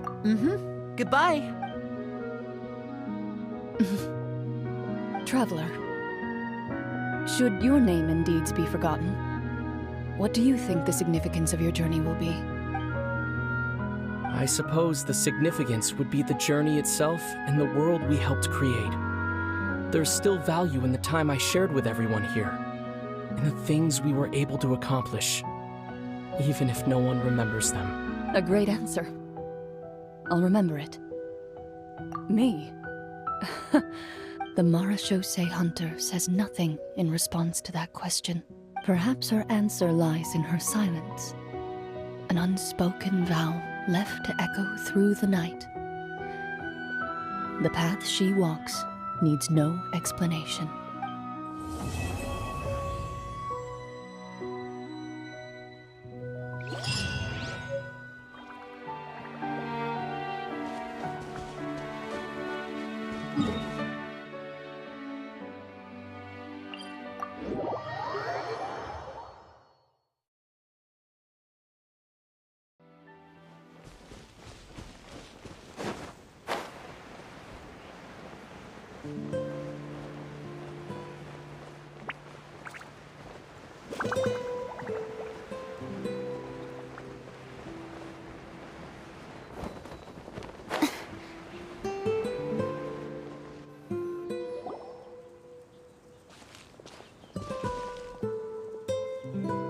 It's Officer Morgan! They're already here!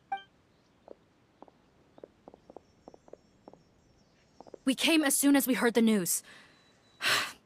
I can't believe we were so careless. The most crucial information of all was hiding right there, in that room. And we missed it. Don't blame yourself. Right now, we need to focus on finding a way in. There's a mechanical door over here!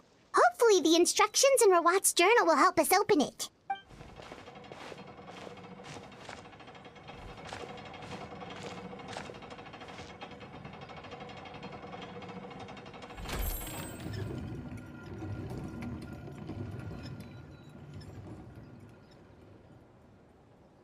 It's open.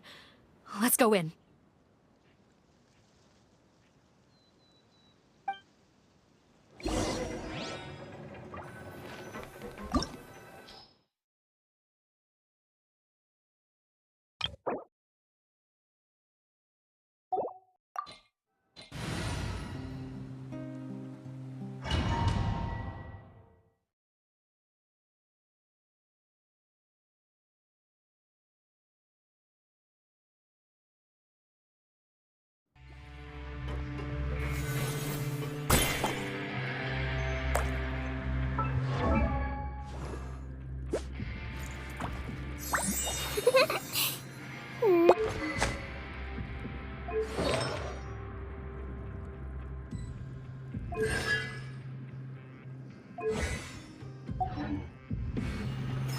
Floaty, floaty!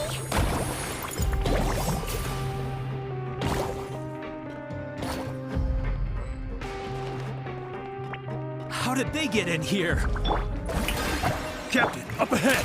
Those look like our fugitives! So they found this place too? Don't let any of them escape!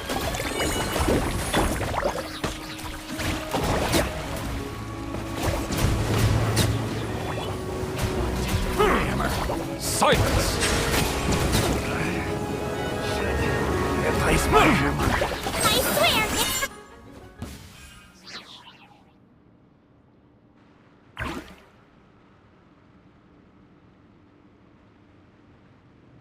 Captain, according to our list, many of the fugitives aren't accounted for. There may be others hiding deeper inside the facility. Ah, so these guys were just the lookout crew. The Marechaussee Phantom! How did they find this place? Wait, it's that guard from the fortress! That's right, I'm on your side. The Duke sent me.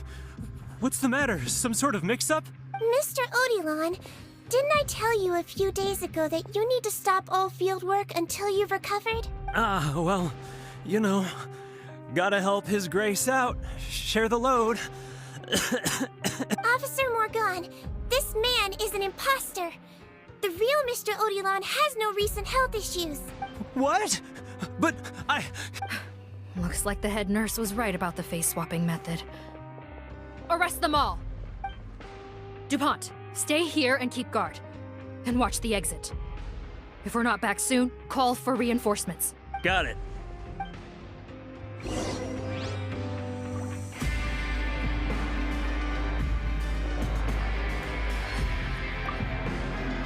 Don't worry, I got this covered.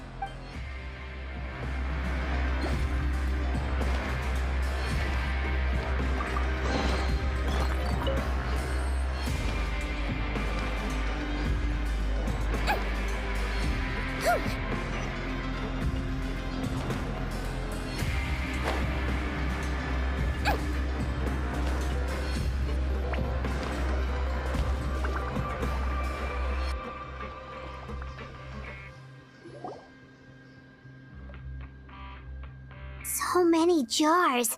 Was this some sort of production facility? This scent. It's probably the ingredients used to make butterfly dew.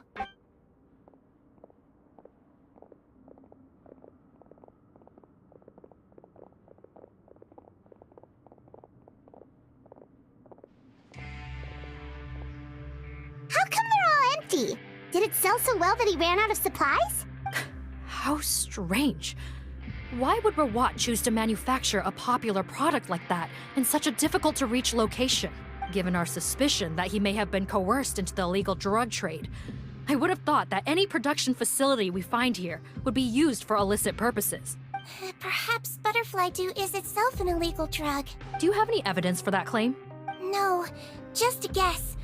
We need to find Rawat as soon as possible. He has all the answers we need. Understood. Well, let's not linger here. Let's go. Come on.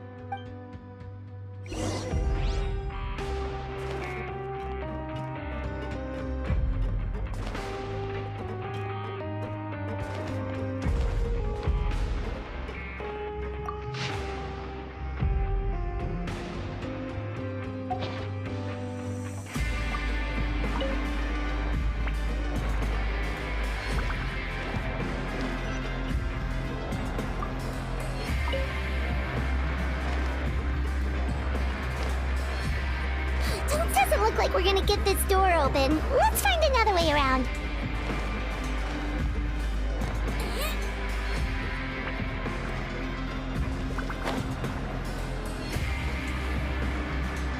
This one's closed too. What's with those carts and tracks? Oh, maybe it's one of those doors that opens when it senses cargo passing through. There's a loaded cart right over there. Let's bring it to the door and give it a try.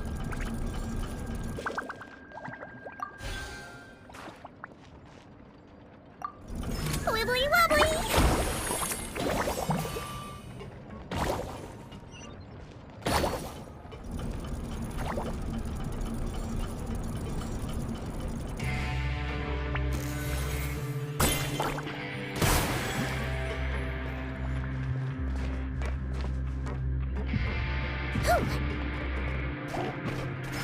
Floaty floaty!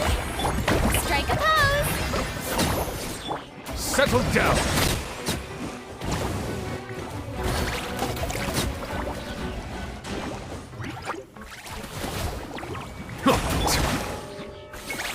That wasn't very nice. Don't be nervous. Just relax.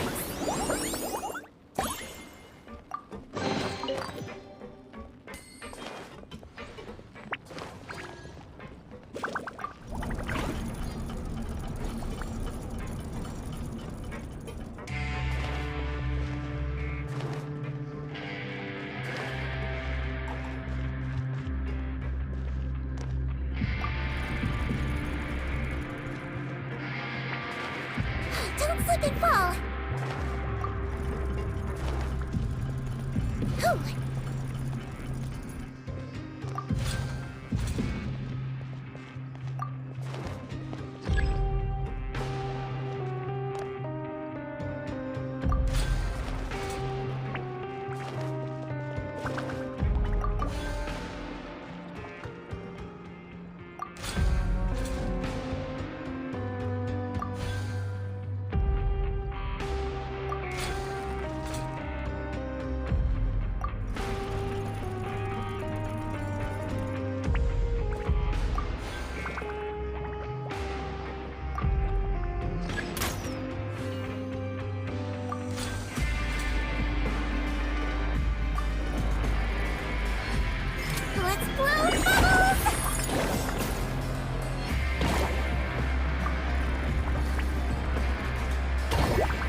This room's much smaller than the others.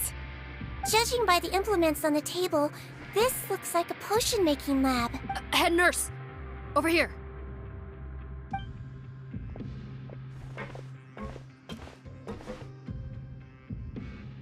Let's see. Huh? Rawat's clothes? Why would he change here? Perhaps they stripped him down, left the clothes behind, and disposed of him somewhere else? Yikes, Sigewinne, where did that come from? Oh, what a tragic way to go. Especially with such a bright future ahead of him.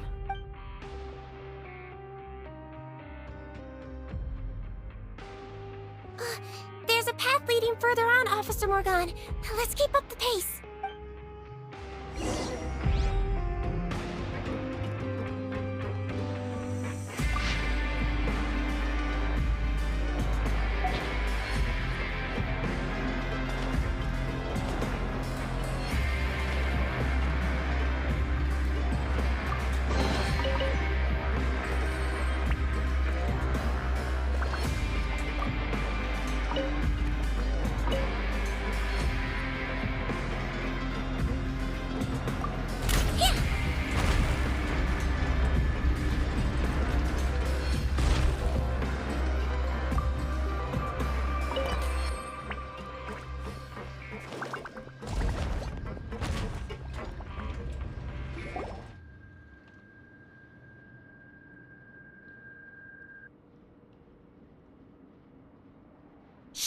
There's a whole bunch of people in there.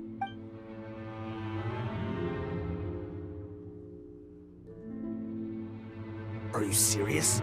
You're telling us that within a day, our faces are going to rot like yours? Fontainian physiology changed dramatically after that great flood, and it's not as compatible with this face-changing solution as before. The side effects are as you can see. Why didn't you say anything before we all used it? Look, my plan got you all out of prison, didn't it? You'd have much bigger problems to worry about right now if the Marechaussee Phantom found out about your other crimes. Consider an ugly mug getting off lightly. Ugh. You're just lucky we didn't leave you in there after you disappeared on us with no warning. We only let it slide because we're former partners. And now you have the gall to pull a stunt like this? Partners? Make no mistake, each of us is only looking out for himself. If you place too much trust in others, well, I'm afraid that's your problem. You hid things from me too. Remember how you each had a spare potion? You kept quiet about it until we planned the prison break? Oh, and you didn't have a secret spare? Then do you want to explain how you melted your face off before all this? Guys, that's enough. Calm down. It is what it is. Arguing won't change anything. What's the plan, Parton? I'm assuming you brought us here for a reason? There is no plan. We followed him here on the promise of more juice, but it turns out there ain't a drop here. Besides, what does it matter now anyway? He already said, even if we did get our hands on more of that stuff, switching faces again solves nothing. They're still gonna meld off eventually. I said enough arguing! Parton, tell us the plan. The most practical solution is to continue using the potion. Keep switching to a new face before the ulcers can start forming. Are you kidding me? This stuff was hard enough to get a hold of even when we had a supply. Now you're asking us to use it like skin lotion, after the flood all but wiped the supply out? Well, there is another option. But you'll have to make a deal with me first. Okay, now we're talking. What's the deal? I have a document I took from that researcher that details how to make a replacement. Just give me one bottle of the undiluted fluid, and I'll get to work. What's the problem? I thought you always kept reserves. Or do you really just have one spare bottle each? What do you think? That we were shipping them into the fortress of Meripede by the basket load? Well then, say hello to never showing your marred faces in public again. Ugh, I've heard enough! Get him! Let's see if that document even exists! Freeze! Marechaussee Phantom! What? Who let them in? Officer Morgan, before anything else, please find out Rawat's status. Rawat?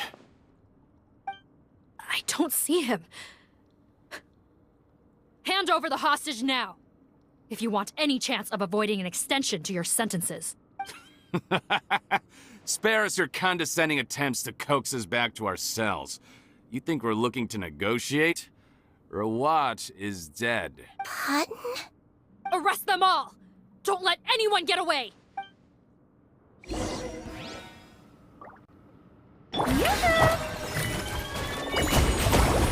Silence!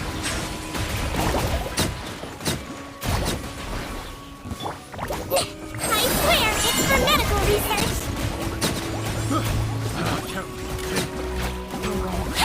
Settle down!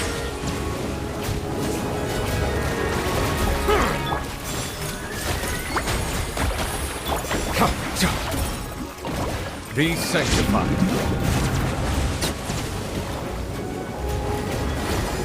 Justice is blindsided. Huh. Gotta say, I never expected to see the head nurse in combat. Some patients respond better to a more aggressive treatment plan. Did we get everyone? Captain, we finished the head count. Potten's missing. Over there! The door's closing!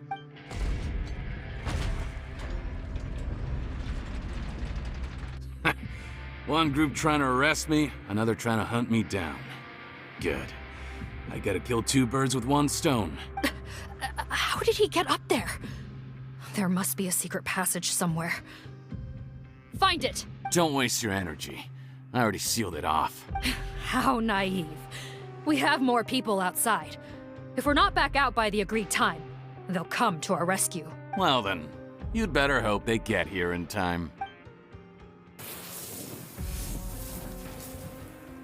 There's some kind of gas leaking from the pipes. Oh, be careful, it's poisonous. This is our distribution center, where we store the product derived from our source solution. We had to use special fire prevention methods to prevent contamination. The pipe network here was designed to emit a gas for firefighting. One little modification later, and it makes an efficient death trap. Why would you do this? Your partners are here too. Oh, please. If they can't supply what I need, they're of no further use to me. Besides, I can't have them exposing my potential whereabouts. He's a maniac! Come on, we gotta find a way to open that door! Go ahead, struggle in vain. Once the last of you croaks, no one will ever find me again. So long! Are you sure you're ready to leave, Patten? You haven't changed your dressing today. You can't cure my face, just give up. And what if I could? Nice try. You're just trying to stall me. Don't you worry about me. I'll find a way to cure my face once I get out of here. Oh, I doubt it. After all, Fontainians can no longer dissolve in primordial seawater. What the... How did you... The key component of the face-changing potion is the fluid left behind by dissolved Fontainians. It might look like ordinary water, but it has some unique elements in it. Before the flood, all Fontainians were Oceanids, physiologically speaking. A potion made from that fluid could dissolve and reconstruct the face of a Fontainian in much the same way as hydroidolins change form. Theoretically, it could give someone any appearance they wished. But since the flood, Fontainians have become true humans. They can no longer provide the source material for this potion, nor reap its benefits. Are you saying this potion is made from Fontainians dissolved with primordial seawater? Then their crimes are far worse than I thought. How could you know all of this? No, wait. Of course! Well, well. So that's why you have a human appearance. It also means that I have a formula you're unaware of. The air's getting thicker. It's getting hard to breathe.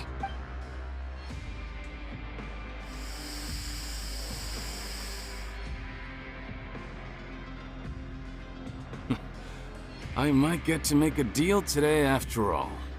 Alright, keep talking. How do you intend to give me the formula? Oh, it's not a formula, but a finished product.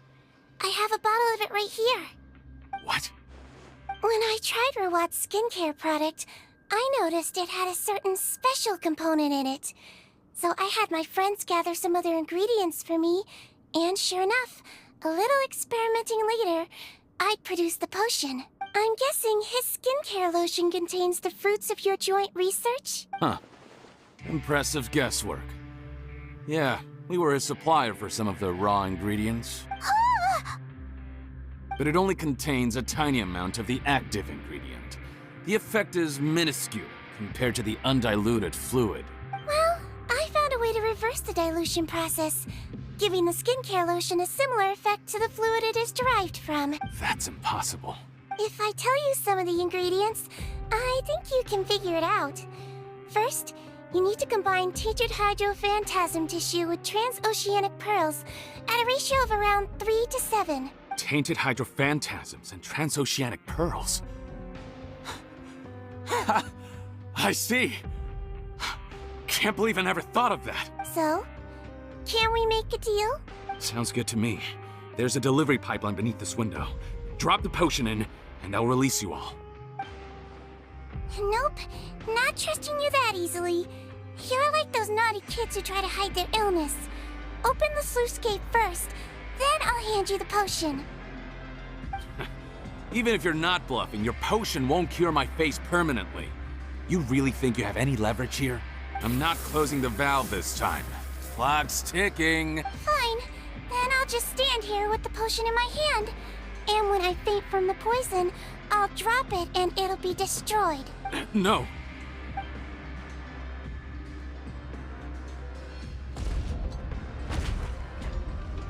It's open! Disable that sluice gate!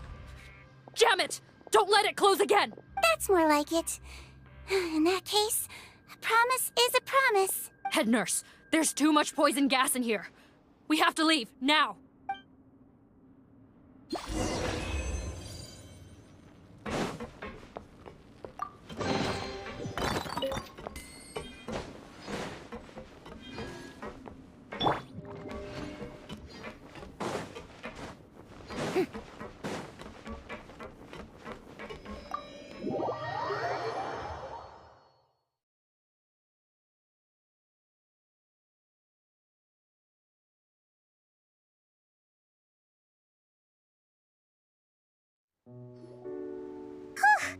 That was too close.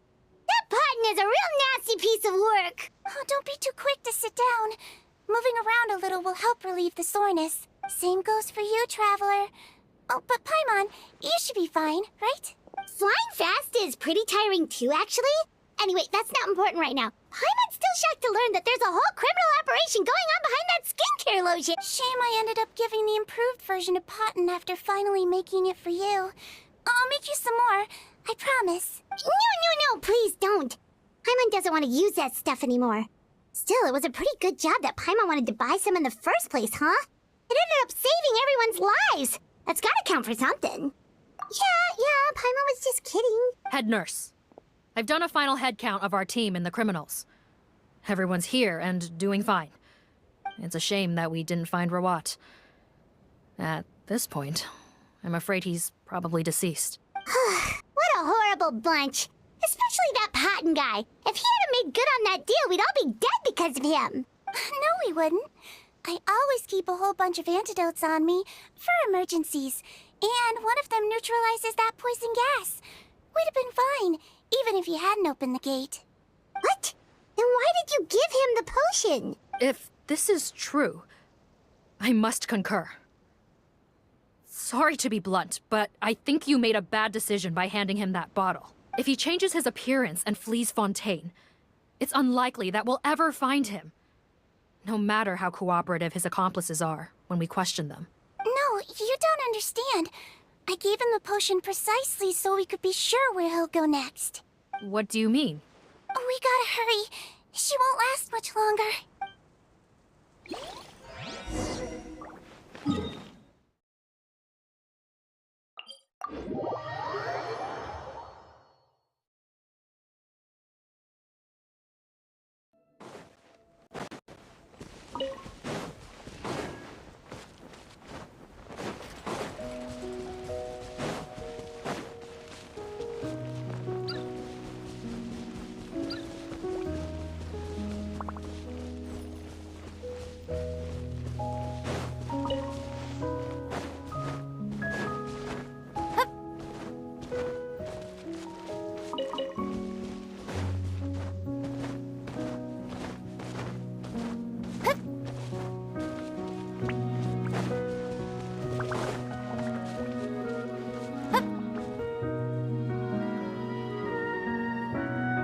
won't move a muscle.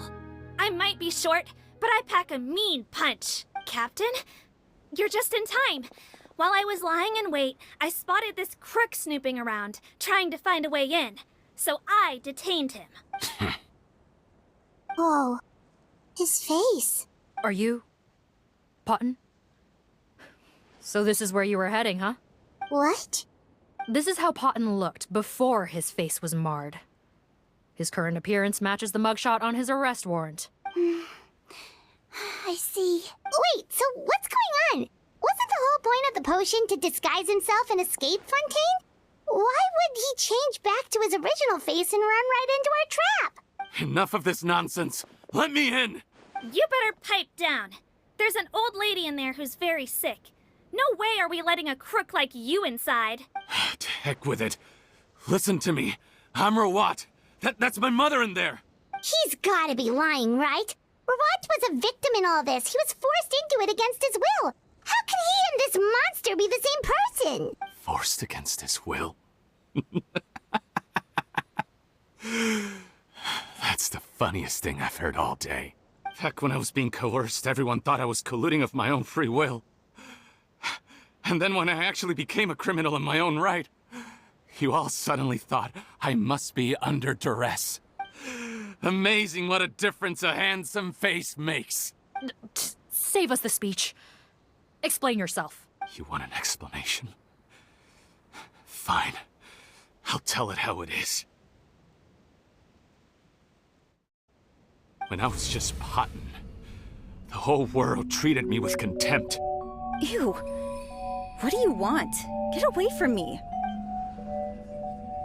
Women despise me. Collaborate? You don't look like much of a researcher to me. My peers scorned me. Mr. Potton, was it? I'm most interested in your research. Consider my offer carefully. I doubt you'll find other investment opportunities. Only villains would work with me. You want out of the game? Forget about it.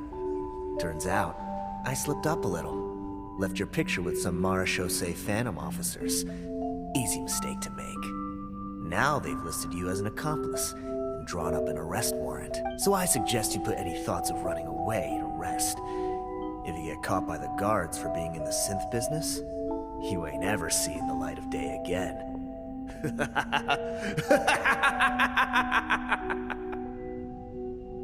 There was no way out for me. Until I could stop being Potton. Mr. Rawat, I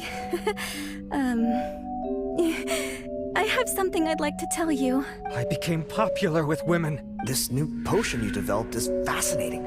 Genius, in fact. Would you consider working with me? I'd be happy to sign a licensing agreement. My peers looked up to me. I'm very interested in your research, sir. You must no doubt have offers from countless investors. So far be it from me to ask for a full collaboration, per se. I merely wanted to express my interest. No pressure at all, naturally. And the villains even began to fear me. Becoming Rawat showed me what a superficial world we live in. But I did not hold a grudge. After all, this superficiality could be made to work in my favor. Or so I thought. But alas, the world seemed bent on finding a reason to make me despise it. Mother, I'm back. How are you doing? Who are you? I bought the best medicine Mora could buy, but nothing would cure her illness. In the end, I hoped she'd at least be able to see her son one last time before she passed, but when everyone else rejected me, the only person who cared about me was my mother. Then, when I became a rising star in the Fontaine Research Institute, I was unrecognizable to her. I have to let her see me again. Even if it means donning my own wretched, ugly face. Well, is that enough explaining for you? Now do you understand? Let me inside already! Have you ever considered if you'll even be able to look your mother in the eyes after what you've done? You found a way to completely change your identity. You could easily have escaped from them. But no, you chose to keep working with them. Why would I want to give up on such a lucrative business? The profits were dozens of times that of the synth business, and it was all above board. So you kept being a villain just for the money? Villain? By what standard? Is doing evil deeds really what makes someone a villain in your eyes? Or does it all come down to the way they look? None of you saw a villain when I was wearing my other face, did you? You have no right to judge me! You're all just fake people living in a hypocritical world! I regret nothing! My mother would understand! You're a villain to the core! But especially that tongue! Honestly, I don't see a villain when I look at your current face either. Don't humor me. You don't seem surprised by my confession in the least. How long have you known the truth? I didn't know anything for sure until you chose to take that potion bottle and spare our lives. But if you're asking when I started suspecting you, it was the first time you came to see me at the infirmary. I had to confirm my suspicions. That's why I chose to join this investigation. Are you kidding me? A young, promising researcher and a wretched criminal? What on earth gave you the idea that they could be one and the same person? Well, there were no visual clues. This potion's face-changing effects are very powerful. Even as a Melusine, I couldn't see through the disguise. But I believe I understand humanity a little better than most of my kind. Humans have certain fundamental qualities that do not change with their appearance. Fundamental qualities, huh? So you think you're the one who's seen through me, do you? Most people probably don't know this, but I think I can guess what your deal is. Melusine constitutions are very close to that of water, so it stands to reason that the potion should work on them too. You used it yourself, didn't you? That's why you have a human appearance. Sigewinne? Yes, you're right. I'll bet it was back in the days when Melusines were discriminated against because of their appearance. It was either carry on living in the gutters as part of an alien race cast out by humanity, or become the head nurse of the fortress of Meripede, revered by all. Not a hard choice to make. It's a no-brainer. So you see, you and I were the same. And I'm the one who saw through you! That's not important right now. You came here to see your mother, didn't you? Well, I can grant you your wish. Huh? A head nurse. I'm not sure that's a good idea, in his current state. Don't worry. Back in the warehouse when I traded the potion for our lives, I was doing it to test him. He was willing to risk sacrificing his only chance of escaping capture by opening the gate in exchange for the potion. Also, he could see his mother again. If nothing else, his concern for his mother is genuine. I see. So before you arrest him, please allow him to see his mother one last time.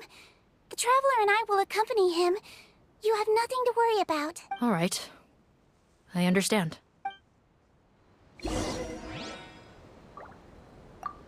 I don't trust this guy much. Be careful.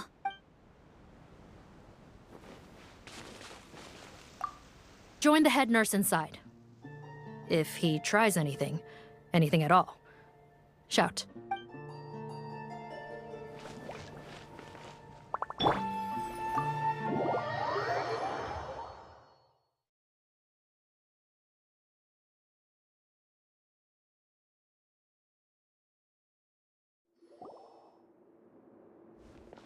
Mom? It's me, Potton, your son. You recognize me now, don't you? Mom, what's wrong? I'm sorry, but I have some bad news. I examined your mother last time we were here, and it appears that due to her prolonged fever, she's lost her eyesight. What? Your appearance no longer has any bearing on her ability to recognize you. But there are always other ways to remind our loved ones who we are. Wouldn't you say? No, it can't be. Please, Mom, open your eyes. It's me, your son, Potton. If you really can't see my face, then here, take my hand. Tell me you feel your son's hand. I've done so much to get to this point. Please, you have to recognize me. No. The temperature of his palm must have changed. I'm sorry. It seems I couldn't bring him back to you after all.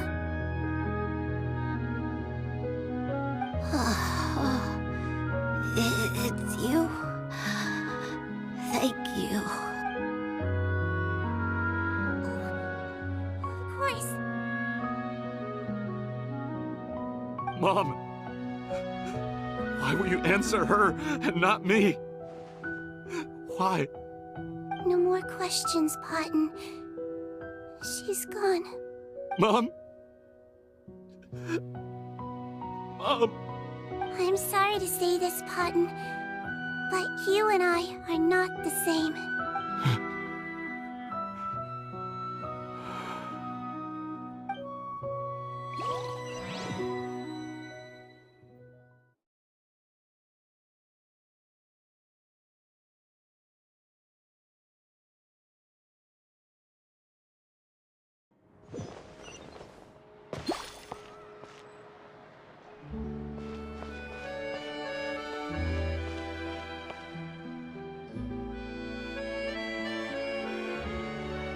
The wait is over, everyone!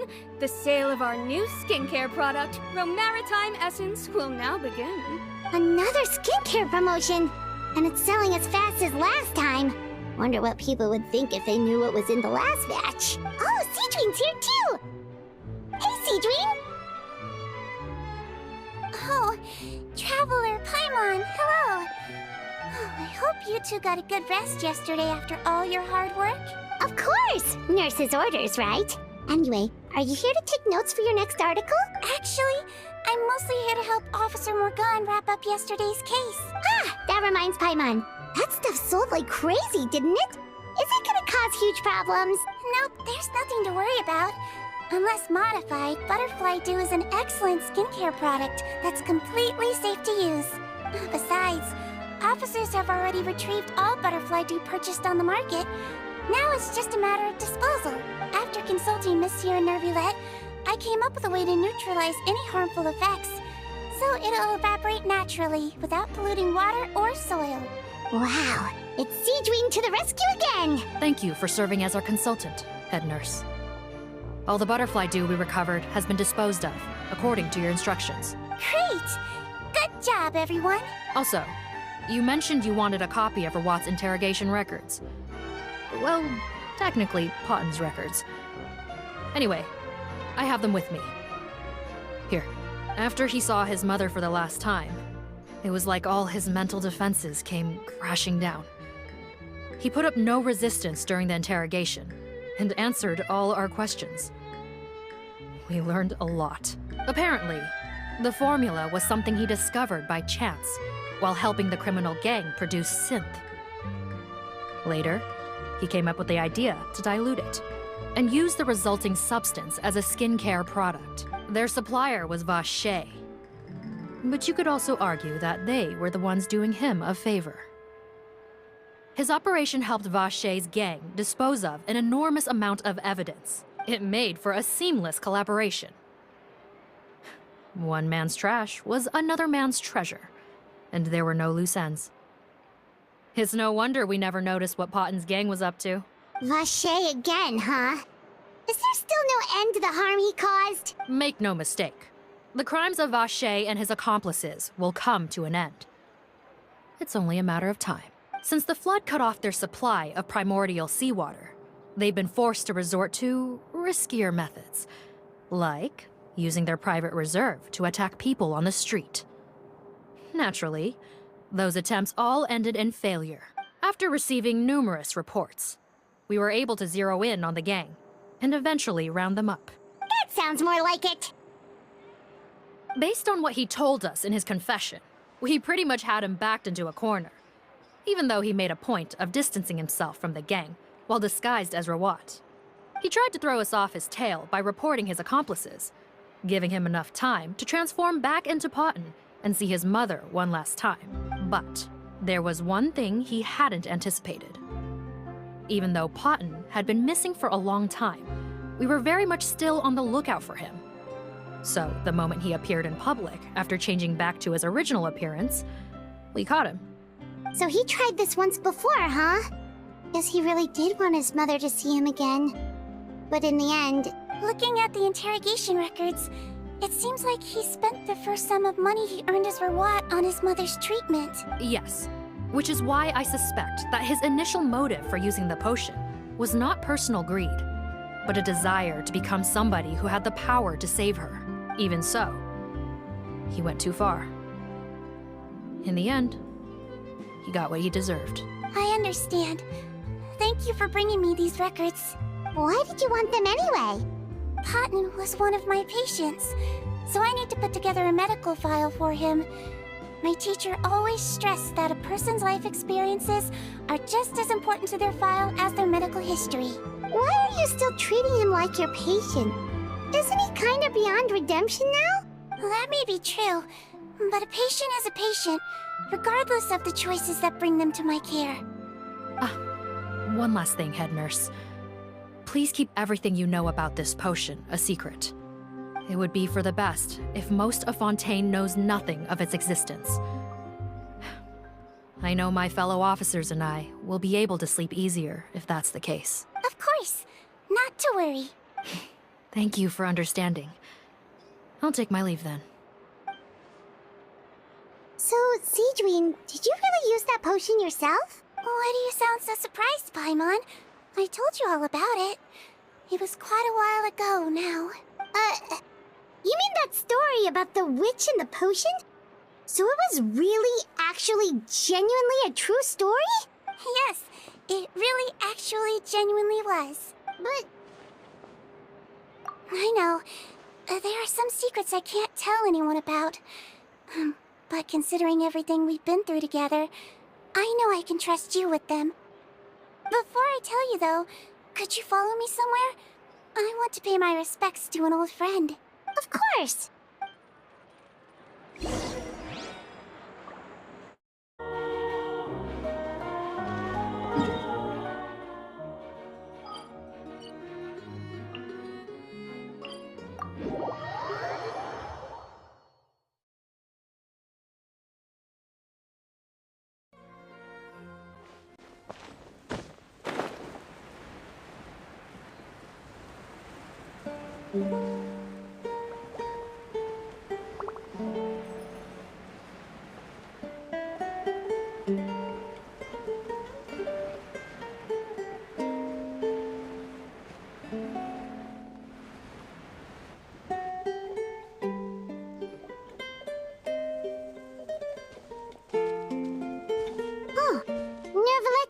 They're here too!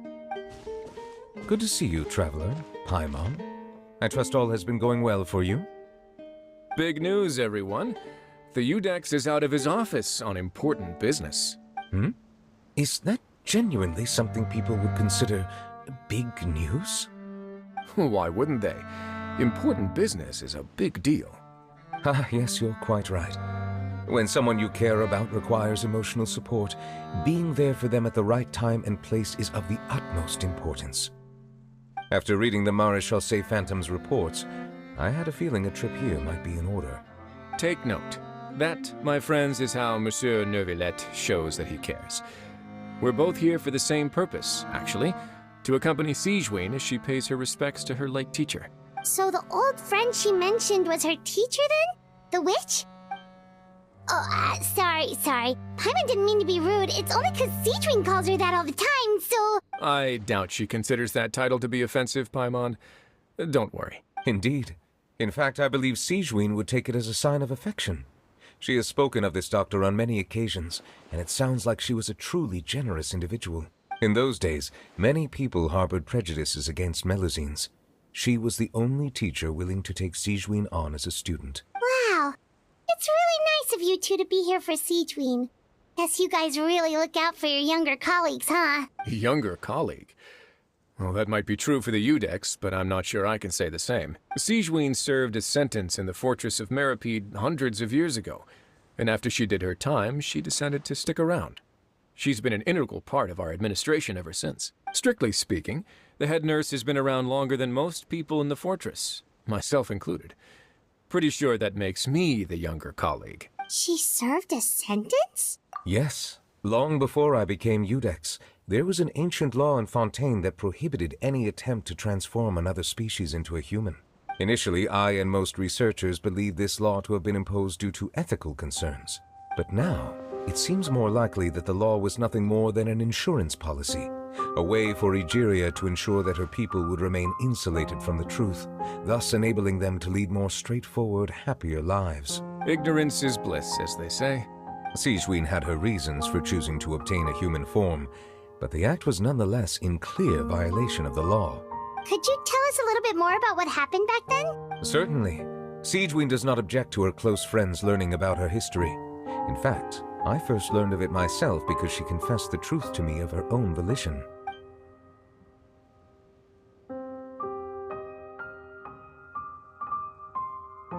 Even with their daughter so ill, they kicked you out? Stubborn as always. And prejudice isn't a disease I can cure, either. Shame that I don't have the energy to get over there. You're laughable, you old witch. You want to save everyone in Fontaine, but you can't even save the patient before you. Master, what are you... I discovered a strange disease, one I suspect that every Fontainian suffers from. But without witnesses or proof, no one will believe me. I had no choice but to experiment on myself to find a cure, but I hit a wall. And as you can see, it took a wretched toll on me. Then I'll find a cure for you, and then you can go cure her. There's no need. I am beyond saving now. There's nothing you can do. But, Master... As I said before, a doctor's duty is to treat whatever ailments they can. I know, but they don't trust me at all.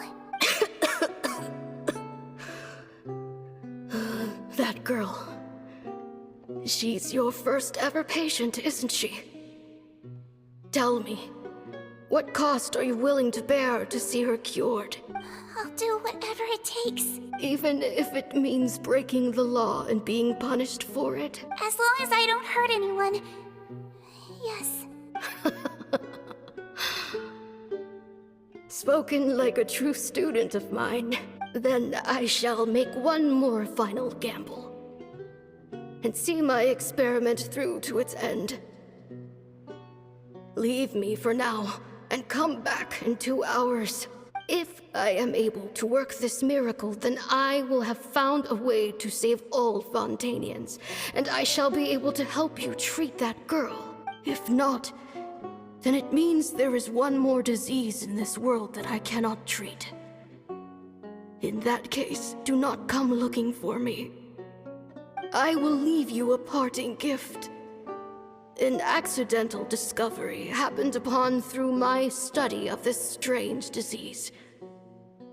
It has little use, but it will at least help you cure this one patient you can reach.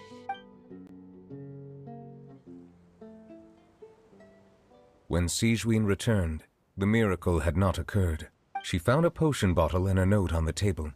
After using the potion as instructed, she gained her current form, breaking Fontaine's law in the process. And after I had confirmed the veracity of the events, I gave my verdict. So that's what happened. I fear Sigewinne only understood the full story after the truth about the dissolution of Fontainians was uncovered. When I reflected on all this with that knowledge in hand, I felt a deep sense of regret. As I use the law to uphold justice, there are times when I cannot help but acknowledge its ruthlessness. After the final details of the events surrounding Sigewinne's transformation came to light, I checked several sources and, thankfully, the legal code does not require Sigewinne to shoulder any additional punishment. Wonder how she feels about all this. Since she invited you here, I imagine she intends to speak of these matters with you, no?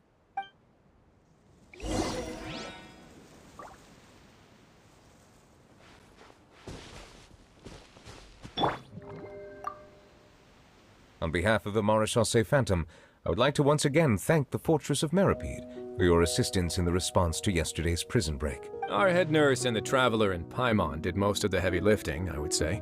Sigewinne seems to be in good spirits. I trust work hasn't been too hard on her lately? Well, she might be the only permanent medical staff in the fortress, but there's plenty of people with medical knowledge willing to help her out. I am most relieved to hear it. The way you're asking after her well-being makes you sound like a concerned parent. Well, I won't lie. I've always seen myself that way. Showing your age a bit there, don't you think? Indeed. Actually, I often forget just how much older I am than you. Well, while we're on the topic, what did you do before getting this job anyway? Spend all day swimming in the sea from east to west and then north to south? Yes, and from the surface to the ocean floor on occasion. Wow. Impressive. Apologies, that was merely an attempt at humor. You can disregard what I said. That's impossible, I'm afraid.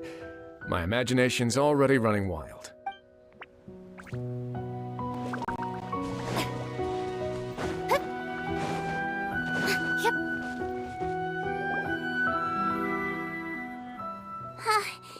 You're here. The old friend I mentioned was my teacher. When she passed, her body was nowhere to be found. All that's left of her is an empty tomb. And even that's deep underwater now. Sigewinne, the witch who gave you the magic potion, she was your teacher, wasn't she? Sounds like Monsieur Neuvillette filled you in. After learning the truth, it must have been hard to process, huh? Well, to be honest, after I realized what really happened that night, my first thought was that it kind of made sense. It seemed exactly like the sort of thing she would do. But she was planning to sacrifice herself and never told you. That's just who she was. If lying is what it took to get a kid to take their medicine, then that's what she'd do. All right, but why did you turn yourself in? I broke the law, simple as that. My teacher made her choice, and I made mine. True. It's just the way Potton framed it when he was asking you all those questions, it made Paimon really mad. You're not like him at all, and everything Neuvillette said confirms that. And yet, you were still convicted and thrown in prison. It just feels so unfair. Unfair? I happen to think just the opposite.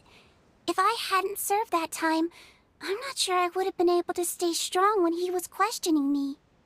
What makes you say that? I knew you'd be curious. Let me tell you a story.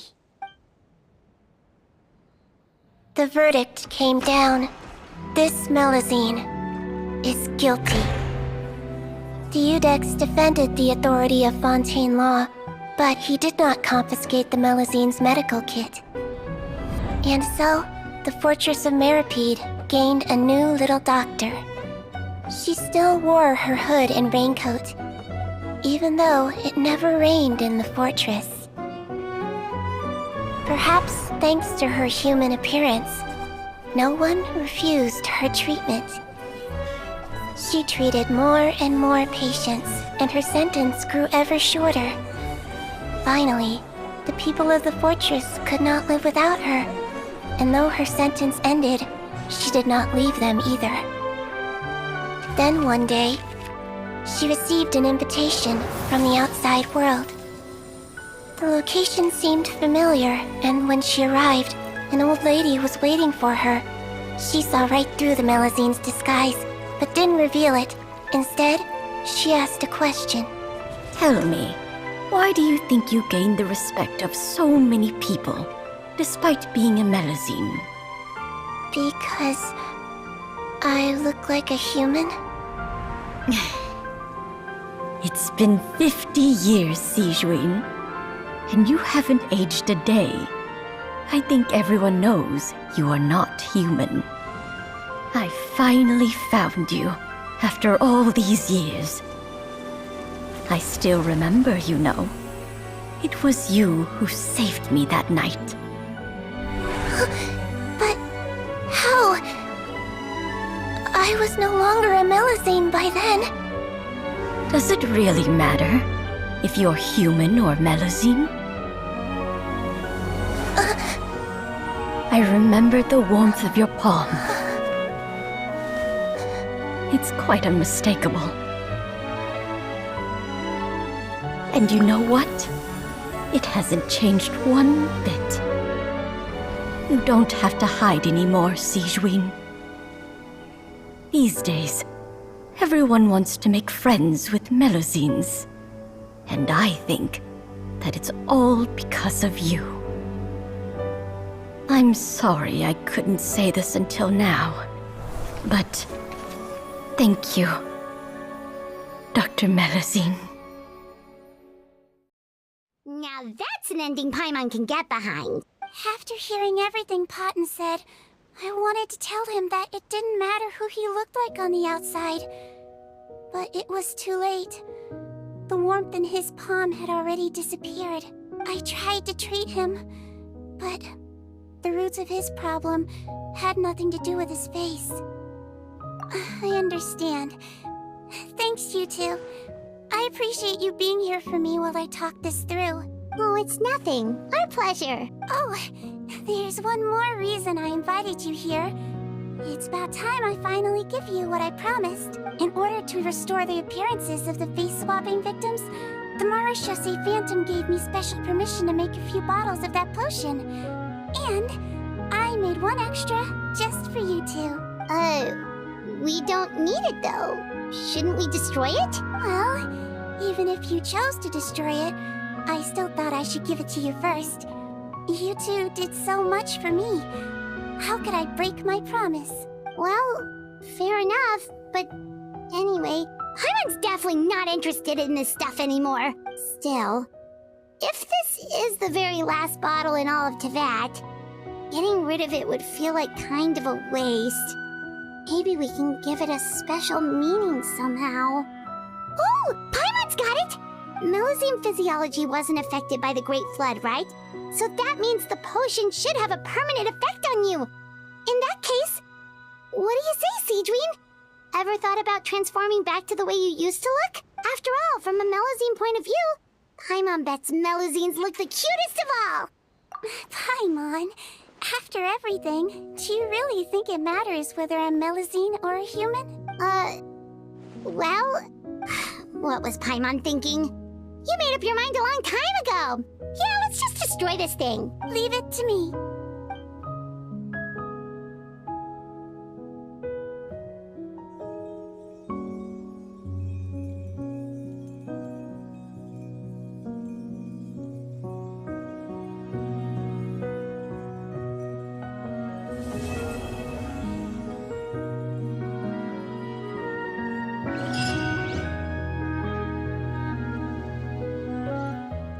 Wasn't a scholar from Sumeru. She was an exiled Fatus from Snezhnaya. A Fatus? The Fatui. Well, that means the elemental energy present in Auguste was... Ah, so you've already detected it. Well, Sylvain, looks like there's truly no reason to hide things now. Oh. The Auguste flower was created with the mutative and distorting power of a delusion. A delusion? The Fatui, delusions... I never would have thought Auguste was hiding this many secrets. Born of a delusion, Auguste contained distorted elemental energy. A prolonged exposure over many years could have a harmful effect on the body. That's enough, Edgar. I'll take it from here. At first, Yelena wanted to keep refining the perfume and the flower, but no one knew how long the perfume mania was going to last back then. It didn't have any effect on ordinary people anyway. Every day we postponed going to market was another day of lost earning potential. So you decided poisoning people was worth the risk? Listen, it's not like it was good for business. But all that talk about Auguste being harmful over time, Yelena was just speculating. The impact was practically negligible. Unless you were particularly sensitive to elemental energy or had an entire bottle shoved down your throat like Edgar. You could use the product for decades and be completely fine. It may be true there are no records of Auguste poisoning in Fontaine, but even if no one was acutely poisoned, willfully bringing a product to market despite explicit knowledge of its harmful effects is still a serious crime. That explains why you were so intent on keeping Yelena and Kiria's involvement a secret all this time, despite readily confessing to all your financial crimes. The Fatui, delusions, Auguste. If the Marechaussee Phantom discovered the connection between the three, there would have been enough evidence to send you to the Fortress of Meripede for life. Ha! If I'd known coming to Sumeru would put a target on my back, I would have been more than happy to stay there.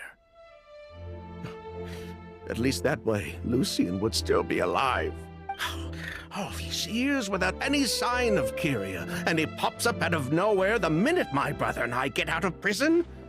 It couldn't be any clearer who the kid's after. Auguste was harmless before. The fact that it's killing people all of a sudden must be his doing as well. So there's bad blood between you. What about Yelena's death? Was that a cover-up too? A way to destroy evidence? I'll admit, we thought about it at one point. We took care to disguise the product circulating on the market, and no one was questioning Yelena's fake identity. But if the Marechaussee Phantom decided to look into the flower beds, it would have been the end. Yelena's ties to the Fatui, the role of the delusion, everything would have been exposed. Before we could even put our plan in motion, Yelena beat us to it. She burned all her flower beds and threw herself into the fire as well. But if her goal was to destroy evidence, there would have been no reason to do that to herself. Yeah, she could have just burned the flower beds and fled with her brother. I thought about it for a long time, but it wasn't until just now that I finally understood her reasoning. Everything she did, it was for her brother, Kyria. One of the reasons they defected from the Fatui was the deterioration of Yelena's body due to her excessive use of a delusion. She didn't want her brother to follow in her footsteps after her death. After arriving in Fontaine, Yelena continued using the delusion to cultivate the Auguste flower, weakening her body even further. There were times when she couldn't even walk. So she couldn't flee with her brother because she was afraid of holding him back. If her true identity was exposed, she and her brother would face pressure from both Snezhnaya and Fontaine. The Auguste flower and Yelena's own corroded body both bore the mark of a delusion. There would have been no way to avoid suspicion. So, in the end, she burnt it all to ash, including herself. With all the evidence erased, Kyria was free to take the Mora and run. So the wealth you earned from Auguste, it wasn't destroyed in the fire. Yelena gave it to her brother? Most likely. Before Yelena died, she said if anything happened to her, she was going to leave everything to her brother. We just didn't realize she meant our cut as well. That's why Lucien and I were searching for Kyria, to take back our Mora and the Auguste flower. We just didn't realize Kyria was baiting us the whole time. It was all a trap. But why is Kyria out for revenge anyway? Doesn't he know about Yelena's decision to sacrifice herself? I don't think he knew his sister was nearing death. Yelena always wore heavy makeup around him to conceal her deteriorating appearance. She kept herself busy with work to keep out of sight. That way her brother wouldn't notice how she could barely walk. Then all we'll need to do is tell Kiria what really happened, and then he'll give up on his revenge. I'm not so sure. Even if he knew the truth, he'd still find someone to blame.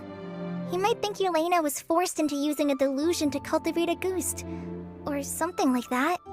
It's hard to pull yourself out of that kind of hatred, especially when you've been living in that headspace for so many years. Very true. Even if Yelena's death was her own choice, I wouldn't call myself innocent either. Edgar, what are you talking about? Think about it, Sylvain. If we hadn't been in such a hurry to capitalize on the perfume mania all those years ago, do you think Yelena would have elected to take those risks? If we hadn't been so blinded by greed, so insistent on increasing the scale of the flower cultivation, do you think Yelena's health would have deteriorated as fast as it did? If we hadn't invited the Marechaussee Phantom to our doorstep by breaking the law at every turn, Yelena could have survived. She knew her limits. She knew her days were numbered. Maybe it was for her brother, but she was in it for the Mora just as much as us. We were just trying to earn a bit of Mora. And what, we deserve to die for that? Target me for being the mastermind, sure. But what about Lucien? He was just following my orders. Lucien's crime, was it really so extreme that he had to pay for it with his life? The only person that can answer that question is a judge.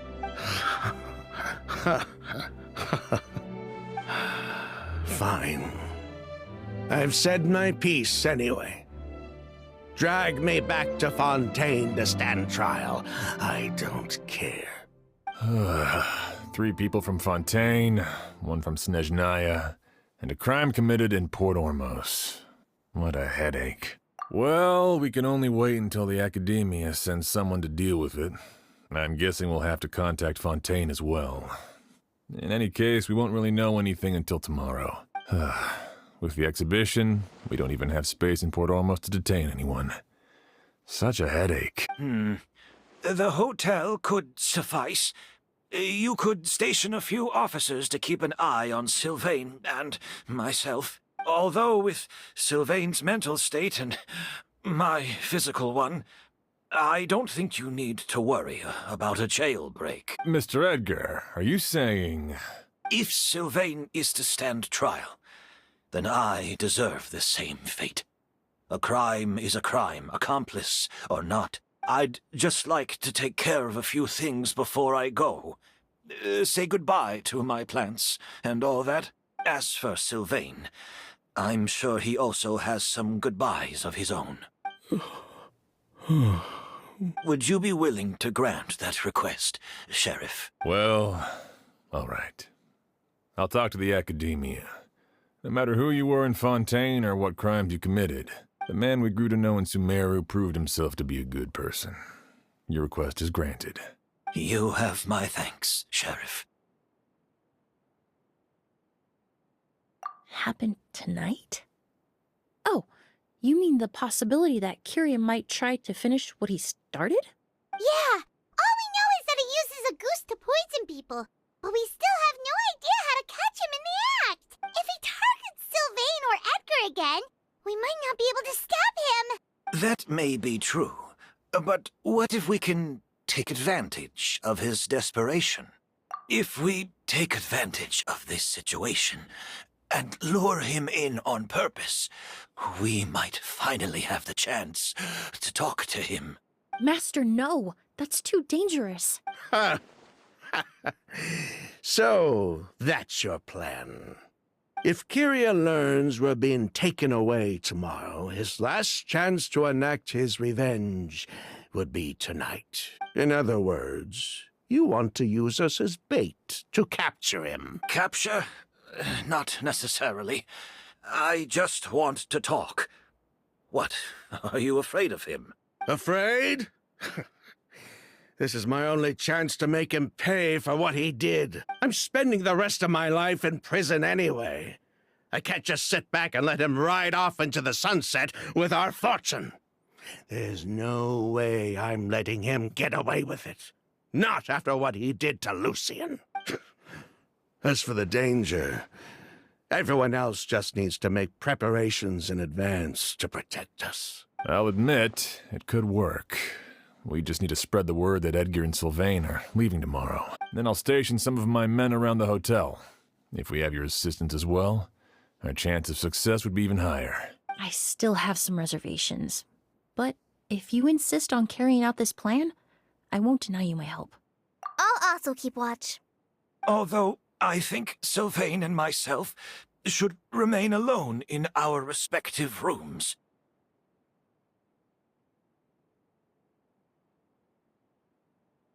If Kyria noticed another person in the room, he might decide to turn back. And besides, it's possible he's already transformed Auguste into a potent toxic gas. You mean if he doesn't see a way to get his hands on the two of you, he might get so desperate that he'll just start using Auguste on it? If that were to happen, everyone's standing guard. Even the innocent citizens in Port Ormos would all be in danger. That's why everyone else needs to keep to the shadows. You're still recovering. You need to rest. This old pack of bones doesn't bounce back like it used to. I suppose I'll just have to leave the rest to you. All right, we can figure out a plan to keep watch later. Right now, I say we split up, start spreading that information before it's too late.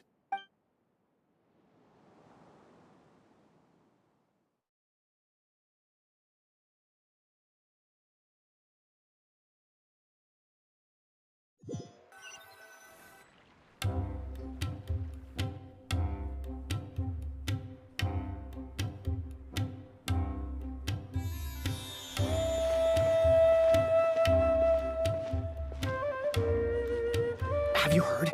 Mr. Edgar's been detained. He's being taken away tomorrow. What? He's the one who helped craft all the fragrances for our shop. He taught my child how to make perfume. How could this happen? He hasn't been convicted yet. Let's just wait and see what the court has to say. Oh, everyone on the street is talking about the rumors. No matter where Kyria is hiding, he must have heard them by now. Let's head back to the hotel and take a break. We can see how the other preparations are going while we're at it.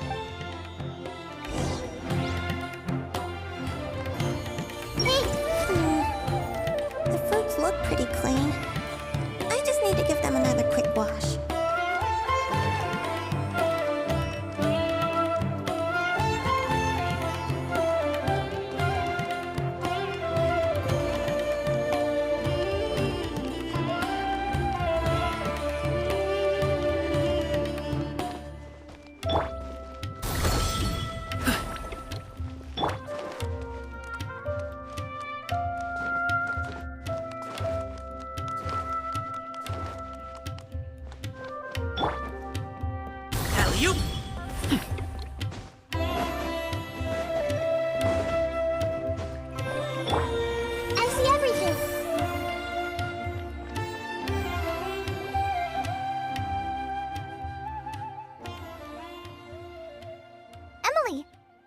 Xianyun wants to talk to you and the Traveler about our plans for the Night Watch. Thank you, Kale.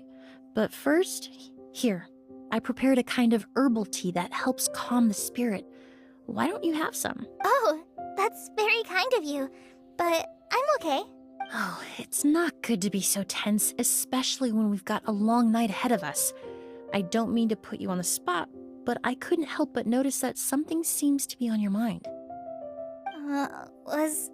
Was it that obvious? You seem very preoccupied with Kyria's revenge. If there's anything you want to talk about, I'm happy to listen. Oh, Hey, Emilie, Kale. Oh, are we interrupting something? No, not at all. This will be easier to talk through with you here anyway. I've just been thinking. If Kyria has the capacity to commit murder while remaining completely undetected, why didn't he target Sylvain along with Lucian last night? There was just a single door separating them. If his intention was to target both brothers, then there was barely anything standing in his way. Don't you think? When I accompanied Sylvain to his room after Lucien died, and saw how distraught he was, I suddenly realized, maybe Kyria did that on purpose. Maybe he wanted Sylvain to experience the pain of losing a loved one before he completed his ultimate revenge. So did he attack Edgar as a warning then? To scare Sylvain and Lucien? Based on what we've heard about Kyria, that may very well be the case. Losing his sister all those years ago. What has been going through his head? What has he been forced to endure? Whenever I get to thinking like that, I just can't help but wonder. If I were in his place, would I be able to let go of that hatred? I'm sorry. I know I shouldn't think like that. Not after everything he's done. But I just can't help it. There's nothing wrong with the way you're feeling. Empathy is a part of human nature. In all my years of cleaning up crime scenes, I've witnessed countless families mourn their loved ones. Their cries of devastation and anger still echo through my mind, even now. Some of them even try to stop me, begging me not to erase the last remnants of their loved ones. But getting swept up in those emotions will corrupt your judgment. Surround yourself with fragrance for too long, and your sense of smell will become dull. Allow yourself to be consumed by your emotions, and you lose the ability to think rationally. So while you hold on to that sense of empathy, you also need to ask yourself, do Sylvain and Lucien really deserve to die? How much did they truly know about the Fatui and the delusion? Did they force Yelena to make those decisions? Answering those questions requires a lot of time and evidence, while a single act of vengeance can put those answers forever out of our reach. I've witnessed a lot of deaths in Fontaine. When someone dies, a certain amount of information can be inferred from the traces left behind at the scene. But generally speaking, death will just leave most questions unanswered, and the whole picture ever incomplete. Once you're consumed by hatred, it will become next to impossible to think about things that way. For someone like Kyria, I'm sure right and wrong lost all meaning a long time ago. You're right. The fact that we can approach these questions from this perspective isn't because we're more rational than them. It's because we're fortunate enough not to have suffered that kind of loss. But that also makes us perfectly positioned to stand on the outside and try to pull them back from the brink before it's too late. I understand Kyria's decision, but I still want to stop him. Master, Sylvain, and Kyria. They all deserve to survive. The fortunate and the unfortunate.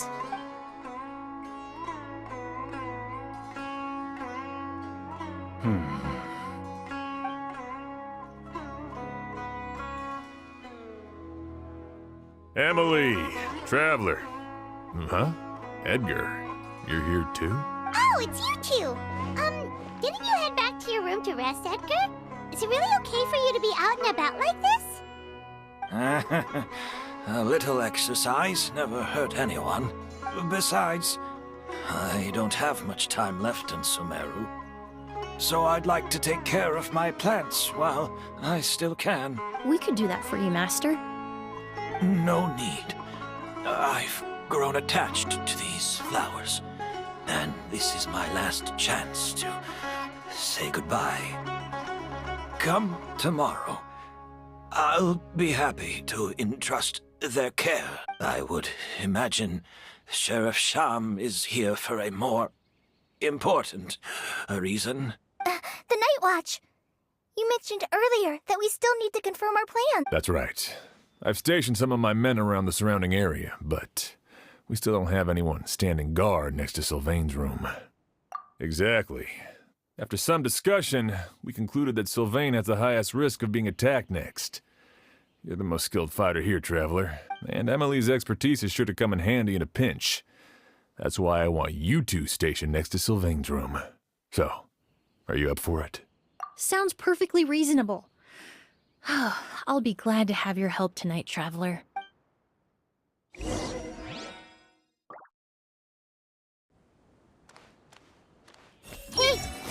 It's just one problem after another. I wonder how it really felt for Kiria. Finally getting his revenge. My men and I will be stationed nearby to monitor the situation. A warning will be issued if any unusual activity is detected. I'll head into the mountains to keep an eye on everyone coming in and out of the area. Just leave the wilderness surveillance to the forest rangers.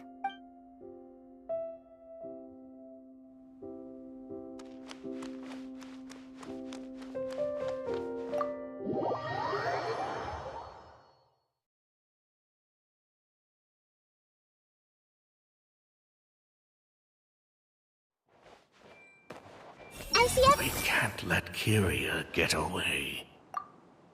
Shouldn't you be standing guard in the room next door? I would hate for Kiria to notice you here, an abandoned ship.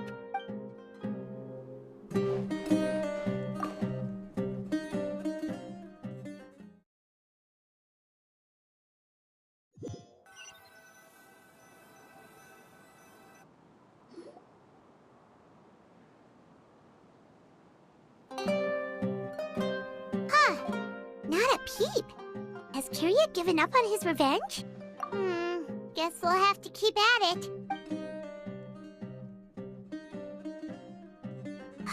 Still nothing unusual. Paimon took a peek into the room next door and Sylvain's already sleeping. Perhaps Kiria's true motive was simply forcing Sylvain to confess his crimes. No, that can't be right. If all he wanted was for Sylvain to be convicted for his true crimes, he could have tipped off the Marechaussee Phantom years ago. There must be something we're missing. Something extremely important. Maybe we just need to calm down a little. How about some tea? That herbal blend from earlier was pretty tasty. You're right. Maybe we can look for a different distraction then, like looking at the flowers.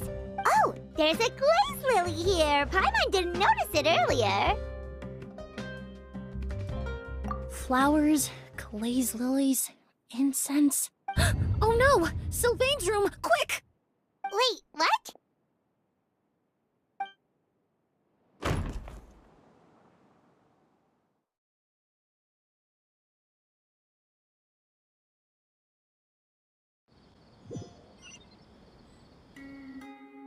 Hey, did you hear? Someone was attacked again last night. It was the older of the merchant brothers, right? Yeah, I think his name was Sylvain. Poor guy was murdered in cold blood. First it was Mr. Edgar, then that merchant named Lucian, and now this. Listen up, everyone. This is an active crime scene. Please, no loitering. It's been 3 days and they haven't even caught a glimpse of the guy. What is going on? Do you think it could be the work of an evil spirit? I mean, how do you get away with something like that with so many people watching? Keep it moving, everyone. No loitering.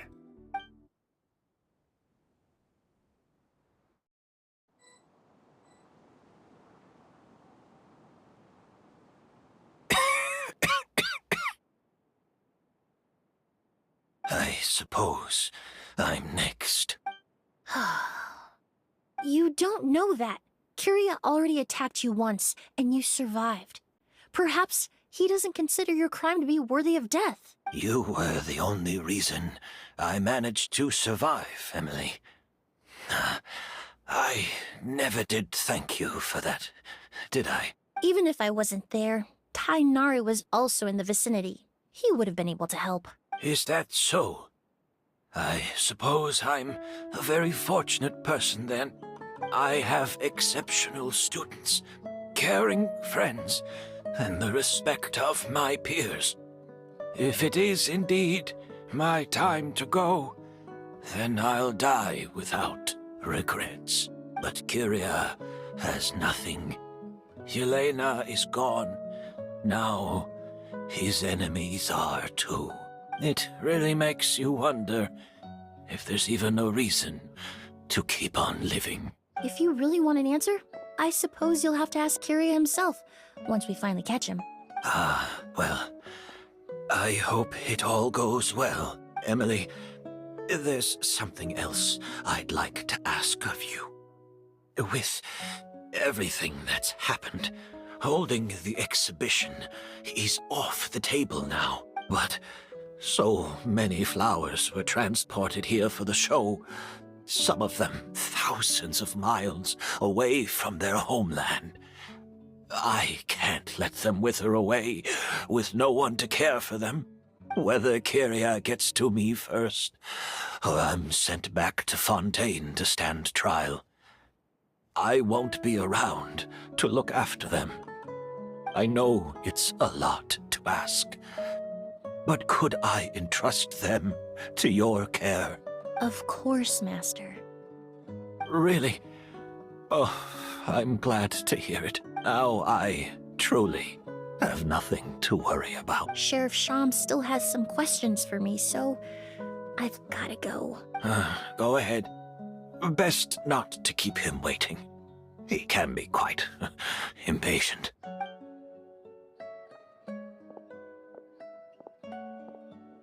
I'm sorry, Master.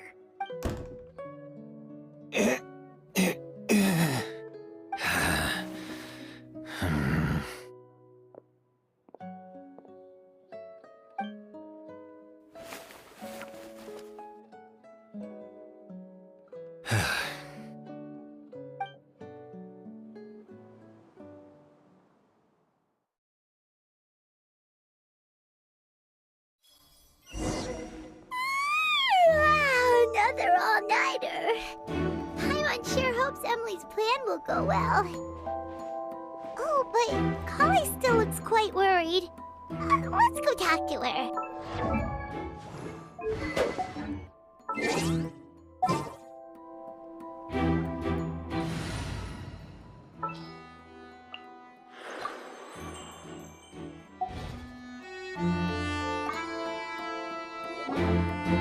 Emilie still isn't back. I hope she didn't run into any trouble. Yeah, that's true. Traveler, I had my men start spreading the information you requested. The crowd is gone now too, but I have to admit, I'm not really sure what's going on. After listening to Emilie's plan, I started getting the materials together and arranging personnel. I barely had a second to spare last night. To be honest, I'm still not sure how the crime was committed that night. The key clue was right in front of us the entire time! Let's go! We'll show you where the culprit hid a goose.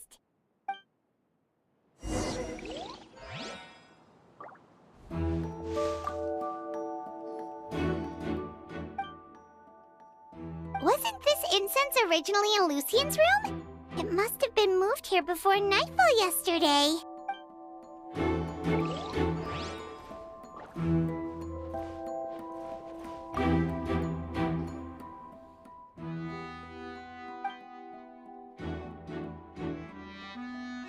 This is it!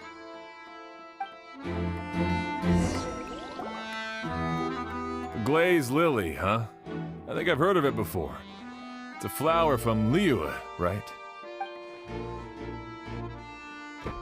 Well, did you know it only blooms at night? Emilie, you're back! Exactly as expected. A flower that only blooms at night. Ah, like the Neuvillette Palo lotus. Exactly. Although the Neuvillette Palo lotus wouldn't be a good substitute in this scenario. When it's closed, the gaps between the petals are too large. That's why Kyria chose the glaze lily as his mechanism. He would start by preparing an Auguste sample. If poured into the flower pot, the liquid would seep into the soil. That might prevent the substance from taking effect. There's a sticky substance on the edge of the flower petals. It's one I recognize. If you stick the petals together with slime condensate, then, in the daytime, the glaze lily would act almost like a hidden container. If applied to the outside, you would still be able to smell a goose, even in the daytime. That's right! He applied a diluted form of slime condensate to the petals to stick them together and enclosed a sample of Auguste in the center. That way, the Auguste would remain trapped inside during the daytime, unable to seep between the petals and evaporate into the air. This also allowed the culprit to plant the poison well in advance, while his targets remained oblivious. However, the diluted slime condensate wouldn't be viscous enough to prevent the petals of the glaze lily from opening at night. So by nightfall, the flower would bloom, thereby forcing the target to inhale the agouste trapped inside. And Kyria could execute his revenge without having to step foot inside the room during the night. By the next morning, the sample of agouste would have nearly fully evaporated. The glaze lily would have already closed its petals, and any lingering odor would be concealed by the fragrance of the other flowers in the room. Wait a second. You're telling me this version of agouste is so toxic, inhaling the minute amount trapped inside a flower is enough to kill a grown man? And how did Edgar even survive ingesting a whole bottle of the stuff? That's because agouste is just as dangerous now as it was all those years ago. The level of toxicity has never changed. Only a small subset of people are truly at risk. Ah, you mean people who are sensitive to elemental energy. So it's just some sort of happy coincidence that Sylvain and Lucien are allergic to the stuff? That can't be right. They were involved in the operation all those years ago. If the stuff gave them a bad reaction, they would have known from the very start. I wouldn't use the word allergic necessarily. It's more like they're susceptible to its effects. But that distinction isn't important right now. You can think of it this way. It's not that Sylvain and Lucien are innately sensitive to elemental energy, but that Kyria found a way to ensure that they would be. In Fontaine, I experienced how drinking primordial seawater made me more attuned to the element of hydro. But that substance would be hard to get around here. All kinds of essential oils commonly found in alchemical products can temporarily increase elemental affinity. But it would be difficult to force someone to use them without knowing it. The incense I smelled earlier seemed familiar. Thinking back on it, I'm almost certain it was the scent of Spirit Borneal. In Sumeru, scholars use Spirit Borneal to aid meditation and stimulate their connection to the Dendro Archon. Alchemically produced essential oils, the primordial seawater that caused unrest in Fontaine not too long ago. All of those are substances that can heighten your sensitivity to elemental energy. That stuff gave us a lot of trouble when we first came to Sumeru. Ah, yes. I definitely remember that. In Sumeru, it's not uncommon to use incense indoors, so its presence wouldn't arouse suspicion. The flowers in the room could also serve to mask the scent. Flowers were pretty important to this plan, huh? The glaze lily is native to Liyue. It would be completely unnatural to have one here in Sumeru if it weren't for the exhibition. What a coincidence. Actually, it's not a coincidence at all. No wonder he was willing to pay a small fortune to rent out the hotel. He probably used the mora Yelena left him, don't you think? That money was supposed to set him free, but in the end, it was just a tool for his revenge. There's a saying among forensic doctors in Fontaine. Every step you take leaves a mark. But up until this point, we haven't been able to detect any trace of Kyria's activities. That's not because he was coming and going undetected, or because he's some kind of evil spirit, but because he's been disguised as someone else this entire time. Creating such an intricate mechanism out of a glaze lily, setting up the Spirit Borneal in advance, and arranging for Sylvain and Lucien to stay at the hotel. It all points to one person, the expert in charge of the entire exhibition. The mora spent to rent out the hotel, the way the agouste flower was cultivated, the method used to disguise his appearance. It all points to one person, the boy who inherited Yelena's legacy, her younger brother.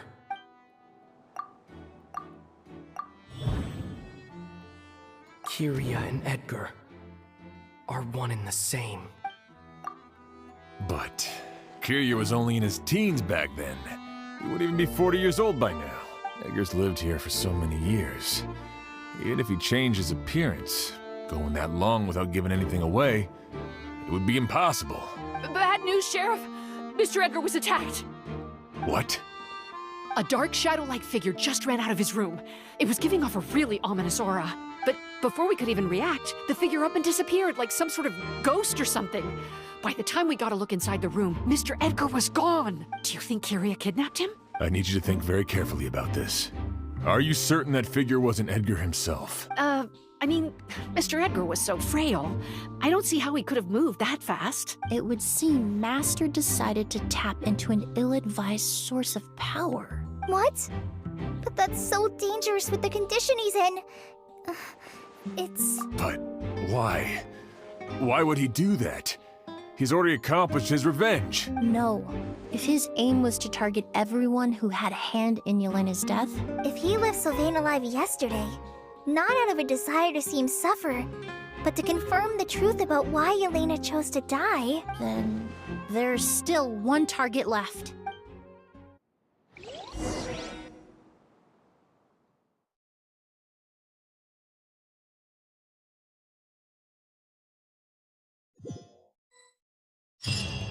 The shadow-like figure ran in the direction of the elevator, and my partner immediately chased after them.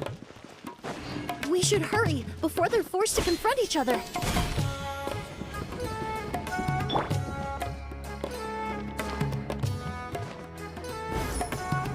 Where in the world did he go?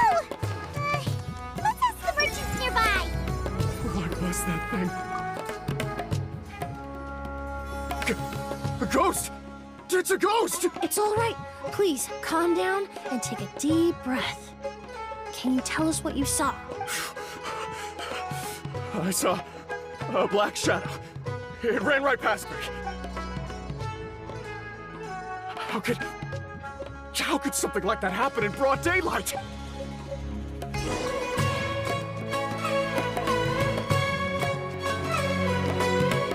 This is terrifying.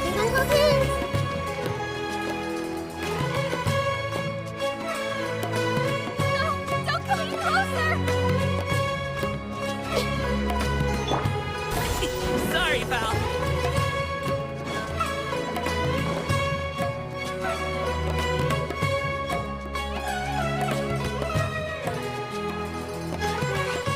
If we go any further, we'll be out of port almost. There'll be hardly any witnesses. It's all right. I can detect a faint whiff of the scent from here. I would say he passed by this location not too long ago. It's this way. Please, follow me.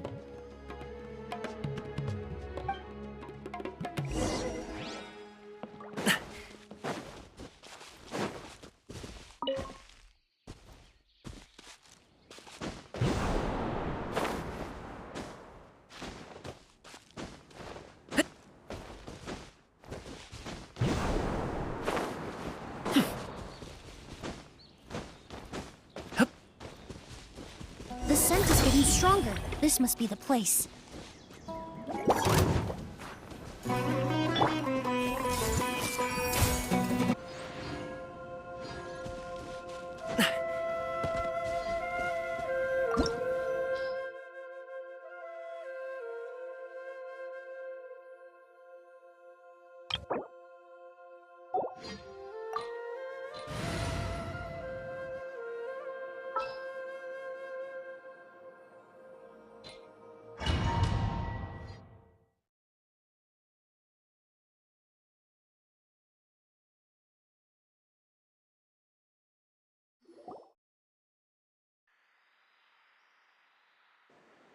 Oh! O's! Are you all right? Were you attacked? No, I'm all right. I was just chasing after that figure, and then, all of a sudden, I didn't feel so hot. Let me take a look. The air definitely feels heavy. It smells nice, but for some reason, it's hard to breathe. This feeling, I've encountered it before. Everything looks all right. It was probably just the stress of the chase, combined with the impact of the environment. A bit of rest would do you some good. I can't rest. Mr. Edgar is still in there. He taught my sister how to make perfume. He's a good man. I can't just abandon him to die by Curia's hand. Oz, you need to calm down and listen to me. Edgar is the one we're after. He and Kyria are the same person. But how is that possible? I thought you said Kyria was in his 30s. Mr. Edgar is 70-something. Changing your appearance to look decades older, that doesn't seem possible. That's precisely why he had to resort to extraordinary measures to age himself. Kyria used a delusion to bring back the Auguste flower, corroding his body in the process, just like his older sister. No. He couldn't have. Mr. Edgar has been in Port Ormos for years. If someone started impersonating him all of a sudden, we would have noticed. And what if the impersonation started before he ever set foot in Sumeru? I've yet to confirm it, but I suspect Kyria killed the real Edgar in Fontaine not long after his release from prison. While Edgar was incarcerated, Kyria started making preparations to replace him, including forcefully aging his body, studying perfumery, and planning the real Edgar's demise. The new Edgar then decided to relocate to Sumeru, seemingly out of an innocuous desire to let go of the past. He even left perfume making in favor of mentoring students. But these decisions were all for a specific purpose, the need to distance himself from anyone who might see through the facade. And Sumeru fit the bill to a T, with no one around to question his identity. All he had to do was grow a beard, don a pair of glasses, make a few minor alterations to his appearance, and everyone would believe he was exactly who he claimed, Edgar, a perfumer from Fontaine. As the years went by, he removed his disguise little by little and continued to refine his skills. It would have been a gradual process, one that ensured no one around him would notice anything unusual. That explains why Sylvain said he barely recognized Edgar back at the hotel! He aged himself decades beyond his years just so he could accomplish his revenge! Is that even worth it? I need to find Mr. Edgar. He's not that kind of person. He can't be. What you really need is to get out of here and rest. No, I can keep going. Wait! This environment is likely being influenced by the delusion. Any discomfort, no matter how slight, should not be treated lightly. I know how to relieve your symptoms, Mr. Ooze. Please come with me and rest. I'm sure Kyria... No, Edgar wouldn't want any more innocent people implicated in all this. Kale's right. The Traveler and I will take things from here. From our brief exposure to a goose, it would seem the substance has little effect on us. This leads me to believe those blessed with a vision or capable of wielding elemental power are more resistant to the effects of abnormal elemental energy. In other words, this environment doesn't pose as much of a risk to us. Actually, now that I think about it, this stronghold likely has multiple points of entry. If the target were to escape from a different point of entry, that might allow him to evade capture. I hate to trouble you, but we need people to survey the perimeter. Thanks. Hear that? We're heading out. There's work to be done. Ooze, head back to Port Ormos and start gathering reinforcements. Got it. Traveler, Emilie, Paimon, please be careful. For someone whose only purpose in life is revenge, there's no telling what they'll do when there's no reason to move forward. Don't worry. This isn't the end. Not for us or for Kyria. We're not going to let a goose kill anyone else. It's time for the mythos to fade into obscurity.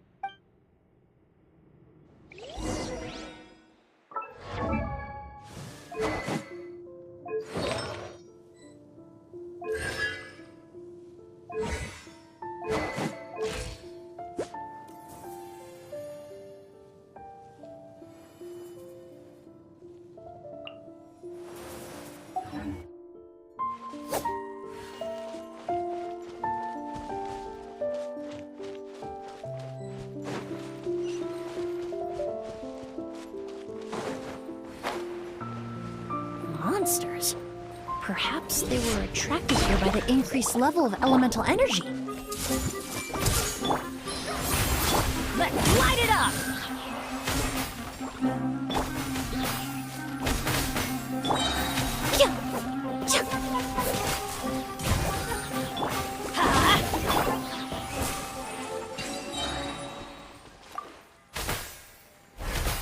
I've never seen these seeds before.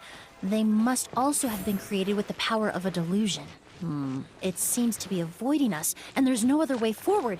Perhaps we could try luring it to the edge of the cliff.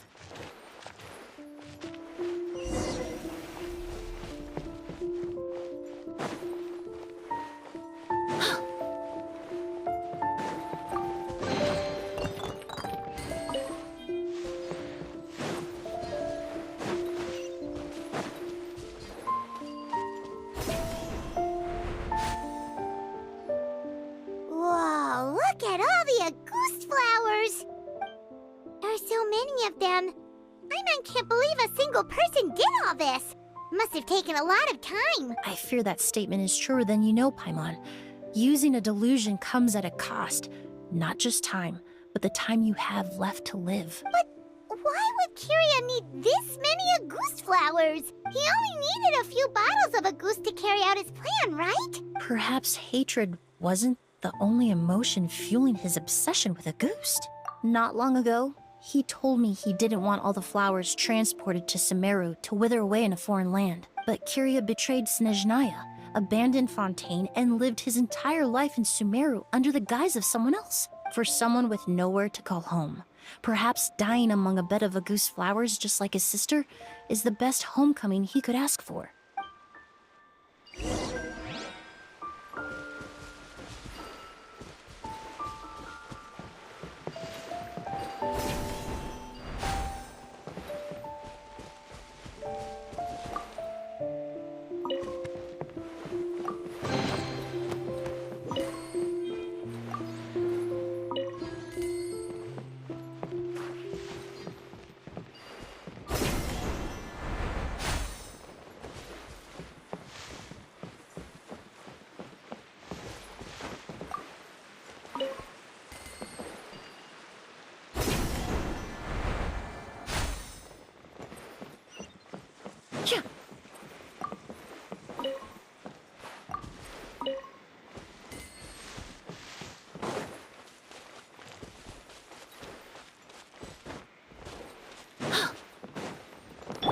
I see everything. Hey! A little ambiance. I must be prudent.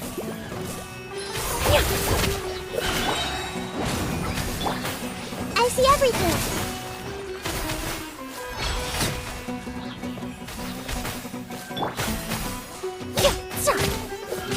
This'll brighten up the place. Let's light it up.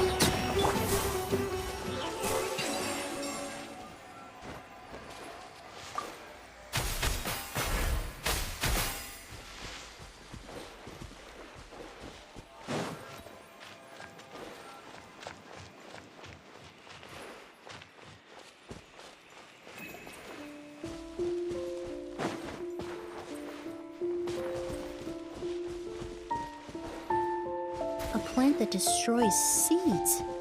Huh, quite the ecological marvel. Let's head back to the place where the seeds first appeared.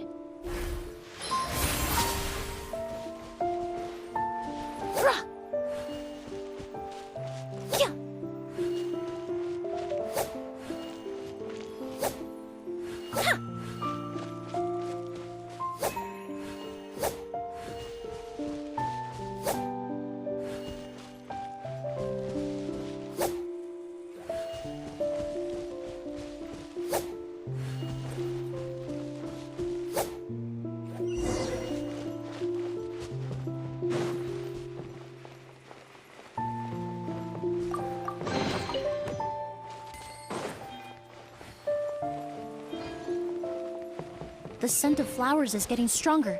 We're almost at the end.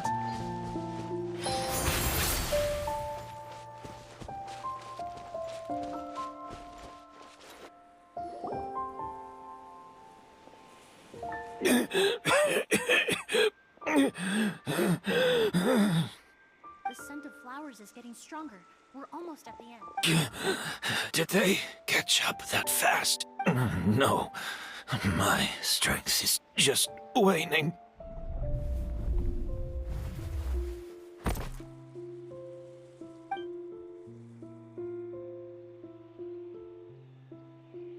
but it doesn't matter. This is far enough.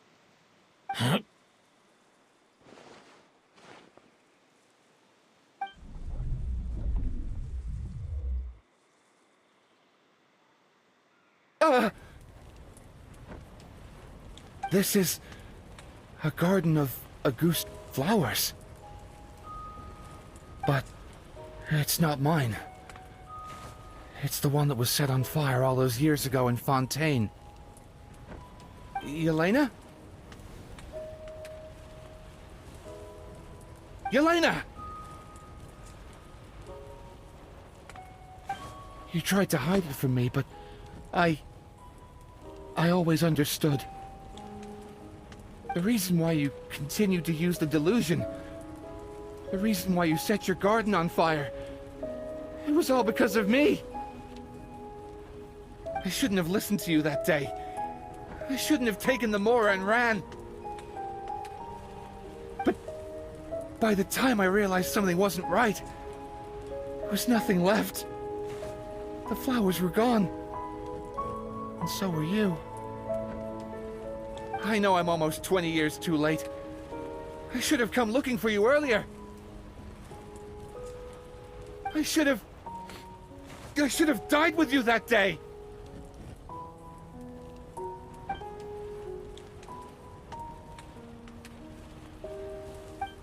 Yelena?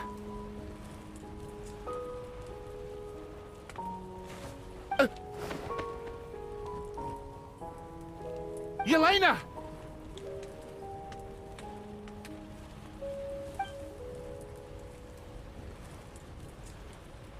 No! Don't leave me! Please!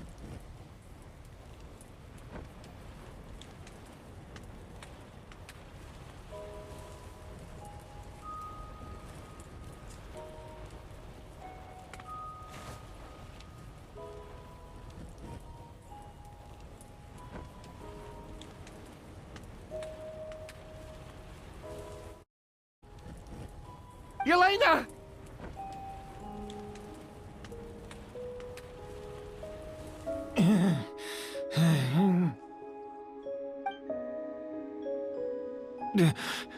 Emilie? I'm alive. No, that's not possible. I saw her. Yelena, we were together. That was an illusion, likely brought about by the residual toxin in your body coupled with the pollen in the air, neither of which are fatal. No, the amount of Auguste I drank, it should have been enough. A fake, but how? We started making the preparations last night with one goal in mind, to create a perfect accord. The accord is the basis of perfume making, the product in its most primitive form. Ambergris mixed with cedarwood, rounded out with a base note of agarwood. This is the scent of leather? Exactly. We're unable to extract essential oils from leather, but by combining other raw materials, we can recreate its essence. That is the purpose of an accord. Does that mean you can recreate any scent in the whole world? I'm afraid not. Certain fragrances in this world are simply one of a kind. That quality is what draws people in and fuels their obsessions. If I wear a goose to the ball, I'll also be one of a kind. Our competitor already got their hands on it. It doesn't matter how much it costs. I have to buy something better. This fragrance will be one of a kind, no more. Myths can be deconstructed, miracles can be recreated. All it takes is skill, experience, limitless exploration, and a little patience.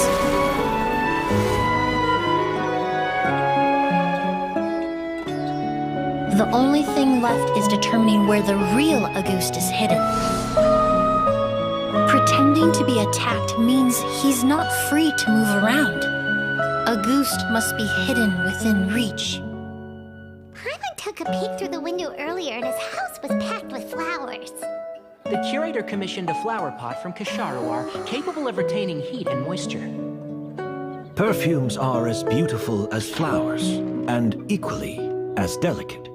When stored, you must take care to control the temperature and keep them away from direct sunlight. Did you get all that, Emilie?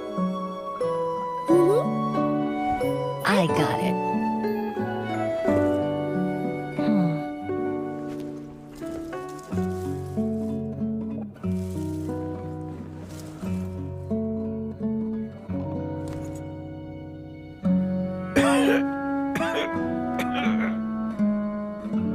Did you hear?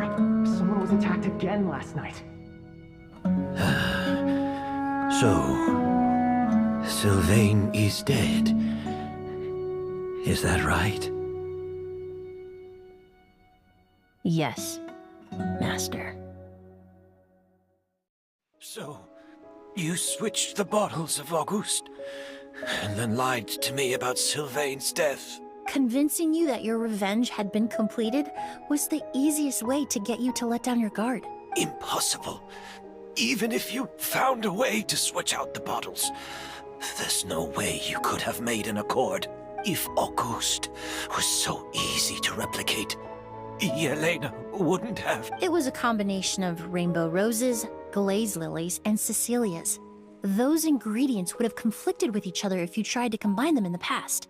But recently, we found a way for them to work together.